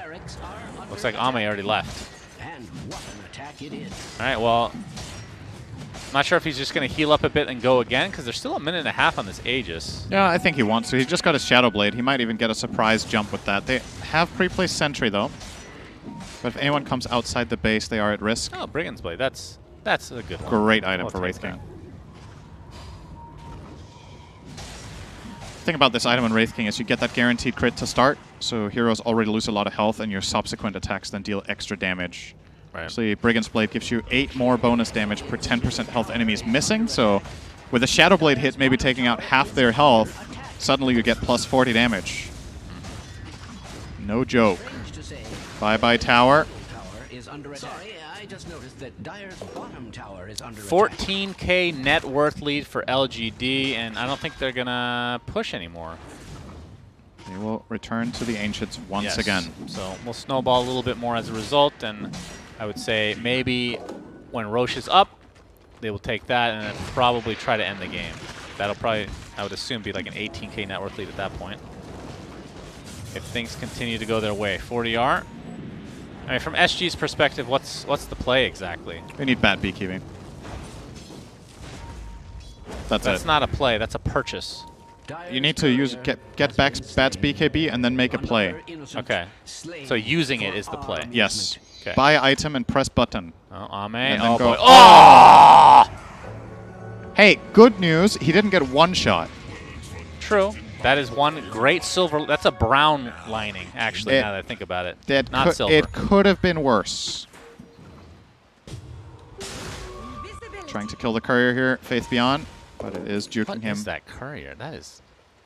It's like a Naga spawnling or something. 40R is going to find Faith Beyond. All right. This will be Good a nice kill. pickup. Yep. Very nice. Ends up being a quick one. Saw him looking for the courier, so they get that punish in. Gives them a little bit more time. That means 40R is going to finish his BKB from this wave. Oh, we got Moonlight Shadow. They're going to try to backstab here, it looks like, even though it's a 4v5, Cinderman. Ame is so scary. He's a skeleton. That is scary enough already, but he also hits very, very hard and fast. Thank you. I didn't realize he was hitting hard, actually. The fact that you brought that up really makes this stream much more educational. I could have predicted this. I guess if you were to be killed by a skeleton with an axe, you would rather be killed in few hits than many. So, well, that's what the skeletons are for. That's like tiny pokes, right? That's true. It's like spoon killers. Here comes Silver Edge. Nice burrow strike, but Let's no see if the follow-up Olikor survive here. All right, how many hits? 1, 2, just like Io. He did not survive. All right, nice searing chains from Nothing to Say. And there's the burrow to follow. Io is exploded. Exploded. Yes. Important to get the grammar right. It's going to be a top racks for Ame and company, and this is looking like a 2-0 stomp from PSG LGD. Game 1, not nearly the same as this one. Oh my god. Yeah, they're getting everything they want. All right, serious broken. time for a second, as he will escape, Shannon. It's very obvious he's not going to die here. Okay. Is there a more satisfying ability in the game to, not that a spell, but just like something passive there, than Wraith King's Critical Strike? It is passive. so satisfying. Yeah. Like Chaos Knight is pretty good. A while The ago, a lot animation's of not as people good, but were you do get saying a lot of HP. Anti-Mage's Mana Break is a fan favorite as a passive ability because it's just so, the sound of it and the feel. It's like ASMR almost. Wraith King's Crit is just mwah. Yeah, it's nice. All right, the they're hook going stomp on is him. There. Yeah. Remember, he has 2 lives here, Sinner. He does have Reincarnation. Great Burrow burrow strike strike. onto 3. Beautifully done, but the lasso keeps Ame in Oh place. my But the God, breaks and all the HP comes back to Ame finally. Will drop, but that's just the first life. 40R attempting to TP out with the BKB. Will be successful, but the rest of his team is dead. All right. And the game has ended. Ultra kill for Nothing to Say. Another Rax on the menu in all likelihood. Dirty. He like 3-shot the bristle. The fact that they're owning so hard this early, Yeah. like Ame level 2 ult still. This feels like a late game situation, doesn't it? Yeah. Insane. But yeah, it's honestly just, that's the thing about the Radiant strategy, is that it doesn't have very much margin for error. And they got caught off a couple of times and all of the steam just went out of it. Right. They had to get those Ancients fast and get a farmed bristle so they could fight immediately, because as soon as the Silver Edge comes out and this late game timing is there, or it's not even late game, it's like later portion of mid game, it's hopeless here. Yeah. I believe this is a 100% win. Let's check. That's no way. Yes. Wait, what? Gabe Newell. Home! What? Gabe Newell has called it. So the game yesterday that had literally ended had a better chance for the other team Yes. than this one. Wow. Impressive. Is it because Wraith King has Arrow. 2 Ooh. All right, Arrow. They have to disrupt him here, maybe. Maybe not. Oh, Okay, AA Ice Blast coming in, though. Boom. Now they still don't have to disrupt him. Oh, he's fine. They're going to do it, though. All right, Hoof Stomp. Nothing to Say. Has taken almost no damage here. Gets purged off, though. So 2 sets of racks for PSG LGD. Roshan is available. We're not giving this to Wraith King. Come on now. Ember Spirit, probably. His shard's pretty fun. And if you really want to meme it up, give it to Jin Q, honestly. So yeah, Nothing to Say takes the shard. And Aegis still on Ame. Yep. He's the building hitter after all. Let's play a game, Shannon. Please tell me he gets to attack with this double damage. I was going to say, do you think he can literally one-shot Bristle? No. He could have 2-shot him, I think. Maybe I actually think 2 hits. Maybe that's a stretch. Maybe 3. Maybe 3 hits. Okay, great. Man, you're changing the odds everything. This casino really sucks, by the way. Epicenter, Faith Just play Beyond. better, Shannon. Burrow. Uh-oh. Yeah, this is the beginning of, it's the end of the end, really, for being honest. Yeah. AA Blast comes in, and SG just got spanked by PSG LGD. GGs are finally called, so a 2-0 for LGD, and they are looking, no surprise, of course, as possibly the best team here. Very tough matchup for literally every team. Have to say, though, SG with a great game 1. This game, they just completely got trashed. Like, there was just... I feel like, honestly, this game felt almost hopeless for me at minute 10. And it's because their lineup has to get that triangle under control, and they have to get that farm and play from ahead. And they fell behind. They lost the lanes. And then this just doesn't function. It just doesn't. And LGD just don't give you that space to come back. So that's right. Masterclass with the Dire lineup, though. LGD played super well. I still think Nothing to Say was my standout player for that game. Super cool how he managed to find all that, or create all that space for 5 minutes. coming out of a lane against Bat. It's class. Wow, I was just seeing when you're going to stop talking because there's not much to analyze in this game. If we're being perfectly honest, that was a mega stomp. Game 1, SG put up a really good fight, and then I was expecting something similar, but LGD just putting the pedal to the metal as we put it. LGD want to get dinner, so that's possibly true. It is 6:30, so going into this game it was about 6.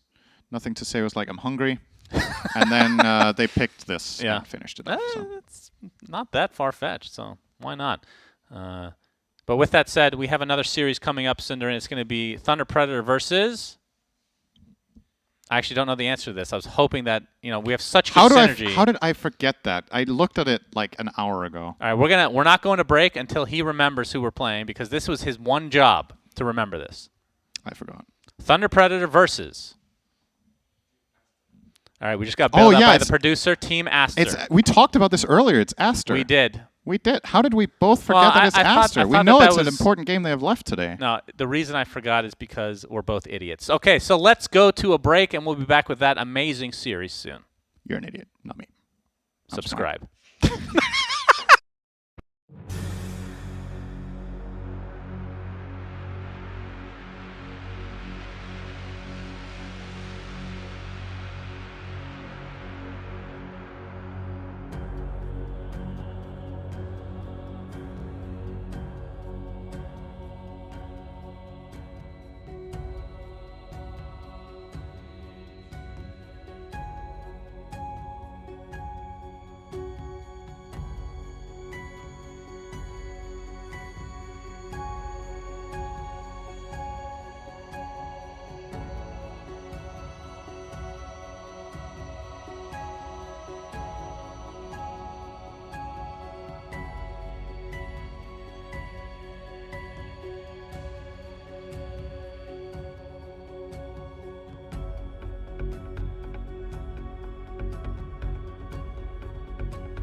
Welcome back to the final series of the day. Sunsfan here with the one and only Cinderman, who sometimes calls himself Cinderin or Holtz. I think that was correct pronunciation, if I'm not mistaken. We are in the draft already. Thunder Predator versus Team Aster. Thunder Predator, we've seen already today, winless thus far in the group stage. Team Aster, not that far behind, second to last in the group, but they have 3 wins under the belt. Right. So basically, the long story short for this game, if Thunder Predator lose a single game, they're out of the tournament. They will get last. They're currently a single game. Wow. They're 0-12. So if they lose a game, the maximum number of wins they could get would be 3. That would be 3-13. But the team they're playing against right now is second to last with 3 wins. So Thunder Predator, it's time to get it going. They woke up in that last game against EG. They would have to win out. Wait, win out? They would have to win all games, and Aster would have to lose to the other opponent as well. Yes. So, but first steps first, they need to win in order to have a chance. So Thunder Predator, everything, it's all in time, basically. You got to go for whatever you have. Those pocket strats, bring them out, right? The best you've got. It's time to shine. And unfortunately, like we talked about earlier, we've cast quite a few of their games. And Thunder Predator, I mean, they're 0-12. They haven't looked good. They've not played their best. But their last game against EG was actually pretty good. And it inspired a little bit of hope in me that if they can catch their stride, they could actually win out against the final 2 opponents that they have. And if they do manage to do that, the chance is there. But it's always such a shame that when you come online so late, right? If that was after, let's say with a 0-6, and they start playing better, you can still solve it, but it is backs against the wall already. Now you're out of time. Yep. Win out or lose out. Every game is a do or die. All right, so Thunder Predator take Mars Phoenix as the opener. That's kind of a tried and true combo.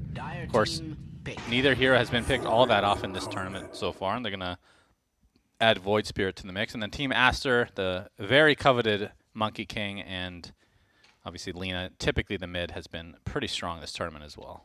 Yeah, and they do get that Lina as a response pick to Phoenix. Obviously, the way the first phase went down was first pick Monkey King, then Mars Phoenix into Lina. Picking Void Spirit kind of makes you susceptible, I think, in that mid lane. Like we've talked about a couple of times, Leo Styles' games, he's been significantly poorer than usual in his games. The laning stage hasn't treated him very well.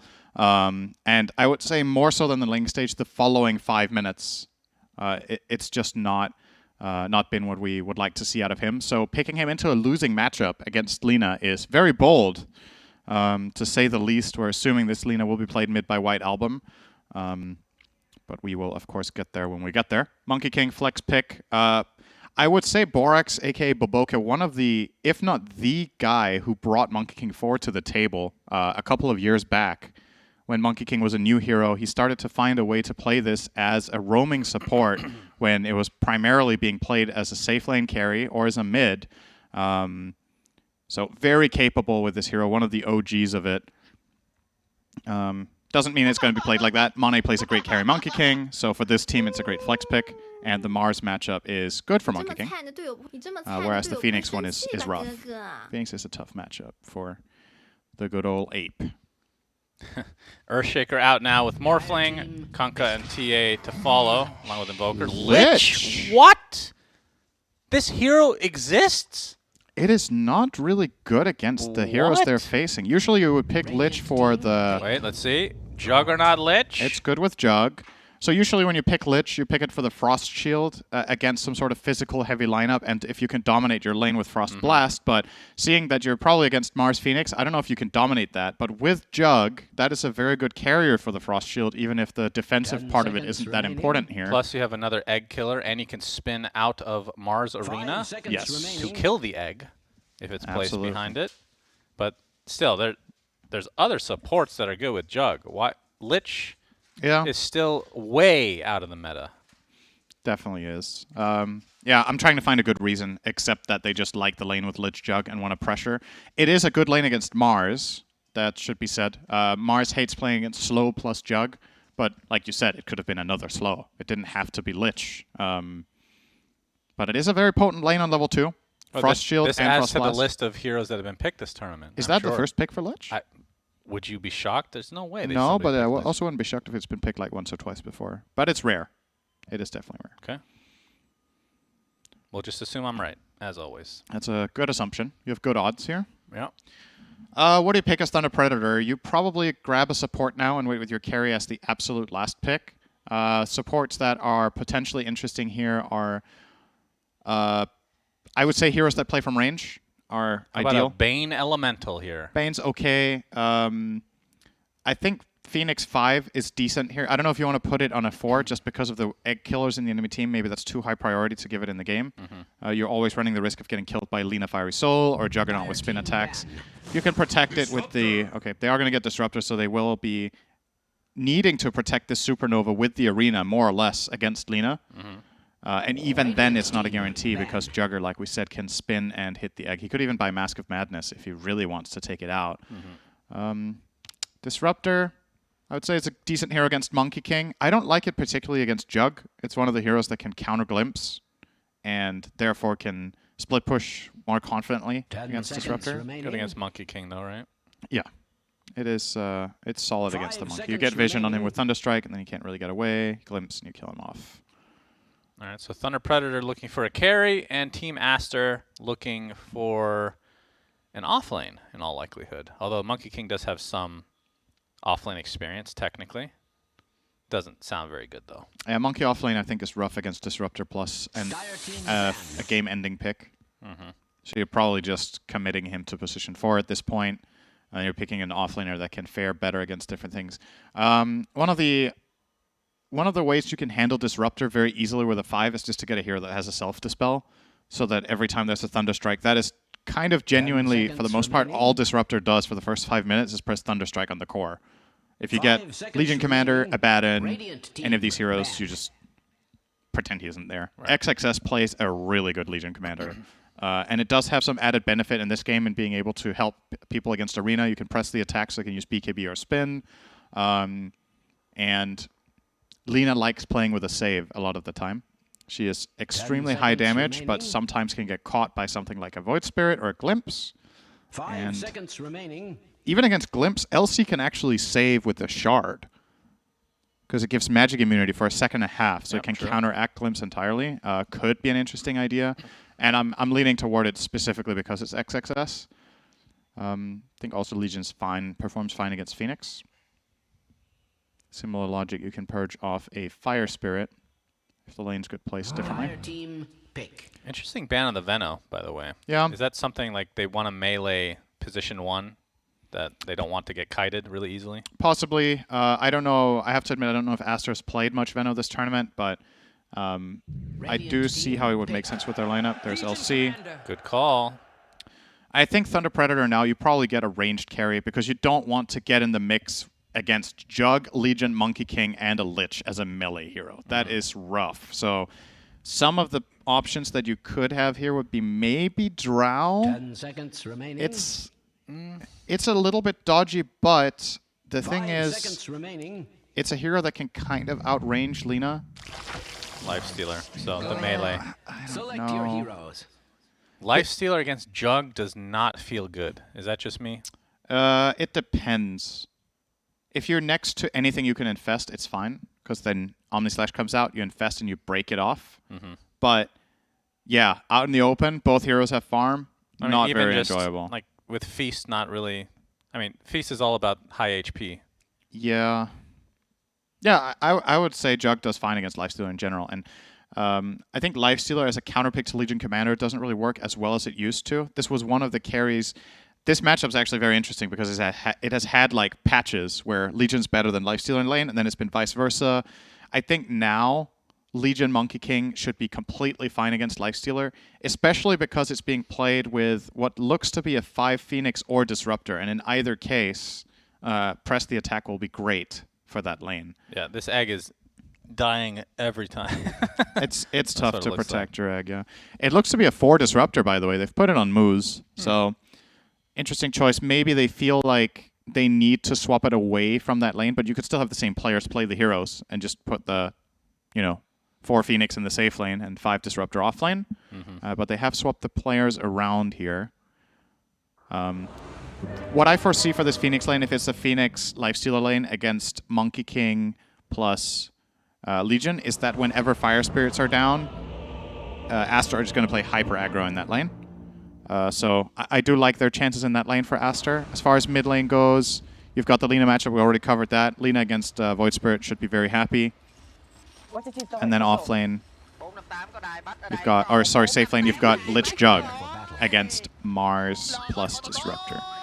There is a possibility here that Aster can win all 3 lanes. And based on Thunder Predator's history in this tournament, that has, well, based on any outcome, they have lost the game. But they have had games where they lost their lanes and got rolled. So gotta be careful. Maybe they need to put some lane swaps in so they don't get those exact matchups.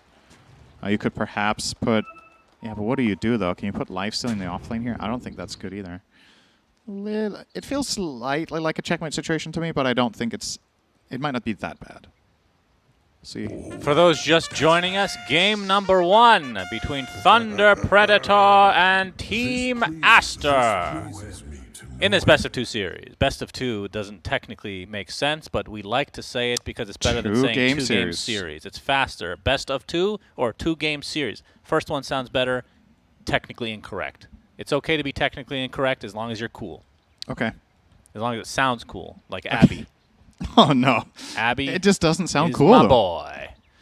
But yeah, this is going to be a do or die for Thunder Predator. So I hope your math is correct, because I hope this, like, well, if your calculations are not correct, we're going to be just horribly wrong. But I'll have a one look more to loss confirm for it. Thunder Predator, according to you, means that they are out. They are. Of the tournament. I just double-checked.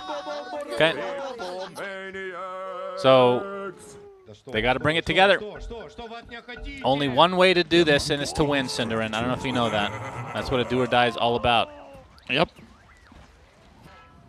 And right now, Team Aster in the enemy jungle for now, just looking for a potential first blood and get a deep ward here in the jungle. 30 seconds. I mean, the fact that I think it's better when you have this many people that kill the egg, Cinderin, it's better to have his position 5. If it's going to die anyway, then might as well do it that way. Excited to see Jug. It's been a while since I've cast Jug. Yeah, the unfortunate thing about it is that sometimes swapping Phoenix to 5 feels great, but or even playing it 5 to begin with, but Disruptor 4 is just not something I'm very sold on the impact of. Like, well, you got to get that Ags, bro. You do. Got to get there. Ags is a game winner. All right, Aster. 3 bounties for Aster. 3 indeed. So not a good start for Thunder Predator, but you can see the cheers are current. There's no sound again. Why?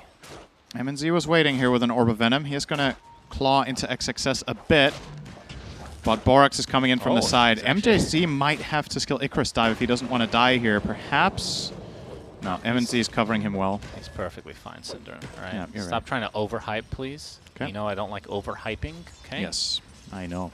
You don't like fun in general. That's not true. That's actually not true.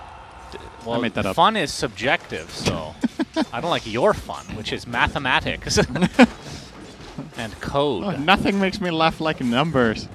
Yeah. You're making it sound like I'm a programmer. I don't know how to program No, anything. you're a program. Ah. You're a simulation, you see. This entire thing is built for you, Cinder. You're the Truman Show. MJZ. Yep. Right. Borax gets the nice proc of Jingu. Won't be able to find the courier here. Mid lane, Leo style. We've talked about ad nauseum on the Void Spirit against White Album Lina. Thoughts on this matchup? Lina wins. That's the short version. The question is how much. I think the goal for Void Spirit in the lane is to obviously not die, but apart from that, at least make sure you get water runes so that you have some sort of sustain. And to try to get level 6 and maybe make a move in a side lane, because this lane is just not for you. It's... Lina's 11-1 against 4-0. I think Leo Stock can maybe find a little bit more than this, but White Album is just denying very well as well. If he denies this range creep, oh boy. Leo Style is getting crushed. 4-0 to 11-3. Yeah, that's definitely a bit rough, Cinderin. I'm afraid I'm going to miss the first blood here.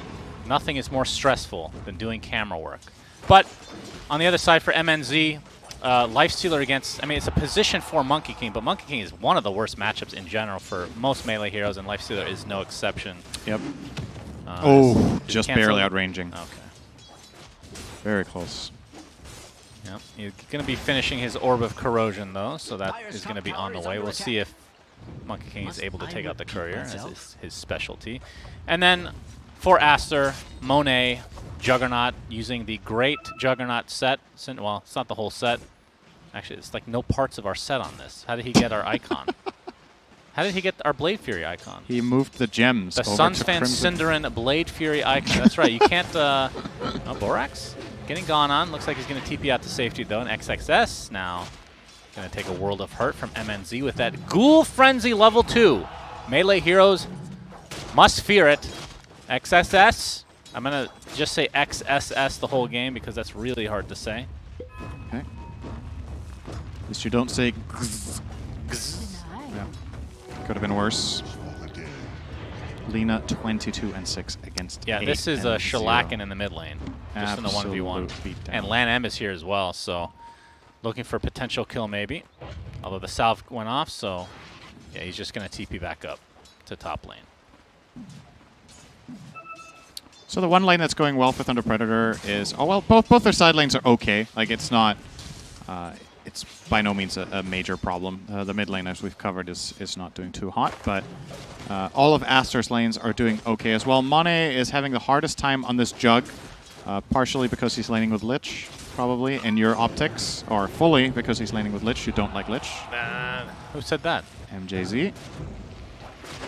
Oh, MJZ, yep. Boundless Strike connects. Borax. Oh, he's very slow, but thanks to that Fire Spirit, cannot get any auto attacks despite having Jingu Mastery enabled. But luckily for him, the Fairy Fire. Luckily, he bought a Fairy Fire, Cinderin. It's going to turn into a Courier here. 5 seconds on Boundless Strike. Don't really see them going for anything down here. But oh, speaking of which, top lane. Frost Blast into the Blade Fury. Frank gets off the spear, though. They're going to try to turn this around onto Lan M. Rebuke and the right clicks will suffice. First Blood goes away with Thunder Predator. Frank getting chased now. Monet. And we'll have to fall back as his Courier is in a little danger here. And Salve will get him back up to a healthy amount of HP. And Borax continuing to get kited. Very nicely done from MJZ. Looks like Borax is just dead. Yeah. Better to just spray paint to make sure that your opponent knows you don't care if you die. It's all about the mind game. So 2-0 start for Thunder Predator. Mid lane is still kind of the story. As you can see, 37-7 to 16-0. Leo Style, again, having a very rough time, Cinderin. I think this time it's more justified than in other games. This time he's just really unfavored in the matchup. I will say this probably doesn't, on paper, go this poorly in general, but you will lose this lane if Lina is good. You just don't win. I mean, in terms of levels, not that far behind. It's just the CS is the biggest thing. Yeah. But we'll have to be careful with that level 6 Lina, of course. Meanwhile, top lane, Frost Shield and the Blade Fury. This will be the first kill for Monet in all likelihood. The Lan M takes it with the Frost Shield. Of course he does. A little bit unlucky. I don't think he wanted that. All right, it's time to cheer for Thunder Predator. Their offlaner just White died. Album. It's going to get gone on. This is going to be a big kill Oof. for Thunder Predator. Gets the response, but yeah, very big for Leo Style. They need to bring him into the game. And Borax, he can see moves. Still has the Jingu proc. Leo Style will be unlucky here and not find the rune. Instead, that should go to Borax unless Leo Style gets down here with Astral Steps. He does not. Yeah, Borax steals it. Leo Style very, very sad about that. So this means that the bot lane is Lifestealer versus Legion, which I think, honestly, both are kind of happy with. That's both fine. Good anti-melees. But Borax is coming with a DD. When you rush Armlet on Legion, I think you're completely fine against Lifestealer lane. Just sit there, farm. That Armlet is complete now. Oh 6 boy. minutes in. There's the double damage. Block off. XXS does not want to pursue. How do people say that fast? XXS? XXS. There you go. That wasn't fast, though. So if you have experience with playing Dota and saying XXXX, it's kind of like that. Is this like the future series for the Xbox naming convention? Xbox Series X into Xbox XXS. It's the small version of the Xbox. Yeah, It's the the extra small one. Yeah. Yeah. Just imagine coming up with those names. Like going to a meeting in Microsoft, like, you know what? I have the best name ever for our next console. It's XXS. Xbox XXS, everybody. Moose doesn't have Glimpse, so this is actually trouble. Yeah. If Borx gets one Corrosion. more swing, he doesn't have boots, though. Does not have boots, but no mana for Boundless Strike either. Oh, Nice kinetic he can't field, jump. but He can. the leap up. And continuing on with that slow from the Frost Shield, Lan M pursuing as well. And Moose, this is a very long chase. Wow, that is a really long Sinister Gaze. What? Hello? Okay. Oh, that's true. It got buffed. I forgot. It's going to be a trade, though, as Borax finds his way to the grave. I forgot that got buffed on Lich because no one plays Lich. Oh, Lan M, he's going to find himself inside the arena, trying to... There's the spear. Lan M is like, just take me. Take me. Leo saw that's a nice comeback mechanic for him, for sure. Yeah. Definitely coming back here. Lina, White Album, MJZ. Needs one more hit. He is fast. He's invis, does not give you move speed. Went the wrong and, side. Yeah, chooses the wrong direction. But that could be a problem for MNZ here. There is duel, and Legion Commander has Armlet, so does a lot of damage in this duel. Invis Rune, they're waiting for him to go to this hard camp. Yeah, with no Laguna Blade, this will be a little tough considering he was does visible have for a defense. second there in that sentry. Yeah, Monkey. This is not happening. Oh, all right. Yeah, that's a couple missed stuns there from Team Aster. They're going to reset, but I mean, having said this, Cinderin, 2K net worth lead. Yep. For Team Aster, that's quite early. Thunder Predator are ahead on voice lines per minute, though, which is a more important stat. Yep, I hope that somebody's keeping track of that. Moves in the meantime gets gone on by Borax, but here's a counter initiation now. Borax just stuck inside the river, and will tick down eventually. A nice glimpse. Legion Commander goes back to where she came from. Wish it came with a horse and a big mustache like in Dota 1, but she kept her model through that glimpse, it seems like, not into another dimension. Landing with the Frost Blast on the moves. White Album from above, actually. Looks like they're going to be able to take him out. Dude, that Lina laugh is so weird. It's maniacal. I think it's what you're looking for. That was the word. Sorry. Not a walking thesaurus, so I went with weird. Okay. Good effort, though. Okay. Monet, top 3 net worth right now. I mean, top 3 in the game are all on Aster, so that's where the net worth discrepancy comes from. And we have a smoke. All right, this for Thunder Predator. Again, if you're just joining us, this is basically an elimination game for Thunder Predator here on out throughout the entire group stage. One more loss, and they are eliminated from TI-10. Thunder Predator need to win 4 games in a row. We see the duel. Oh. He's not going to get the duel damage, but there's no Infest available. And XXS is able to live through that engagement. Looks like Borax takes the tumble, though. Meanwhile, bot lane, MJZ being pursued by White Album. Been finding the nice juke spots. We'll see if he can live this time around. Does have TP. Now he's going to be found by XXS. God, you're struggling with that name, huh? I don't know what it is. Really hard for me. If I say it fast, it's XXX. See, I can't say that it. was very close. You just said XX 3 times instead of 2 times and then an S. I could say triple X and pretend that that's right. But that's not his name, though. His name is very hard. Yes. I'm a pleb at pronouncing stuff. All right, Team Aster, they're going to group up for this Tier 1 tower now. See if Thunder Predator tries to go for some sort of a trade. But this Tier 1's pretty healthy overall, so you'd think Aster might want to defend. MJZ just throwing out some fire spears. I don't think anybody's coming to help him, though, so we'll have to dive out. There's the TPs. It's too late. They might get a kill on Lina, though. This is a very unexpected move because the tower is gone.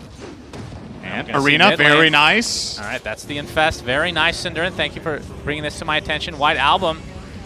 A nice counter gank by Thunder Predator. And it could have been not the worst thing for Aster if they got the Lifestealer, but the Infest quick fingers onto the creep in mid lane. Yeah. But still 2K honestly, it's so understandable that Aster just pushed for another wave there. Like, they got the tower for free, and then Thunder Predator came to fight them, not while the tower was still up. That's very unexpected as a move. So, kind of cool, but at the same time, maybe they could have pulled that off while the tower was still up. But alas, it is now gone. Lina got killed off. The bounty went to Frank, getting 400 gold there on the Mars. So making progress toward what looks to be a Yule or a Meteor Hammer. Not sure which one he's going to buy in this case. Really? Meteor Hammer, huh? Meteor Hammer on Mars is a thing. He is going to queue up the Yules, though. It's very, very good against Jugger as well to have the Yules. Dire's middle tower is under attack. Looks like Aster's going to defend this tier 1 mid in the meantime. Monet spots out Frank, but yeah, Monet going for, was this the Echo Saber? Echo Saber Maelstrom. Okay. Very popular Jug build right now. Very cool. Smoke just misses Monet. Not sure if that was purposeful or not. But they're going to try to defend this tier 1 potentially. No, that is very gone. They But find Borax initiates onto Frank. There is the Arena. Omni Slash to follow. Kinetic Field, Static Storm though. Very nice combo. See if they can have enough damage to finish anybody off though. Monet has to spin with that healing ward. Just being chased now by the Ghoul Frenzy MNZ, but Monet will live. But a big Laguna Blade takes out Frank's head. Oh, that Chain Frost! It's a one-for-one that's a nasty Oh one. my god. Oh! That's the dream chain. Lich is a great hero, by the way. Dude, there was like 7 creeps, and the one time Now Thunder we're gonna Predator get needed it to not dual bounce on damage. heroes. Oh. Alright, so they obviously could have run away and not stacked next to each other, right? But if we get a replay of that, there were so many creeps nearby, and the one time they don't want it to bounce on one of the 2 heroes, it does. And that just kills both of them. Chain Frost generally not a particularly good spell in most situations at very high skill because players are good at separating and playing around each other, whereas at lower skills in Dota it's an incredible spell when people stack up too much, but it does have its moments in all brackets, and this is one of those where it just clicks. You're going to see it here from Lanham. Really nice decision to turn around to throw it there, but look at this creep wave. Bounce, bounce, bounce, and then up to the 2. Great camera work. We do get to see it at the top left. Hey, technically, we did see it. Yes, that's right. Technically. It was It's been there. a long day, Cinderin. Okay. Yeah, it's okay. And JJ's doing the observing, obviously, not me. All right, so 4K net worth lead for Acer. Thunder Predator starting to fall behind Cinderin. And that just can't happen. And I would really hate to see, even if they get eliminated, I would hate to see them go out without a win. That is not something you want on your record, in your mind for the future. It's just hard to shake off. Yeah. As it's shaping up now, though, this is probably... It's starting to look more and more like a significant Aster advantage. They might find Frank here. He's dual. He's dead. Dual damage is there. Borax gets off the Wukong's command. And it's going to end up being a kill, but no dual damage. MNZ did infest to try to save his teammate. Now just runs away in shame. Looks really cool with the Monkey King Arena on top of the Mars Arena. Even though they're on opposite teams, it looks like it's one spell. Was that the golden version? Yeah. Yeah, the golden. That's one of the few rares that I actually wanted that I never got. Most of the rares I'm like, whatever. This is another good one, the Void Spirit set. Yeah. I think it's the only set for Void Spirit, in fact. I believe so. I think it's, yeah, those are his only consumables. His only cosmetics, I think. You could consume cosmetics. That would be nice. MNZ did go for the armlet, by the way. Going for the casual Sange. Whether he upgrades that to a halberd or not. Most likely will against Jug. It's pretty... I don't know, actually, if he wants to. It's good against Legion to have halberd. Yeah, true. As well. So. Might be The problem is it. it's just such less status resist versus an S and Y, you know? After all those nerfs, it's like pretty significant difference now. Yeah. Good riddance to casual Sange, though. No, I mean, that's fine. It was... Yeah, casual Sanges should not be a thing, probably. It's okay if it is, but not if it gets bought like it was back then. It was like every strength hero, every game just got a Sange, and then they considered upgrading it sometimes, but it was just insanely good. Yeah, that's a... Might get the quelling here. MNZ didn't realize which sphere was the right one. He's actually going to rage and back off, really scared of getting ganked. There was only one monkey in the trees. No way he would have died there, but... Did you know there's, in the voice files for, or the voice work in the game, there's so many different ways that they pronounce Sange. Oh, really? Lifestealer says Sangha, or something like that. Like, really? Just goes to show that nobody really knows how to pronounce anything in this game. So, have at it, Cinderin. It's nice when you can't be wrong. So why would that not extend to player names as well? XXS. I don't know. It's so funny to me that you struggle to say the same letter twice in a row. I can only speak one language. I'm an idiot. 6K net worth lead for Acer. You're saying it in your language. It's just What do you 3 mean? letters, you know? Okay, those letters are not in the language. No. Pretty sure Got X is not a letter in Radiant's English. structures are not only fortified, Not effectively, at least. White Album, surrounded by teammates, doing a lot of damage to this tower. Yep, it's See gone. Borax? Oh, I have no reason to there's actually a scan coming out. I guess checking to see if Borax was on the trees, perhaps. has fallen. This could be a relatively big team fight. Aster, all right. Nice reaction. XXS with that duel. Laguna Blade to follow. Not sure if he's going to get the duel in time. He does not, but Frank does fall in the end. Meanwhile, they do take out the Lich, does Leo style. That's all they get. A 2-for-1 in Aster's favor, and now the chase is on Leo style. Mane made sure to destroy the Supernova there on Jug. Just spun and went for it right away. Yeah. Took it out. Echo Saber obviously helps with that. Boundless Strike. He has Astral Step again, though. And another Dissimulate, if needed. And then another Astral after that in a few seconds. Swing. He is getting chased to the ends of the earth right now. Borax is getting a little bit of vision. Do they have a stun? No, no mana. And Borax has already expended the Boundless Strike. It just feels like every minute that goes by, Cinderin, Aster is just gaining and gaining. Yep. I mean, especially with a lifesteal that wants to fight, I would think. Doesn't have, I mean, this is not a farming build, that's for sure. Not really a farming hero in general, but if you were to want to farm, Maelstrom would be the choice. Yeah. It's true, So- you usually see lifesteals go Maelstrom first nowadays for... In most builds, really. So if you do go Armlet, you better make it worth it on this hero. I think compared to other heroes, like you see the Legion Commander in this game, which has Armlet, and we saw the Armlet earlier on Ame's Wraith King. I do think... I like the lifesteal Armlet quite a bit less. I'm personally not really a big fan of the hero as it is right now. That's a different story, though. I'm getting bursted down, gets off the Sinister Gaze. Oh, no Nice way. save with the Okay, duel. Not sure if they're going to find the damage in time. They do, just barely, thanks to the work of White Album himself. Now MNZ on the run, does have Infest. We'll have to use it. He's actually going to continue to... Oh, LSA just out of range there. But this is going to open up Roche for Team Aster, so very methodical nature. Just one objective at a time. And Monet is going to get a nice juicy age. Could be on White Album as well, I guess. But, I mean, both hit buildings, actually. Who would you want this on? Probably Jug. Good choice. Looks like he's working on the SNY right now. White Album in the meantime. Boots of Travel, BKB, going for crit. Frank did have that Yule's intact, but really it's about MNZ needing to catch up and farm. Has that casual Sange, and it actually is it staying as a casual, or does he have something coming? Yeah. So it is casual, and just going for the AC. Which AC this game is very good. It is, but it is also pretty far away currently, as these towers are going to be mauled down now by Aster. They do have the healing ward. Jug as well as Lina push very, very fast. The White Album is going to make quick work of this tier 1. I think they might just continue on to the tier 2, to be honest. Like, why not? Yep. Use the Aegis advantage, keep going. Looks like Thunder Predator will do whatever they can to get a trade-off. So mid tower is being sieged here by a siege creep, and bottom lane they did a little bit of damage here, or will with the wave, but not enough. Wonder if Aster go high ground, even. They are feeling very strong, I think. They have Aegis for quite a bit of time. Healing Ward in 25 again. Just the Elephant overall would, posture. Yeah, they're Elephant going. would not be doing this, that is for sure.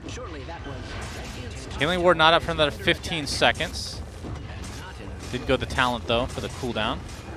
Yeah, this is a defense that needs to be mounted by Thunder Predator, and this is their potential way back in if Aster ends up overextending a bit.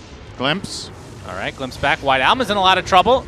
Gonna get bursted, but pops that BKB, walks right outside the arena. And Aster now resetting completely with that healing stay. No arena is a pretty big deal, but no BKB on White Album also. That's also a big deal. So if they're gonna chill, things completely fine. They forced all of Thunder Predator back to defend and almost got a tier 3 tower. They didn't lose Aegis. They got a tier 1 though. They did get the mid tier 1 and the bottom tier 1 actually. So 2 towers did go the way of Thunder Predator, but still does not correspond to the 1-2 plus the 4 TPs. Yeah, very true. All right, we have the smoke. Aster wants to re-engage. White Album, no BKB still for another 30 seconds. MJZ, Boundless Strike into the duel, goodbye. No chance. Easy pick. And that is dual damage 50. Yep. For excess. How about that? I say the letter X and then the word excess. So you sound like you're lagging every time you say it. Well, it's better than just not being able to say it properly. That's up for discussion. Radiant's bottom tower is under attack. Well, we have plenty of time to discuss it. MNZ now in the top lane. He's going to be scouted out by Borax. And White Album with that Shadow Blade. Double damage as well. Wukong's command. MNZ, no infest though. Frank is in the vicinity. MNZ will be fine though, unless he screws up an armor toggle here. It is an ally Thunderstrike. Okay, just in case. In case that bugged out. In case there's a bug. You never know. It might do 1 damage by accident. That would be funny. Borax. Aether Remnant. Oh my god, that's a lot of damage. Whew. A nice kill from Leo style. I will get out there. Lanham will not find the Sinister Gaze. And they will realize he has left. So, back to base for White Album. Drained his entire mana pool on this fight. And they're just going to keep pressuring mid with mana. He has 1 minute and 20 seconds on the Aegis, and still has the Healing Ward running, so can largely ignore most of the Sun Ray. Yeah. Unless... Actually, somewhat surprised he went for Shard on MJZ. Because they're going to be, in theory, killing the egg anyway. But we'll see how it works out. Maybe he just has to play super far away that there's no point in them extending that far. I think it's okay because you're in a spot in this game where you need to output a lot of damage for your team to actually find kills. I wouldn't be surprised if Phoenix has dealt some of the most damage out of any hero in their team at this point. That's not a good sign, though. So, no, but it's you got to deal with what you have, right? Yeah. And when you're in this bad of a spot, Phoenix needs to go for a high-risk play. Yep, Yules from Frank. See if we can get the blind LSA. No. 50-50 again, Cinderin. We're losing every single time. As a spectator, that is. We want blood. This is true. XXS has vision of MNZ bottom lane. Right. Well, back out. Now, MNZ not too far away from AC. Oh, but he might be not too far away from a death as well. You can see Monet focusing on the egg. It's going to be close, actually. Does get it in time. Duel didn't end up really happening in terms of getting the damage. Infest back into Frank. Monet, looks like he's the one in trouble now. Static Storm Kinetic Field keeping him at bay. It just ran out. Yep, it just ran out. This could be another... Oh, Monet just barely makes it out with that spin. And now Aster turning the tables 3 for nothing. Man, that was actually really close to getting 2 pretty high-value kills, but just not able to execute. So damn close. I think he was on 10% health when Aegis expired, and then the press the attack coming in from XXS there, saving him. And this could be high ground. You have another Healing Ward in 5 seconds, and you know key spells are on cooldown. No Supernova, no Arena, no Static Storm. This Radiant lineup right now is very weak for the next minute. Yep. And you have an exposed tower top, so might as well just go for it here. This is at least going to be 1 lane of barracks unless they do some sort of miracle hold. Well, they will have everybody up very shortly, but yeah, White Album plus Monet, more than enough damage. So top racks is Aster's. And they're going to play this very disciplined. Of course, Roche will be respawning in, well, potentially 2 minutes. And XXS really does sound awful when I say that. God, what is wrong with me? Just having a lifelong stroke or something. Maybe if you put the stress differently, so you go like XXS. XXS. That still sounds pretty dumb. It's better. I mean, anything is better. I can't be the only one that has trouble. Okay, can you say it real quick? XXS. XXXS. God damn, man. That's hard. Ugh. That's real hard for me. Have you tried an actual tongue twister in your life? Yeah. Not the worst at them, but the letter X is foreign to me, like I said. It doesn't exist in the English language. 16K net worth lead now for Aster. Thunder Predator. Well, Leo style does have the Kaya Sange. And keep in mind, if they lose this game, if you're just tuning in, Thunder Predator need to win this game to have a chance. Just a chance, at making it out of groups. They need to win 4 games in a row, and they're currently 0-12. They need to win 4 games in a row and have Aster lose in addition in their next series, to get through. Yeah, Aster, yeah, exactly. Infest into Leo style now. And I like this play. This is, you got to get aggressive when you're behind, take some chances, because you might not have another one. They have the Blink Mars Arena available. AC not done yet. It's still 100 gold away. There's the arena, but Frank gets instantly stunned by the Boundless Strike. And Duel likely will come out very shortly. Borax takes the tumble, though. White Album has the Shadow Blade out. Egg actually went off successfully, and Borax is going to be the only death for now. But Moose, oh my god, gets decimated by White Album. Finally pops the BKB, a big LSA, and there's the Duel, and there's the death for MNZ.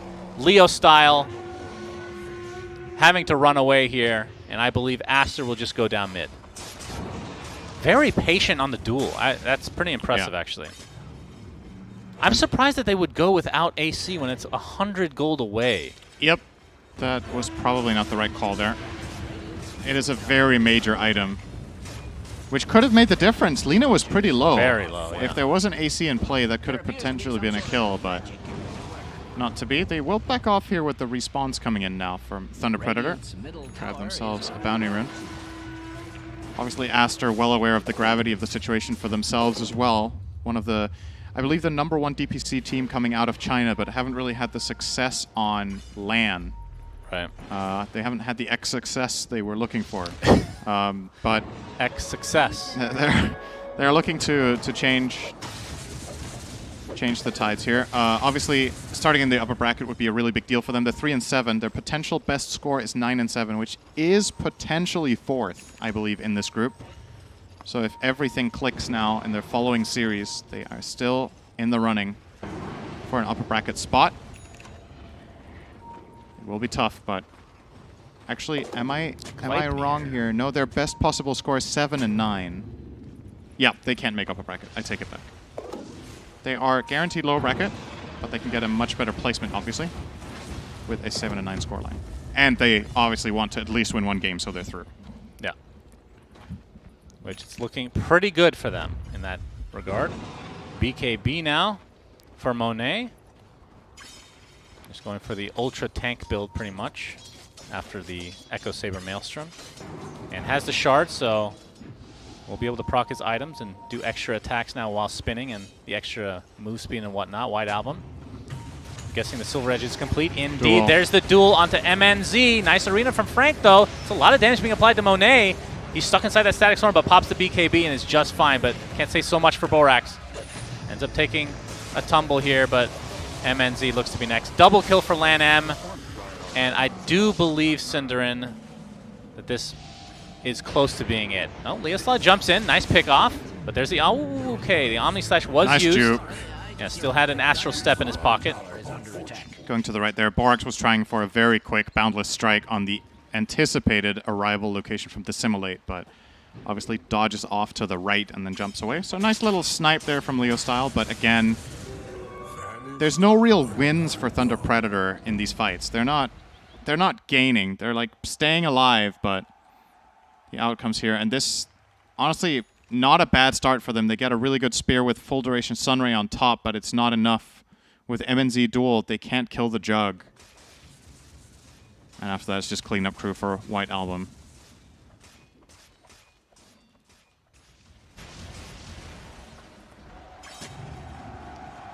Yeah, very sad to see for Thunder Predator. And again, this is looking very likely that this will be their elimination game. But hopefully they're able to still get a win at some point. How many series after this would they have left? One tomorrow. Just one. Yeah. And that series would be against, let me double check this, T1. T1. Okay, that probably has pretty big implications for T1, I would imagine. But, well, let's not get ahead of ourselves. We've seen crazier comebacks, honestly. We have. Aghanim Scepter now online for Leo style, so the double charge for Resonant Pulse, along with the Silence. I would imagine that they do need to defend, or to try to contest this Roche, but it is being scanned out by Aster, so they know that they're in there, but yeah, that is it.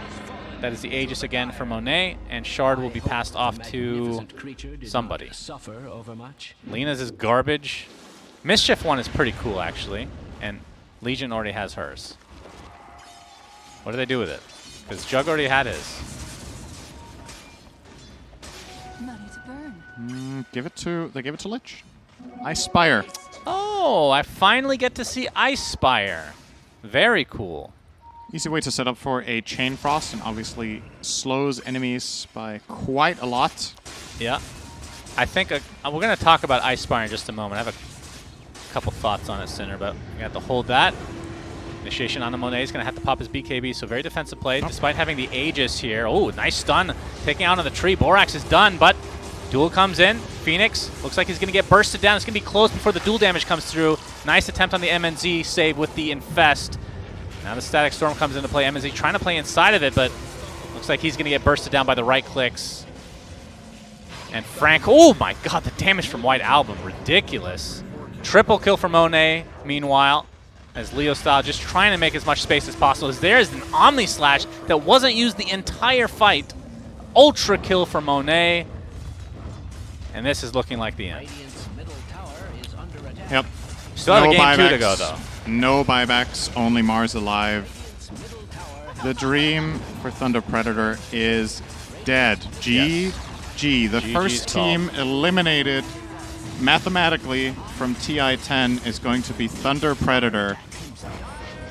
And unfortunately for South American Dota fans, in the other group, SG Esports, also not looking too hot. They're 2-10. Oh, wow. But they still have a better chance. Obviously now they do, because Thunder Predator have none.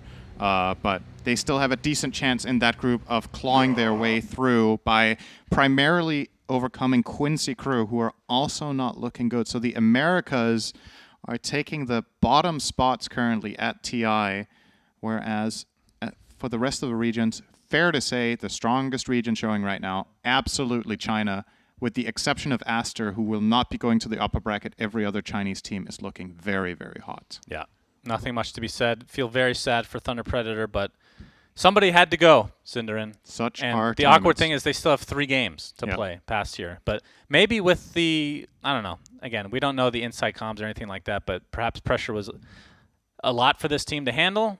And maybe now that you've technically have nothing to lose, they'll play a little bit better and try to get a win. Sometimes that actually happens, that teams play their best when they're out. I agree.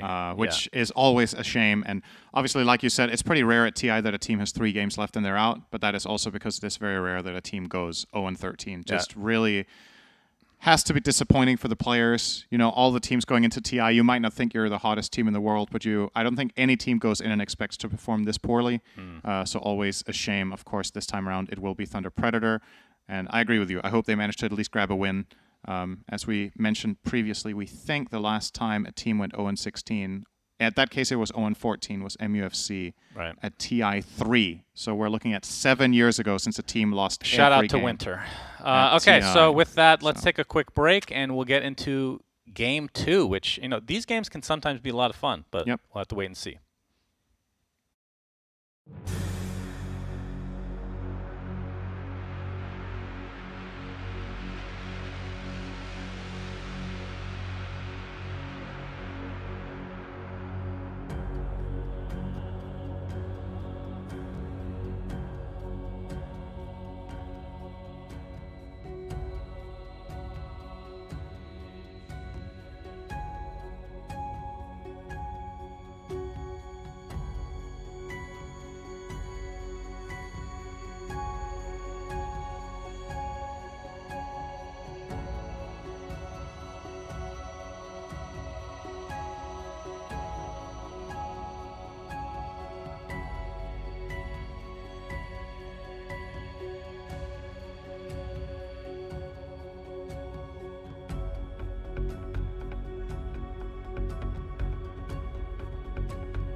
Welcome back, everybody. Sunsfan here with Cinder, and we have game 2 of this series between Thunder Predator and Team Aster. We're in the draft already, so let us take a gander at what is being picked. We got a Weaver, we got a Tide Hunter for Team Aster, Thunder Predator with a Bounty Hunter Magnus, and if you're just joining us, Thunder Predator has been officially eliminated from TI-10, so every game here on out is for fun, which, well, and some pride as well. You want to get that one win, of course. But having said that, 10 seconds remaining. I want to see Pudge. Oh yeah, okay.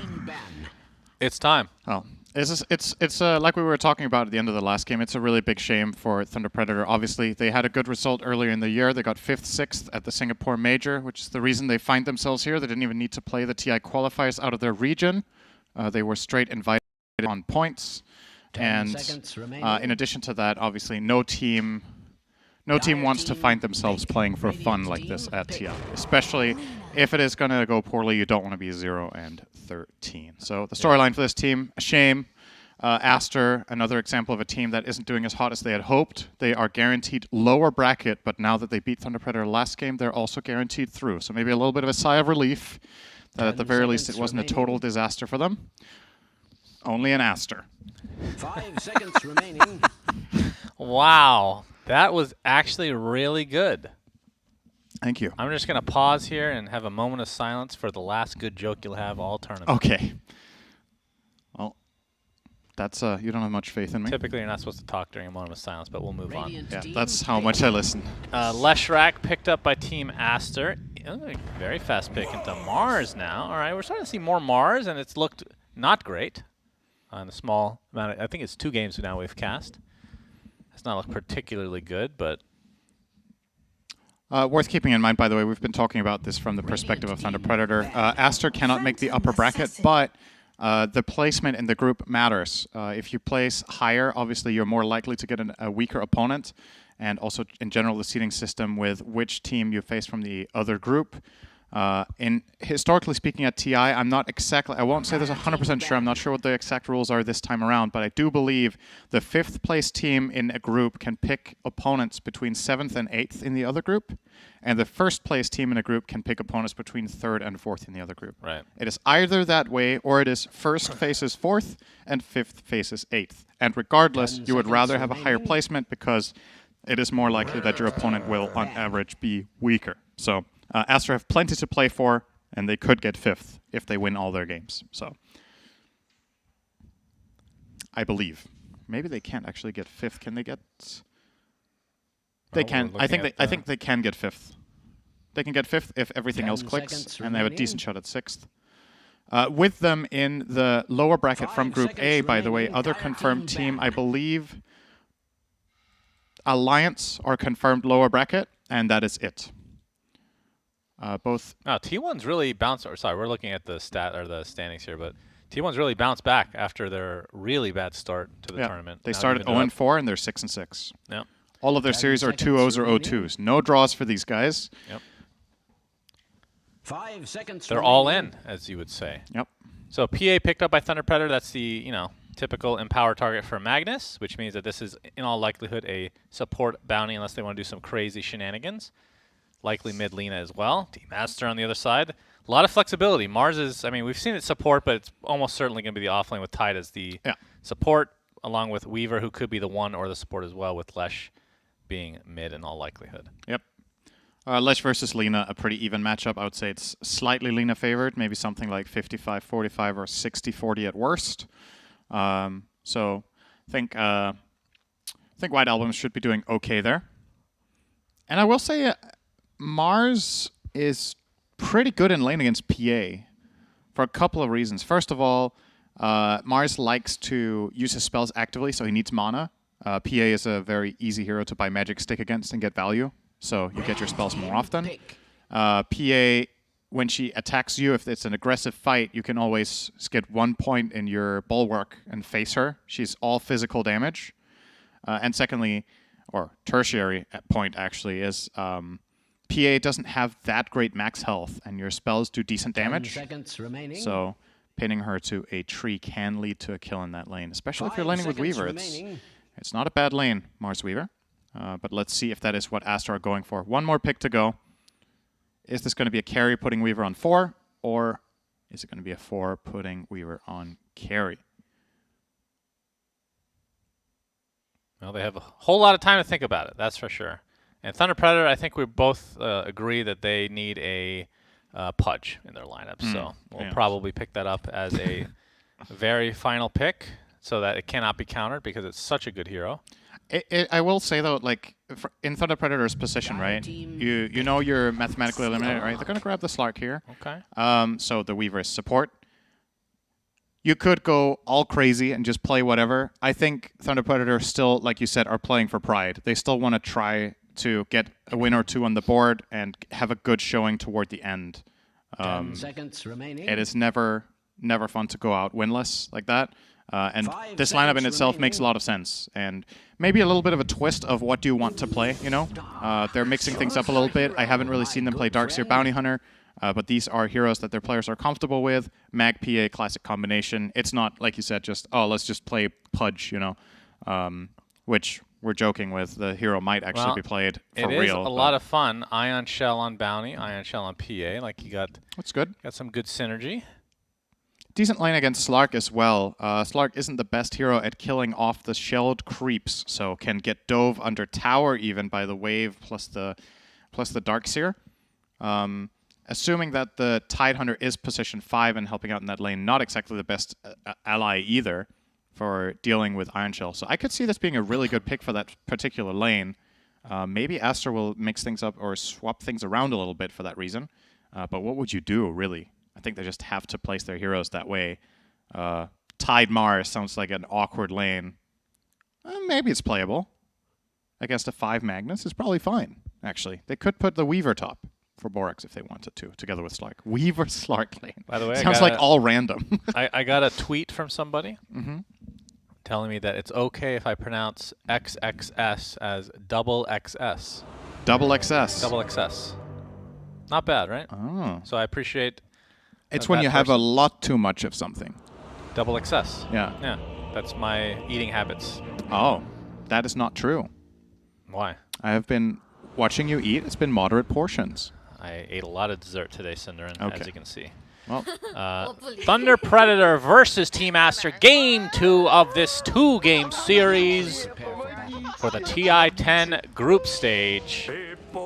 Team Aster. That's a lot of voice lines. That's a good line, Hippomaniac. Forgot about that one. That's good stuff. All right, steady, baby. Yeah, some of the supporter packs are definitely very good. One of my favorites was Team Spirit, actually. At the first time I heard it, I'm like, this is the worst I've ever heard. But then it grew on you. Many things like this work out in life, Cinderin, where it's so bad it becomes very good. And now it's S tier in my estimation. Team Spirit. Basically a $5 purchase on Fiverr for somebody to voice that, and they made a bundle. Let me tell you. I bought it. Good stuff. Oh, do you actually have that one? No, I lied. I just wanted to seem like I support people. But okay. I didn't even buy your voice line either. Yeah, I haven't got yours either. It's okay. Fine. Yeah. I can give you $1 if you want to buy it. Give me $1 to buy my own voice line? Yes, please. Please, I need it. Jay-Z has his skewer ready to go, but he's getting outnumbered here.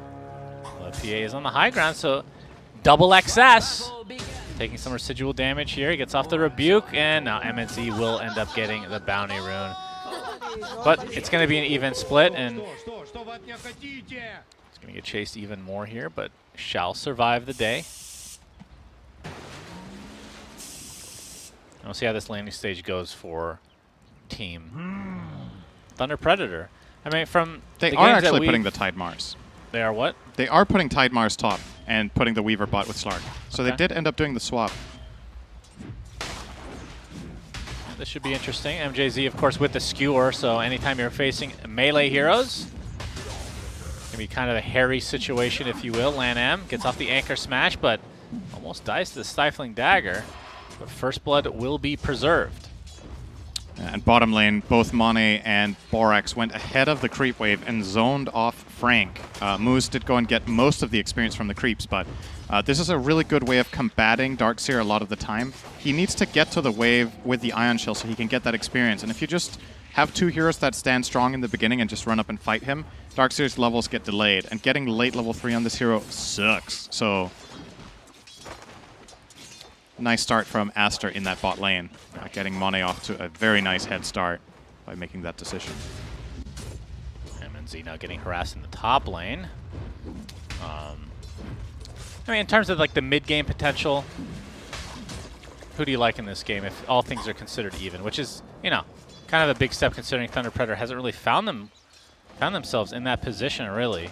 I would say I like the Radiant lineup, the Aster lineup more for a period of time. If it goes late, Mag PA is always really powerful. Darkseer is also a formidable late-game hero. But I will say overall, Aster, in an even game, have a very, very strong timing around the 20-minute mark for their lineup. Oh, another skewer. That's a big one back into the Tier 1 tower. No blocks coming this time as the spear connects onto MNZ. Nice big Phantom Strike, though. That is going to be a nice kill for Thunder Predator. MNZ now has to pop the wand. See if they have enough damage to take out Lan M in turn. Pops a Fairy Fire. Has another Gush and Anchor Smash very shortly going for it, but cast animation is too long, so Thunder Predator again. We talked about it last game. They got off to a good start in terms of the hero kills, but they still felt like they were just creeping behind in just pure CS, if nothing else, in terms of just the farming efficiency from Team Aster. Oh, this is a good start for them, though. The Mag PA lane not particularly strong, so finding 2 kills there. PA is a very scary hero when it has a good game. The thing that keeps it in check or keeps it balanced is that usually it does not do particularly well in lane, and after that it has a farm build-up period that takes time where the enemy team can punish. But by many considered, if they had to pick one hero as the best late-game carry, many people would pick this one. Obviously the critical strikes are insane once you start getting multiple items and empower. Yeah. I do have to mention, mid lane, White Album versus Leo Style. Leo Style is crushing right now, which we have talked about time and time again, which is a big reason that they've kind of fallen to this deficit. By deficit, I mean they're winless so far in this tournament. Leo Style has kind of underperformed from what we saw prior to this tournament. This is actually, I feel like it's the first lane at this stage at least, that he's won, clearly. I think so too. I'm trying to remember. We've cast this is the 6th game of Thunder Predator that we cover at this international, and I don't think Leo Style has won a lane. And that might sound like really grim and, terrible. I think a couple of them have been, on paper, relatively even, and one of them he was clearly unfavored, which was the one from last game. He's playing Void Spirit against Lina. So this is the first time that I think Leo Style... Oh, he actually was ahead against Abed too, if you remember. Shadow Fiend against Kunkka, which is also very one-sided. So that one he was winning, but the rotations from supports shifted the balance there. But yeah, so he is getting the wins in the lanes that he needs to win. The bigger problem for Leo Style has seemed to be the lanes that are somewhat even or where he's unfavored. He was probably losing by too much. But in these winning matchups, he seems to know his way around the mid lane. So MNZ again with the skewer. Phantom Strike to follow from MNZ, and that's going to be another kill going the way of Thunder Predator. Meanwhile, mid lane, Moose, with the help of Leo Style with the LSA, that's going to be a nice kill again for Thunder Predator. 4-0 advantage to start things out here, Cinderin. Yep. Frank How is looks it that to be the the saying collateral goes, fear he who has nothing to lose. Yep. Thunder Predator are unlocking beast mode. Well, it's a couple different things, right? We talked about again, this is all complete speculation because we haven't gotten to talk to the teams here, but somebody like Leo Style, just the team in general, maybe just under a lot of pressure, and now that that's gone, they could have, they could be playing better as a result of that. But also, there's the other side where a team like Team Aster, as we're going to see LSA and Split Earth Connect, just trading stuns there, where they know that Thunder Predator has nothing to lose. And there's a part in your head, this happens in basketball and other sports all the time, where it's not like you're trying to take it easy on them, but psychologically, it's almost impossible not to some degree. You know what I mean?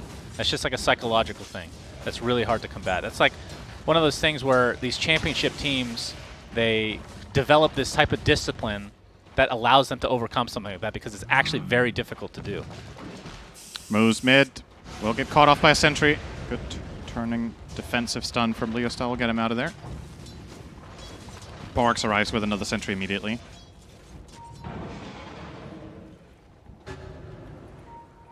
Now we have double XS going for the armlet on the Mars, so going for more of a right-clicky build here. Very cool. This White Album might take a gank here, although Moose could be going for the courier as well, which this would be very good timing. Has boots on it, but might be prioritizing the potential kill here. Alright, now that he sees, I believe he saw that, right? Yeah. So he's going for the courier kill on the way back. So another kill for a bounty. Oh my god, nice cliff by MJZ. Lan M does have a TP though. He's going to port bot. Frank is level 3 on Darkseer against Slark level 6. Just want to point that out. So that start, this is what can happen to Darkseer. It can get very, very snowbally by nature when you get off to a bad start on this hero in lane. Oh that boy. is the big loss, and he's going to die again, probably. Yep, does no not have point surge in Surge. Oh, he just got it. Okay. Too late. Surging to his grave. Yeah, that's a rough start for him. What could he have done, or the team, to try to counteract that? Should they have left him solo a little bit earlier to leech the XP? It's easy to say now, but I think maybe he needed to Ion Shell himself and the bounty when they approached the wave. Because then when this fight breaks out level 1, where they have the shells on the creeps, they would have had it on themselves and they could just win the fight. But they don't win that trade. Tanking a gank here. That is unfortunate for Thunder Predator, but Aster starting to gain a little bit of momentum now. Double XS is going to get TP from Borax with the Mango. There's the Arena. MNZ stuck inside and will likely fall as well. Gets a big wand off, has the Phantom Strike into the arms of MJZ, but Lanan with the Gush. They continue to pursue. Not a whole lot of mana on double XS though. MNZ looks like he is just fine. Oh! Spear misses. That. Oh, swing and a miss. Lag. That's when you pause and say lag. Blur is a very good skill against Weaver. It removes the swarm, so MNZ could get rid of that immediately and reset and be fine. So yeah, you dodged the bullet there, and you're still doing very well on farm on this PA. So MNZ about to finish Echo Saber in 500 gold. Kind of low on the health though, so might have to go back to base sometime soon. But obviously can. Not that this is a popular build on PA right now anyway. People don't really buy Battle Fury this TI at all, I think. Might be unpurchased entirely. We haven't had a game with it. Nope. PAs have been gravitating toward Maelstrom lately. But since he has some power, I think the value of going Echo Saber is actually very high here. Yeah, for sure. Just be careful not to die the potato. That would be the most embarrassing one. He could just blur. He wants to save it for later. Potato has Maybe died. he'll do another camp. No, he's going back to base. And White Album getting a nice set of creeps here. Being forced out. And if we look at the actual net worth, Leo style, a little bit behind now after that gank that occurred a couple minutes ago. Frank now level 5 though. Still working on the arcane boots. And Moose is getting some decent vision here, but don't think they're going to be able to kill Lanan. That is a pretty unkillable target for a Darkseer and Bounty. And a Dust, wow. All right. Spidey senses tingling. Surge on Moose, but he's just going to TP out, and so will Frank. Still do force them away, though. It's another time that Frank has to go back to base. His 4th time. The first 3 were without health. This time he does live, but it still slows him down ever so much. He has about the same net worth as the enemy position for Weaver. Minute 10. So very, very tough situation to find yourself in. Bark's placing a ward that's going to be scouted out by Moose, so easy sentry to purchase here and cover that area. Monet already has his echoes. He is so farmed, actually. So Echo Saber treads, and we'll be going the Shadow Blade. I mean, do you go Silver Edge right away, or you get a pit stop somewhere else? I think Silver's good. Should be completely fine. Not much pressure being applied to Monet at all. He has just had 100% free farm in this lane. As you can see, Borax now can't see moves, but not going to bother with the Dust. no follow-up at all. Double XL. What do you think of the... Talk to me about the armlet. We haven't been seeing that at all on Mars. Yeah, maybe XXS really likes this item. I don't think there's like a particularly good reason for it in this game compared to other games. It's hard to toggle against Ion Chill, but maybe he just likes it a lot. Thinks it's high impact. It is a good item. It has been buffed somewhat recently, worth keeping in mind. And maybe he's either ahead of the curve or overrating this item, right? Those are kind of the two options. But I don't mind it. Nice to see some variety. Oh, nice usage of the pony. The spear into the arena. That is a nice initiation from Double XS. As MJZ and dodges the split earth. White Album completely out of mana. Now that's going to set up a nice RP. Lanham is here though. Still no Ravage, level 5, but it's like White Album still dies in the end. Radiant's bottom tower is under attack. Has that ever So in terms of net worth, relatively even. Even between the PA and, I mean, PA is actually, MNZ, not too shabby. Echo Saber into Deso, it looks like. Yep. Say Thunder Predator in a much better position this game than the last one. Yep. PA, with this amount of farm, can hard carry a game like this. They've survived the laning stage. Yep. Which hasn't always been the case. And Leo Style has the same net worth as Leshrac, played by White Album, after that death for White Album top. So the mid lane is also equalized this time around for Thunder Predator, which, like you said, hasn't been happening all too much in this tournament. It's really the off lane that's the biggest difference here. Yeah, the Darkseer Frank is having a very rough game, but he might find an assist here on Monet together with MNZ. They're diving pretty deep, but they will choose the wrong path. And now they're actually getting surrounded. Yeah. Will maybe get out in time. Frank could be left for dead here. Yep, we can try to surge away. Bet Valve likes that one. Free advertisement for their other favorite game. There we go. Okay. Earn again. Frank, a couple more right clicks. Nice skewer from MJZ, but the spear from afar ends up resulting in another kill going towards Aster. And now potentially a tier 1 tower to follow, or at least chip damage at the very least. MJZ, of course, no RP for another 30 seconds, so Aster not really fearing that yet.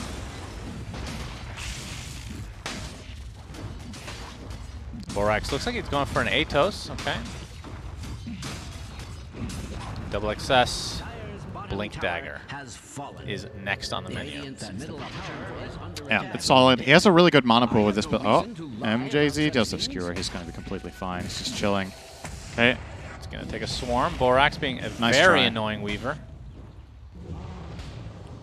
I think that's the double negative. Annoying Weaver. Weaver's already annoying, so. He's being his hero. Yeah. Mid tower is about to fall. White Album doesn't even have to edict here. The glyph was popped preemptively, which is not a good idea against Leshrac. Got to hold on to that as long as possible generally to make sure the edict comes out before you do it. Not that it would have mattered in that instance, but obviously the best spell in the game for taking towers, unless you consider Tiny with 6 slotted inventory and Shard a spell, in which case Leshrac is nothing. We already had this talk. Oh, now Horsey again from Double XS, and not going to find the bounty this time. No dust, no dice. Now White Album close to finishing his Boots of Travel. In the meantime, Leo Style already has his, working towards a BKB. Moose is going for a Hand of Midas, by the way. Thoughts? Is this a for fun thing? It's not good, at least. Okay.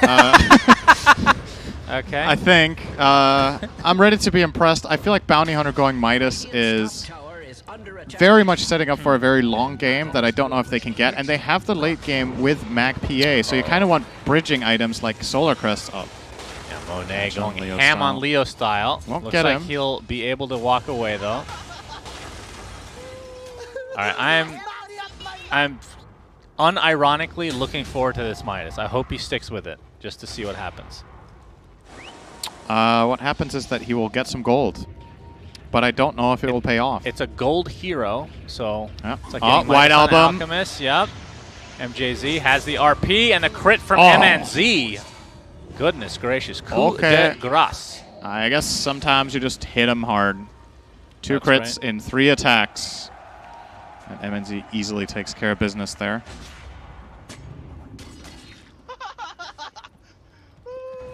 MJZ's having himself a very good game, by the way, in terms of, I mean, you can see the net worth, not anything impressive, but his skewers have been spot on. His RPs have resulted in kills, and I mean, just his existence with Empower has allowed MNZ to farm. And does have the highest VPM here.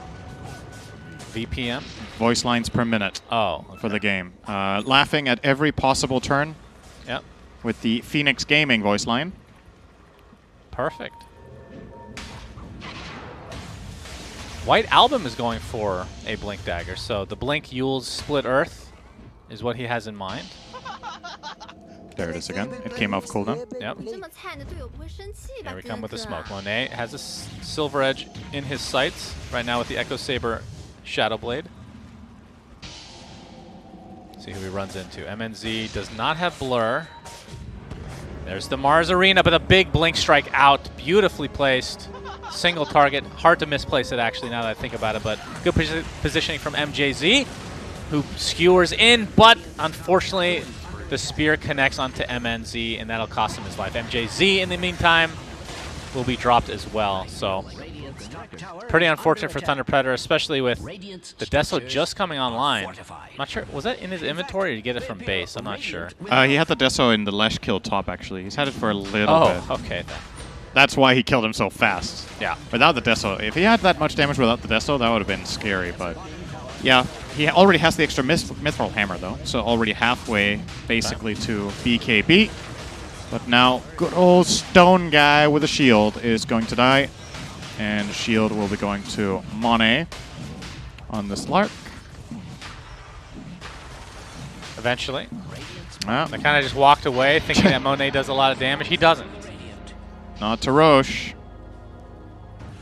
Frank has been getting a bit of comeback time, though. He has been struggling so much in the early game, and now he's going to die again, more than likely, unless he gets a really cool juke off here. They see him there. Uh-oh, surge up. Good spotted. Can't reach the Yule there. Oh. Oh, ooh, nice juke, Frank. Can't juke out of this one now. He did buy his Staff of Wizardry, so doesn't really lose any gold, and like you said, has kind of made a bit of a comeback.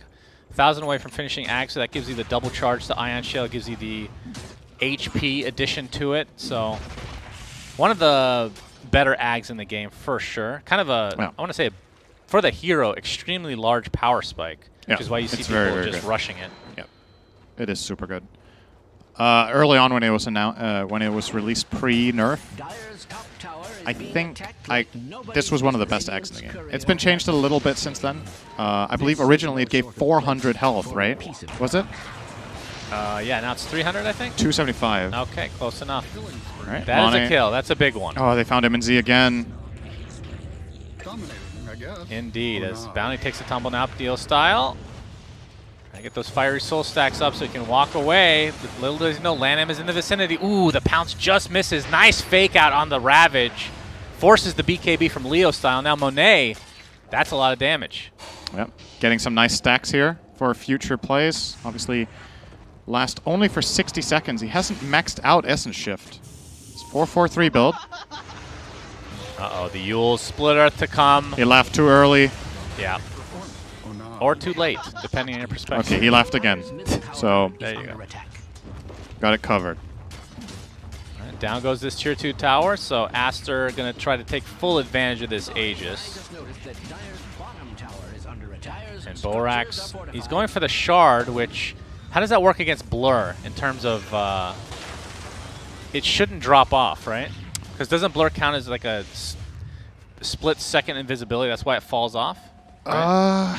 I don't actually know. Top tower is under attack. I think it's a little bit inconsistent in some ways, actually. Because if you're Puck and you get Swarm on you, you can't phase shift it off. So it's not because it's a hidden state, right? You can't remove it with... Can you remove Astral? Well, let's say you use a Shadow Blade. It goes away, right? Yeah, invisibility does, but I don't think Blur is considered invisibility. It's considered hidden, right? Hidden is the status that you have in Phase Shift and in Blur and in OD Astral, I believe. Is it the same as that, though? I don't know. I think Blur is hidden. As we miss a kill during this very important conversation. I don't know. They got Moose. Moose is dead. By the way, he switched away from Midas. Oh, that's too bad. Queued up a Veil of Discord. Oh, man. Very sad. I don't mean to be Was definitely looking forward to that. But with this Aegis advantage, Aster should be able to take this tier 2 bot now. Just methodically taking these out. It's another minute 46, so maybe they can go for the top lane as well. We'll see. White Album's going to play it safe here. Had a feeling that there could be a defense coming in. And Frank was thinking about it, but now he's going to get backstabbed by Monet. Yep, we got the Mars Arena Spear, and Monet just going to backstab. Right, that did not look like a half... That looked like a very half-hearted defense. He had no teammates nearby. He just went there to cast a shell. Yeah. And get backstabbed. Monet with the DD rune. Might be looking for more here. Silver Edge TPing top. Ooh. If he finds MNZ, he can solo kill him easily. Oh, He's going to see him now. See him on the wave. At least they should. All right, he hit the wave and left. There's a creep missing HP. They're not clicking there, though. And MNZ, nice read, gets out there. I think he might have seen the TP with the ward as well. All right, so the Aegis will be expiring relatively shortly. Don't think they can get the tier 2 in time, but... Monet is preparing a dust. Gets tracked up. So now they know there's a sentry here. Yeah, it feels like that track is not worth it, right? Let's just ignore him there. Yeah, probably. And Borax working on his Aghanim Scepter now. All right, your job is to pay attention to Swarm with Blur if it happens, okay? Got my eyes wide open. Okay, good. I know you're going to forget what I just said in like 20 seconds, so... Keep your eyes wide open for Swarm against Blur. Fey Grenade on PA. Pretty cool, actually. Watch out for Fey Grenade on Blur. I wonder how that works, actually. Because that also gives vision. Fey Grenade. I don't know. I do think it's hidden, but I don't know. Asking the important questions here, Cinderin. Thunder Predator grouping up for smoke here, probably. They do have BKB ready on PA. It's a very strong timing, to be honest, for MNZ. If they do get the opening, they can very easily blast a couple of targets. They have the 8-seconder as well I on thought we Leo were using style. the word explode. Yes. Okay. Just be sure to do that. But they are not going to find anything down here. Aster wisely are in the top half of the map pushing the tier 2, so it's just going to be a trade of sorts unless Aster do want to fancy defending mid. Don't think that is very likely with this point. Actually, Borax goes bottom. Swarming out on Leo style. Gets stunned. Yeah, Laguna is Dead. available. Okay. Thunder Predator. They give up their... Hippomaniac! Alright, unfortunately for Thunder Predator, they do not really have the ability to take this tier 2 tower. Well, they did if they commit, but... Well, they didn't. They seem to not really want to take their... Oh my god, double damage PA. Yep. Gets the bottle. Smoke. Okay. This guy slaps right now. If they get a fight on any sort of good terms here, MNZ is going to go wild. He can almost two-shot the Lesh. Lesh has 12 armor. 2k health is a lot, but PA with double damage is going to have about, what's that? 375 base damage and can crit for 300%. And then you take in the minus armor as well, and the fact that you double swing on the Echo Saber. Lesh can disappear in the blink of an eye if he gets caught by any stun. I just realized we have yet to see a real team fight, though. Like, Wall, I don't think has been cast the entire game, if I'm not mistaken. I think one time MJZ caught out there. Okay, tries to skewer out, but the arena is already placed. So good timing from Aster. Deletes the Magnus from the map. But yeah, I feel like Thunder Predator just having a hard time trying to start an actual team fight, but perhaps that's reserved for the high ground defense. Oh, they don't have the best catch in their lineup, right? Magnus has Dagger. That's the one catch that they do have now. All right, surging in MNZ. But Aster already out. So not going to find that opening just yet. Maybe they can look for a smoke when Mag is alive. See if they can scout something out with Moose on the Bounty Hunter. But you are largely relying on a Skewer to begin the fight. Lina without Yules and only with a Shadow Blade. Blur activated on MNZ. Double damage ready to go. All right, here we go. There's the track into Borax. All right, this is go time. MJZ He Really just needs to get a blink. see something, and he'll be in there.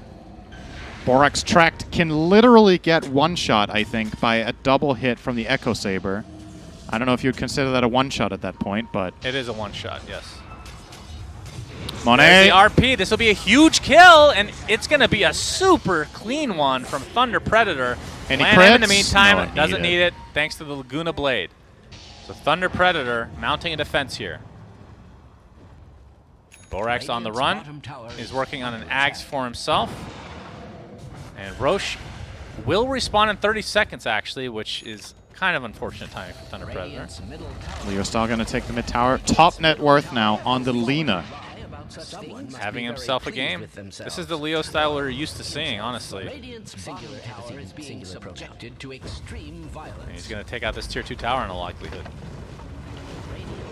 Yep. Forcing out the glyph. And should be able to claim it immediately after. He's going to commit for it. Double X. X. Oh! Spear misses, unfortunately for him. LSA is there as well, but double BKB runs right through the wall. And there, speaking of wall, finally casts here as Moose. Gets off one track, but Jinx. you see the invisibility being revealed thanks to the Swarm Shard on Borax.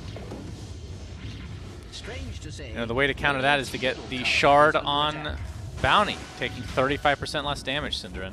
Incredible, I know. While you're invisible. It is actually a very good shard, the bounty one. Okay, to be clear, it's while your Shadow Walk is activated. Yes. Because I thought, oh, I didn't think this, but the wording is kind of weird, right? Because if you're invisible and they see you and it doesn't work, it's literally useless. Yeah. Other than AoE. All right, there we see the Ags on Lanham now, so that's going to be pretty nice, especially for the impending Roche fight, or at least I would assume it is. But then again, RP's not quite up. Wall takes a while, 40 more seconds for that. Well, that's a nice item. Oh, but he already has Titan Sliver. 4K net worth lead now for Aster. So Thunder Predator definitely in this game. And they're getting all the carry neutrals. They got 3 of them. MNZ leading the charge here in Invis from the smoke. No blur, though. Oh, Borax. Shikuchi does a little bit of damage. He's going to show himself here now. Time lapse is in place, basically. Horn toss is there from MJZ. Shockwave into the last right click from MNZ. Takes him out cleanly. Monet, in the meantime, pops that ult. MNZ has to kind of reposition himself. MJZ finally gets off that RP, but it's only onto one hero. Now will abandon his team with that skewer into the blink. Stay safe for now. Leo Style in the meantime, Pulse Nova, and this should be the death of him eventually. So nice job by White Album. It's a 2 for 2 as double XS, and White Album get yet another kill. So MNZ versus Monet! Oh, MNZ from the side. Blink Strike for the win. And oh, I thought he had him. Yeah, that was very close. I was going to say XXS, but it was going to take too long, so I just stopped talking. Damn, that was a couple of fun moments there, honestly. So, I don't know if we can get that replay, but the spear, it was actually close to missing. It might have missed. It would have missed. It would have missed. It actually would have missed. He canceled his TP basically for nothing. We're going to see the entire fight here. So Borax, first of all, like you said, time-lapse is basically in place, gets killed off here after Horn Toss. That's the start of it. Now MNZ is going to start fighting Monet, who's then going to use Shadow Dance, so he immediately switches over to another target, resets out a little bit. And this RP, if he waited maybe a little bit longer, perhaps could have got a little bit of a better one, but gets chased down. And now the fun part with, watch the PA after the Lina gets killed here. I hope you went down and showed PA later. Okay, good. It looked like the spear was going to miss, but we'll see. All right, this is a very long replay, obviously. Roche is being killed off by Aster at the moment. Okay, so first of all, this kill on the Slark, very clutch, and there's the spear. It's a miss. That's a miss. That is a miss. While that was happening, Roche has just been taken out. Monet with the Aegis, and I believe he is the one that just ate the shard, so that is going to be Depth Shroud. In my opinion, one of the best shards in the game. Very good. It is so good. Remember when that was an Aghanim Scepter, and it did the same thing, basically? and nobody bought it except for Sumail in a pub once. Did it do the same thing? Wasn't it when you Shadow Dance, then it's an AoE around you as well for the allies. Oh, so you yeah, needed you're to be right. close to them. Yeah, yeah. It was connected to your ult as well. Yeah, that's true. This Might one have is lowered so the much cooldown, better. though, but This one's insanely good. pretty cool spell. Obviously, Depth Shroud, 75-second cooldown. It creates a 300 AoE. When you're inside that cloud, that works exactly like your Shadow Dance does for your allies standing inside. So they're untargetable, only going to get hit by AoE abilities. So I and they heard regen. from a talent here who shall remain unnamed, because I feel like this shouldn't work, but they were very adamant that it does, that Chronosphere actually reveals the Depth Shroud target. That sounds like a bug, right? Yeah, I don't know about that one, because it doesn't reveal Shadow Dance. Right. But I guess we'll have to test that sometime. Which, of course, It's time to name. It's time to name drop the talent and up the ante. I legit don't even remember. It sounds like a BSJ quote. No, it wasn't BSJ. Okay. Sounds like a God's quote. Nope. Yeah, just keep going through all of them. Trent. Every time you get one wrong, you have to buy their voice line back. Oh, all right, I'm out. Cinderella. Correct. Hey, wait, is that good? No. Shiva's Bloodstone, Yule's Boots of Travel for White Album. Looking good for him. 9K net worth lead now for Aster. Again, in terms of other Thunder Predator games, this one is a lot closer. This is definitely doable. I mean, they have... The RP can definitely change the complexion of this Leo game. style Leo has to be gets- KB. Yeah. Now he's on the run, but there's the RP. Laguna Blade to follow. Oh, the time lapse from Borax. Back to full HP from Monet. They blow up the Magnus, and MNZ is next. That is rough stuff, and that shows the power of the Aghanim Scepter on the Weaver, which, again, a lot of the games we've cast, it's just not happened. But this is why people buy it. Yeah. Extremely good against Magnus when you think about it. Can immediately just use an RP. This is a very dead Moose. Yep. Oh, Monet almost lost the Aegis. All right. And Leo style, the Ravage from afar. Lanham just making sure that they secure that kill. This is going to be a full set of racks mid. And honestly, probably 2 sets, if not more. Absolutely 2 sets. If they knew there were no buybacks here except the Lina, I think they could have gone for Throne. But playing it safe, building an advantage. Like we said, going into this game, after the first game, TP are out of the tournament. But for Aster, this does have relatively major implications on group placement, which can matter a lot for getting a matchup that you want in the lower bracket round 1, which is best of 1. Yeah. So very, very important that you get a matchup that you like. And this is increasing their chances of getting one that they're probably more happy about. Speaking of best 25 talents, I'm going to put Lesh on that list as well. Yeah, it's insane. Unreal. Diabolic Edict talent. All right. So good, yeah. Mega creeps are up. Skewer. All right. He has Aegis. And the Horn Toss to start that out. Monet's just going to right-click. That's the Depth Shroud being used. Still has ult. Indeed. And now pounding. God, this Diabolic is actually insane, man. All right, they're going to have a full 5-man lineup here. So the last fight of this series potentially for Thunder Predator, as the tier 4 towers are getting extremely low. And now are gone. MJZ, no RP for another 10 seconds. There's a huge vac wall. Monet just pops that ult. Again, still has the Aegis, so not really fearing much. Is stunned inside the arena. Frank is taking the right clicks. The spear is going to help finish him off, though. And now to the other side, we have the Gush coming out with the Aghanim Scepter. Leosa melts under the pressure. GG is called. Thunder Predator. Well, we knew they were out last game, Cinderin. They're out again. Still yet to win a game, and only 2 more attempts to get that. I think I speak for everyone. I say I really hope whoever they play, they win 1 game at least. Yeah, and their final matchup, we did say it earlier, it is against, I forgot again who I said, but is it T1? I think is their final matchup. T1 currently sitting at 6-6, so they have 2 series left to play tomorrow. Aster are now 5-9. Their best possible result will be a 7-9, which will absolutely place them in the bottom half of the group, but can be enough for a 5th place if things play out, or at least a 6th place. obviously important for facing one of the lower teams from the other group, which statistically should prove to be an easier matchup. Isn't necessarily the case. Sometimes teams go on a tear, and especially in best of ones, anything can happen. So just generally starting in the lower bracket is always scary at TI, and it's why the groups, even though there's so much going on in so many games, they have a huge impact for the teams and for the eventual outcome of the tournament. You really, really, really want to get 4th and not 5th if you can avoid it. Just couldn't agree more, Cinderin. It was a pleasure casting today. It was actually a pretty long day for us. But this series ends in a Thunder Predator loss, 0-2 to Team Aster. Usually you start with Team Aster's 2-0, but for some reason I did backwards. That's okay. It's only TI-10.